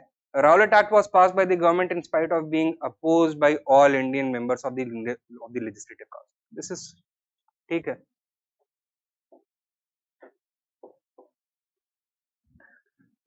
(333) With reference to Rowlatt Satyagrah, which of the following statements is or are correct? Number 1, the Rowlatt Act was based on the recommendations of the Sedition Committee. Yes. In Rowlatt Satyagrah, Gandhi ji tried to utilize the Home Rule League. Yes or no? He did. In fact, at that point of time, within the Congress there was opposition for a mass movement against the British rule. Why? Because many of the Congress leaders, Tilak included, felt that Congress was not in a position to do so, क्योंकि उसके grassroots organization जो था ना, that did not exist at all. So if some leader wanted to bring about a mass movement like the Swadeshi movement, Congress would not have been the best choice for that.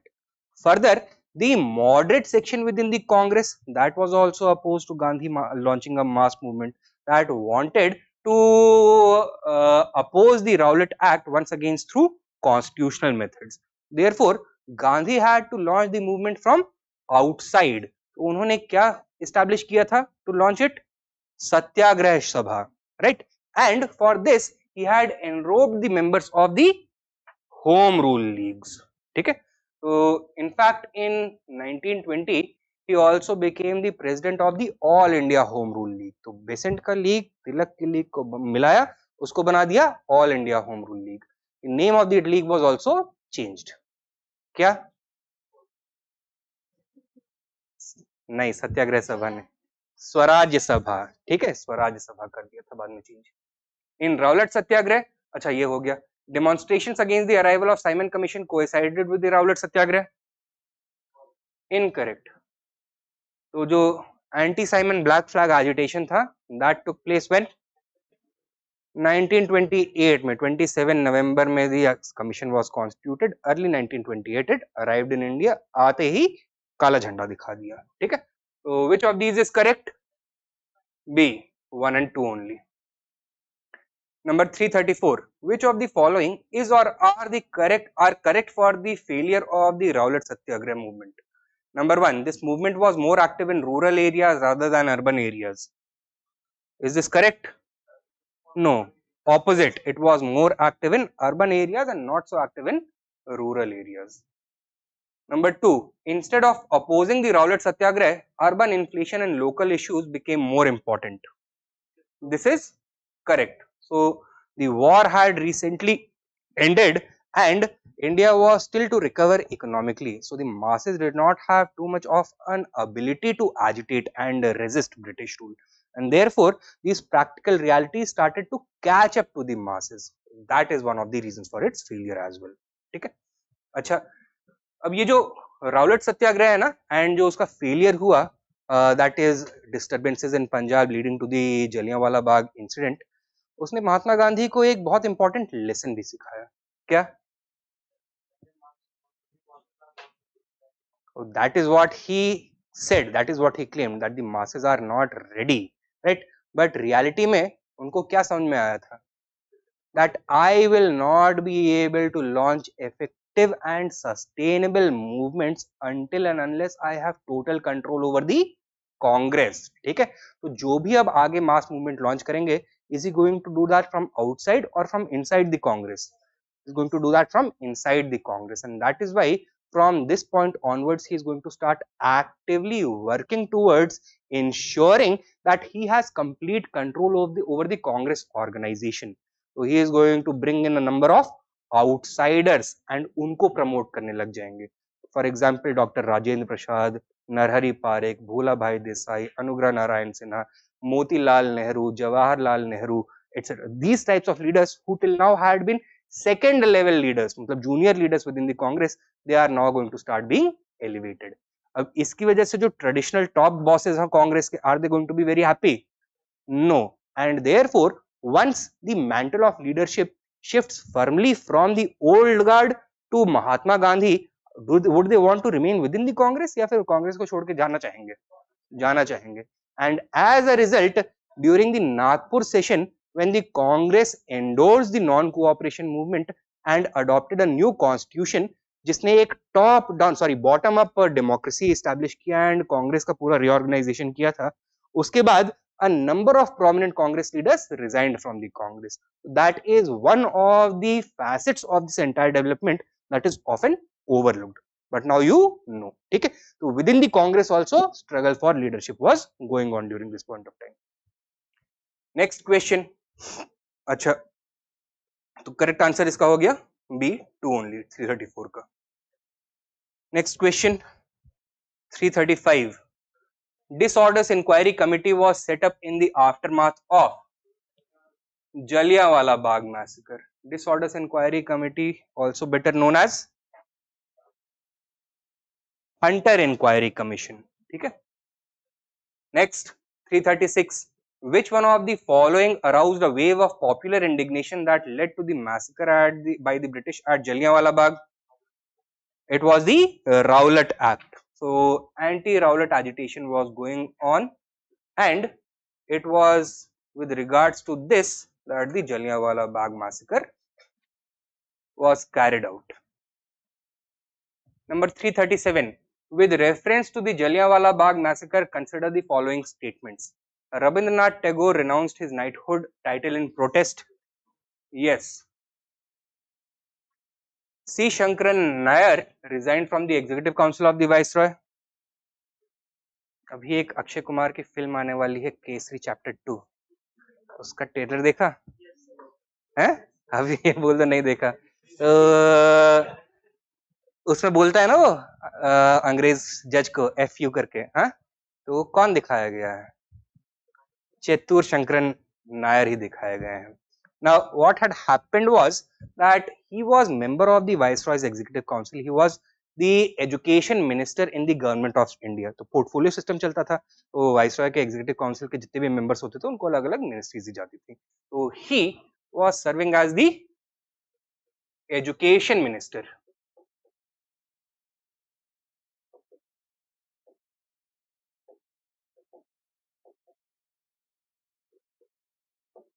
To the government of India, and he was so taken aback by this wanton display of violence and barbarity that he resigned in protest, right? And इसके बाद क्या करते हैं ये? He wrote a book, Gandhi and Anarchy. And who did he blame for the violence in 1919? किताब, don't जज a book by its cover, ठीक है?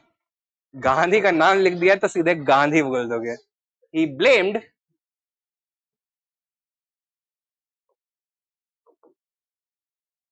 Michael O'Dwyer. ये माइकल ओडवायर कौन है?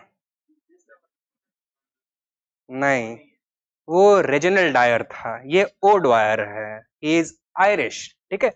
While Reginald Dyer was a brigadier in the British Indian Army, Michael O'Dwyer was the Lieutenant Governor of Punjab when the Punjab atrocities had taken place. So he was the one who had put martial law in place. ठीक है?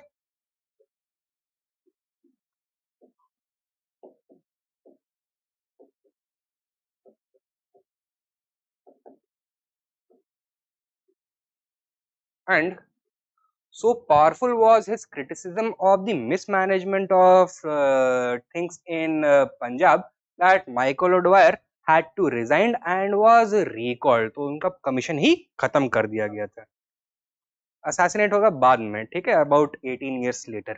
Michael O'Dwyer ने चेतुर शंकर नायर के ऊपर एक case डाल दिया, defamation का case, liable का केस. वो जो कोर्ट सीन दिखाया ना उस फिल्म के ट्रेलर में, वो उसी लाइबल केस का सीन है, ठीक है? अच्छा, तो Michael O'Dwyer he sued Nair for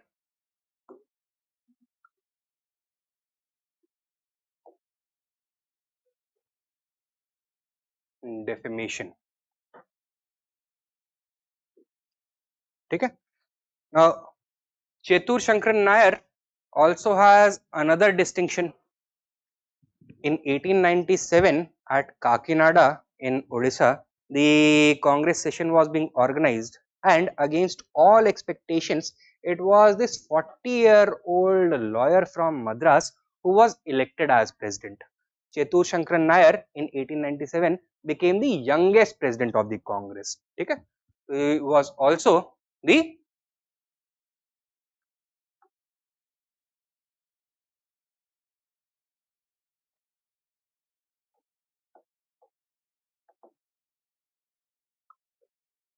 youngest Congress president. अब ये सब मैं कहीं रिसर्च करके नहीं आया हूँ, कल हिंदू में एक बड़ा सा पर्सनालिटी प्रोफाइल निकला हुआ था इनके नाम का, देखा था? वो केसरी चैप्टर 2 के ट्रेलर के साथ इसको लिंक किया हुआ था, तो वहां पे जो पता चला है वो सब आपको बता रहा हूँ।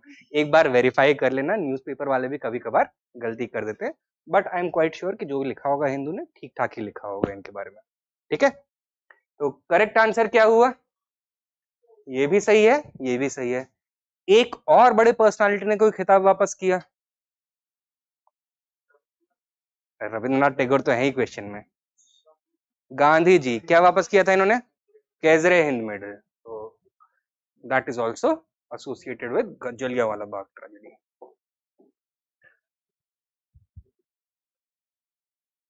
Next, number 338, launch of the non-cooperation movement, all India Khilafat Conference in Delhi, passing of the Rowlatt Act, Jallianwala Bagh incident.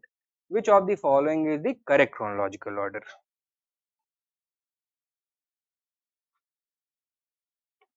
Launch of non-cooperation movement कब होता है?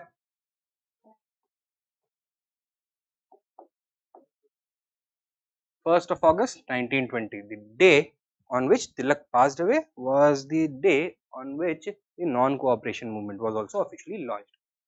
All India Khilafat Conference in Delhi.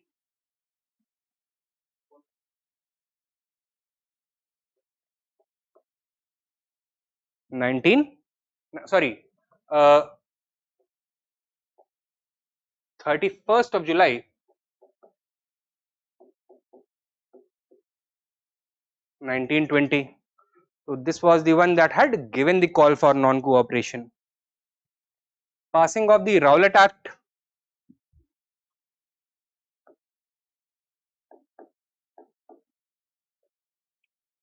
Early March 1914. Sorry, 1919. And Jallianwala Bagh incident Rowlatt act के पहले होगा या उसके बाद होगा? उसके बाद होगा. This was on the 13th of April 1919. So correct chronological order 3, 4, 2, 1. Correct answer is B. Next question, number 339. Consider the following statements about Hunter Commission that was established in the aftermath of the Jallianwala Bagh massacre. Number 1, it was an all-white commission. No, it was a 7-member commission in which 4 Englishmen and 3 Indians were present. Okay? It upheld the actions of General Dyer in Amritsar on the day of Baisakhi in 1919. No, it censured General Dyer. It recommended that he be recalled and that his commission with the army shall be ended, but it is stopped there. It should also have recommended that criminal proceedings be opened against him, that he should be tried like a common criminal. लेकिन बोला क्या इसने? They simply let him go with a slap on the hand. So they did not fix culpability. That is why it was such an eye wash. कि इसको resign करने के लिए मजबूर कर दो, इसको वापस बुला लो, but in England he is going to get a hero's welcome, right? Everybody knew that. So this statement is also incorrect. Which of these statements is or are incorrect? Both 1 and 2. Answer is C.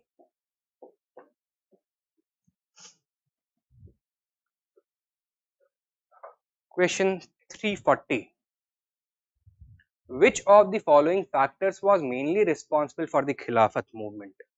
Imposition of Rowlatt Act, influence of Aligarh School on Muslim League, inflation after the First World War, or Britain's harsh attitude towards Turkey after the First World War?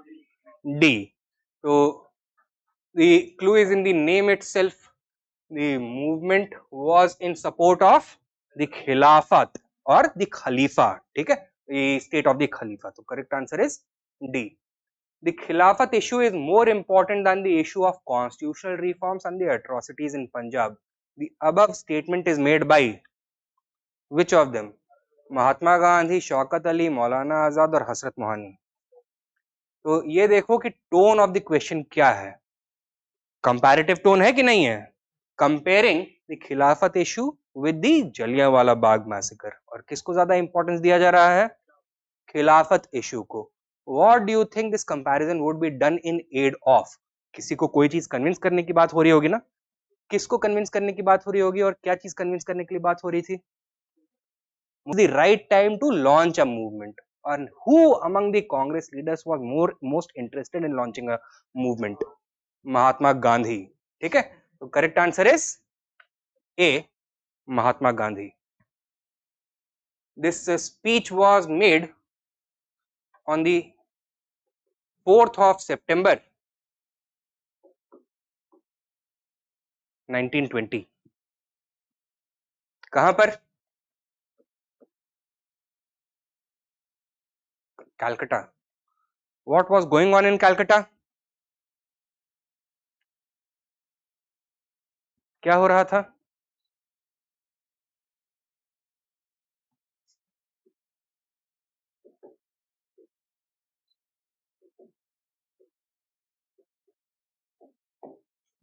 special session of the Congress was going on। ठीक है, Tilak had died very recently and there was division within the Congress whether it should answer the Khilafat Committee's call for a program of boycott and non-cooperation or not. So the non-cooperation resolution was first tabled in front of the Congress in this special session। Congress ने क्या vote किया कि non cooperation movement launch करना है कि नहीं करना है, करना है। ठीक है, तिलक जा चुके थे तो his faction was quite weakened because of that। Many of the extremist leaders now started to side with Mahatma Gandhi, so that is why he succeeded in getting the non-cooperation resolution adopted। Then जो उसका annual session होगा नागपुर में, once again the non-cooperation resolution is going to be tabled, and अब की बार while earlier some of the Congress leaders had been in opposition, this time around everyone will unanimously endorse the non-cooperation movement। तो 4 महीने में ही situation बिल्कुल change हो गई थी। Clear है, next question number 342। Which of the following were the main objectives of the Khilafat movement? Number 1, to raise anti-British feelings among the Muslims of India। खिलाफत का ये कॉज होगा, yes, to politicize Muslims and to raise anti-colonial feeling amongst them। Number 2, to reform Muslim society, it did not have any social agenda। Number 3, to demand separate electorates and preserve the caliphate, it wanted to preserve the caliphate but there was no question of demanding separate electorates, Congress had already accepted the Muslim demand for separate electorate, so this is also not correct। To save the Ottoman Empire and preserve the caliphate, yes, this is correct। So correct answer 1 and 4, D।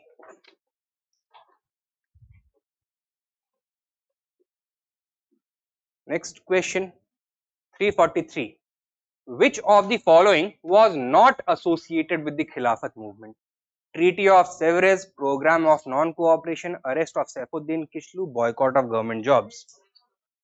Arrest of Saifuddin Kishlu, with which incident is the arrest of Saifuddin Kishlu associated? Jallianwala Bagh incident। So he was the local leader in Amritsar of the रावलट सत्याग्रह। ठीक है, तो रावलट सत्याग्रह जब launch हुआ तो पंजाब में martial law लगा दिया गया था, and doctor Saifuddin Kitchlew along with his comrade Dr. Satyapal Malik, they had been arrested। So there were a number of protesters present in the Jallianwala Bagh along with the ordinary people who had gathered there to celebrate Baisakhi, and they were the ones who were fired upon। So this is associated with the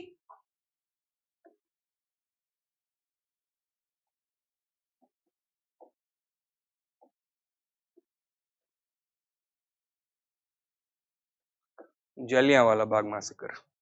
Number 344, in the context of Indian history, the principle of diarchy refers to division of central legislature into 2 houses, introduction of double government, central and state governments, having 2 set of rulers, one in London, the other in Delhi, or division of subjects delegated to the provinces into two categories? D. ये सवाल शायद पहले भी आ चुका था ना, पहले वाले को क्या बोलते हैं? बाइकैमरलिज्म, सेकंड वाला फेडरलिज्म, थर्ड वाला इंपीरियलिज्म और लास्ट वाला डायर्की।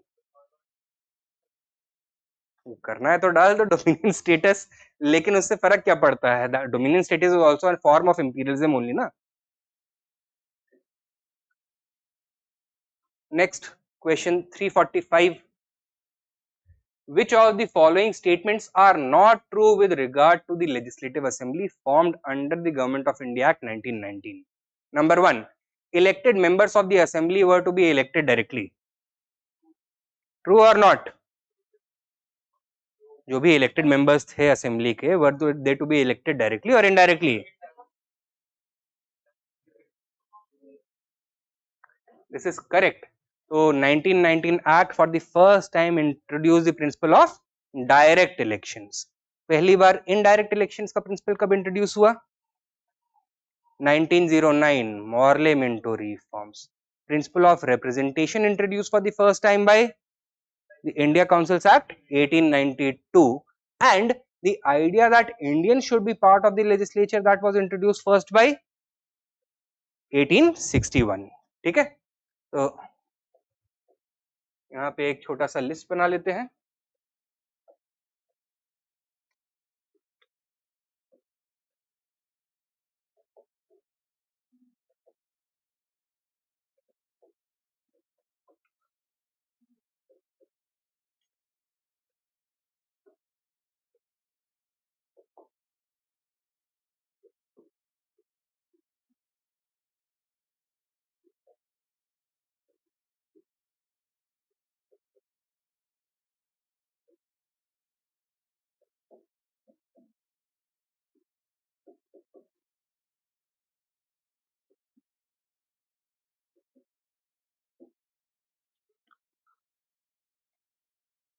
ठीक है,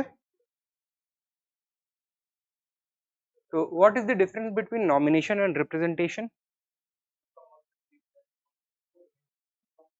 तो principle of nomination as it happened in 1861, वहां पे आइडिया क्या था? That the governor general is going to nominate 3 Indians among whoever he wished, किसी को भी चूज कर सकता था। रिप्रेजेंटेशन का मतलब क्या हो गया? that there was to be a pool from which the recommendation, the nomination could be done. How was that pool to be chosen? Based on the composition of the local self-governing bodies. So among the members of the local self-governing bodies, members are going to be chosen for the provincial legislative councils, and from among the members of the provincial legislative councils, members are going to be chosen for the imperial legislative council. ये introduce किया 1892 में, 1909 में indirect elections, 1919 में direct elections. First statement is correct. Second statement, the assembly seats among the provinces, sorry, this is incorrect, sorry, correct है, correct. The assembly seats among provinces were distributed on the basis of population of a province. False. They were distributed on the basis of a province's importance. ठीक है, तो principle of importance was used. And third, the system of separate electorate was expanded. Yes, in 1909 separate electorates had been given to Muslims. In 1919 they had been expanded to Sikhs, Anglo-Indians and Indian Christians. Depressed classes को कब मिलेगा? 1932 में, and 1935 में women and workers को मिलेगा. ठीक है, तो first and third is incorrect. Not true पूछा हुआ है, तो which is the incorrect one? C, 2 only. Next question, in which annual session the Congress approved the non-cooperation movement? Bombay, Nagpur, Allahabad, Banaras. It was Nagpur.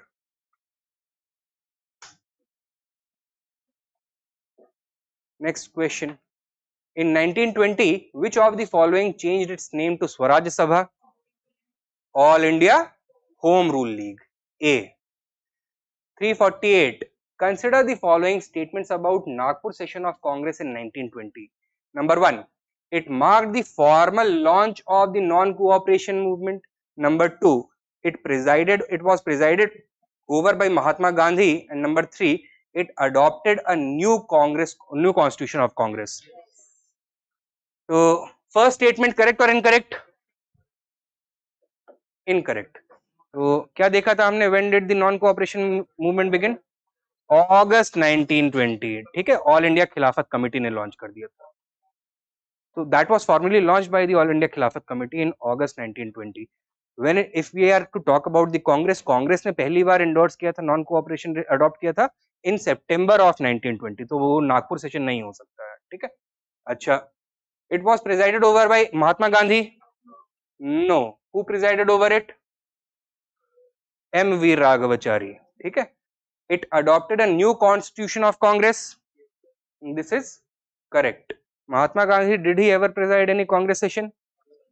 24 Belgaum session. ठीक है. Which of these are correct? 3 only. B. Which one of the following statements is not correct with reference to the achievements of the Nagpur session of the Congress in 1920? A. The Congress declared Swaraj as its goal for the first time. B. The leadership of the Congress entrusted to the 15-member working committee. C. Provincial Congress committees were recognized on linguistic lines. And D. Membership fee of the Congress was reduced from rupees to rupees 1 per annum. Which of these is incorrect? तो answer को frame करने में थोड़ा गलती हो गया है. There are two statements which are incorrect in this. बताओ कौन कौन से? A and D. Why is A incorrect? Did the Congress adopt Swaraj as its goal during this session or not? Yes, it launched the non-cooperation movement with what objectives? To attain Swaraj and to undo the 1919 wrongs. ये उसके by two objectives थे. To undo the wrongs of 1919 and to attain Swaraj. But was it the first time that the Congress had adopted the goal of Swaraj? When had it first adopted it? 1906 Calcutta session. This statement is incorrect. And fourth statement is also incorrect. क्या होना चाहिए यहाँ पर? It was reduced to 1 पैसा नहीं, 25 पैसा. तो 25 पैसा नहीं बोलते थे उस समय, हेक्साडेसिमल सिस्टम होता था 4 आना.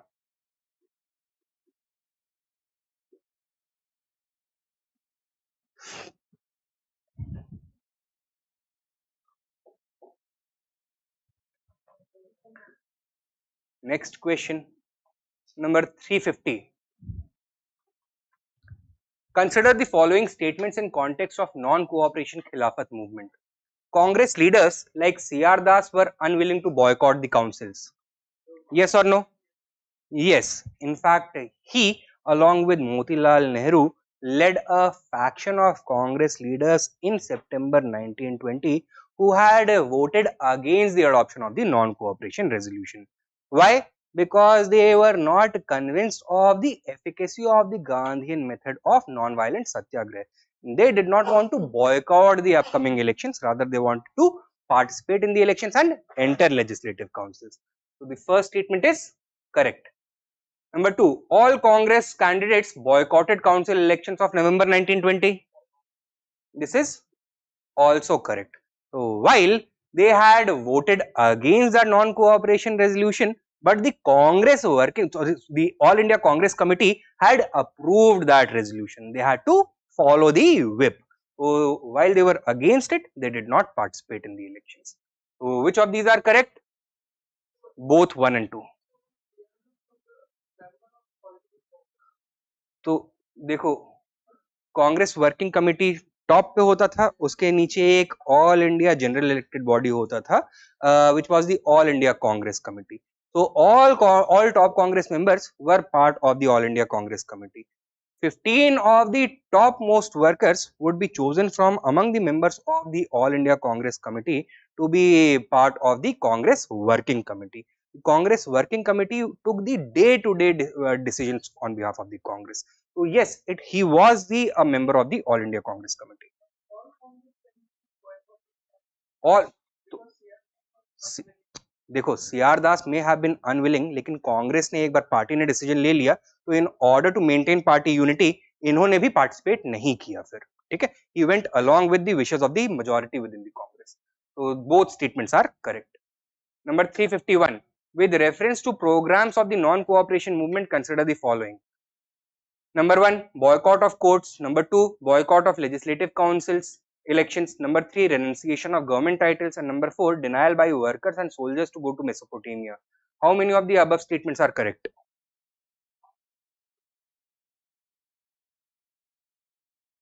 What did the programs of the ये क्या बोलते हैं non cooperation movement involve? Did it include the boycott of courts? This is correct. Did it include the boycott of legislative councils? Yes. Did it include the renunciation of government titles? Also yes. Did it include denial by workers, a resolution for denial of workers to boycott service and soldiers to boycott service in Mesopotamia? Also yes. Remember that by this point of time the First World War had already ended, ठीक है, तो war नहीं चल रहा था, and the moderate faction by this point of time was in a very small minority, and therefore most of the Congress leaders believed that it was not only illogical but immoral for Indian soldiers to continue serving abroad. Why? Because what are they acting as? They are acting as the oppressing hand of the imperial British Empire. So Indians are acting as contractors for British imperialism abroad.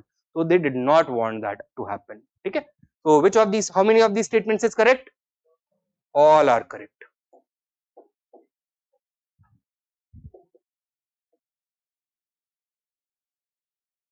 Number 352. Which of the following strategies was adopted by the Congress during the non-cooperation movement? End of titles, boycott of voting, boycott of government jobs, schools and jobs, and boycott of courts. All of them. मतलब किसी चीज में cooperate नहीं करना है. Correct answer is D. 353. During the non-cooperation movement, the Bombay Chronicle newspaper had condemned the British atrocities. Who among the following was its editor? Firoz Shah Mehta तो इस समय तक अल्लाह मियां को प्यारे हो चुके थे, ठीक है, ये died in 1915. It was B.G. Horniman. He was an English journalist.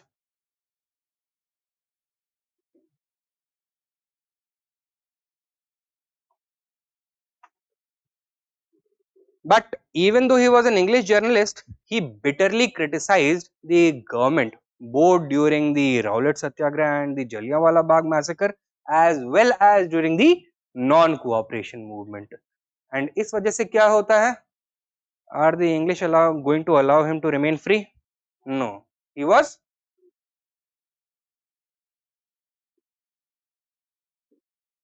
deported. ठीक है. Also during this period,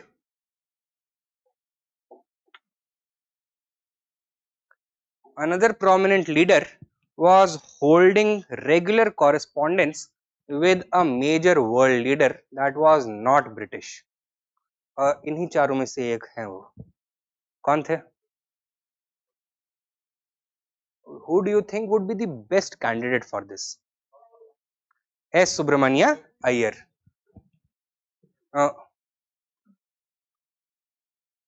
After the arrest of Annie Besant, he had written a series of letters to the American president. कौन? First world war में American president कौन था? Woodrow Wilson.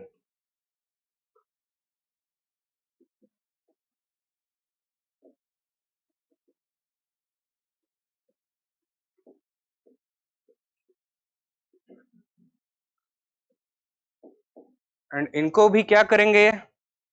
Moderate है by caste, तो what is going to be the method adopted by him? Prayer petition appeal. तो he appeal to the Americans to intervene in India and to do what? to save the Indian people from British oppression. तो during the first world war तो ये कामयाब तरकीब थोड़ी कामयाब भी हो सकती थी. Why? Because Americans had entered the war around the same time that Annie Besant was arrested and they wanted the British to get more support from Indians. ठीक है, तो that could have worked, but he continued his correspondence even after the war came to an end. By this point of time, the Americans had shown that they are not actually interested in creating a rules-based world order and that they would readily go back to following their policy of splendid isolation, golden isolation, whatever they wanted to call it, and leave the rest of the world to British and French domination. तो rule based order बनाने की बात हुई थी after the war या नहीं हुई थी? हुई थी. League of Nations etcetera had been set up, but did that work? No. Americans themselves did not participate in the League of Nations. ठीक है, तो although Subramaniam Iyer appealed to Woodrow Wilson to intervene in India on behalf of the nationalists, his appeals were largely ignored. But इसका नुकसान क्या हुआ इनको? He was roundly condemned by all the British circles. Knighthood तो ये पहले भी छोड़ चुके थे. Other British titles, honors, privileges, etc. afforded to him were all taken back. ठीक है. Next question, number 354. Who raised the demand for complete Swaraj during the non-cooperation movement?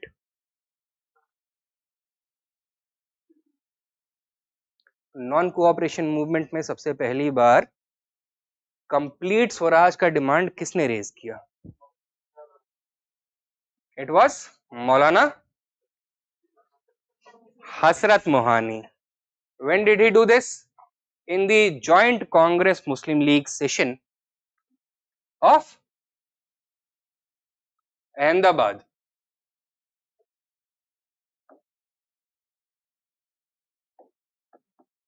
In 1921.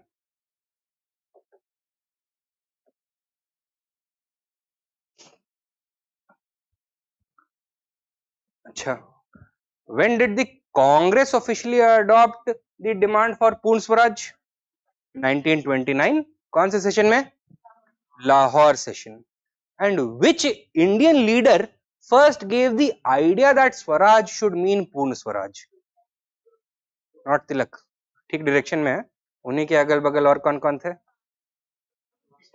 It was Arvind Ghosh. ठीक है, तो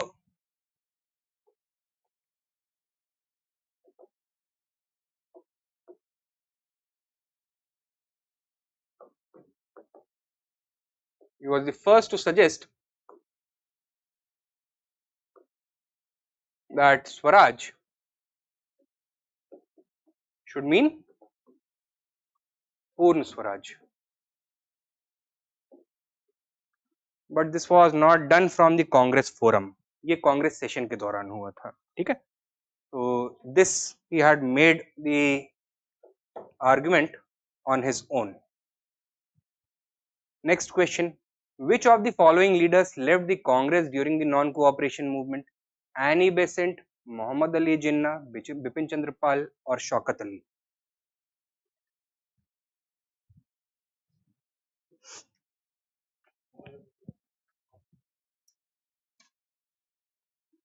Is Jinnah now going to remain within the Congress that Gandhi has become the top dog? No. Jinnah का नाम तो होगा ही होगा. Now that Tilak is dead and one of his faction of extremists is no longer in the lead, are the extremist leaders of the Tilak faction going to remain within the Congress? No. तो कौन छोड़ के जाएगा? Bipin Chandra Pal. And those moderate leaders who were committed to the use of only constitutional methods, are they going to be very happy when the Congress is officially going to drop its commitment from constitutional methods? No. तो कौन छोड़ के जाएगा? Annie Besant. And Shaukat Ali, he is one of the Ali brothers. Do you think he would leave the Congress in 1920? No. Would he leave the Congress in 1921? No. Would he leave the Congress in 1922? No. Would he leave the Congress in 1923? While he would be unhappy with the haphazardous way in which the Congress withdrew the non-cooperation movement, he is not going to leave the Congress at this point of time.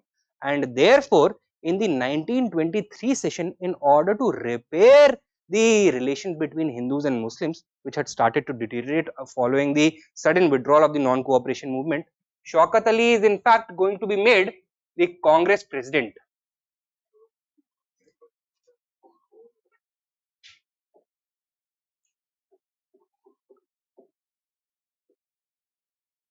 Shaukat Ali शायद नहीं है, हाँ, it was his younger brother, the more charismatic Muhammad Ali Jauhar. He is going to be made the Congress president in 1923, and so that meant that Shaukat Ali did not leave the Congress during the non-cooperation movement. It is after this session that both the brothers are going to leave the Congress. ठीक है? Correct answer क्या हुआ? 1, 2 and 3 A. हाँ, but वो तिलक faction के extremist थे, तो it was felt that Tilak before Gandhi was the top most leader with in the Congress. After Tilak it should be one of the members of his faction with in the Congress.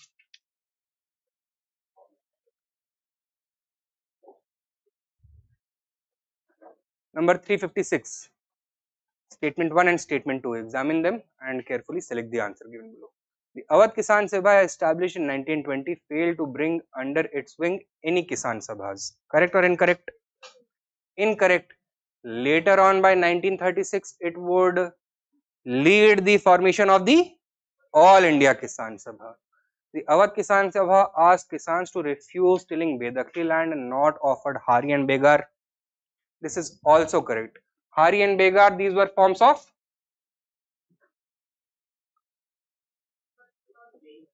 free labor.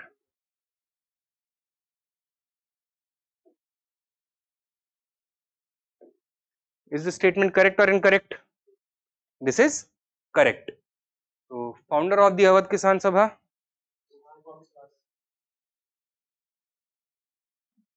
बाबा रामचंद्र. ठीक है. सहजानंद सरस्वती ने कौन सी provincial किसान सभा का foundation किया था?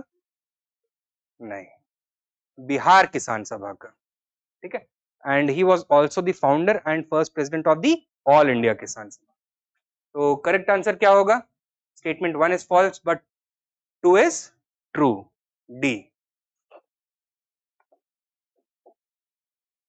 Number 357. With reference to the Awadh Kisan Sabha, identify the incorrect statement from the following. Number 1 or A. It was formed in October 1920. तो हो गया यार, right? कौन सा incorrect है? A is incorrect. ज़्यादा नहीं बताना चाहिए पहले. Who is the founder? Baba Ramchandra. It appealed to farmers not to cultivate the dispossessed land and not to do work as forced labor. So Bedakli, Hari, Begar. ठीक है. This is correct. There was a provision for social boycott of farmers who did not follow the rules of the Sabha. ये भी था. Ostracization कर दो उनका, मतलब बहिष्कार कर दो. Farmers were urged to resolve their disputes through the panchayat. Yes, rather than going to law courts, panchayat में इसको issue को resolve करो. Correct. With reference to the Eka movement, consider the following statements. It was started in 1921 by Madari Pasi. Yes. In this movement, religious symbols were used. This is also correct. So one of the programs was that they started their satyagraha in every region with Ganga Aarti, Ganga Puja, and हर जहाँ पे गंगा जल तो पहुँच नहीं सकता है, तो what they used to do is dig a huge hole, fill that with water and symbolically consider it to be the Ganges, and वहाँ पे एक पंडित को बकायदा बुला करके पूजा वगैरह, पहले आरती वगैरह करवाते थे. Then they used to give their social message and they used to ask the peasants कि भाई पट्टे में जितना आपको रेंट लिखा हुआ है उतना ही देना है, उससे एक पैसा ज्यादा नहीं देने की जरूरत है. ठीक है. In this movement, farmers used to take the oath to pay justified amount of tax. This is also correct. So how many of the above statements are correct?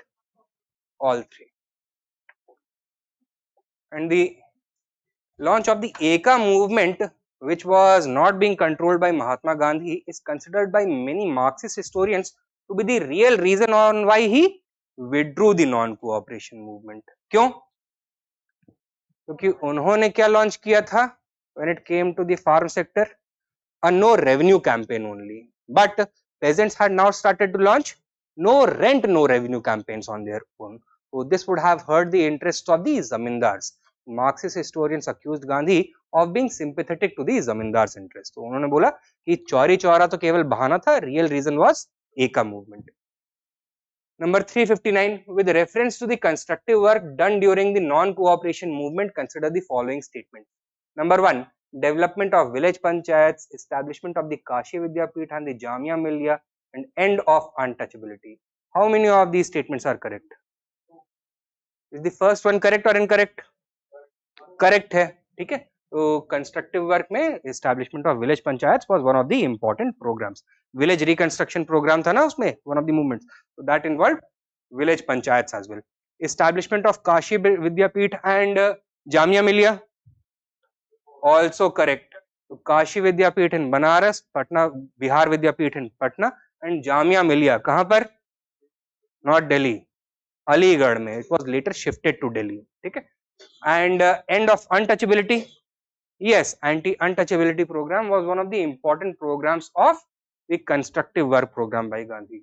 So correct answer is C, all three.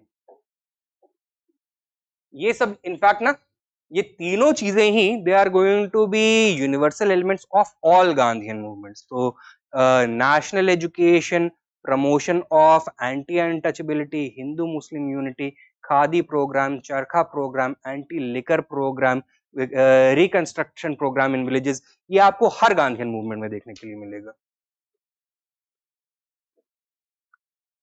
Number 360, consider the following statements. The non-cooperation movement led to 1. The Congress becoming a mass movement for the first time. Yes, especially after the adoption of a new constitution by the Congress. This is correct. Growth of Hindu-Muslim unity? No. So while in the immediate term it led to Hindu-Muslim unity, on the whole it was destructive. Number 3, removal of fear of the British might from the minds of the people. Yes, so that was because of Gandhi's unique method of non-violent satyagraha that gave moral courage to the people, and they felt that since we are not engaged in any unlawful law breaking or violent activities, the British would not have any justification of repressing us with lathi charges, firing, etc. Okay? And the British appeared helpless at times to respond to the satyagraha, and therefore it removed the fear of the British might from the minds of the people. Number 4, British government's willingness to grant political concessions to Indians. This was not one of the outcomes. The British remained adamant, they did not make any appeals or any concessions. So correct answer 1 and 3 are correct. Next question, assertion and reason. Assertion, Gandhi stopped the non-cooperation movement in 1922. Yes or no? Yes. Violence at Chauri Chaura led him to stop the movement. Also correct. Correct answer A. Both A and R are true, and R is the correct explanation of A.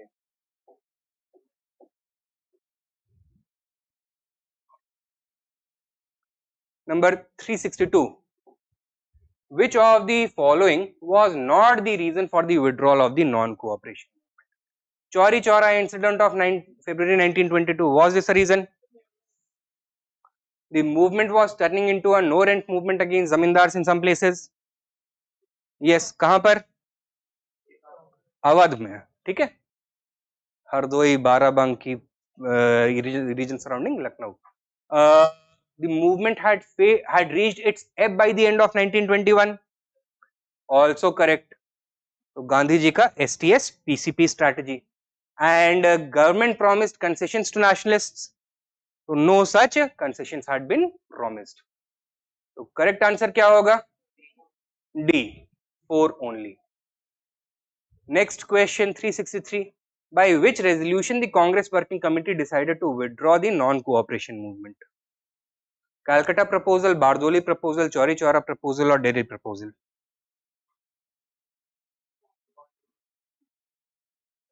So Chauri Chaura incident took place on the 5th of February 1922. Gandhiji was in his ashram at Bardoli in Gujarat. A meeting of the Congress Working Committee was called there on the 12th of February, and against the wishes of almost all Congress leaders present over there, Gandhiji unilaterally decided to withdraw the non-cooperation movement. So the Congress leaders felt forced to give their agreement to the Bardoli proposal, which was signed into the Bardoli resolution. Correct answer क्या है? Bardoli proposal. What were the other terms of the Bardoli proposal? It provided that the Congress shall first of all immediately stop all law breaking activity. Secondly, will it stop its constructive work program or continue it? Continuation of constructive work program. And thirdly, will it end the boycott of legislative bodies, or will it will it continue the boycott? It will continue the boycott. It is not going to participate in the elections, nor is it going to enter councils. And it was this third issue that became the cause for the Swarajist controversy, pro changers or no changers के बीच में. ठीक है? So correct answer is B over here.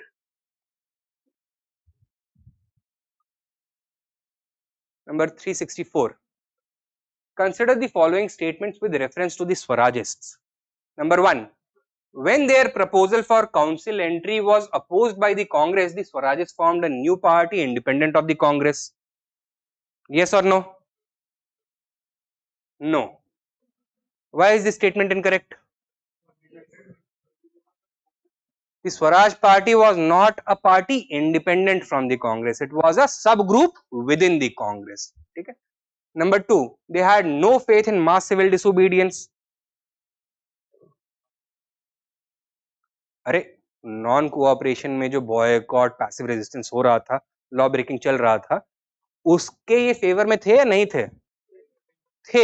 In fact they were the ones who had voiced the strongest opposition against the unilateral withdrawal of the non-cooperation movement by Mahatma Gandhi. So this is also incorrect. And number 3, Jawaharlal Nehru joined the Swaraj party.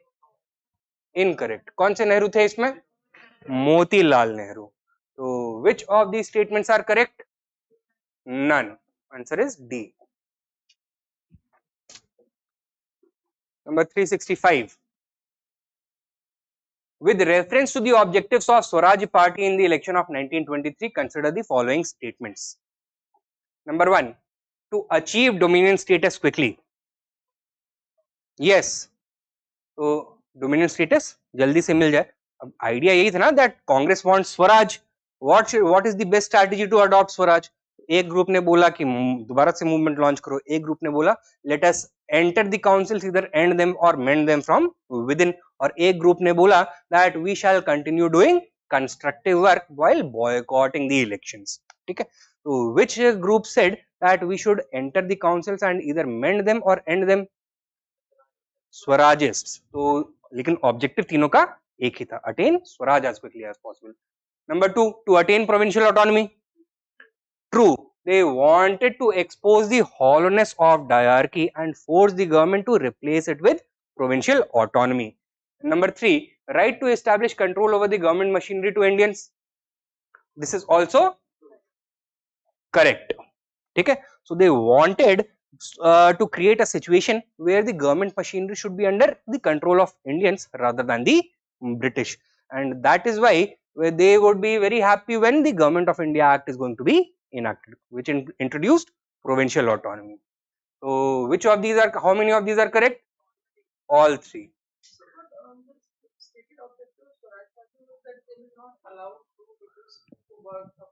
Yeah.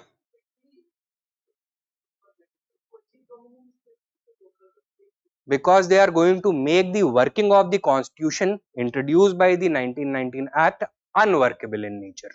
So अगर वो constitutional breakdown cause कर देते हैं, तो what is going to be the only option? To introduce a new constitution which grants them provincial autonomy, या फिर it grants them Swaraj. ठीक है? Next, number 366. Who among the following were in the no changers camp of the Congress? Ajmal Khan, सी राजगोपालाचारी, राजेंद्र प्रसाद, वल्लभ भाई पटेल। चारों तो option ही नहीं है, तो हो ही नहीं सकता।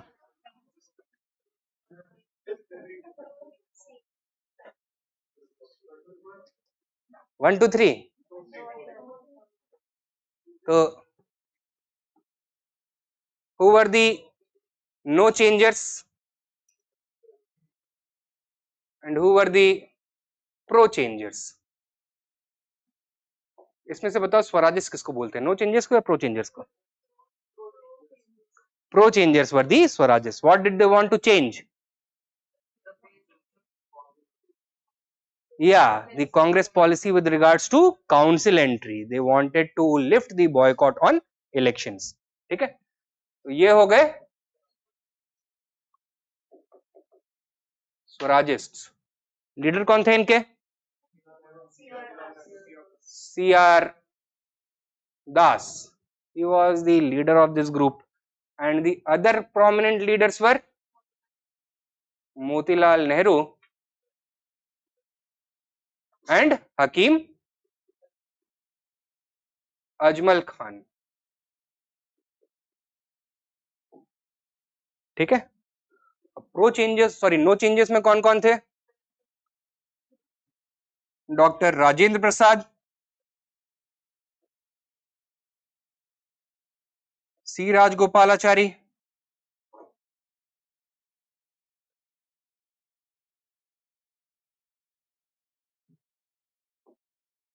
M.A. अंसारी एंड सरदार पटेल. ठीक है, करेक्ट आंसर बताओ क्या होगा? 2 3 4 B. Ajmal Khan was a Swarajist, pro changer.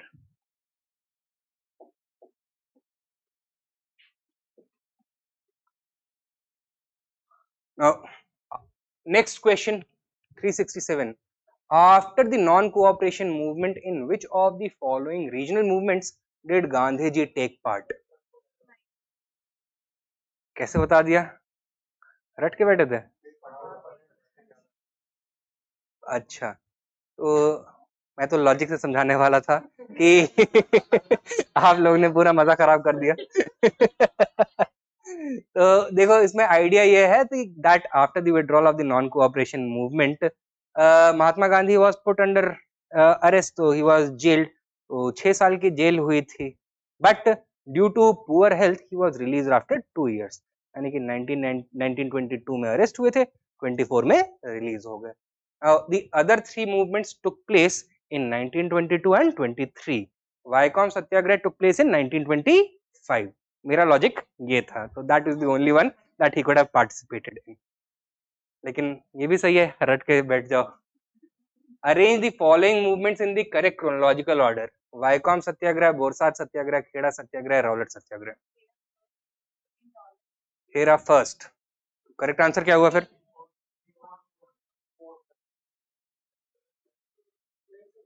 अरे खेड़ा कब हुआ? सही तो बोला था, तो करेक्ट आंसर बताओ. D 3 4 2 1, that is the only one. तो Kheda in 1918, Rowlatt in 1919, Borsad satyagraha in 23 या 24 है शायद. बरसात सत्याग्रह 23, एक बार चेक करना पड़ेगा, 23 या 24 है. वाइकॉम सत्याग्रह in 25.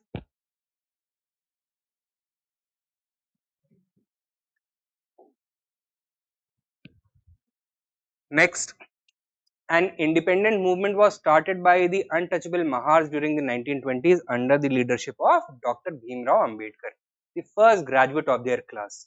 Consider the following demands of this movement. Separate representation for Mahars. Yes. So specifically, what did Dr. Ambedkar ask for? Minority representation का principle apply करना चाहिए. That is separate electorate. He said that Mahars and all the depressed classes should be considered to be a religious minority within Hinduism or outside Hinduism. अरे minority है तो within Hinduism कैसे होंगे? Outside Hinduism. So he did not consider the depressed classes to be true Hindus. He felt that they were excluded historically, that is why they were religiously different. So outside Hinduism इनको minority representation का principle लगना चाहिए, and that was separate electorate. Right to use ponds, yes. तो जितने भी physical disabilities हैं, they should be lifted. Right to enter temples, yes. And commencement of Mahar Vatan tradition, this is also correct. नहीं, yeah, you are correct. He opposed the Mahar Vatan tradition. So this is incorrect. Now अभी समझाते हैं कि वो क्या है. Are you familiar with any temple entry movement that Dr. Ambedkar himself led?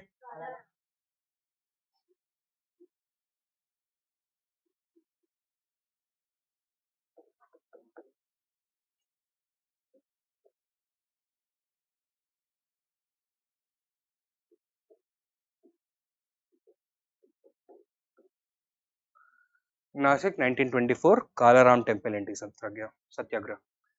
अच्छा, he did not want commencement of the Mahar Vatan tradition, he wanted to end the Mahar Vatan tradition. वतन होता क्या है? It is a parcel of land over which hereditary rights are given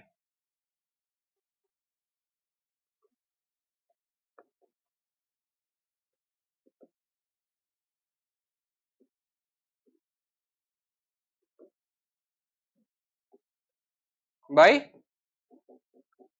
village service providers.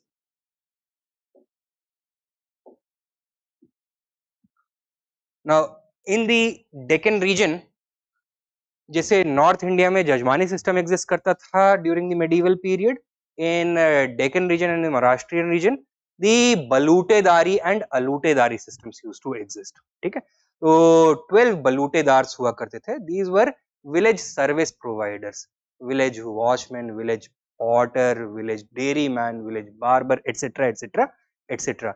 In return for their services, they were not paid a cash salary. तो cash में remuneration नहीं मिलता था. Rather, they were assigned a parcel of village land that their family could own and cultivate generationally.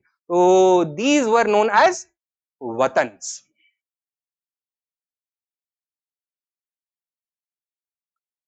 Now Mahars were traditionally the untouchable caste in Maharashtra region that was given the responsibility of protecting the villages. तो village watchmen, warriors का काम इनको दिया जाता था, and in return for that they were given large watans. Why do you think Dr. Ambedkar would want to end the Mahar Vatan tradition? Yeah, because he wanted the Mahars and other untouchable castes to leave the villages, go towards the cities, because villages में रहेंगे, they would remain linked to this hierarchical and discriminatory system. That is why he wanted to end the Mahar Vatan tradition. So correct answer is A, 1, 2 and 3.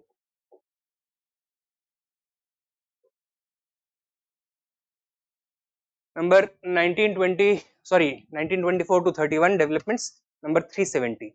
The object of the Butler Committee of 1927 was to define the jurisdiction of central and provincial governments, define the powers of the Secretary of State for India, impose censorship on the national press, or improve the relationship between the government of India and Indian states. It was D, to improve the relationship between the government of India and Indian states. The Butler Committee of 1927 was formed on the basis of an appeal by the Indian Chamber of Princes. कल किसी ने पूछा था ना कब establish हुआ था ये, तो I went and read about it. The Indian Chamber of Princes was established in 1920 by Governor General Chelmsford on the basis of the provisions of the Government of India Act 1919. Okay? So it was established in 1920 based on the Montford reforms.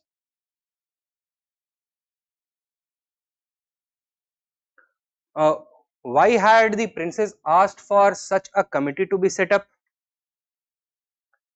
So that they could collectively bargain with that committee in how to redefine the relationship between British India and the princely states. With the passage of time, you remember there was a question regarding maintenance of status quo with regards to the Indian princely states. With the passage of time since 1857, the British government had continued encroaching more and more deeper and deeper into the internal affairs of the princely states. So the princely states wanted restoration of their traditional privileges, and they felt that if all of them came together and bargained collectively, the government will be forced to make concessions. That is why they had created the Indian Chamber of Princes, and that is why they had called for the setting up of the Butler Committee as well. Okay.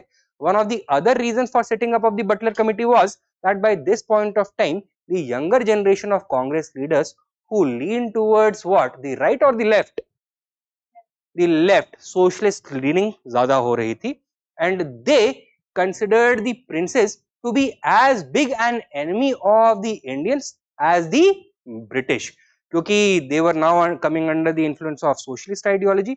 तो उनके लिए both the British imperialists as well as the Indian princes were villains. So this was very different from the earlier attitude that the Congress had towards Indians. Therefore, the princes thought that they should now try to have a closer relationship with the British government in order to resist the rising tide of nationalism and socialism. That is why Butler Committee had been created. Is this clear? Next question. Which of the following parties welcomed the Simon Commission? Unionist Party, Justice Party, Sikh, Central Sikh Organization, or All India Untouchable Federation? Answer is all. 1, 2, 3 and 4. Unionist Party कहाँ का था? Punjab का. Who in Punjab did it seek to represent? Primarily the large landowning class of Punjab. Okay? The Justice Party of Madras, established in 1914, primarily to represent the interests of elite non-Brahmins. Central Sikh Organization, once again in Punjab, to protect the interests of primarily the elite Sikh landowners. And All India Untouchable Federation or Depressed Classes Federation, established by Dr. Ambedkar to represent the interest of the Dalits. So all of them had cooperated with the commission. And All India Depressed Classes Federation ने क्या demand raise किया था? Separate electorates का. Apart from them, all the other parties had boycotted it. However, there were some Muslim League leaders who did talk with the Simon Commission. So Muslim League during this period was going through a crisis of leadership. There were two rivals who were vying for leadership. एक तो जिन्ना थे और दूसरे मोहम्मद शाफी. तो जो Shafi party था within the Muslim League that had talked with the Congress, the Simon Commission. Jinnah on the other hand had boycotted the Simon Commission. Number 372. The people of India agitated against the arrival of Simon Commission. Why? It was an all-white commission. And why was this so troublesome? What was the task of the Simon Commission? What was the responsibility it had been given? To review the working of the 1919 Commission and suggest any changes when it comes to the operation of responsible government in India, whether it needs to be modified, restricted or expanded further, and to recommend changes to the relationship between the princely states and the government of India. So in effect, this commission was to make recommendations on the basis of which the next constitution for India is going to be drafted. and because no Indian had been introduced, the idea was that British did not consider any Indians to be fit for this constitution drafting. Okay? So that was the reason. The correct answer is C. Number 373. Which of the following were the recommendations of the Simon Commission?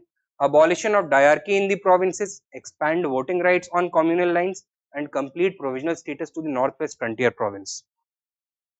The answer is A, 1 and 2 only. It called for the abolition of diarchy in the provinces, right? And proposed what? That provinces should be granted total autonomy. It called for the expansion of voting rights on communal lines by calling for separate electorates for depressed classes, women, working classes, etc. This is also correct.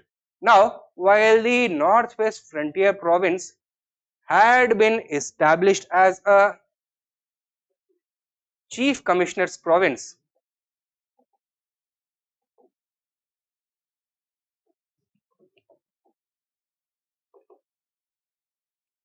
in 1901, it did not have its own separate legislature.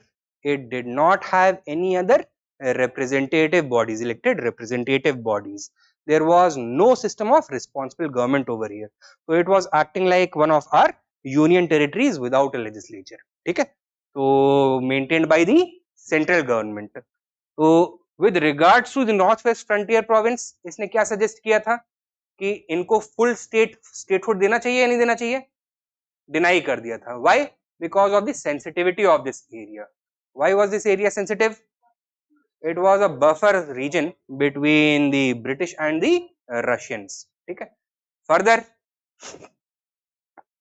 it had recommended for, और क्या recommend किया था इसने? There was growing demand from young nationalists that Assam should be granted complete provincial status. You remember 1919 annulment of partition of Bengal had taken place. So Bengali speaking regions of East Bengal and Assam had been merged with the Bengali speaking regions of the erstwhile province of Bengal to create the new province of Bengal.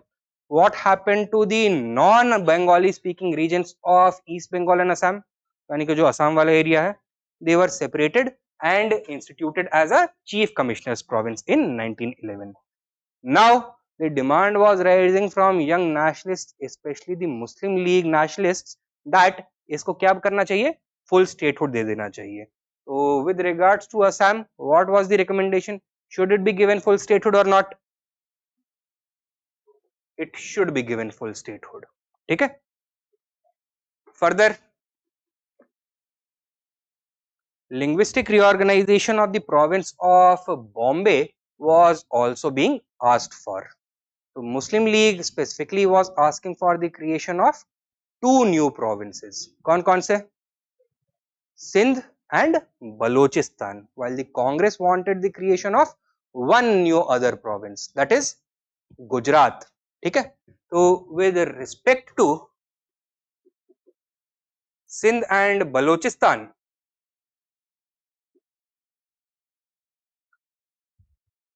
क्या बोला है इसने? Separate state मिलना चाहिए इसको, नहीं मिलना चाहिए? दे देना चाहिए, फुल स्टेटहुड मिल जाना चाहिए. And with respect to Gujarat,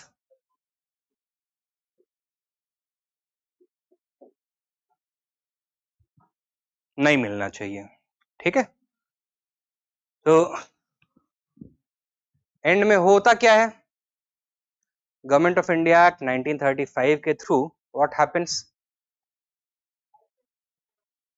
अच्छा, एक और डिमांड था that Congress demanded that Bihar से जो ओडिया स्पीकिंग रीजन्स हैं they should be separated and a separate state of Odisha should be created as well. So was this one of the recommendations of the Simon Commission or not? It was not. ठीक है? उड़ीसा बनाने से मना कर दिया था इन्होंने. But in 1935 Act, what happens?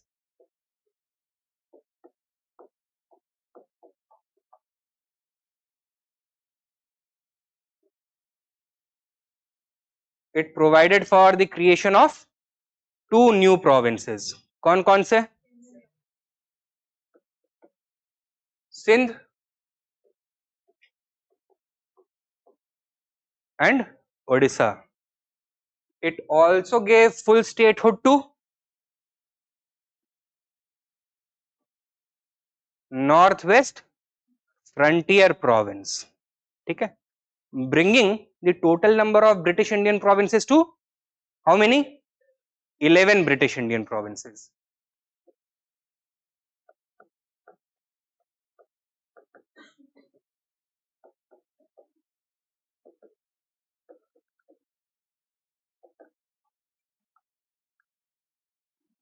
कौन से?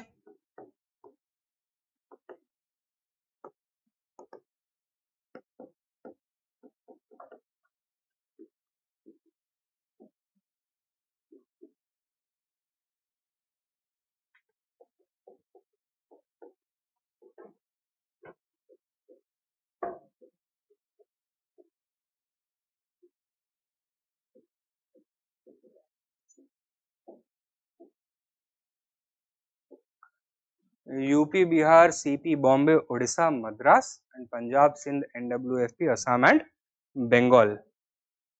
क्या दिख रहा है यहाँ पर? The deliberate division of India into two. All these were Hindu majority provinces. All these were Muslim majority provinces. Simon commission ने क्या बोला था कि एक और मुस्लिम मेजॉरिटी प्रोविंस होना चाहिए. कौन सा? बलोचिस्तान का होना चाहिए. तो while they did not argue कि एनडब्ल्यूएफपी होना चाहिए, बट बलोचिस्तान के लिए इसने अप्रूवल दे दिया था. And with regards to Odisha, इसको मना कर दिया था. Right? What would it have meant? That instead of a somewhat parity between 6 Hindu majority provinces and 5 Muslim majority provinces, there would have been complete parity between Hindu majority and Muslim majority provinces. 5 Hindu majority, 5 Muslim majority provinces. Clear hai? What were the British trying to do in the Simon Commission? Divide and rule कर रहे थे कि नहीं कर रहे थे? That is what they were trying to do. Right? समझ में आया ना ये? Number 374. Which of the following proposals was not included in the Nehru report? पूर्ण स्वराज. नेहरू रिपोर्ट ने क्या रिकमेंड किया था? Dominion status. Who founded the Independence for India League along with Subhash Chandra Bose and Jawaharlal Nehru? The correct answer is B. With reference to the Independence for India League, consider the following.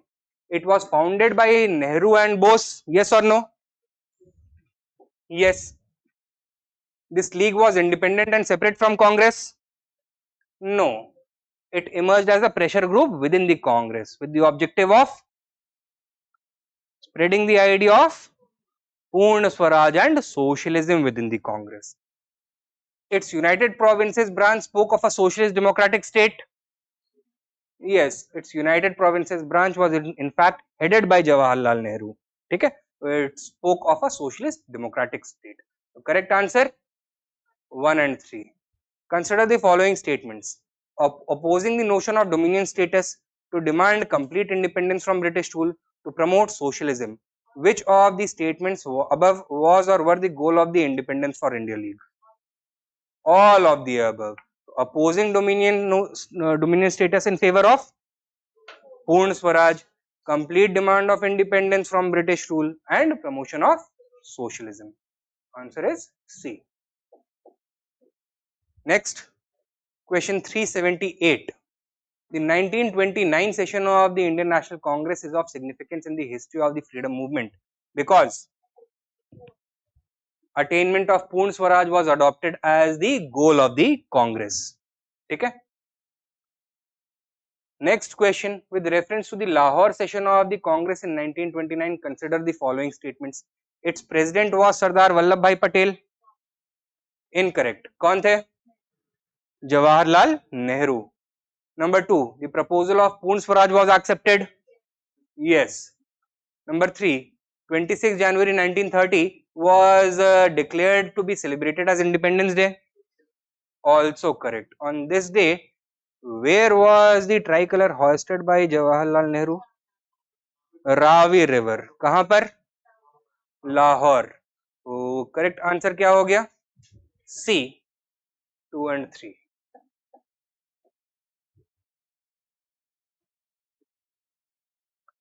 With reference to the resolution passed in the Lahore session, consider the following.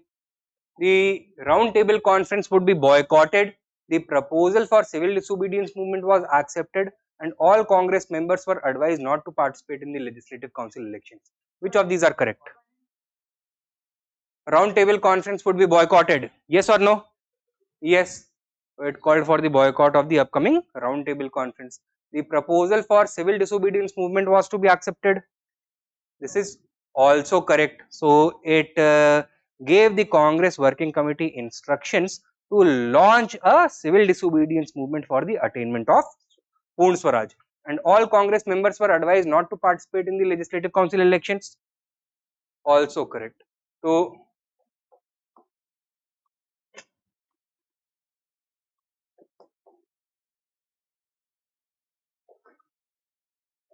in the Purn Swaraj resolution, important developments क्या हुए? सबसे important चीज क्या है? First of all, the Congress officially raised the demand for Purn Swaraj.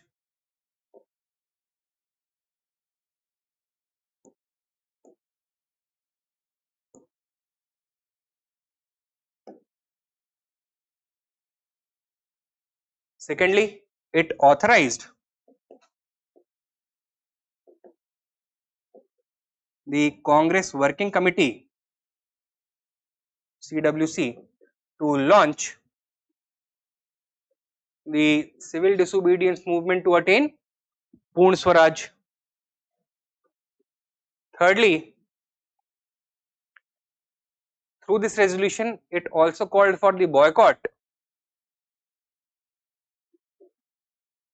of the round table conference.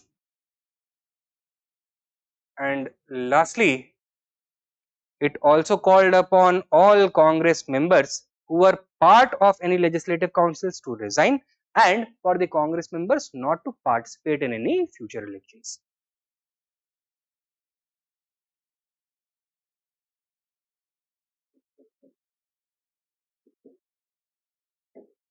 And fifthly, it declared 26 January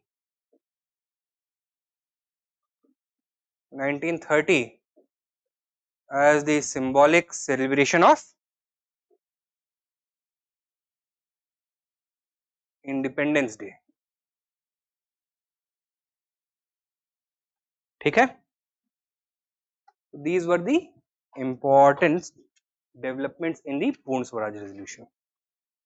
आगे चलते हैं. Question 381. Arrange the following events in correct chronological order. Self-respect movement, formation of Justice Party, establishment of Nadar Mahajan Sabha, establishment of Anti-Untouchability League by Gandhi ji. Self-respect movement 1925 by Naikar. Formation of the Justice Party 1916. Establishment of the Nadar Mahajan Sabha 1910. And establishment of Anti-Untouchability League by Mahatma Gandhi 1932. So correct chronological order 3, 2, 1, 4. Correct answer is C. Next, 382. Name of movement, name of the leader बताना है how many pairs are which of the pairs are correctly matched. ये question हम पहले देख भी चुके हैं, शायद रिपीट हो गया ये।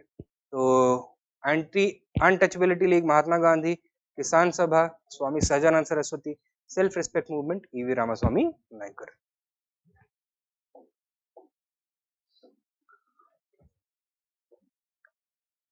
Question 383.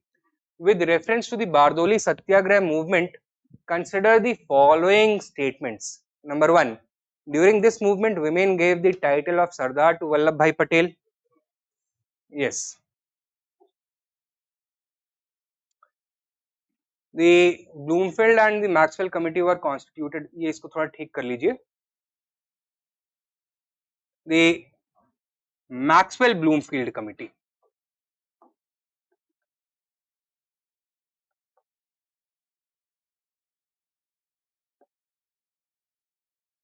Maxwell-Bloomfield committee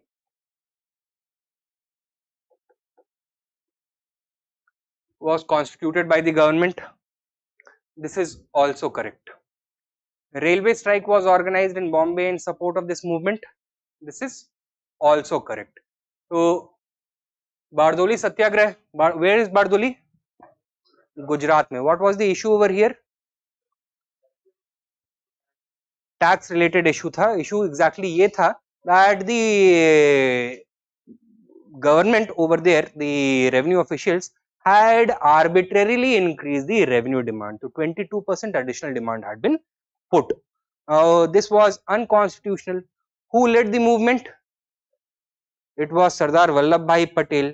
Mahatma Gandhi had advised him to launch the Bardoli Satyagraha because he was looking to revive nationalist activity by once again activating the peasant movement. ठीक है, तो all India एक peasant movement he wanted to bring about. So Bardoli Satyagraha was supposed to be the pilot project for that, and it was to be repeated on a much ampler theatre during the civil disobedience movement later on. ठीक है, तो इतना समझ में आया है? अच्छा, now so grand was the reception to the Bardoli Satyagraha, and Bombay में जो लोकल ट्रेन्स हैं वो स्टॉप हो गई थी. बॉम्बे में टेक्सटाइल मिल के workers they had gone on strike. In Ahmedabad also similar developments had started taking place that the government was pulled into action. ठीक है, so they established the Maxwell Bloomfield committee in order to look into the accusations being leveled against the revenue officials. And what did they find? That yes, the revenue had been increased arbitrarily, and recommend क्या किया? That जो increased revenue है that should not come into effect till at least the passage of one more year. तो application of increased revenue उसको suspend करवा दिया गया था. That is why all three are correct. क्या? 1928.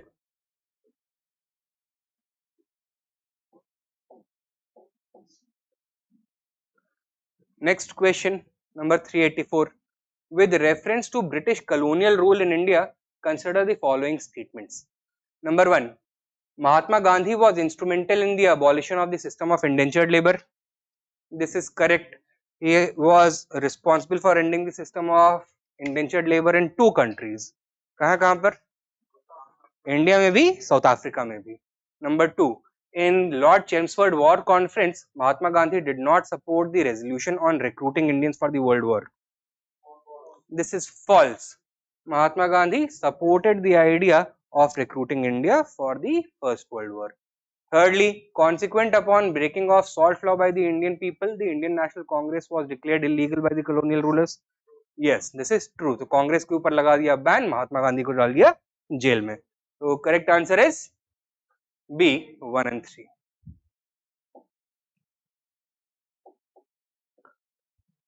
Number 385. With reference to the 11-point demands put forward by Gandhi ji in 1930, consider the following. किसको दी थी ये डिमांड्स? Governor general Arvind. ठीक है, अच्छा, look at them. Number 1. Land rent should be reduced to 50% and it should be made subject to legislative control. Correct or incorrect? This was one of the demands, reduction of land revenue. Secondly, salt tax and government's monopoly on salt production should be abolished. This is also correct. And number 3, all political prisoners should be released. This is also correct. सारे political prisoners को immediately release कर दीजिए. Number 4, the exchange rate of the rupee should be reduced to 1 shilling 4 pence. This is also correct in order to promote Indian exports, Indian industrial exports. ठीक है. Now जो 11 point demands थे, what kinds of demands were they? They sought to address the demands of every section of the population. That is why historians divide them into 3 classes: general interest demands, peasant demands and bourgeois demands. अब इसमें बताओ general interest demands कौन कौन से हैं? Salt tax should be abolished and political prisoners should be removed. bourgeois demand कौन सा है? एक्सचेंज रेट को ठीक करो. And peasant demand reduction in land revenue. तो करेक्ट आंसर क्या हो जाता है? ए. 1, 2, 3 and 4. Number 386. At which session was the Congress Working Committee authorized to launch a program of mass civil disobedience? Lahore session. Which one of the following began with the Dandi March? Civil disobedience movement. With reference to programs of the civil disobedience movement, consider the following statements. Number 1, the salt law will be violated in every corner of the country. Women would protest in front of liquor shops. No tax would be paid to the government. All 3 are correct. So, violation of salt law not only in coastal areas but also in inland areas where salt factories were present.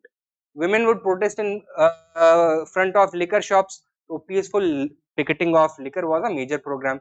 No tax campaign कहाँ पे चलाया गया? Eastern India में. ठीक है? That is Bengal and Bihar. So all 3 are correct. CDM was not in princely states. During CDM, nationalists had started to establish roots in the princely states. तो वहां पे nationalism अब emerge होना शुरू हो रहा था. Number 389. Who of the following organized a march on Tanjore coast to break the salt law in April 1930? V.O. Chidambaram Pillai, C. Rajagopalachari, K. Kamraj और Annie Besant. पक्का? V.O. Chidambaram Pillai was associated with the Swadeshi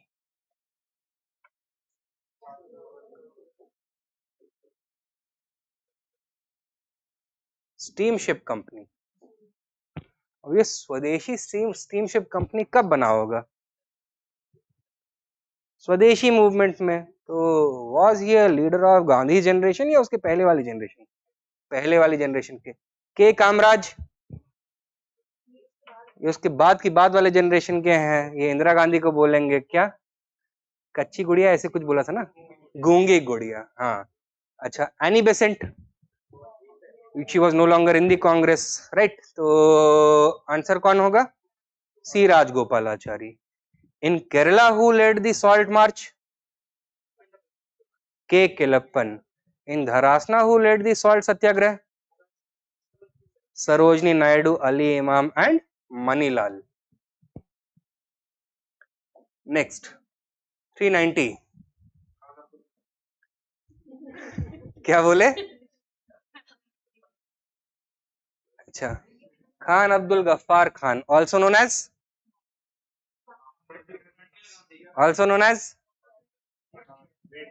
red shirt नहीं, बादशाह खान. ठीक है, बादशाह खान या बादशाह Khan.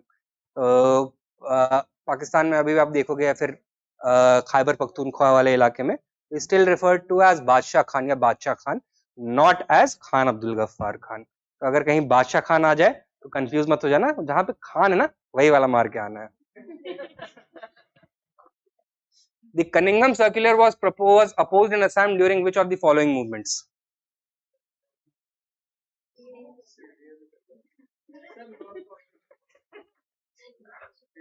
CDM चल रहा है तो CDM ही आंसर होगा ऑब्वियसली. अच्छा, मैं थोड़ा चेंज कर देता हूं इसको.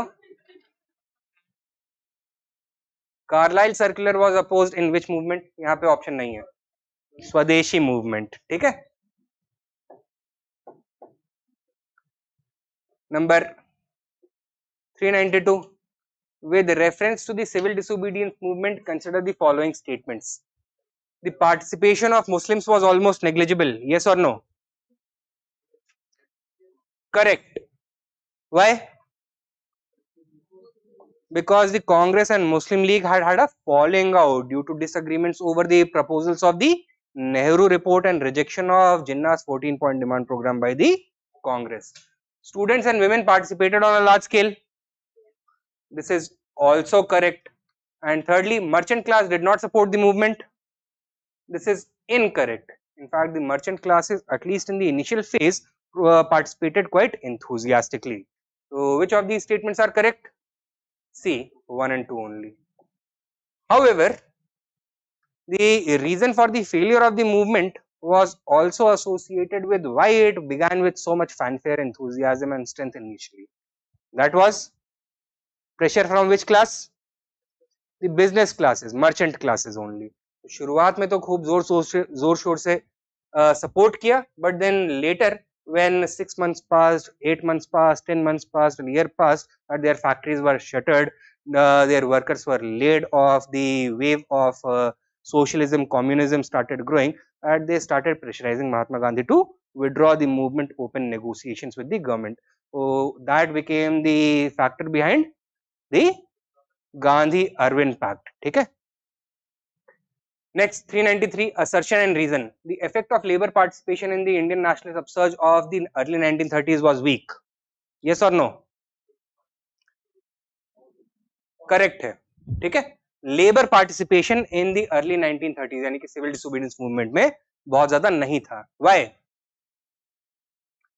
The labor leaders considered the ideology of the Indian National Congress as bourgeois and reactionary. Yes or no? Yes. Why?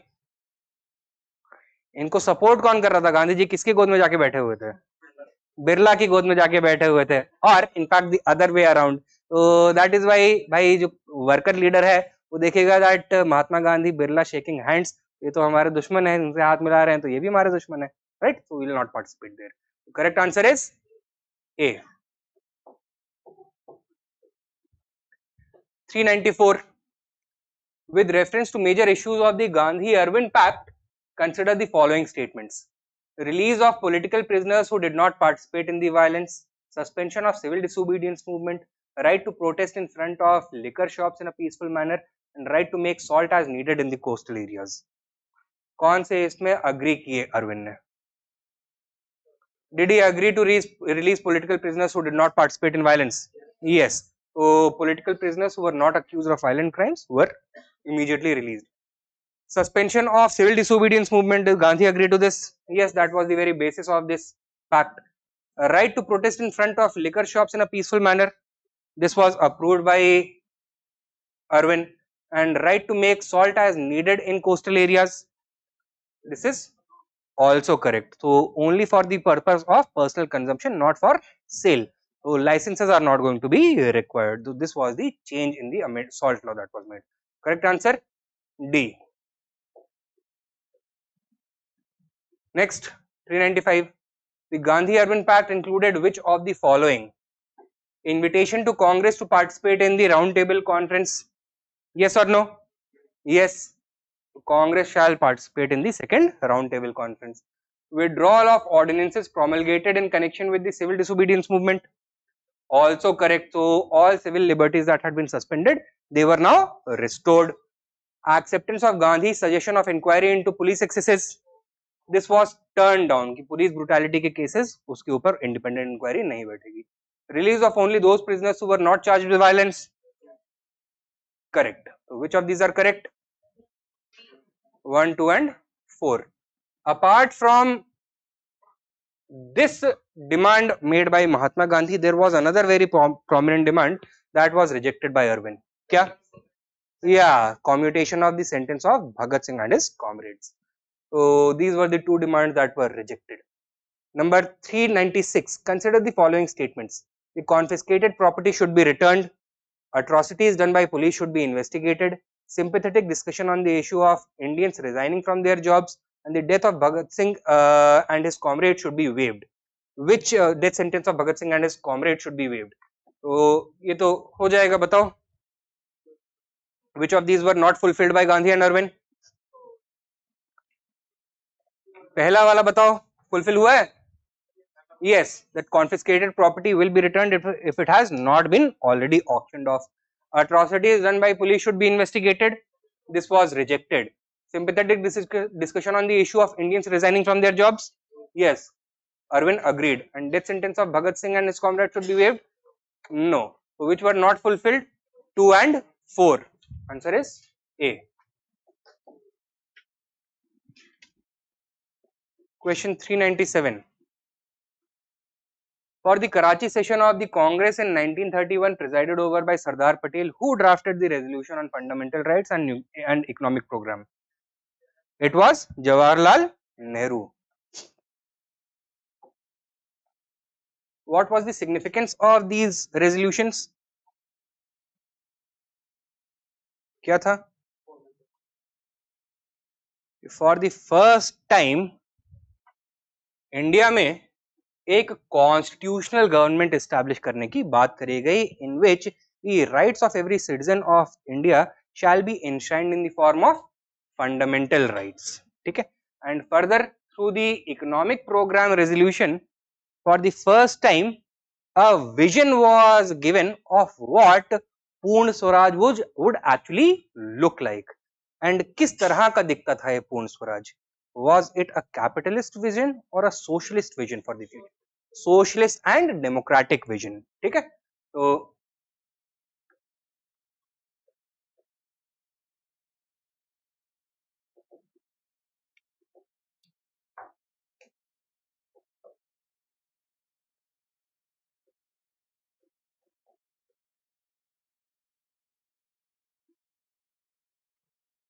this was the India of Congress's dreams.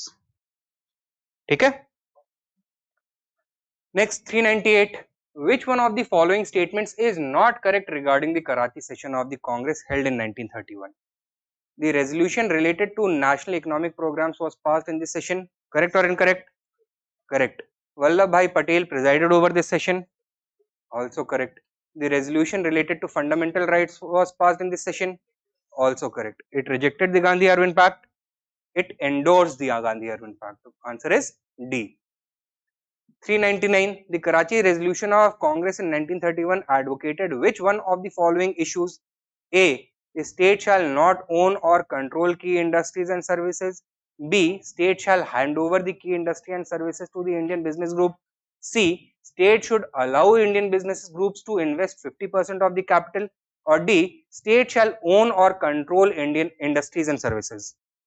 D. Socialist vision for the future tha. They felt that the state should be in charge of all important sectors.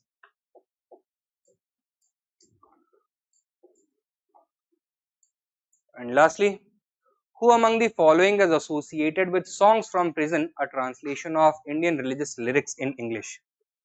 Answer is Mohandas Karamchand Gandhi.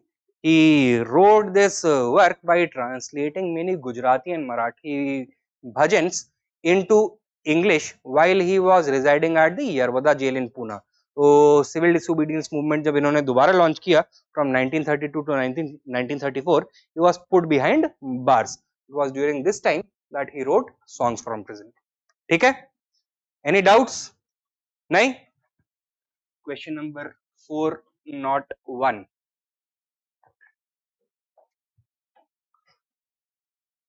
We are going to cover the section from 1931 to 1935, the Gandhi-Irwin Pact to the Government of India Act 1935. Question number 1. Consider the following historical events. We need to arrange them in the correct chronological order. Gandhi-Irwin Pact, Second Round Table Conference, Peasant Movement in Bardoli, Peasant Movement in 𝐂𝐤. So what was the first one? 𝐂𝐤. When? 1918. Following this? Peasant Movement in Bardoli. 1928. Then Gandhi-Irwin Pact. When? 1930.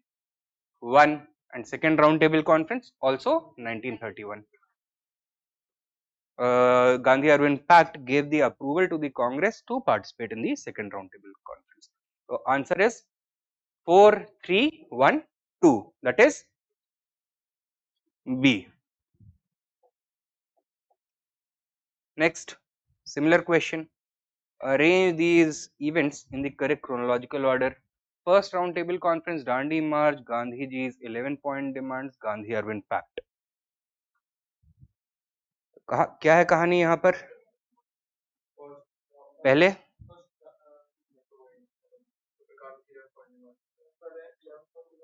अच्छा, फिर उसके बाद डांडी मार्च, फिर उसके बाद देखो first round table conference कब हुआ? 1930 में. Was it attended by the Congress or boycotted? It was boycotted by the Congress. Why? Because the civil disobedience movement was going on. How did the civil disobedience movement start? With the Dandi March. तो सबसे पहले क्या होगा यहाँ पर? Dandi March. This should be first. Then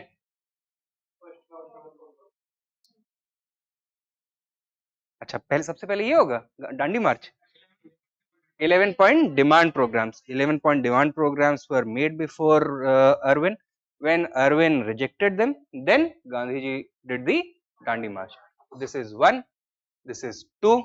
Then first round table conference, which was boycotted, and then this is the fourth one. So correct answer 3, 2, 1, 4. कौन सा वाला है? B. Clear? Year. So 1930, 1930, 1930 and 1931. ठीक है, तो Gandhiji's 11-point demands were made in March 1930. Dandi March 6th of April 1930. First round table conference summer of 1930 and Gandhi Irwin Pact March 1931. Next question 403. The meeting of Indian and British political leaders during 1930 to 32 in London has often been referred to as the first, second and third round table conferences. It would be incorrect to refer to them as such. Why? ये civil services में 96 में question आया हुआ है, अपने मन से नहीं बनाया हुआ है.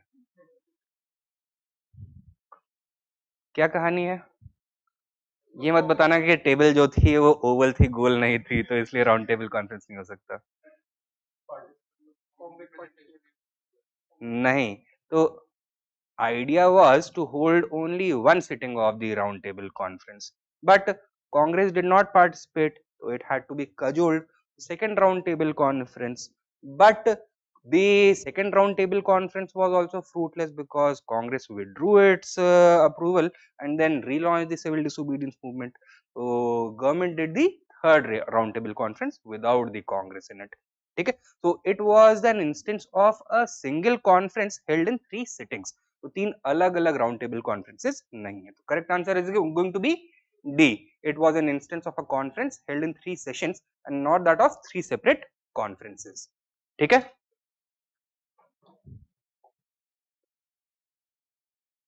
नेक्स्ट 404. ये मत बोलना नॉट फाउंड, एरर आता है ना 404. तो बताओ, match the following with reference to second round table conference, organization and representative. किस ऑर्गेनाइजेशन को किस रिप्रेजेंटेटिव ने रिप्रेजेंट किया in the second round table conference? Congress, Mahatma Gandhi. A 3 Muslim league, Iqbal and Jinnah. 4 Mahasabha, Malviya. 1 and traders, GD Birla. 2 3 4 1 2 C.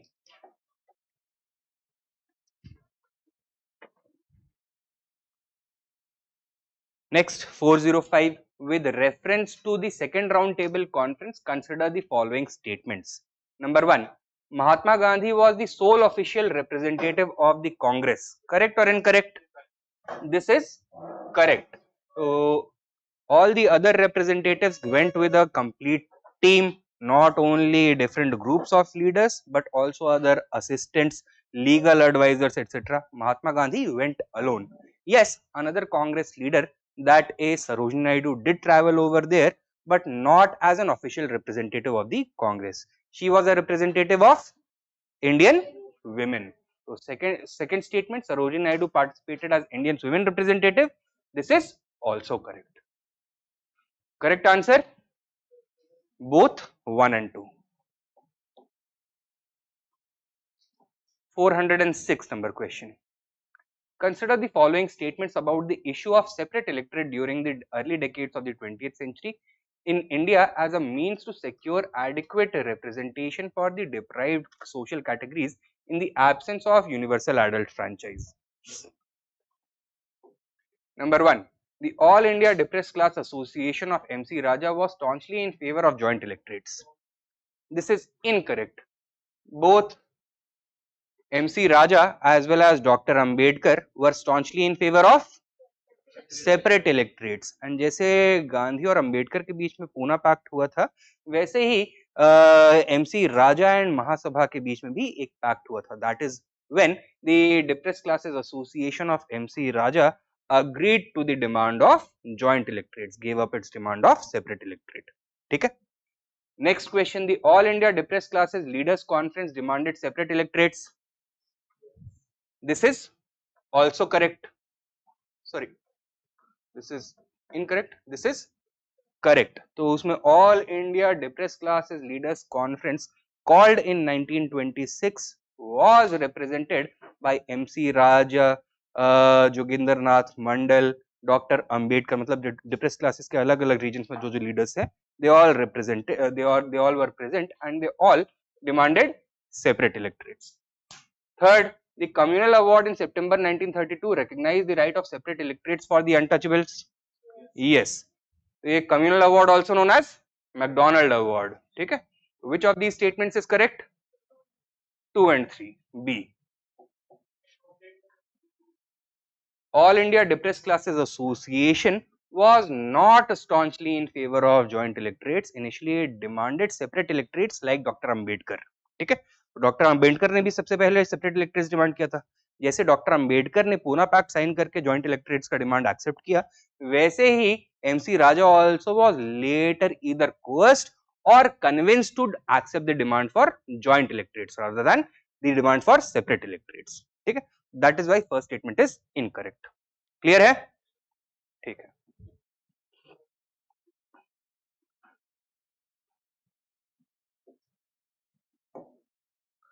Question 407. In the first round table conference, Dr. Ambedkar demanded separate electorates for the depressed classes. Yes or no? Yes. In the Pune Pact, special provisions for representation of depressed people in the local bodies and civil services were made. No, this was only with respect to representation in legislative bodies, that is the central legislature and the provincial legislatures. So there was no agreement with regards to representation in local bodies and civil services. Third, the Indian business leaders did not take part in the third round table conference. Correct or incorrect? Did the Indian business leaders, FICCI, which was the official representative of the Indian business leaders, did it participate in the first roundtable conference or not? It did, although the Congress was boycotting it, but FICCI leaders were still present over there. Second roundtable conference, they did participate. Third roundtable conference, in solidarity with the Congress, it also boycotted the third roundtable conference. So third statement, ठीक हुआ गलत हुआ? सही हुआ. ठीक है. Which of these statements are correct? 1 and 3 only.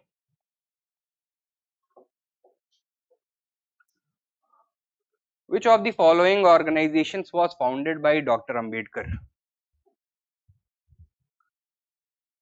All India depress classes association, yes. Bahishkrit Hitkarini Sabha, yes. All India anti untouchability league, no. This was later called the Harijan league also. So this its founder was Mahatma Gandhi. Correct answer A, 1 and 2 only. Next question. Which of the following books has not been written by Dr. Ambedkar? Thoughts on Pakistan, उन्होंने लिखा हुआ है. He did this in response to the Lahore Declaration, in which the Muslim League for the first time raised the demand for Pakistan. We had made a case on why Pakistan was necessary, right? Annihilation of castes, तो सबसे famous work है उनका. The problem of the rupee, its origin and its solution, also yes. So he was an economics PhD holder and this was his thesis. Servants of India, no, ये इनका work नहीं है. एक बार आपको देखना पड़ेगा. I am not being able to recall right now किसने लिखा है. Servants of India society Gokhale ने फाउंड किया था. आई एम नॉट श्योर ये वर्क किसका है. Number 410, the Pune Pact, what did it provide for? Did it provide for the creation of dominion status for India? Did it provide for separate electorate for Muslims? Did it provide for separate electorate for Harijans? No. In fact, it rejected the communal award, right? And it called for joint electorate with reservation for Harijans, right? Correct answer is D. Number 411, Mahatma Gandhi undertook fast unto death in 1932 mainly because Ramsay MacDonald announced the communal award. So this was in opposition to the communal award. What was the reason why Mahatma Gandhi was opposed to the demand of communal awards to depressed classes? It would have first of all permanently and irreparably divided the Hindu society, and secondly it would have institutionalized untouchability. So that is why Mahatma Gandhi went on a fast unto death in its opposition. Institutionalize मतलब हो गया कि जो practice society में exist करता है लेकिन उसका कोई लीगल रिकग्निशन नहीं है, कॉन्स्टिट्यूशनल वैलिडिटी नहीं है, उसको अब आप कॉन्स्टिट्यूशनल वैलिडिटी दे दोगे कि practice of untouchability, division of people on the basis of caste, that is now going to be given legal recognition, और उसके बेसिस पर डिवीजन ऑफ राइट्स या फिर एप्लीकेशन ऑफ प्रिविलेजेस होंगे, right. Next, who was the viceroy of India during the Poona pact?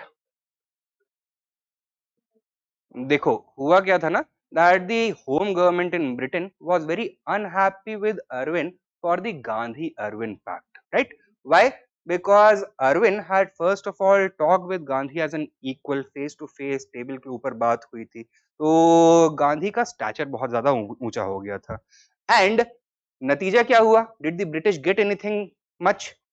Gandhi went to London, attended the round table conference, but he realized that the British are trying to play their age-old game of divide and rule, and therefore he withdrew his cooperation from the round table conference. British gained nothing. So now they replaced Irwin and sent a new governor general. And जब गांधी वापस पहुंचे, दोबारा से civil disobedience movement launch किया, this governor general was instructed to do what? Take a tolerant attitude towards the nationalists or to suppress the CDM. Suppress the CDM. तो ये अरविंद नहीं कर पाएगा, ये कौन करेगा? Next governor general Willingdon. ठीक है.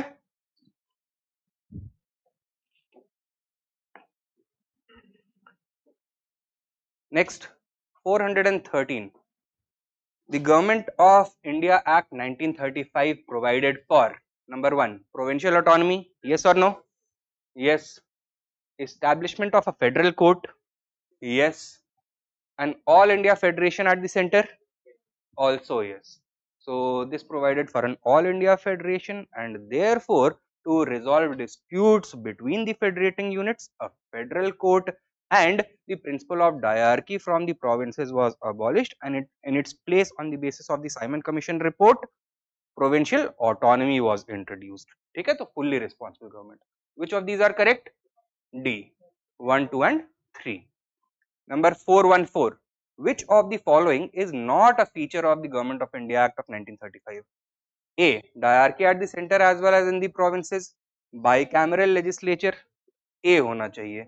तो diarchy at the center तो ठीक है, but in the provinces now there was provincial autonomy. ठीक है. It did provide for a bicameral legislature. For the first time, it also introduced bicameralism at the provincial level. So bicameral legislature, both in the center and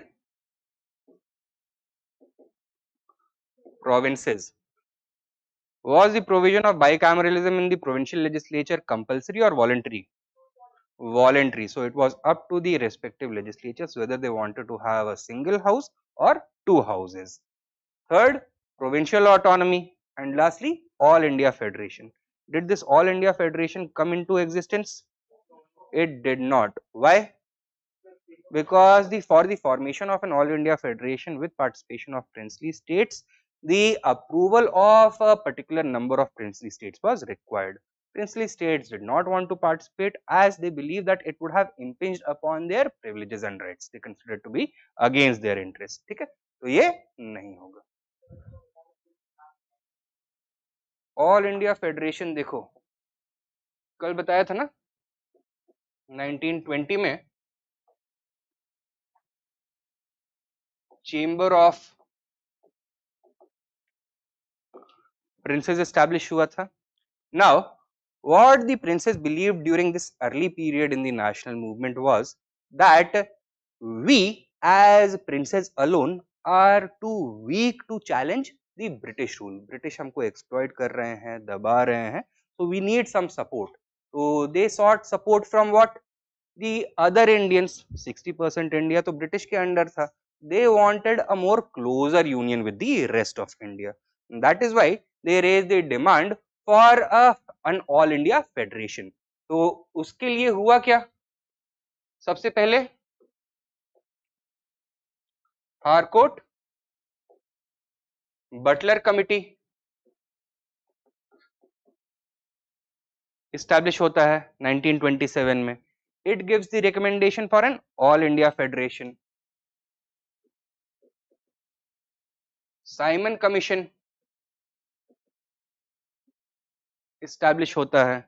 It also gives the approval for an All India Federation. However,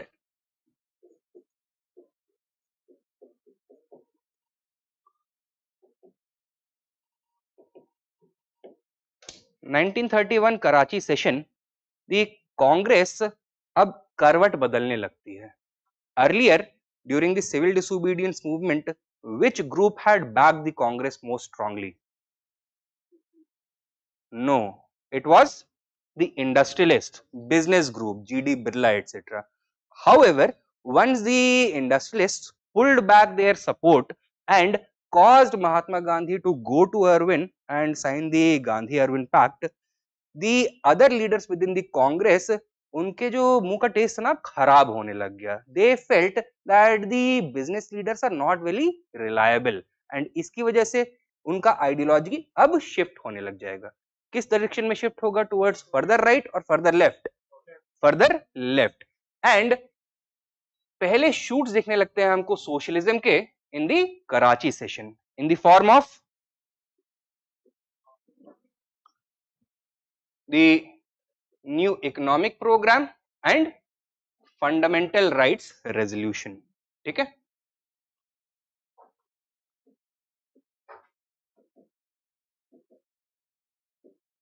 further by 1934 these socialist leanings are further affirmed through the formation of the left within the Congress, that is Congress Socialist Party. अब ये जो Congress socialist party है and जो left leaning leaders both within and outside the Congress हैं, what is the attitude that they are going to have towards the princes? Positive attitude और negative attitude? Negative attitude. तो वो ये बोलेंगे कि हमें nationalism not only in British India but also nationalism along with democracy princely states में भी strengthen करना है। ठीक है, तो अब princess are they going to welcome a closer union with the rest of British India जहां पे कांग्रेस मूवमेंट स्ट्रांग हो रहा है, और will they try to maintain distance? Congress का जो प्रो कांग्रेस सॉरी प्रिंसेस का जो प्रो कांग्रेस एटीट्यूड था अब एंटी कांग्रेस एटीट्यूड होने लग गया। And while all this was going on, the round table conference was also going.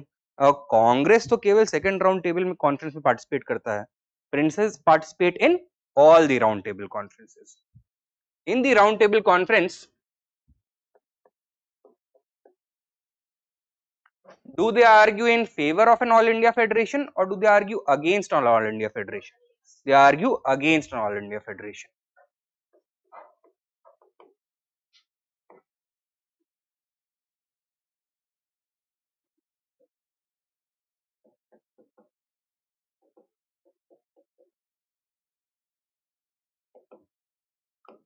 But the government's own committees, Simon Commission and Harcourt Butler Committee, that had already approved the demand for an all India federation. So how to reconcile the princes with the government's own position? तो ऐसा provision डालो कि all India federation का provision तो आ जाए but उसको effect ना किया जा सके। ठीक है, तो make it voluntary. So in the 1935 act, although an all India federation was proposed, but वो तभी बनता when at least 50% of all the princely states accounting for more than 50% of the total population residing in the princely states, they gave their approval to it. They ratified that resolution कि all India federation बनाना है. So it was subjected or it was made subject to ratification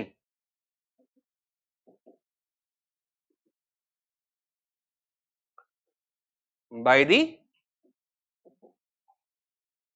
princely states. ठीक है, and will the Congress be happy with this or is the Congress going to be angry? Angry at whom? Both the British as well as the princely states. So now Congress is going to start working against the British from within the legislatures. They are going to participate in the 1937 elections and they are going to use provincial autonomy in order to destroy British morale, civil service ka morale. They are also going to use the 28 months of Congress rule as an opportunity to give the masses a glimpse of Swaraj and convince the masses the real social transformation at the ground level that can come only with Swaraj, only under Congress rule. तो अब वो audience को अपने काम से convince करने की कोशिश कर रहे हैं। And in the princely states जहां पर कोई कॉन्स्टिट्यूशनल मैकेनिज्म तो है नहीं कांग्रेस को ये सब काम करने के लिए, वहां पे क्या करेंगे? They are going to start entering the princely states and officially launching movements. For example 1936 में पहली बार Gandhi goes to Rajkot and launched the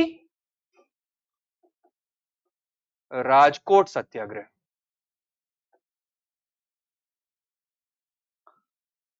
To demand that the people of Rajkot, which was a test case for the people of all the princely states living across India, should get same treatment, same rights and same status as the other Indians living in the British Indian provinces. तो ये dual system of government नहीं चलेगा कि एक जहां पे अंग्रेज direct rule कर रहे हैं, एक जहां पे इनडायरेक्ट रूल कर रहे हैं. The citizens living in the British India have different rights, citizens of princely states have other different rights, right? So they wanted कि एक ही उस पे लाया जाए एंड डेमोक्रेसी को और स्ट्रेंथन किया जाए, Indian control over the government उसको और स्ट्रेंथन किया जाए. तो राजकोट सत्याग्रह लॉन्च किया इन्होंने.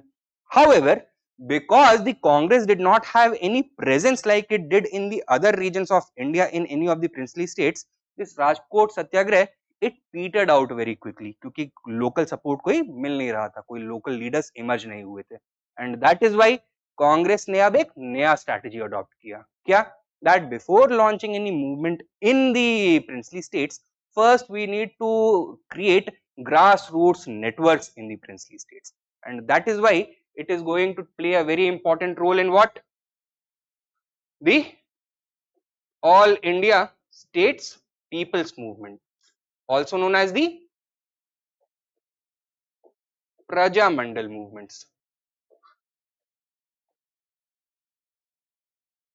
Praja Mandal movements had emerged organically in different princely states across India. These were democratic movements who were asking for democratic reform in the governments of those princely states on an individual level. Congress ने क्या किया? इनको एक all India platform दिया, right? And it emerged as an affiliate of the Congress with in the princely states.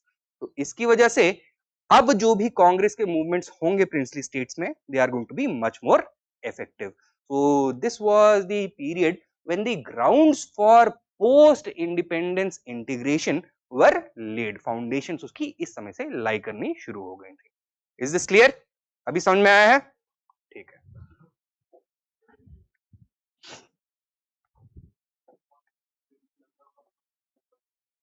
सारे princely states होते और सारे ब्रिटिश इंडियन प्रोविंसेस होते, along with all the chief commissioners provinces etc.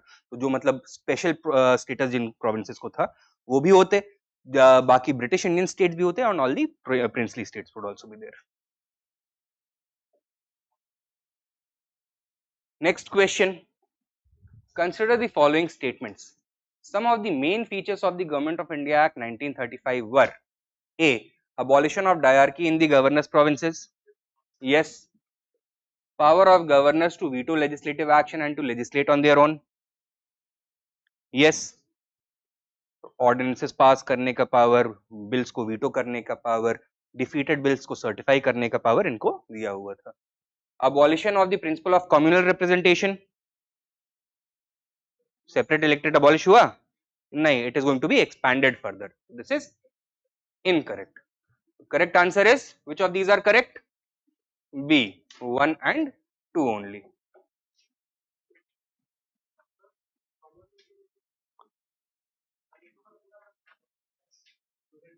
नहीं तो communal representation का principle तो intact रहा ना. Poona pact was simply accepted by the government. तो गवर्नमेंट का रिस्पांस था कि ठीक है, if the depressed classes no longer want separate electorates, let us not give them separate electorates, let us respect what has been agreed between the depressed classes Congress and the Hindu Mahasabha in the constitutional machinery. उनके लिए उतनी seats reserve कर दी जाएंगी depressed classes के लिए. But that did not mean that the system of communal representation as a whole was abolished. Separate electorate for Muslims, for Sikhs, for Anglo-Indians, for Indian Christians remained intact, and दो additional communities को अब separate electorates भी दिए गए 1935 act में, women को और labor को, तो उनको भी minorities declare कर दिया गया. And in accordance with the principle of minority representation, communal electorate or separate electorate was given to them as well. ठीक है, तो abolish करने के तो दूर है और expand होता है. Number 416, the instrument of instruction contained in the Government of India Act 1935 have been incorporated in the Constitution of India in the year 1950 as DPSP. तो instrument of instructions, directives. ठीक है, तो directives of state policy. Correct answer is B. The next topic is second wave of revolutionary movement and the rise of the left. The Communist Party of India held its first session at, answer is Calcutta, Meerut, Kanpur, Tashkent. Tashkent का significance क्या है? That is where it was established. What was the occasion? The second international Comintern or second international communist congress, right? So that is where M.N. Roy, Abni Mukherjee and some other Indian leaders laid the foundations of the Communist Party of India. But ये question क्या पूछ रहा है? Where was the first session of the Communist Party of India held? तो ये वहीं पे होगा जहां पर कॉन्स्पिरेसी तो मेरठ में भी हुआ है, जहां पर कांग्रेस का सेशन हुआ. ठीक है, 1924 कांग्रेस सेशन कहां पे होता है? इन कानपुर, राइट। तो 1923 कांग्रेस सेशन इन कानपुर, तो 1924 में वहीं पर कानपुर में इनका फर्स्ट सेशन होता है, ठीक है। Now this was seen as a big conspiracy. So communists claimed that roughly 300 leaders had participated or delegates had participated. अंग्रेजों ने बोला कि नहीं, झूठ बोल रहे हैं, रशिया से भी लोग आए थे कानपुर अटेंड करने के लिए। तो a huge case was opened against them in 1924 known as the Kanpur conspiracy case. Next question, who among the following was not involved in the Kakori conspiracy? Sachindra बाग बख्शी, खुदीराम बोस, अशफाकुल्ला खान, राजेंद्र लहिरी। खुदीराम बोस। खुदीराम बोस का कहानी क्या है? 1908 मुजफ्फरपुर बॉम्ब केस। तो he had shot himself. Who established the Indian Republican Army? राज बिहारी बोस, चितरंजन दास, सुभाष चंद्र बोस और सूर्य सेन। पक्का? Indian Republican army बहुत short period के लिए ऑपरेटिव था ये।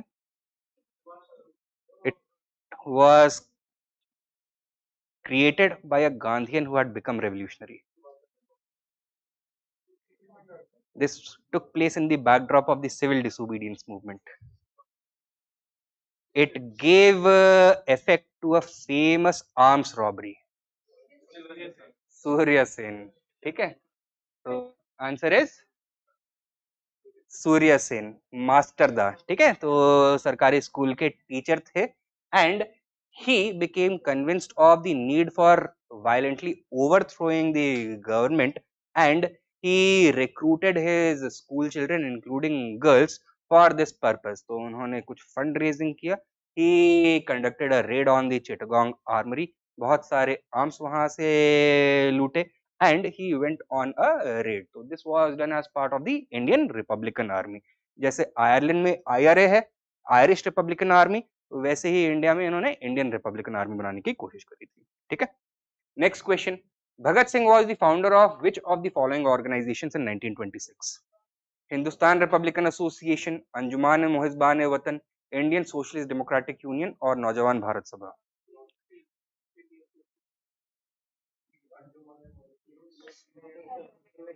Hindustan Republican Association founded at Kanpur in 1924। Communist party का मीटिंग वहीं पे हुआ था ना पहला। तो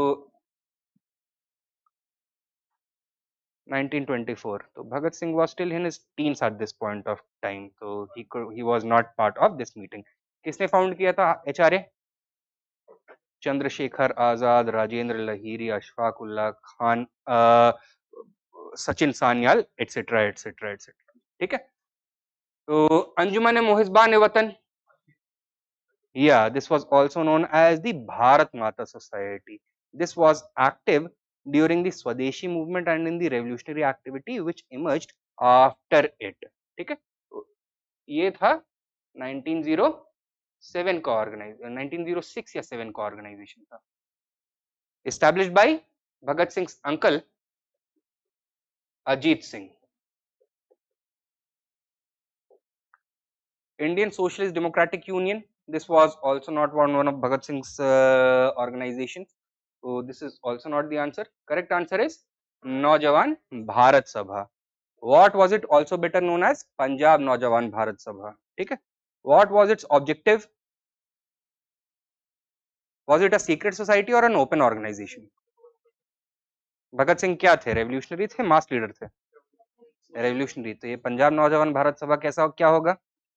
सीक्रेट ऑर्गेनाइजेशन नहीं था, तो it was an open wing of the revolutionaries, ठीक है। तो इसका पर्पस क्या था?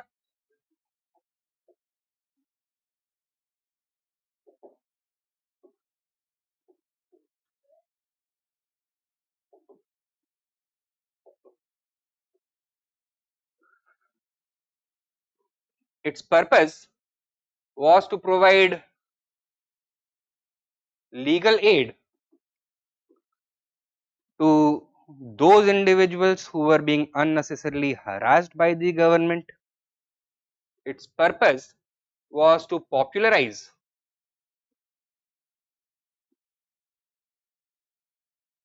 the feeling of nationalism and socialism. Its purpose was to provide assistance in areas affected by famine or other disasters, and of course इस तरह की जितनी भी ऑर्गेनाइजेशंस होती हैं जो रेवोल्यूशनरी से एसोसिएटेड होती हैं, उनका और क्या काम होता है? Training and recruitment. ठीक है,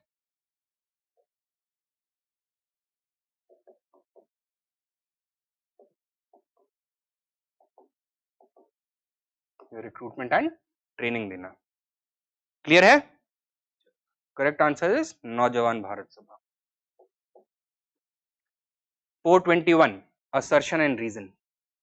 Assertion: Bhagat Singh and Sukhdev threw a bomb in the Central Assembly. Reason: in the Central Assembly the trade disputes bill and the public safety bill were going to be passed. First statement wrong or right? Wrong. क्यों wrong? Sukhdev नहीं थे, कौन थे? Bhagat Singh and Batukeshwar Dutt. Sukhdev was involved in what? The Saunders assassination case. किसके साथ? भगत Singh and Rajguru. तो Bhagat Singh, Rajguru, Sukhdev, they are going to be sentenced to death in the Lahore conspiracy case, that is the Saunders assassination. Bhagat Singh and Batukeshwar Dutt, they threw a bomb in the Central Assembly in order to oppose the trade disputes bill and public safety bill. So this was not a shrapnel bomb, this was a harmless smoke bomb. Idea क्या था? They wanted to make the deaf hear. That is exactly what they said. They submitted themselves voluntarily for arrest, they surrendered themselves, and they meant to use the trial that was going to take place for bombing as a public platform from where they could broadcast their revolutionary and socialist ideology. ठीक है, तो correct answer क्या हो गया? A is wrong, R is correct. Reason is true, but assertion is false. D. Next question, 422. Arrange the following events in correct chronological order. Chittagong Armory raid, Saunders assassination, Kakori conspiracy, bomb in the Central Legislative Assembly. सबसे पहले इसमें क्या हुआ? अभी बताया चिटगांग कब हुआ था? During the civil disobedience movement. This took place in 1930. Saunders assassination, before this or after this? Before bomb. This was 1928. उसके बाद bomb in the Central Legislative Assembly. Trade disputes bill and public safety bill were being discussed in 1929. And सबसे पहले क्या हुआ था? Kakori conspiracy. Kakori conspiracy में क्या था? Train robbery, robbed by members of HRA. उसके बाद भगत सिंह ने HRA को रिवाइव किया in the form of HSRA 1928 में. तो दिस वाज 1925, 24 या 25, एक बार चेक करना, 25 है शायद. तो करेक्ट ऑर्डर क्या हो गया? 1 2 4 सॉरी 3 2 4 1, 3 2 4 1. हाँ जी. ए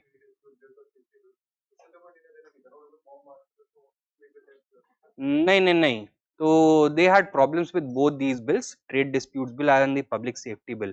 So through the trade disputes bill, the government was trying to set up a new dispute resolution mechanisms for resolving trade disputes, जहां पर जो playing field है that it was seeking to tilt in favor of the industrialists. ठीक है. So they wanted to level the playing field, they wanted more protections, more safeguards for industrial workers. ठीक है. That is the reason that they oppose the trade dispute bill. Public safety bill में in the name of protecting the internal security of India, बाहर से आने वाले लोगों के ऊपर बहुत ज्यादा restrictions लगाए जा रहे थे, especially Russian immigrants to India, right? Or people coming to India with communist affiliations, whether they are from Russia, whether they are from Mexico, whether they are from any of the Central Asian republics or even from England. तो उनके ऊपर restrictions लगाए रहे, so that was also opposed by Bhagat Singh and his comrades. So that was the reason. Correct answer यहाँ पे हो गया A. Question 423. What was the Dutt-Bradley thesis? A. The working committee of the Indian National Congress decided that the Congress should play a crucial role in realizing independence in India. No, so it did not have anything to do with the Congress, or it was not a Congress proposed thesis. B. The Socialist Party decided to play foremost struggle in part in anti-imperial struggle. C. Revolutionary Socialist Batukeshwar Dutt put forth a 10-point plan to work for the success of anti-imperialist front. Or it was a Communist Party document according to which National Congress could play a great part and a foremost part in realizing anti-imperialist People's Front. क्या है इसका answer? देखो, this was a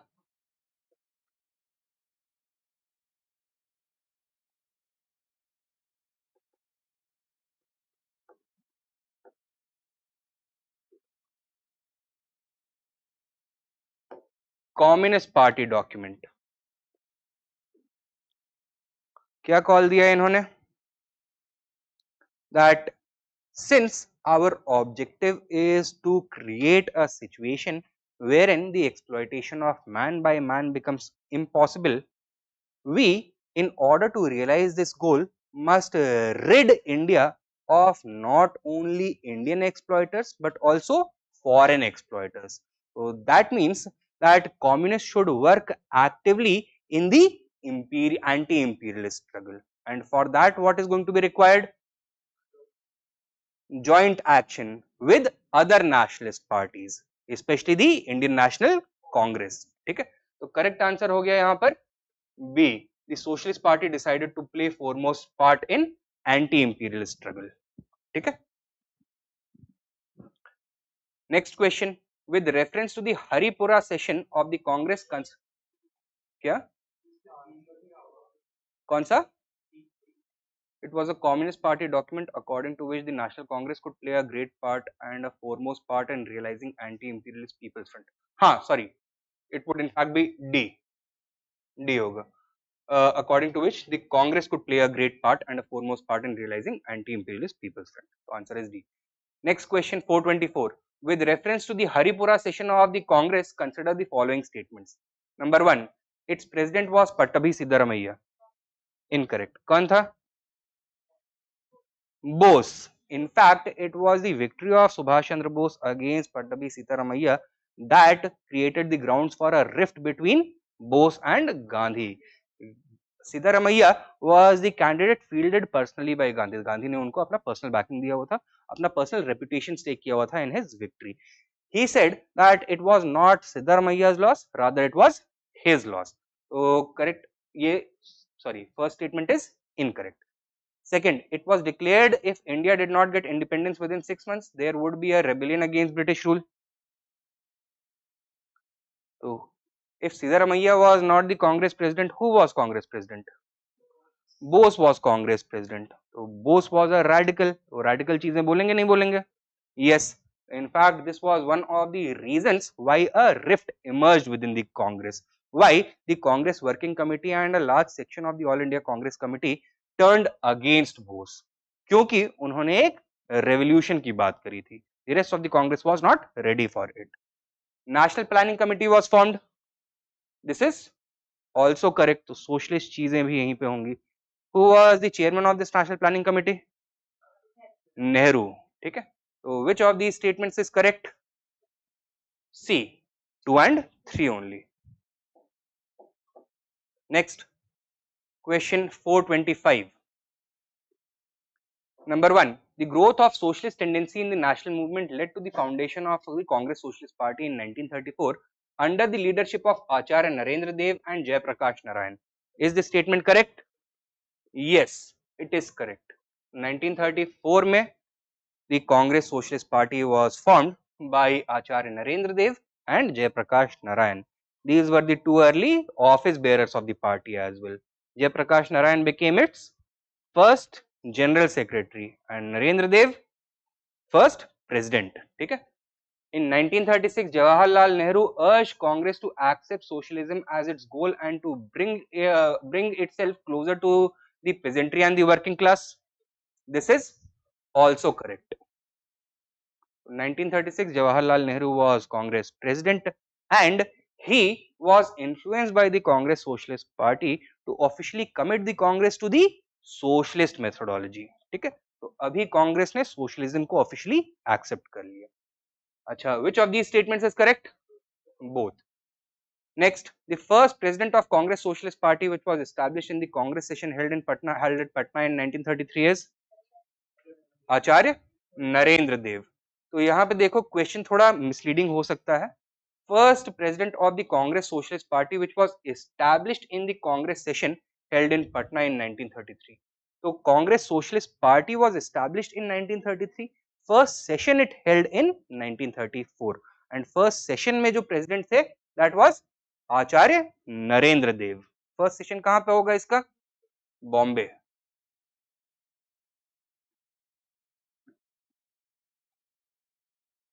ठीक है?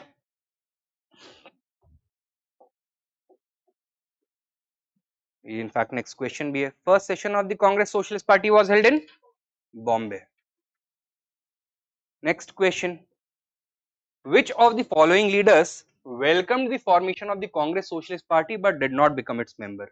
Sampurnanand, Ashok Mehta, Jawaharlal Nehru or N.G. Ranga? It was Nehru. So Nehru and Bose, while they were socialists within the Congress, they did not join the Congress Socialist Party officially. ठीक है? So correct answer is C. Neither Nehru nor Bose officially joined the Congress Socialist Party. Next question. With reference to Congress Socialist Party, consider the following statements. Number 1, it advocated for the boycott of British goods and evasion of taxes. Number 2, it wanted to establish the dictatorship of the proletariat. And number 3, it advocated separate electorate for minorities and oppressed classes. Which of the above statements is or are correct? Did it advocate for the boycott of British goods? It would. Did it also advocate for non-payment of taxes?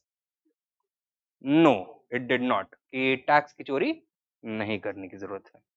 जितना legitimate amount है वो पे करना चाहिए. Right?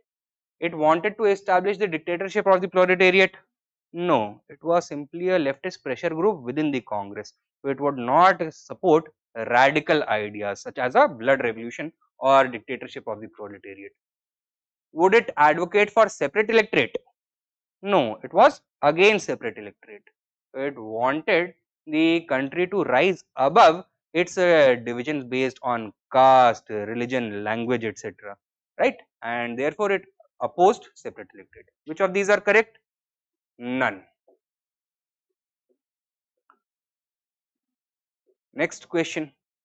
Arrange the following events in correct chronological order. Meerut conspiracy, formation of All India Workers and Peasants Party, Kanpur Bolshevik conspiracy case, formation of All India Trade Union Congress. सबसे पहले क्या होता है? All India Trade Union Congress 1920. Kanpur Bolshevik conspiracy case कब? 24 भी cover किया था ना 1924. Formation of All India Workers and Peasants Party, also known as the Kirti Sabha, Kirti Kisan Sabha. This was in 1926. And Meerut conspiracy 1929. ठीक है, तो correct answer 4321 D. Meerut conspiracy case in 1929. This was also a communist led, मतलब communist circle का conspiracy था. तो British had tried not only Indian communist leaders but also British communist leaders in association with this conspiracy. So it made huge news both in India as well as in Meerut as well as in England. In fact, एक बहुत famous play English में compose किया गया named Meerut to criticize the government's acts in this Meerut conspiracy case. कि कैसे उन्होंने मोड़ तोड़ करके evidence जुड़ाया and they made a mockery of the procedure established by law, due process of law, and they have tried to curtail the civic liberties of not only Indian subjects but also British citizens. So that is what that case was about. Number 431. Who started the publication of a weekly magazine called Socialist, which was the first communist magazine to be published in India? ये हम already कर ऐसे Dange and साथ में एक magazine था इनकलाब. ये किसका था?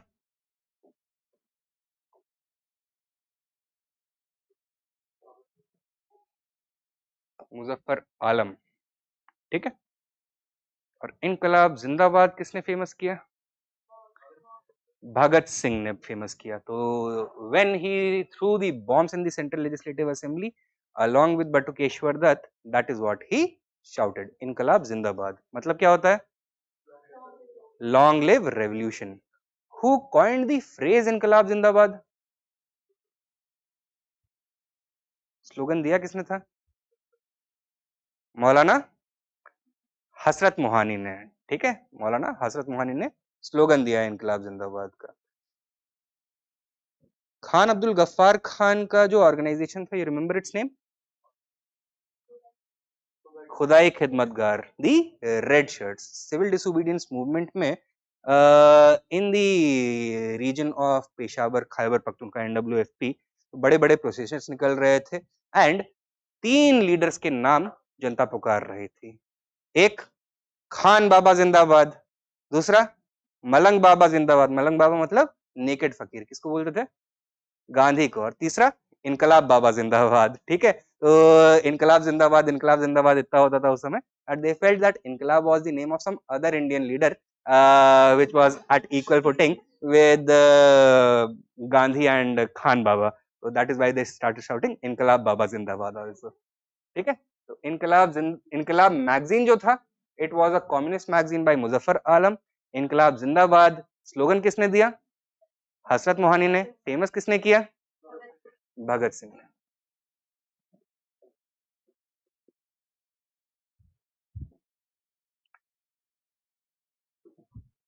Match the party with the founder. किसान मजदूर सभा, India independence party, Congress labour party. Muzaffar Ahmad, Virendra Nath Chattopadhyay, Jayaprakash Narayan. Which of the above is correctly matched? ये थोड़ा टफ वाला सवाल है. पहला वाला सही है, second and third have been swapped. ठीक है. Correct answer is D, one only.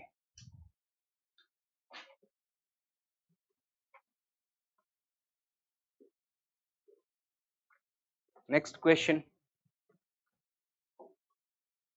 Political party and organizer, we have to match them. Krishak Praja Party, Fazlul Haq. Yes or no? Was the Krishak Praja Party in Bengal founded by Fazlul Haq or not? Yes, 1937 में इन्हीं ने सरकार बनाई थी बंगाल में. This is correct. इनको क्या बोलते थे बंगाल के लोग? शेरे बंगाल. क्यों? अब बकरिया बंगाल बोलेंगे अच्छा थोड़ी ना लगेगा. शेरे बंगाल बोलते थे. राइट. नेक्स्ट, कीर्ति किसान party, Sohan Singh Josh. This is also correct. And communist party of India, P Joshi. This is also correct. Which of these are correctly matched? All three. Number 1934. Consider the following statements. The Bombay Manifesto signed in 1936 openly opposed the preaching of socialist ideas. ideals, it evoked support from a large section of the business community from all across India. Which of these statements is correct? Bombay manifesto था क्या? देखो, Indian industrialists were divided primarily into two camps, the Tata camp and the Birla camp. Tata camp क्या था? The Bombay Textile Mill Owners Association, textile or All India Textile Mill Owners Association. And Birla camp क्या था? FICCI वाला Indian chambers of commerce. ठीक है.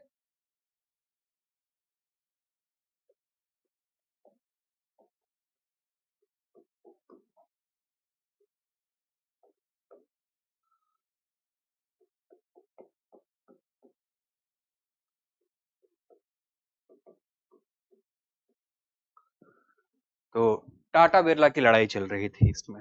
Clear है? अच्छा. 1936 Congress president कौन थे? अभी कवर किया हमने. Nehru. And did he announce any major shift in the Congress ideology? Socialism को अडॉप्ट किया.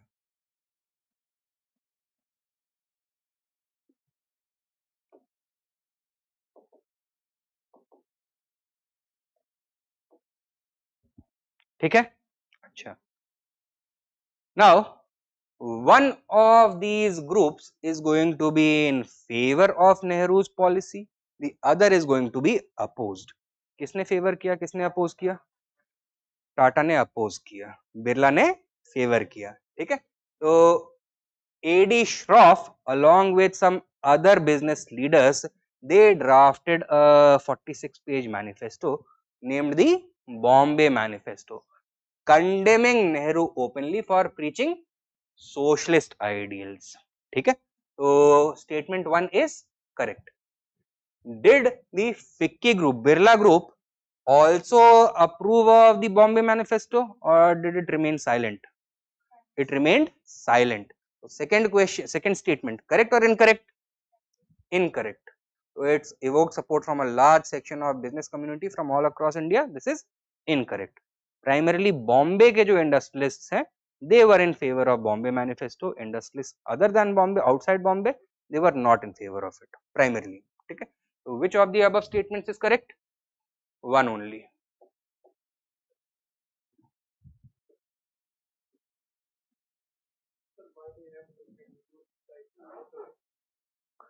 अब बिजनेस कम्युनिटी का भी ना सिंपल था कि उस समय इंडियन पॉलिटिक्स में there was only one dominant party. तो हाउ टू इंश्योर दैट आपके इंटरेस्ट में they are going to set their agenda. तो कैसे करते हैं आज बिजनेस लीडर्स? फंडिंग. पहले कैसे करते थे? फंडिंग. ठीक है. तो the Tata group and the business group both used to fund Congress candidates. अब जो बिरला ग्रुप वाले हैं वो गांधीयंस थे ज्यादा, राइट. जो टाटा ग्रुप वाले हैं वो थोड़े राइट विंगर्स को सपोर्ट करते थे. For example people such as C Rajagopalachari और लेट अस से के कामराज और सरदार वल्लभ भाई पटेल एटसेट्रा. लेकिन जो बिरला ग्रुप वाले हैं वो महात्मा गांधी, पट्टभी सीतारामैया एटसेट्रा.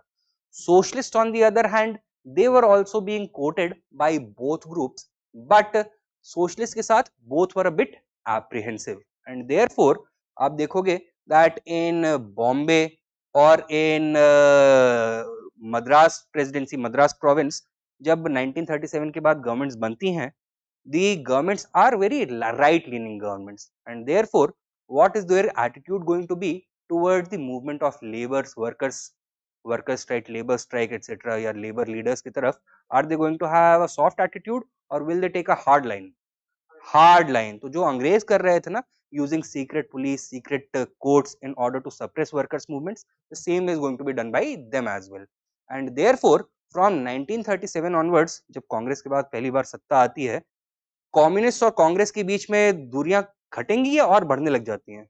बढ़ने लग जाती हैं. दैट इज वाई जो डथ ब्रैडली थीसिस है, that is also abandoned, and the movements such as the All India Kisan Sabha movement, they also start drifting away from the Congress. They start siding with the Communist Party of India, and that is why 1942 में जब Quit India movement Congress launch करता है, are the communists going to participate or are they going to boycott that movement? Boycott that movement. Kisan Sabha also boycotts that movement, वो participate नहीं करते हैं.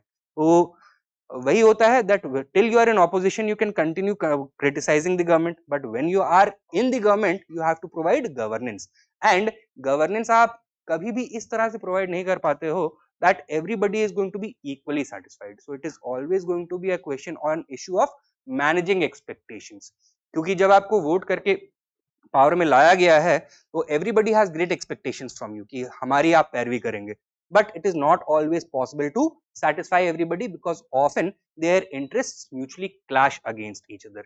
So in the right leaning governments of some of the Congress presidencies, कुछ ऐसे laws introduce किए गए which were against the activities of the labor movement or against the activities of the labor leaders, so they started to drift away from it. Okay. Next question, developments from 1935 to 1942. 435. After the withdrawal of the civil disobedience movement, a debate occurred among the nationalist leaders regarding the strategy of freedom struggle in the coming years. Which of the following correctly describe the aspects of this debate? Number 1. The course of action to be followed in the passive phase of the freedom struggle. Yes or no? So 1934. The civil disobedience movement was officially withdrawn. Mahatma Gandhi चले गए jail में, but at the same time, you remember जैसे non cooperation resolution को withdraw करने के लिए, movement को withdraw करने के लिए बारदोली रेजोल्यूशन था, यहाँ पे भी सिमिलर रेजोल्यूशन आया that in the peace time क्या स्ट्रैटेजी अडॉप्ट करना चाहिए? Constructive work along with continued boycott of elections and legislatures. ठीक है. However, within the Congress by this point of time, the opposition against Mahatma Gandhi had started to rise, and there were two other powerful groups who disagreed with Mahatma Gandhi. तो एक group emerge हुआ गांधीयंस का, एक group emerge हुआ socialist का, और एक group emerge होता है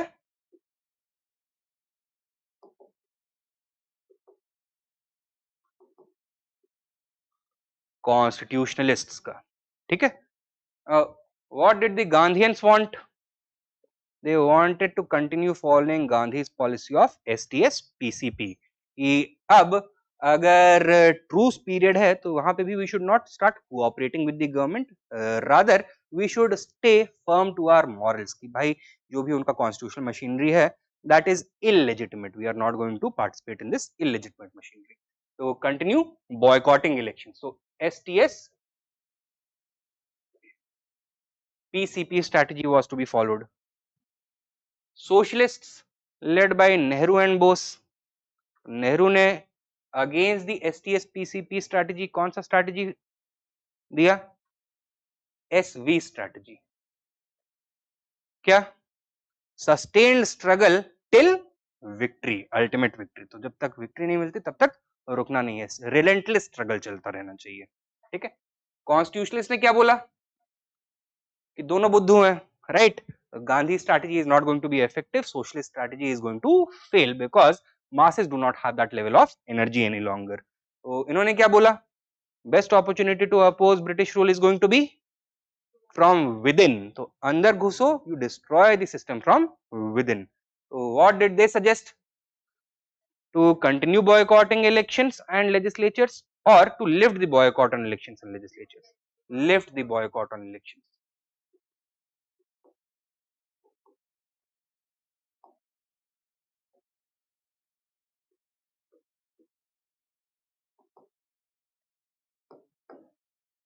ठीक है. Gandhiji, by this point of time, his popularity within the Congress had started to decline. Socialists were rising in popularity, but Mahatma Gandhi का स्टैचर अभी अटेन कर नहीं पाए थे. तो अभी देखते हो जैसे होता है कि जब तीन पार्टीज लड़ती हैं तो जो सिंगल बिगेस्ट पार्टी होती है उसका स्ट्रैटेजी क्या होता है कि ऑपोजिशन के वोट कटवा दो, right? So that is exactly what the constitutionalists were able to do. they were able to get the votes divided between the Gandhis and the socialists, और जितने भी right leaning वाले थे वो constitutionalist के साथ वोट करेंगे. तो which of these three strategies is going to prevail? Constitutionalist strategy prevailed. ठीक है, ये पूरी बात हो क्या रही है, किसके रिलेशन में हो रहा है? Course of action to be followed in the passive phase of the freedom struggle. So statement 1 correct or incorrect? It is correct. Second statement, whether or not to participate in the provincial elections of 1934. Third statement, whether or not to participate in the central legislature elections of 1937. ये statements correct or incorrect? Second statement, false. Why? Elections in 1934 were to be held for the central legislature. That is why it is incorrect. Third statement, incorrect. यहाँ पे provincial elections होने थे, ठीक है, 1937 में, in accordance with the 1935 Act.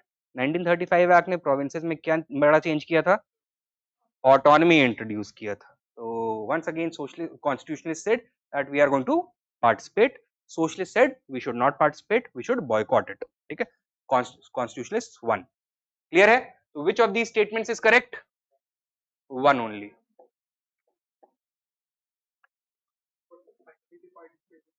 They participated, yes.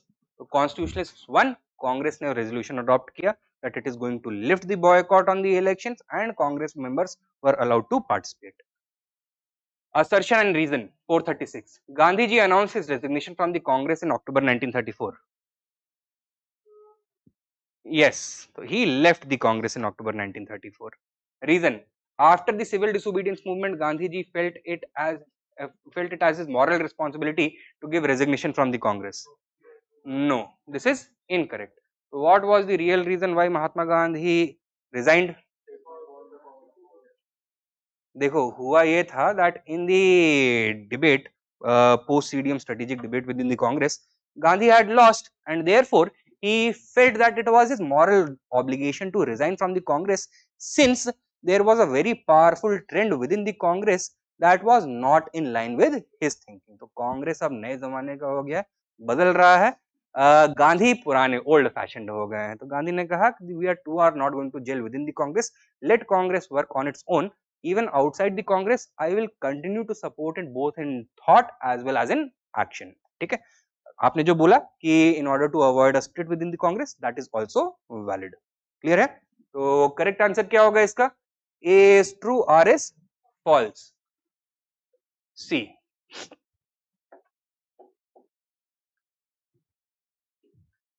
Next question. The Congress chief ministers of provincial governments formed in 1937. Province और Congress prime minister, तो उनको premier या फिर prime minister बोला जाता था, chief minister नहीं बोलते थे. मद्रास, ओडिशा, बिहार, राजगोपालाचारी, श्री कृष्ण सिन्हा, हरे कृष्ण मेहताब. बताना है कौन कौन से correctly matched हैं.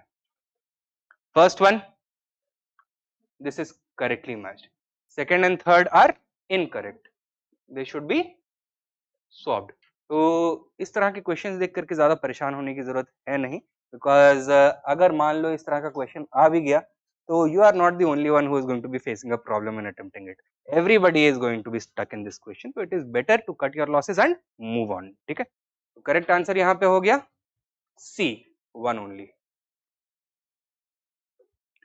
Next question, with reference to the provincial elections of 1937, in which of the following provinces was the Congress unable to secure a clear majority? Madras, UP, Bombay, Bihar. Bombay, but in Bombay it also emerged as the single largest party and was able to form a government. In which of the following provinces was a Congress ministry not formed under the Act of 1935? Bihar, Madras, Odisha, Punjab. Punjab में नहीं बना था. तो what is the significance of Punjab? Total कितने provinces में elections हो रहे थे? 11, 6 of which were Hindu majority provinces, 5 were Muslim majority provinces. Punjab was Muslim majority province. तो यहाँ पे किसकी सरकार बनेगी? मुस्लिम लीग की नहीं बनेगी. ठीक है, मुस्लिम लीग परफॉर्म्ड वेरी पुअरली, तो मतलब 1% से भी कम उनको वोट मिला. सीट्स तो ना के बराबर मिली, शायद 1 या 2 सीट्स मिली थी in all the provinces, right. So there was no question of Muslim League forming a government over there. Congress was ultimately able to form a government in 8 out of the 11 British Indian provinces. All the 6 Hindu majority provinces. Apart from that, NWFP और असम में भी उन्होंने coalition governments बना ली थी. तो UP, Bihar, Odisha, Bombay, Madras and CP, यहाँ पे तो कांग्रेस की गवर्नमेंट्स बन गई थी. साथ में एनडब्ल्यूएफपी एंड असम में भी इनकी गवर्नमेंट्स बन गई. बचे कौन कौन से प्रोविंसेस? पंजाब, सिंध एंड बंगाल. ठीक है, यहाँ पर रीजनल पार्टीज की गवर्नमेंट बनेंगी.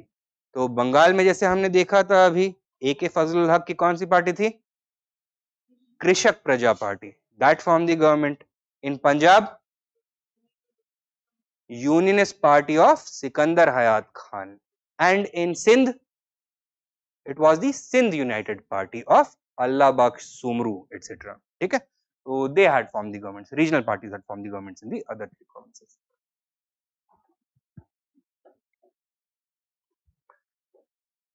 Next question, number 440. Which of the following statements is or are not correct about the Wardha education scheme? Number 1. The purpose of this education scheme was to bring social solidarity and national integration. Yes or no? Wardha education scheme किसका है? It was based on Mahatma Gandhi's idea of education. क्या था idea उनका, क्या theory था? नई तालीम. ठीक है, तो what was the occasion for this? 1937 में Congress was participating in the elections. It was expected कि कई सारे प्रोविंसेस में कांग्रेस की सरकार बनेगी.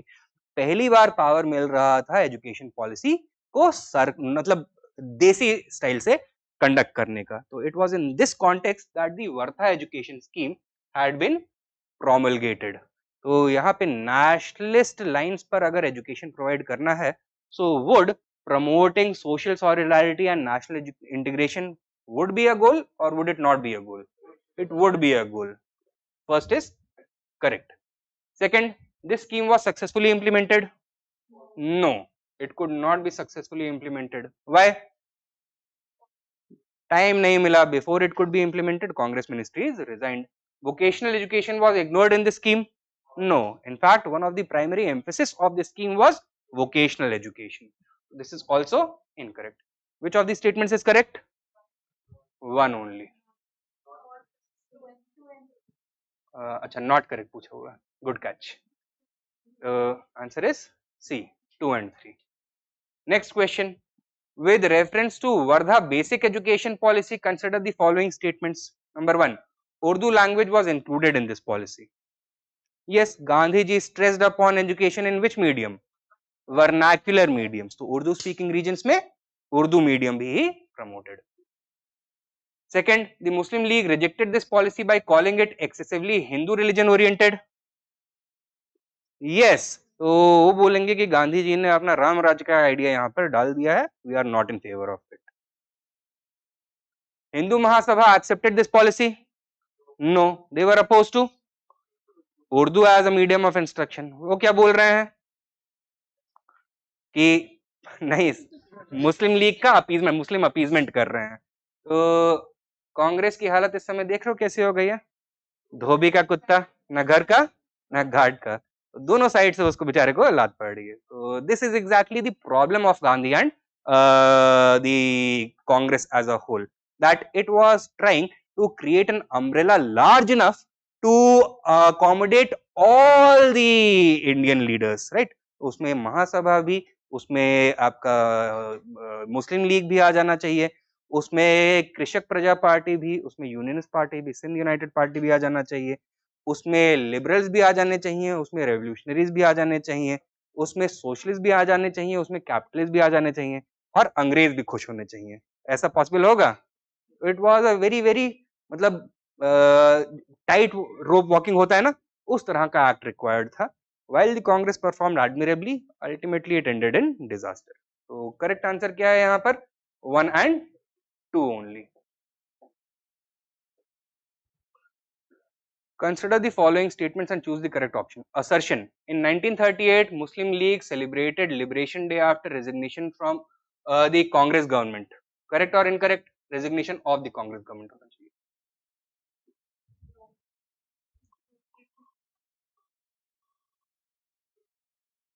Of the Congress government. Correct or incorrect? Incorrect. क्यों? कांग्रेस गवर्नमेंट रिजाइंड इन 39, 37 में तो बनी थी, 39 में रिजाइन करें 28 मंथ्स के बाद, है ना? तो why did they resign? First world war 2, ठीक है, सेकेंड वर्ल्ड वॉर शुरू होता है and Congress resigns because Linlithgow the governor general he announces that India is also party to a war without consulting India. पहला स्टेटमेंट गलत हो जाता है. पाने का दिन किससे निजात पाया? कांग्रेस रूल से निजात पाया. तो day of deliverance. why was Dr. Ambedkar so angry with the Congress? No, because he felt that the Congress was acting as a caste Hindu party, an upper caste Hindu party, and it was not doing enough for the affirmative action towards untouchables. ठीक है, so that is why statement R is correct. So correct answer क्या हुआ? Reason is true, but assertion is false. D. Question 443. The intervention in Rajkot was the first Congress satyagraha in the princely states. Yes. किसका था? गांधी जी का. Was it successful? No. इसके बाद क्या realize किया कांग्रेस ने? Grassroots network is necessary, and it supported what? The All India States People's Movement or Praja Mandal movements. Number 2. In the Haripura session, the Congress declared that both the princely states and British India to come under Purna Swaraj. Yes. तो radical चीज है. Just need to remember the name of the president. कौन थे? बोस थे. ठीक है, तो correct answer 2 only. Question 444. First of all, in its Fairzpur session, क्या है? अच्छा, yeah, this is correct. Sorry. So correct answer is C. Question 444. Consider the following statements. First of all, in the Fairzpur session, the Congress demanded for the making of the Indian Constitution by a Constituent Assembly made up of Indian members. मतलब ये question का wording होना चाहिए for the first time. Is this statement correct or incorrect? पहली बार किसने demand raise किया था constitution का? अच्छा, कांग्रेस ने पहली बार कब किया? 1934 after an appeal bye the Swaraj party. So Swaraj party had raised the demand for a constituent assembly to draft a new constitution back in 1934. Why? Due to the failure of the round table conferences. ठीक है, तो round table conference के failure के बाद it was felt that the British should not be the ones drafting a constitution for India because Congress उसको agree नहीं कर पा रही है, and therefore they demanded a constitutional making body by Indians to draft a new constitution. This statement is correct or incorrect? Incorrect. This demand was reiterated in the Fairzpur session in 1937, but the statement is wrong. Second question, second statement. In the August proposal of 1940, the British government accepted for the first time the demand for a constituent assembly.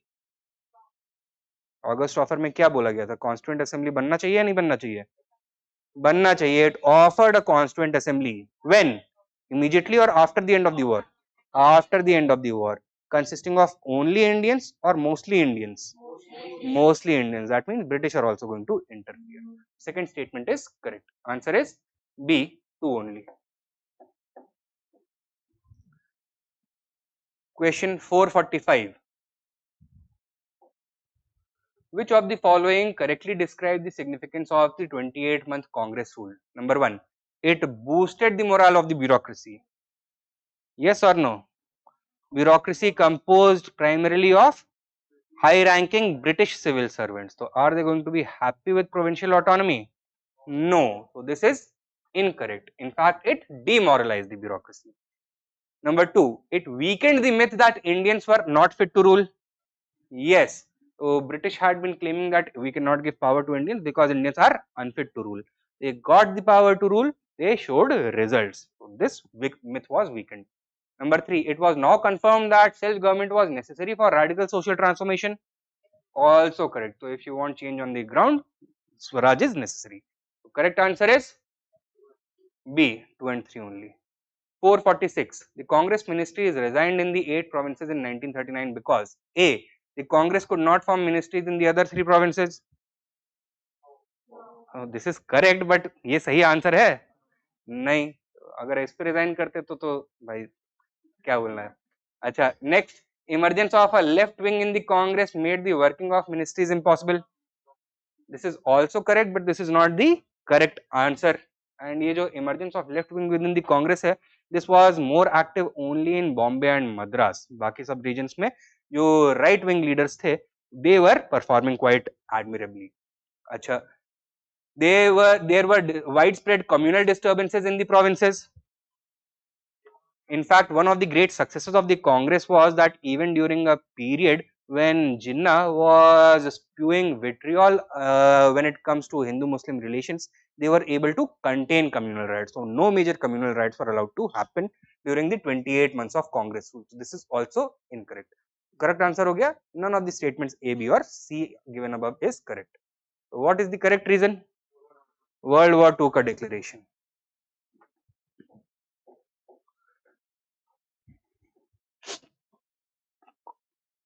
अगला statement भी वही है.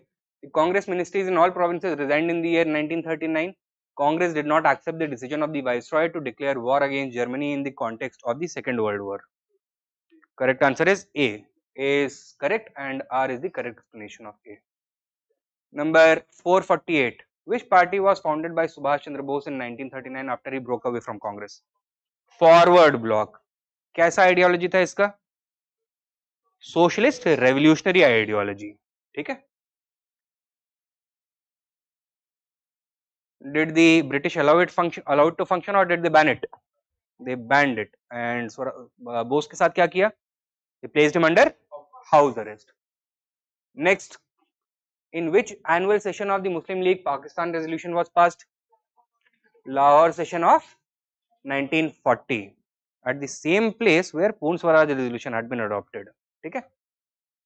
Next, 450, with reference to provision of August resolution of 1940, August often होना चाहिए. Consider the following statements. Dominion status for India, establishment of War Advisory Council, expansion of Viceroy's Executive Council.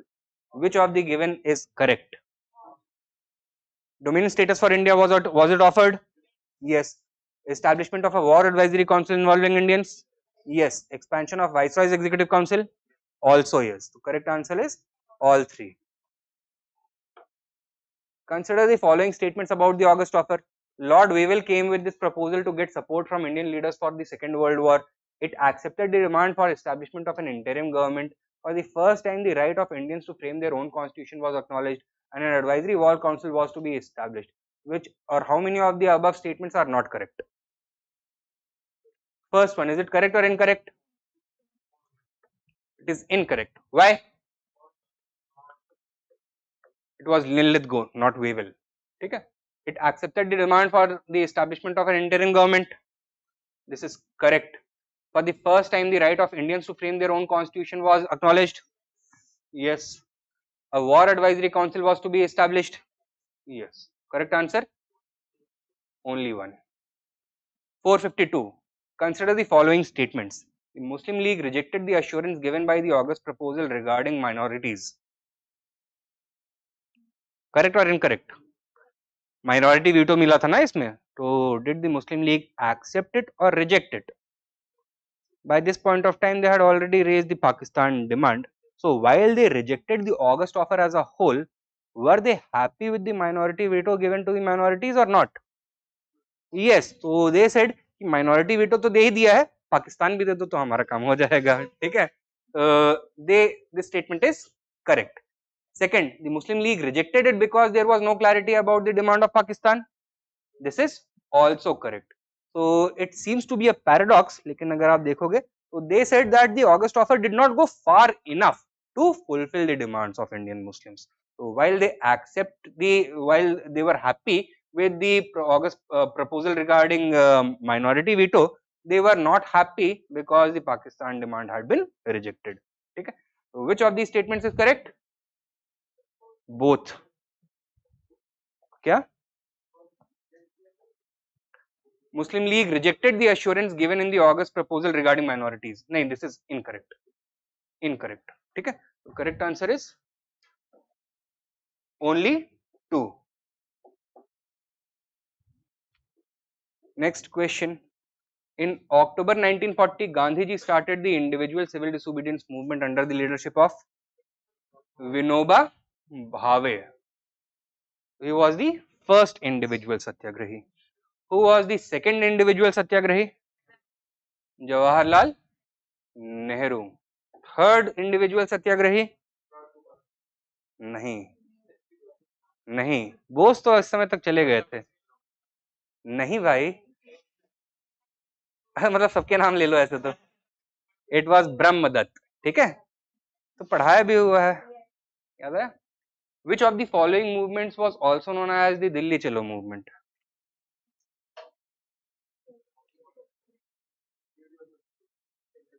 It was the individual satyagraha movement.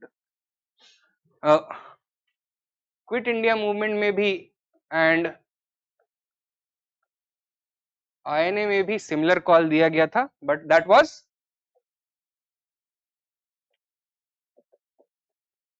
चलो दिल्ली. ठीक है, लेकिन यहाँ पे दिल्ली चलो किसका था? क्विट इंडिविजुअल सत्याग्रह का. What was the association with Delhi चलो? आइडिया क्या था? That individual leaders are going to go into different towns, kasbas, villages, etc. and they are going to gather a crowd, give speeches and begin mobilizing them to march on Delhi. फिर एक से दूसरे गांव, दूसरे कस्बे से तीसरे कस्बे, तीसरे कस्बे से दूसरे शहर, ऐसे ऐसे जाते जाते they are going to continue gathering a mass and they are going to ultimately go and surround the Lutyens Delhi, New Delhi वाला जो कॉम्प्लेक्स है, to disrupt the working of the government during the time of war if the British did not act and arrest these leaders. तो सबसे पहले सत्याग्रही कौन थे? विनोबा भावे. दिल्ली पहुंचे, पहले ही रख लिया इन्होंने. दूसरे जवाहरलाल, इनको भी पहले ही पकड़ लिया. तीसरे ब्रह्मदत्त, उनको भी पहले ही पकड़ लिया. ठीक है, तो दिल्ली चलो मूवमेंट तो इंडिया इंडिविजुअल सत्याग्रह था, but none of the leaders were able to reach Delhi. Next question, arrange the following events in the correct chronological order. Individual Satyagraha movement, establishment of forward block, Cripps mission, August offer.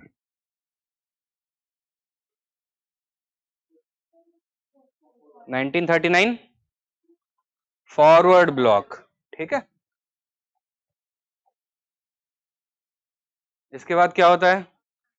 The Second World War breaks out. The British are forced to make an offer, the August offer. 1940, August 1940. In response to the August offer, the Congress launches individual satyagrah, also in 1940, October 1940.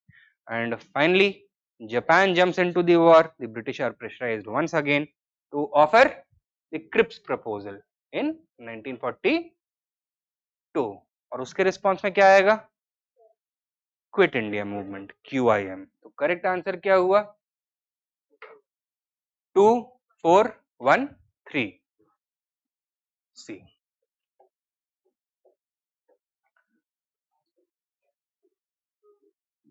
Assertion 457. The Congress rejected the Cripps proposal. Yes or no? Yes. Reason: Cripps mission consisted solely of whites.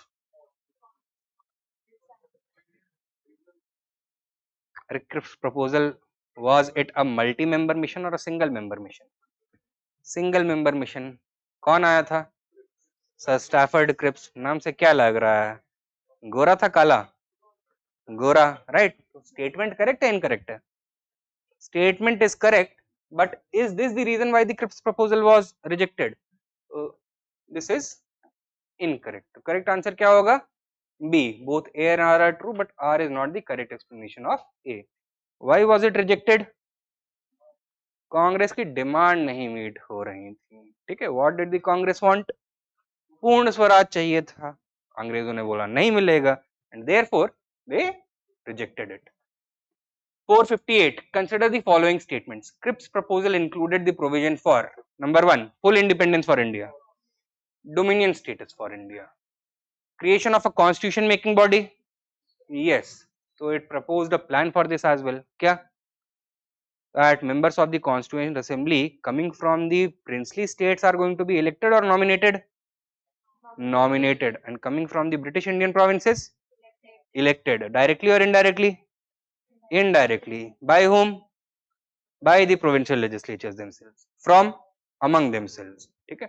Correct answer is B, 2 only. August offer में कोई concrete proposal plan नहीं बताया था कि constituent assembly कैसे बनेगा, ठीक है। That was the big difference. Next, number 459. An important aspect of the Cripps mission of 1942 was that all Indian states should join the Indian Union as a condition to consider any degree of autonomy for India. No, this is incorrect. In fact, it proposed to give the right of self determination to the provinces. provinces चाहें तो constitution जब भी बनता है उसको reject भी कर सकते हैं. The creation of an Indian Union with dominion status very soon after the end of the Second World War. This is correct. So soon after the end of the Second World War, India को dominion status दे दिया जाएगा. This is correct. Third, the active participation and cooperation of Indian people, communities and political parties in the British war efforts as a condition for granting independence with full sovereign status to India after the war. Incorrect. So this was never offered. Okay. Framing of a constitution for the entire Indian Union with no separate constitution for any province and a union constitution to be accepted by all Indians. Incorrect. A right of self-determination was given to provinces. The correct answer is B. Number 460. The plan of Sir Stafford Cripps envisaged that after the Second World War, A. India should be granted full independence, complete independence. No. India should be partitioned into two before granting independence. No. Pakistan demand was also rejected. India should be made a republic without the condition that she will join the Commonwealth. No. India should be given dominion status. Yes. Why is the third statement incorrect? Full Republican status नहीं देना था, dominion status देना था इनको, ठीक है। तो answer is D.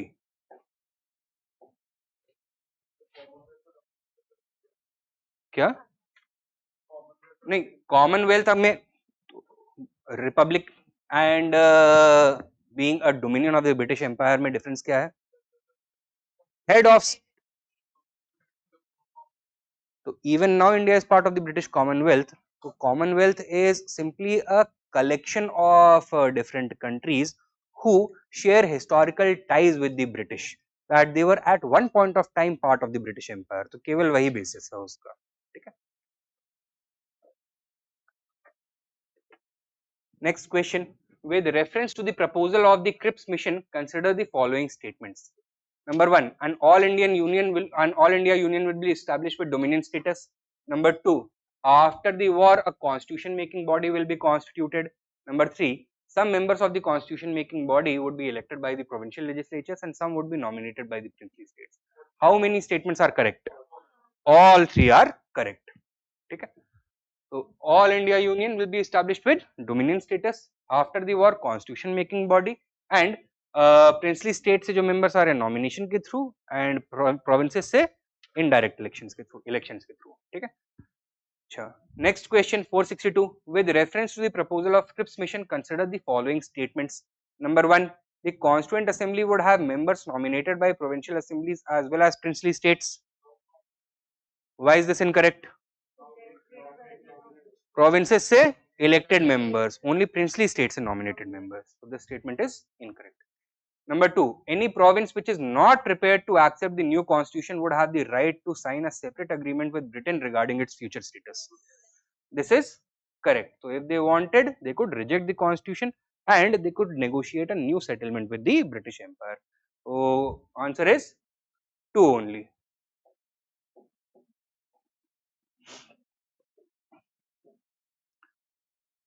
Which of the following statements is or are correct with reference to provisions of the constitution making body in the Cripps mission?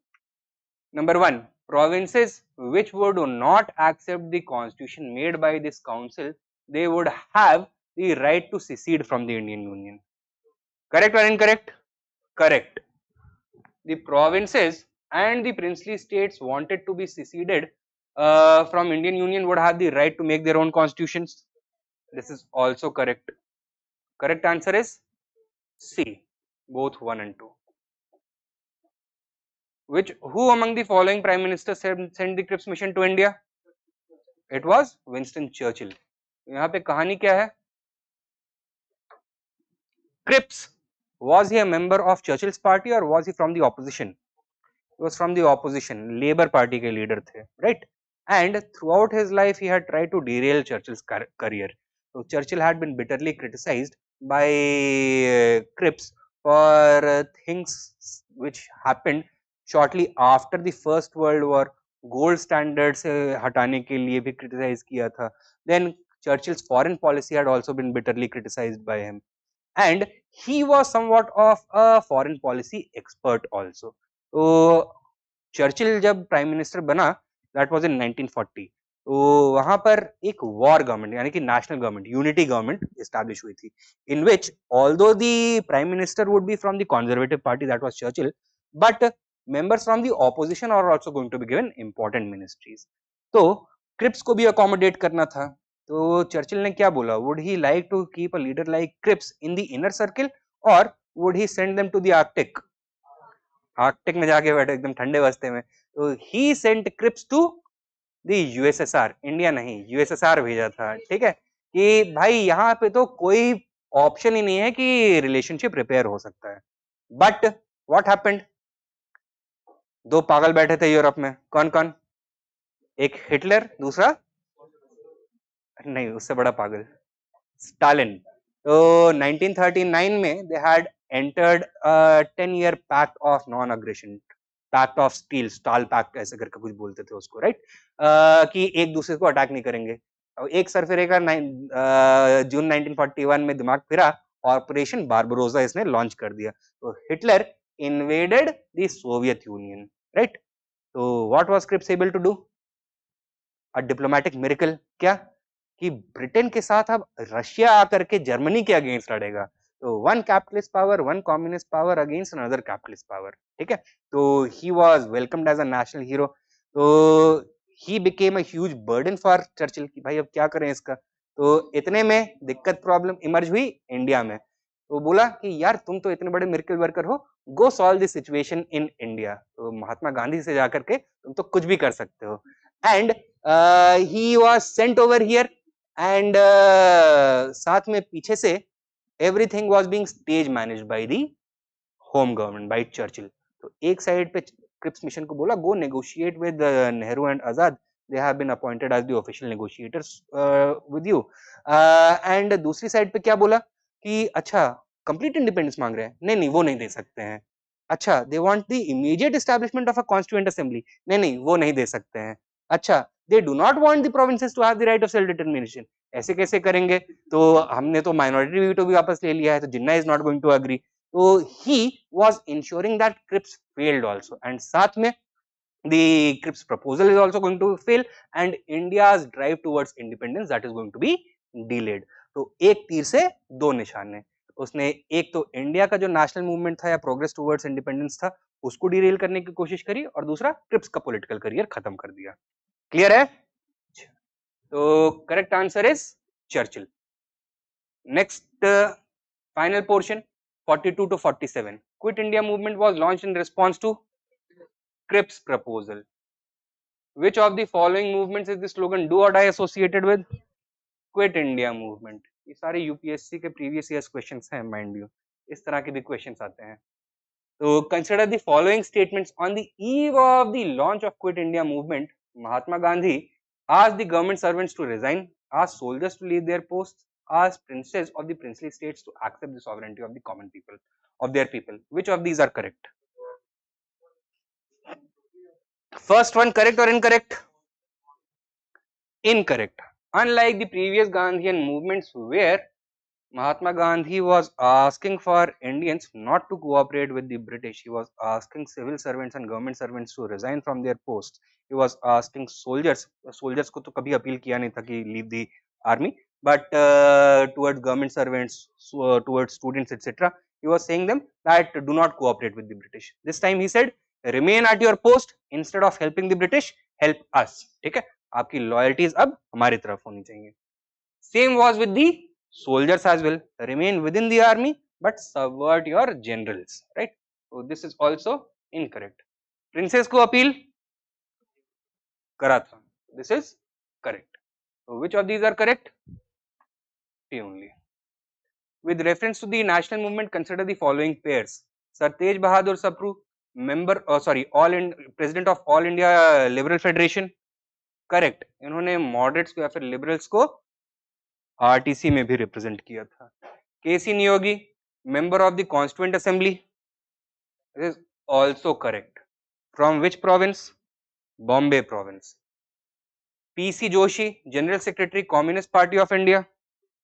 Also correct. One of the founders of the Communist Party as well. So which are correctly matched? All three. With reference to 8 August 1942 in Indian history, which one of the following statements is correct?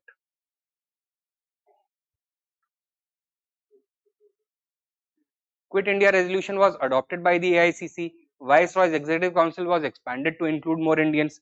The Congress ministry is resigned in 7 provinces, or Cripps proposed an Indian Union with full dominion status once the Second World War was over. A. The Quit India resolution was adopted by the AICC. कहाँ पर? Bombay.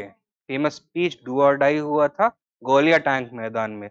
Gandhi addressed crowd running into the hundreds of thousands, लाखों की भीड़ में बोला उन्होंने करो या मरो. भीड़ ने क्या सुना?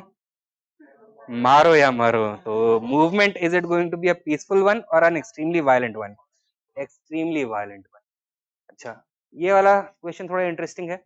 On the 9th of August 1942, इस दिन के एक दिन बाद, All India Congress Committee was headed by Aruna Asaf Ali. Why not the other leaders? बाकी सब जेल में थे. Lohia was not in jail but the other top Congress leaders were in jail.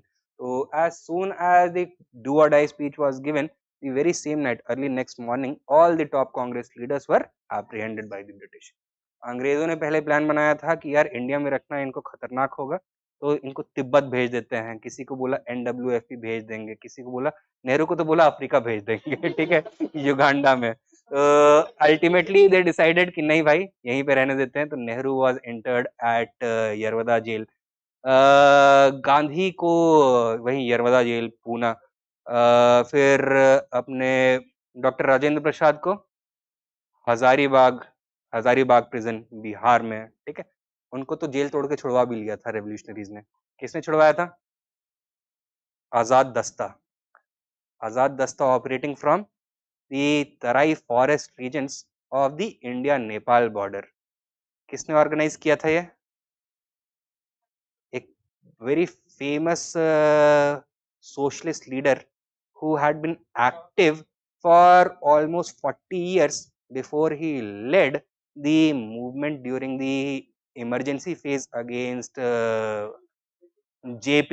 ठीक है, तो JP नारायणन का था आजाद दस्ता. तो उन्होंने यूथ को रिक्रूट किया, ट्रेनिंग दी बम बनाने की, जेल तोड़ने की, एंड किसको फ्री करवाया था? राजेंद्र प्रसाद को. कब? 1943 में. ठीक है, तो करेक्ट आंसर यहाँ पे है Aruna Asaf Ali. She emerged as the leader of the Congress at which place? नहीं, दिल्ली में. तो इनका घर दिल्ली में था. Her husband Asaf Ali was a prominent lawyer, right? And it was in Delhi that she, along with Sucheta Kriplani, the wife of JP Kriplani, they led the movement. तो इन्होंने ही तिंगा फहराना वगैरह की शुरुआत करी थी.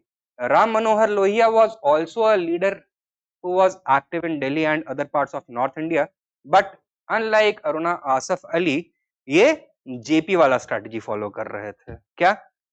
जेल तोड़ो, बम बनाओ, रिक्रूट करो, वो वाला तो रेवोल्यूशनरी आइडियोलॉजी फॉलो कर रहे थे। Next 471 with reference to the Indian freedom struggle, consider the following events: mutiny in the Royal Indian Navy, quit India movement launched, second round table conference. Correct order: 3 2 1 second round table conference, 31 quit India movement, 42 mutiny, 46. ठीक है, तो answer is C 3 2 1. Next 472. The slogan "Quit India" was coined by Yusuf Meherally. इन्होंने एक और बड़ा famous slogan दिया है, वंदे मातरम नहीं, क्या ऑप्शन? अब ऑप्शन क्या देता हूँ, बता ही देता हूँ. अच्छा ये हिंट देता हूँ, इनको काले झंडे दिखाए गए थे, साइमन गो बैक. ठीक है, Yusuf Meherally was responsible for that. Identify places where parallel governments were established during the Quit India movement. Ballia, Tamluk, सतारा, पटना.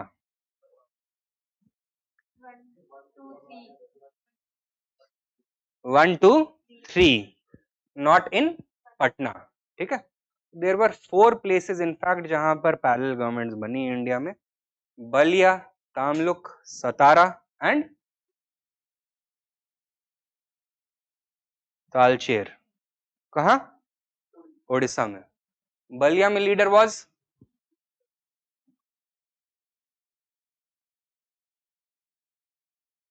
अभी अभी न्यूज में भी था उनका नाम. उनकी जमीन पे अब बहुत बड़ा पेट्रोलियम का खजाना मिला है, वहां पे एक्सप्लोरेशन शुरू हो गया है, मतलब उनके डिसेंडेंट्स की जमीन पर. नहीं, चित्तू पांडे. ठीक है, चित्तू पांडे. तामलुक में a parallel government known as जातीय सरकार was established by सतीश सामंत. ठीक है. at सतारा प्रति सरकार established by Nana Patil and Y B Chavan. And at Talcher यहाँ पे भी सरकार का नाम वही था, जातीय सरकार ही था, हम लक्ष्मण नारायण ऐसे करके कुछ नाम था, एक बार चेक करना पड़ेगा आप लोगों को. ठीक है, इन तालचेर. हाँ, सतारा में नाना पाटिल एंड वाईबी चवन.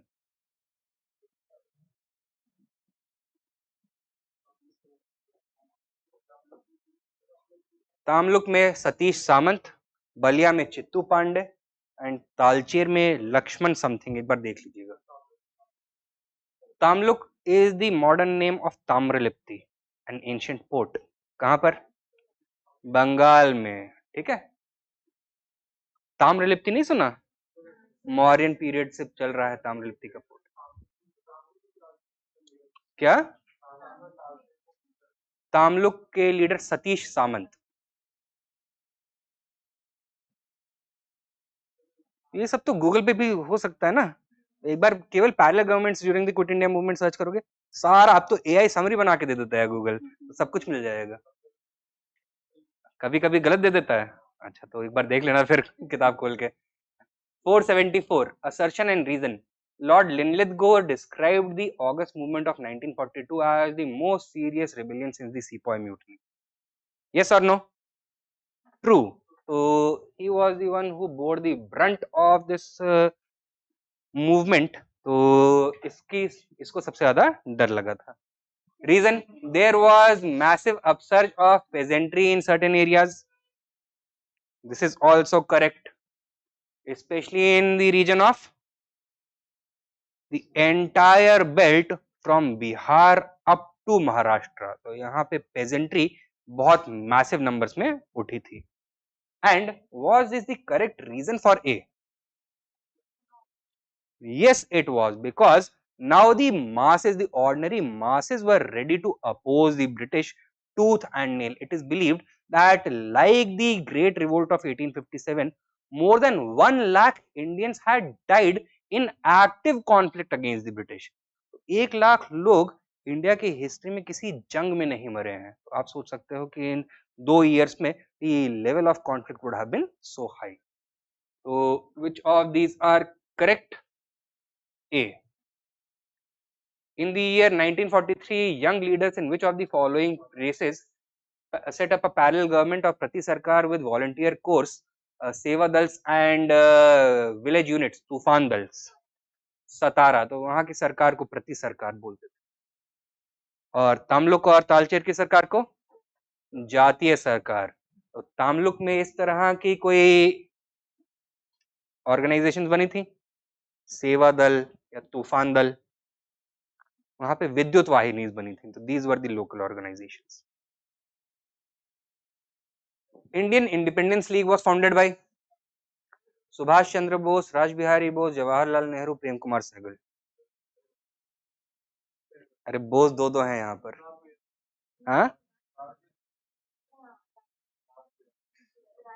अब देखो कंफ्यूजन हो सकता है इंडियन इंडिपेंडेंस लीग और Independence for India League. Independence for India League was a pressure group with in the Congress established in 1929 by Jawaharlal Nehru and Subhash Chandra Bose. ये बात हो रही है इंडियन इंडिपेंडेंस लीग की।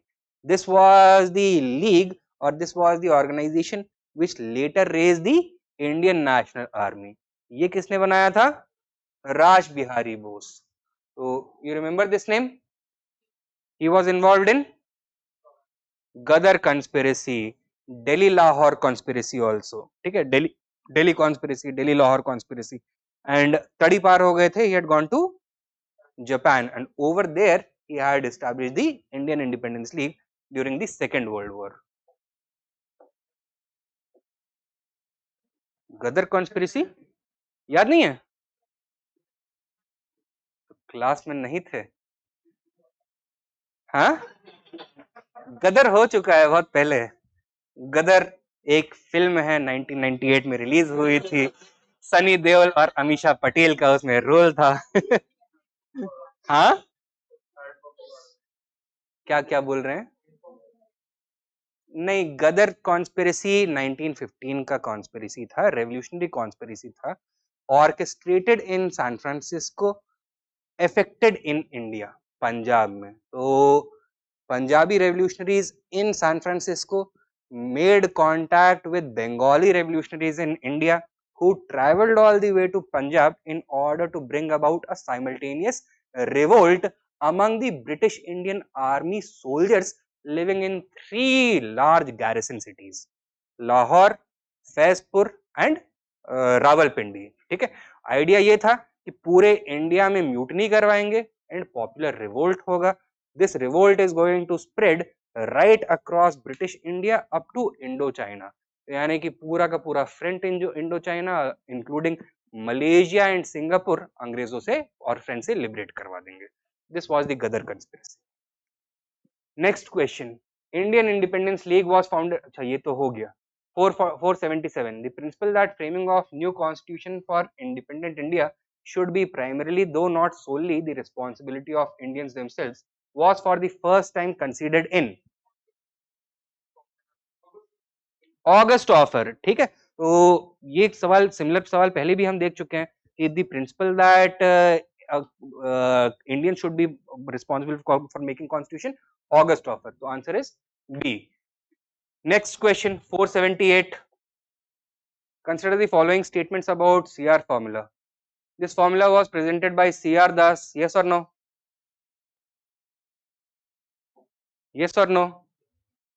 CR Das 1925 में ही स्वर्ग सिधार गए थे। ठीक है, तो this formula is also known as the Raja ji formula.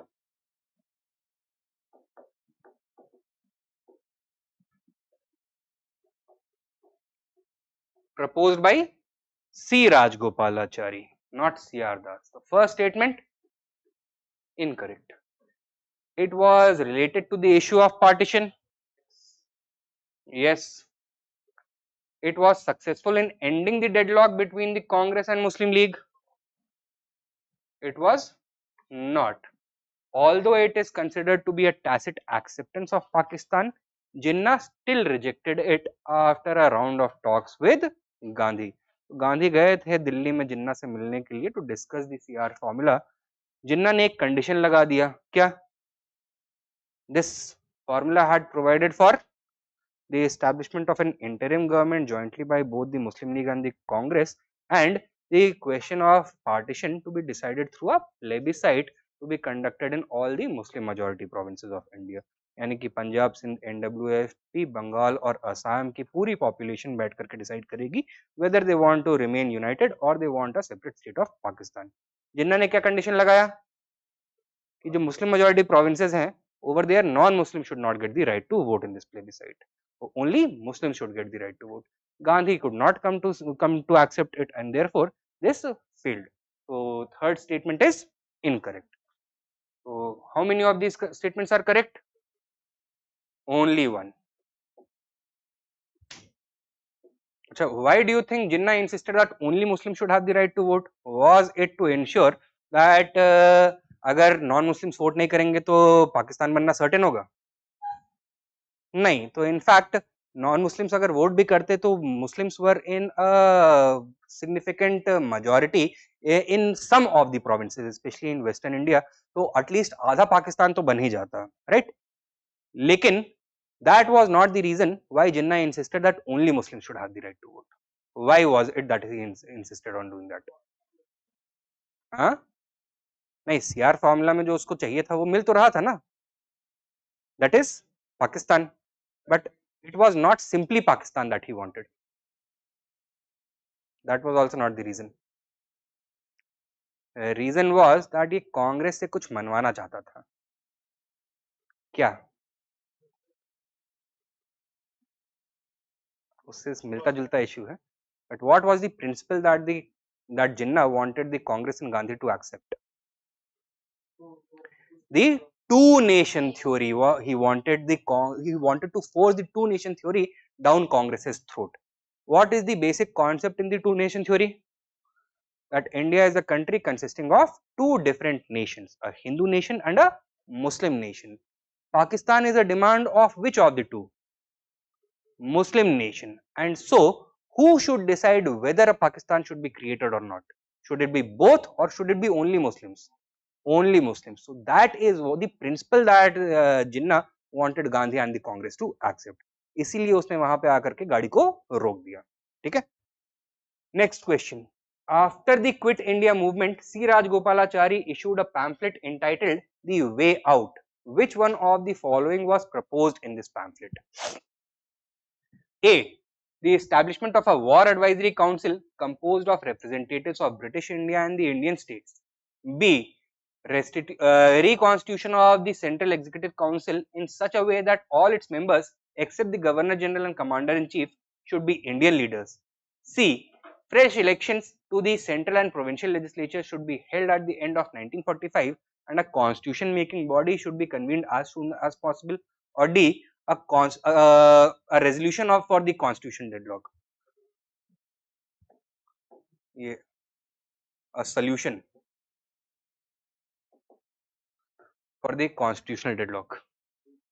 So this was the way out. The way out of what? A deadlock, the constitutional deadlock between the Congress and Muslim League. Answer is D. Number 480. Which of the following statements is or are correct about the Wavell plan? Number 1. It proposed a new executive council which would consist of 12 members. Yes or no? Maybe option है नहीं वहाँ पे. This is incorrect. Although थोड़ा ज़्यादा नुक्ताचीनी वाला सवाल हो गया, but this was not 12 members, it was 14 members. ठीक है. Out of which Wavell proposed that 5 would be Hindus and 5 would be Muslims.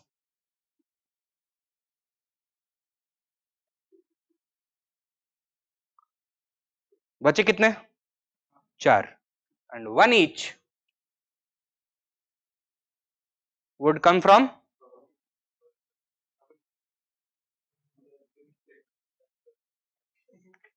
भाई ये देखो किस पे डिवाइड किया है, पार्टीज में नहीं कम्युनिटीज में डिवाइड करेगा ना यहाँ पर. तो किसको 6 क्रिश्चियंस एंड एंग्लो इंडियंस को 1 सीट, एक सीट डिप्रेस्ड क्लासेस को और एक seat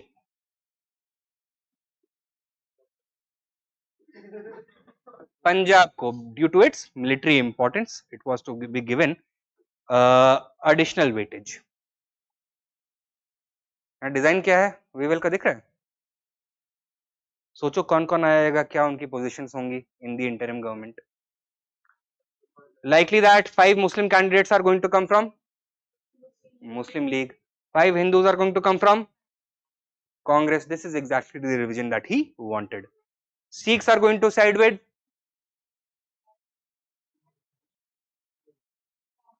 Congress. They had sided with the Congress following the Quit India, sorry, Cripps proposal. Cripps proposal had proposed कि पंजाब को काट करके अलग कर देंगे इंडिया से, राइट? लेकिन Sikhs were not ready to accept this. Why? Because they would have been reduced to a minority in a Muslim majority province, in a Muslim majority country now. So that is what they wanted to avoid. Christians also wanted to support the Congress. ठीक है? Depressed classes मुस्लिम league के साथ already champagne छलका चुके थे, right? अच्छा, पंजाब यहाँ से leader कौन आएगा? This was a Hindu majority province or Muslim majority province? Muslim majority province. And 1946 में इलेक्शन में प्रूव भी हो गया कि Muslim League is the most popular party on the ground level in Punjab. तो what was Wavell's intention? Congress और मुस्लिम लीग के बीच में एक पैरिटी एस्टैब्लिश कर दो. Although on the ground level Congress was much more popular than the Muslim League, but within the Shimla conference he wanted them to act as equals. Why? Because he wanted to ensure what? That India should remain united or India would definitely get divided, definitely get partitioned. That is what he wanted to ensure. Hindus and Muslims were given equal representation in the council. This is correct. Answer is B. 2. 45.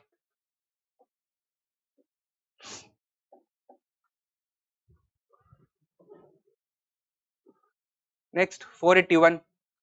Who suggested the reconstitution of Viceroy's Executive Council in which all portfolios, including that of war members, were to be held by Indian leaders? Simon Commission, Shimla Conference, Cripps Proposal, Cabinet Mission. It was the Shimla Conference, Wavell Plan.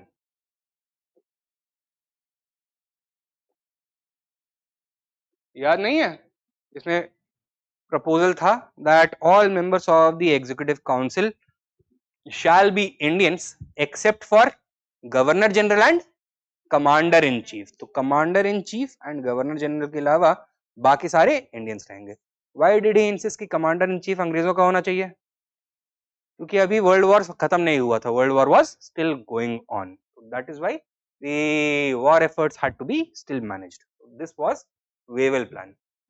482. According to the Wavell plan, the number of Hindu and Muslim members in the Executive Council were to be equal. Yes. How many each? 5 each. Wavell thought that this arrangement would have avoided the partition of India. No. In fact, he wanted to ensure the partition of India. तो जब कांग्रेस ने cabinet mission plan को accept करने में देरी करी तो Wavell ने प्रेशराइज करने के लिए क्या किया था? He had suggested another plan ना, कौन सा? Breakdown plan, that the British government should withdraw itself only to the Muslim majority provinces and leave the rest to the Congress, thus ensuring partition in this way.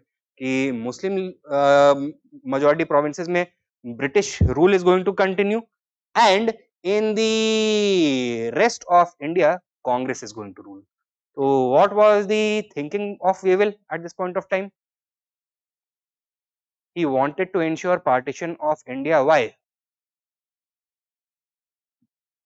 Because the British were now realizing that although they have secured their survival by winning the Second World War, their continued survival is not certain. They are no longer the only superpower in the world. In fact, they have been knocked off their perch with the rise of two new superpowers. कौन से? The USA and the USSR. And Churchill from 1945 itself Yalta conference के समय से ही सोचने लग गया था क्या, that another war to end all wars needs to be fought and it needs to be fought immediately, right? Although that war with the USSR never came, but a state of hostility is almost equaling that of a war did exist. किस episode की बात कर रहे हैं हम? The cold war, जिसने 50 साल की दुनिया की हिस्ट्री को शेप किया, राइट? 1945 to 1990s, है ना? अच्छा, in that what role did Pakistan play? It acted as the local watchtower of the capitalist bloc in the Indian Ocean region, South Asia, and to contain China in general. ठीक है? Capitalist block, China तो America की गोद में जाके बैठा हुआ था ना, sorry Pakistan. Pakistan was always meant by the British to act as a capitalist watchtower after independence. That is why they did not want to ensure कि India united रहे. They wanted to ascertain कि India का partition हो जाए, and that they did as well. Clear है? So that is why this cannot be said about Wavell. तो correct answer क्या होगा? A is true, R is false. Consider the following: Cabinet Mission, Wavell Plan, CR Formula, Royal Indian Naval Mutiny. Correct chronological order. सबसे पहले CR Formula in 44, then Wavell Plan, then Mutiny, February 1946, and within 1 month Cabinet Mission came. ठीक है? तो answer is 3, 2, 4, 1. 3, 2, 4, 1. B है. Next question, 484. Lord Mountbatten was the viceroy when the Shimla conference took place. Yes or no? No. Shimla conference called by Wavell, 1945. Acha, who Lord Mountbatten was the viceroy when the cabinet mission plan was accepted? Yes or no? No. Viceroy became in March of 1947. तो ठीक है, March 1947 तक Wavell ही governor general viceroy रहेगा. तो first statement हो जाता है गलत. Second statement, Indian Navy revolt took place when the Indian soldiers in the Royal Indian Navy at Bombay and Karachi rose against the government. Correct or incorrect? This is correct. So while the mutiny began in Bombay, it spread to all the major naval ports of India. ठीक है? So correct answer B, 2 only. Next question, 485. The Indian National Army came into existence in 1943 in Singapore. किसने establish किया था? Raj Bihari Bose. Through which association? India Independence League. ठीक है? Where did Netaji Subhash Chandra Bose announce the formation of the government of Free India in 1943? RG Hukumat Azad Hind कहाँ पे बनाया उन्होंने? Tokyo में बनाया था. टोक्यो में आरजी हुकूमत आजाद हिंद बनाया. उसके बाद सिंगापुर आए. ठीक है? सिंगापुर में he took charge of this correct answer, sorry, not Tokyo, this correct answer is Singapore only, my mistake, Singapore ही है. So he went to Tokyo first, then came to Singapore, took charge of the INA and then announced the formation of the provisional government of independent India, also known as the Arzi Hukumat e Azad Hind.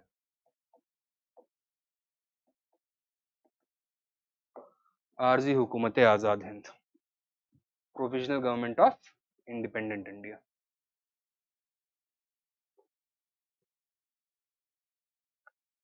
(487) In the context of colonial India, Shahnawaz Khan, Prem Kumar Sehgal, Gurbaksh Singh Dhillon are remembered as officers of the INA. In which context? In the context of the Red Fort trials.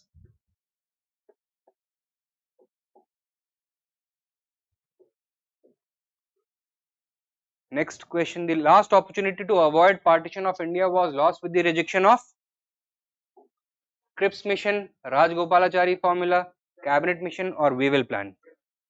Cabinet mission. So that was the last opportunity. How did it ensure that अब partition avoid नहीं हो सकता है? क्योंकि मुस्लिम league और जिन्ना क्या launch करेंगे इसके बाद? Direct action day program. ठीक है, correct answer is C. Next question, with reference to the cabinet mission plan, which of the following statements is or are correct? Number 1, it recommended a federal government. Yes or no? Yes. So it recommended not only for the creation of provinces but for the provinces to have their own constitutions as well. So American style federalism introduce करने की बात कर रहा था. Federalism with a weak center. Number 2, it enlarged the powers of the Indian courts. There was no proposal to make any changes to the court system. It provided for more Indians in the ICS. Once again, it did not touch that more Indians. So up to it was only about transfer of power, so it was certain कि ज़्यादा Indians अब आएंगे ही आएंगे. And during the 1940s, as it is, more than 50% of the ICS posts were already occupied by Indians. So which of these are correct? One only. Next, number 490. Consider the following statements with reference to the Constituent Assembly. 1. It was based on the cabinet mission plan. Yes? Yes. Only elected members were allowed to take part in the assembly. No. Elected as well as nominated members. Muslim League did not take part in it. It did take part in it. Initially it rejected, then it took part, and then फिर पाकिस्तान बन गया तो उधर चले गए. ठीक है? तो this is incorrect. So which of these are incorrect?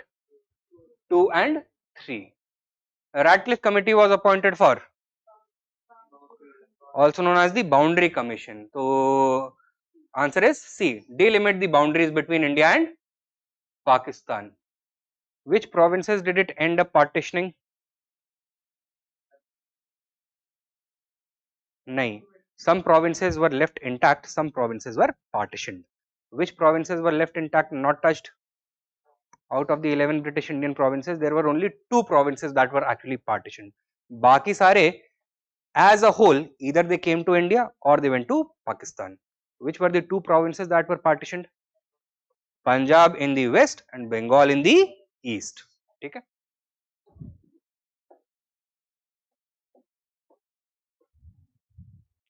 492. With reference to Indian history, the members of the Constituent Assembly from the provinces were directly elected by the people of those provinces, nominated by the Congress and Muslim League, elected by provincial legislative assemblies, selected by government for expertise in constitutional matters. Elected by the provincial legislative assemblies. ठीक है? तो cabinet mission plan ने ये propose किया था. The Balkan plan for fragmentation of India was the brainchild of Mountbatten. क्या बोला इसने?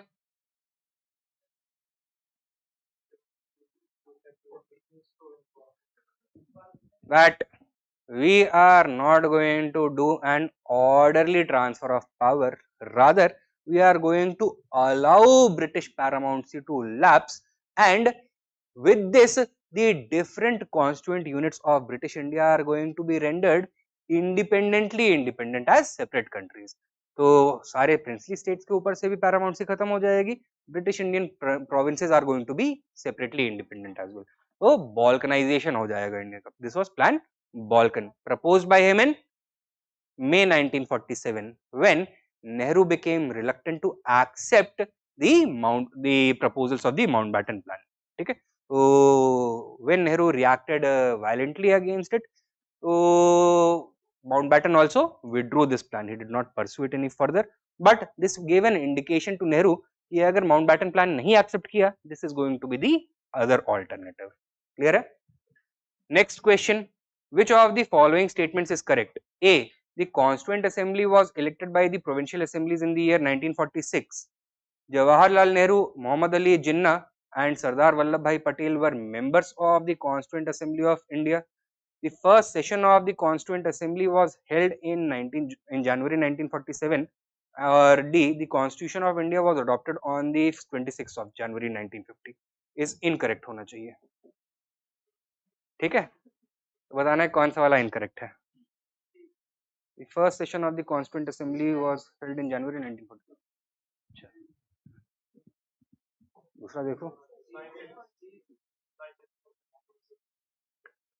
हाँ, D. The Constitution of India was not adopted on the 26th of February 1950. It was only enforced on the 26th of January 1950.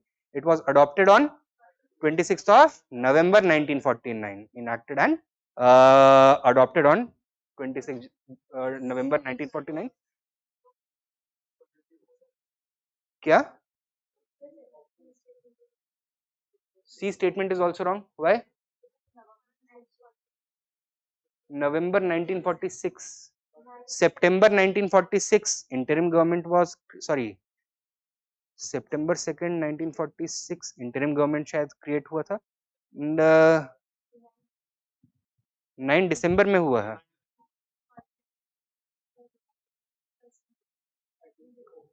13 दिसंबर 1946 को first session 9 दिसंबर 1946 था, ठीक है। तो this is also incorrect and this is also incorrect, question he incorrect है फिर, ठीक है।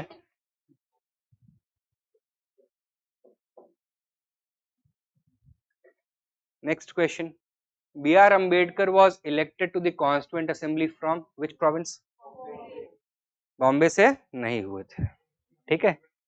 He had failed to get elected from Bombay and therefore one of the other members of the Bengal Provincial Assembly had vacated his seat. While Ambedkar is going to become Law Minister of India, that other gentleman is going to become the first Law Minister of Pakistan. Khan? Like Ambedkar, he was also one of the tallest Dalit leaders before independence. But after independence, Dalits उनको गाली देके नहीं थकते हैं. It was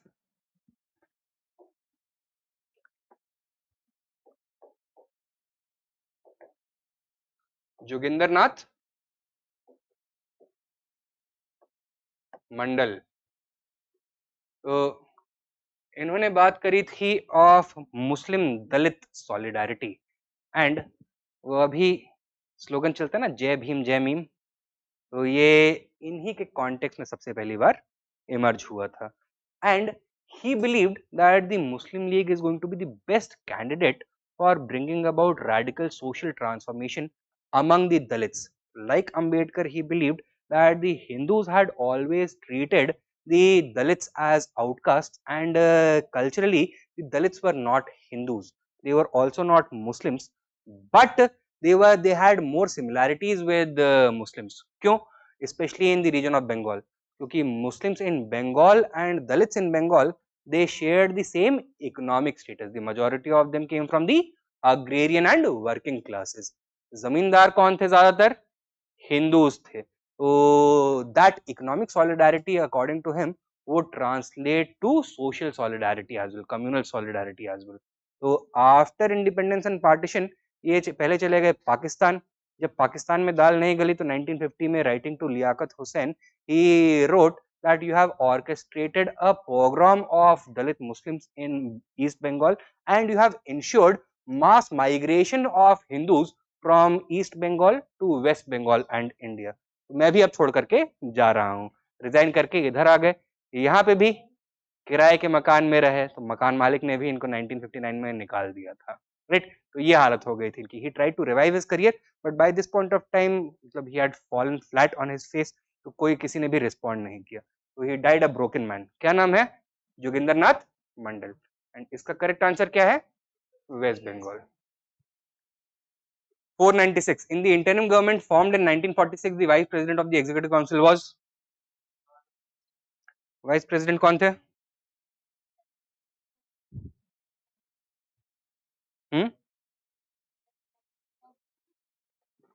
Now the vice president of Governor General's Executive Council in this interim government was the ex officio head of government. अब बताओ who was the head of the interim government? Jawaharlal Nehru, ठीक है। इंडिया वाइस प्रेसिडेंट बनने के लिए नेहरू और जिन्ना में लड़ाई चल रही थी, हिंदुस्तान के 2 हिस्से कर डाले उन्होंने, ठीक है। अभी वाइस प्रेसिडेंट कौन है? आधों को नाम भी नहीं पता होगा। हाँ अभी बताओ जल्दी से। हाँ ठीक है, धनकर साहब। Which portfolio was held by Dr. Rajendra Prasad in interim government formed in the year 1946? Food and agriculture. 498. The president of the Congress at the time of partition of India was? Maulana Azad was the longest continuously serving president from 1940 to 1946. 46 में नए president elect हुए थे, not C. Rajagopalachari. Pattabhi Sitaramaiah was Congress president in 1948, first session after independence. It was J.B. Kripalani. ठीक है, तो सारे eliminate करवा दिए, फिर J.B. Kripalani.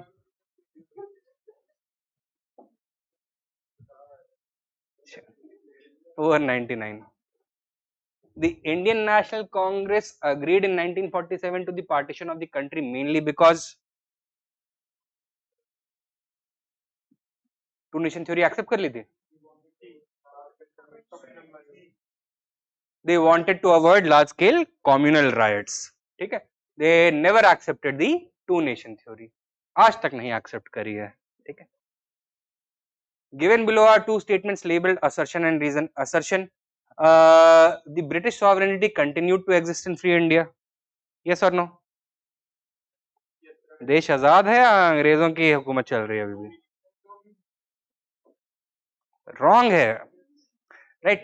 The British sovereign appointed the last Governor General of Free India. This is correct. So, who was the last Governor General of Free India? C. Rajagopalachari. Mountbatten was the last British Governor General of India, both before as well as after independence. Before independence, he was appointed in 1947. After independence, he continued till 1948 when he was replaced by C. Rajagopalachari. So, correct answer is C.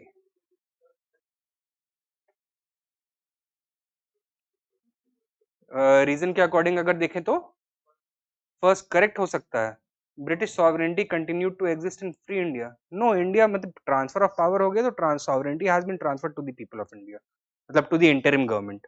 Interim government may be working under a constitutional framework that links it to the British sovereign. लेकिन Indians ने क्या किया, as soon as the constitution of India was adopted, what was the first act repealed bye them? Indian Independence Act of 1947.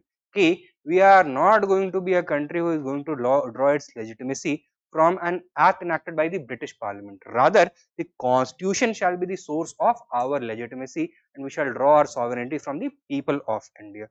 If you want to consider the period between 1947 to 1950, उसमें तो ये fit बैठ जाएगा कि British sovereignty continued to exist in free India. But the two names, the two ideas, that British sovereignty and free India, they are contradictory. So it is a contradiction in terms. Correct हो नहीं सकता है. So you can say that India was transformed into a British dominion in 1947. वो सही होता और उसमें फिर ये रीजन भी अप्रोप्रिएट होता. लेकिन अगर फ्री इंडिया बोल रहे हैं तो it would not be dominion status. Free India मतलब पूर्ण स्वराज मिल गया है, पूर्ण स्वराज मिल गया था. हाँ, डोमिनियन स्टेटस तो था, तो वही बोल रहा हूं कि अगर यहाँ पे डोमिनियन स्टेटस होता नाम तो हम इसको मानते. British had no real power. They only had the power to appoint a governor general. That is it. The government of India was to be headed by the head of the interim government. That is the governor general. Executive Council's vice president of the Governor General's Executive Council, Jawaharlal Nehru. Next question, 501. Which of the following is not correct about the cabinet mission plan? Provincial grouping, interim cabinet for Indians, acceptance of Pakistan, constitution framing right. Acceptance of Pakistan.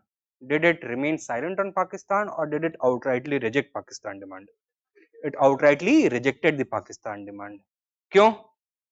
On the grounds of practicality, economic practicality नहीं था, socio cultural practicality नहीं था, and it could have been disastrous. Division of the military would have resulted in a civil war. Correct answer is C. And last question 502, which one of the following first mooted the idea of a constituent assembly to frame the constitution of India? Swaraj Party in 1934. ठीक है, तो ये हो गया अपना RTFQ modern India का।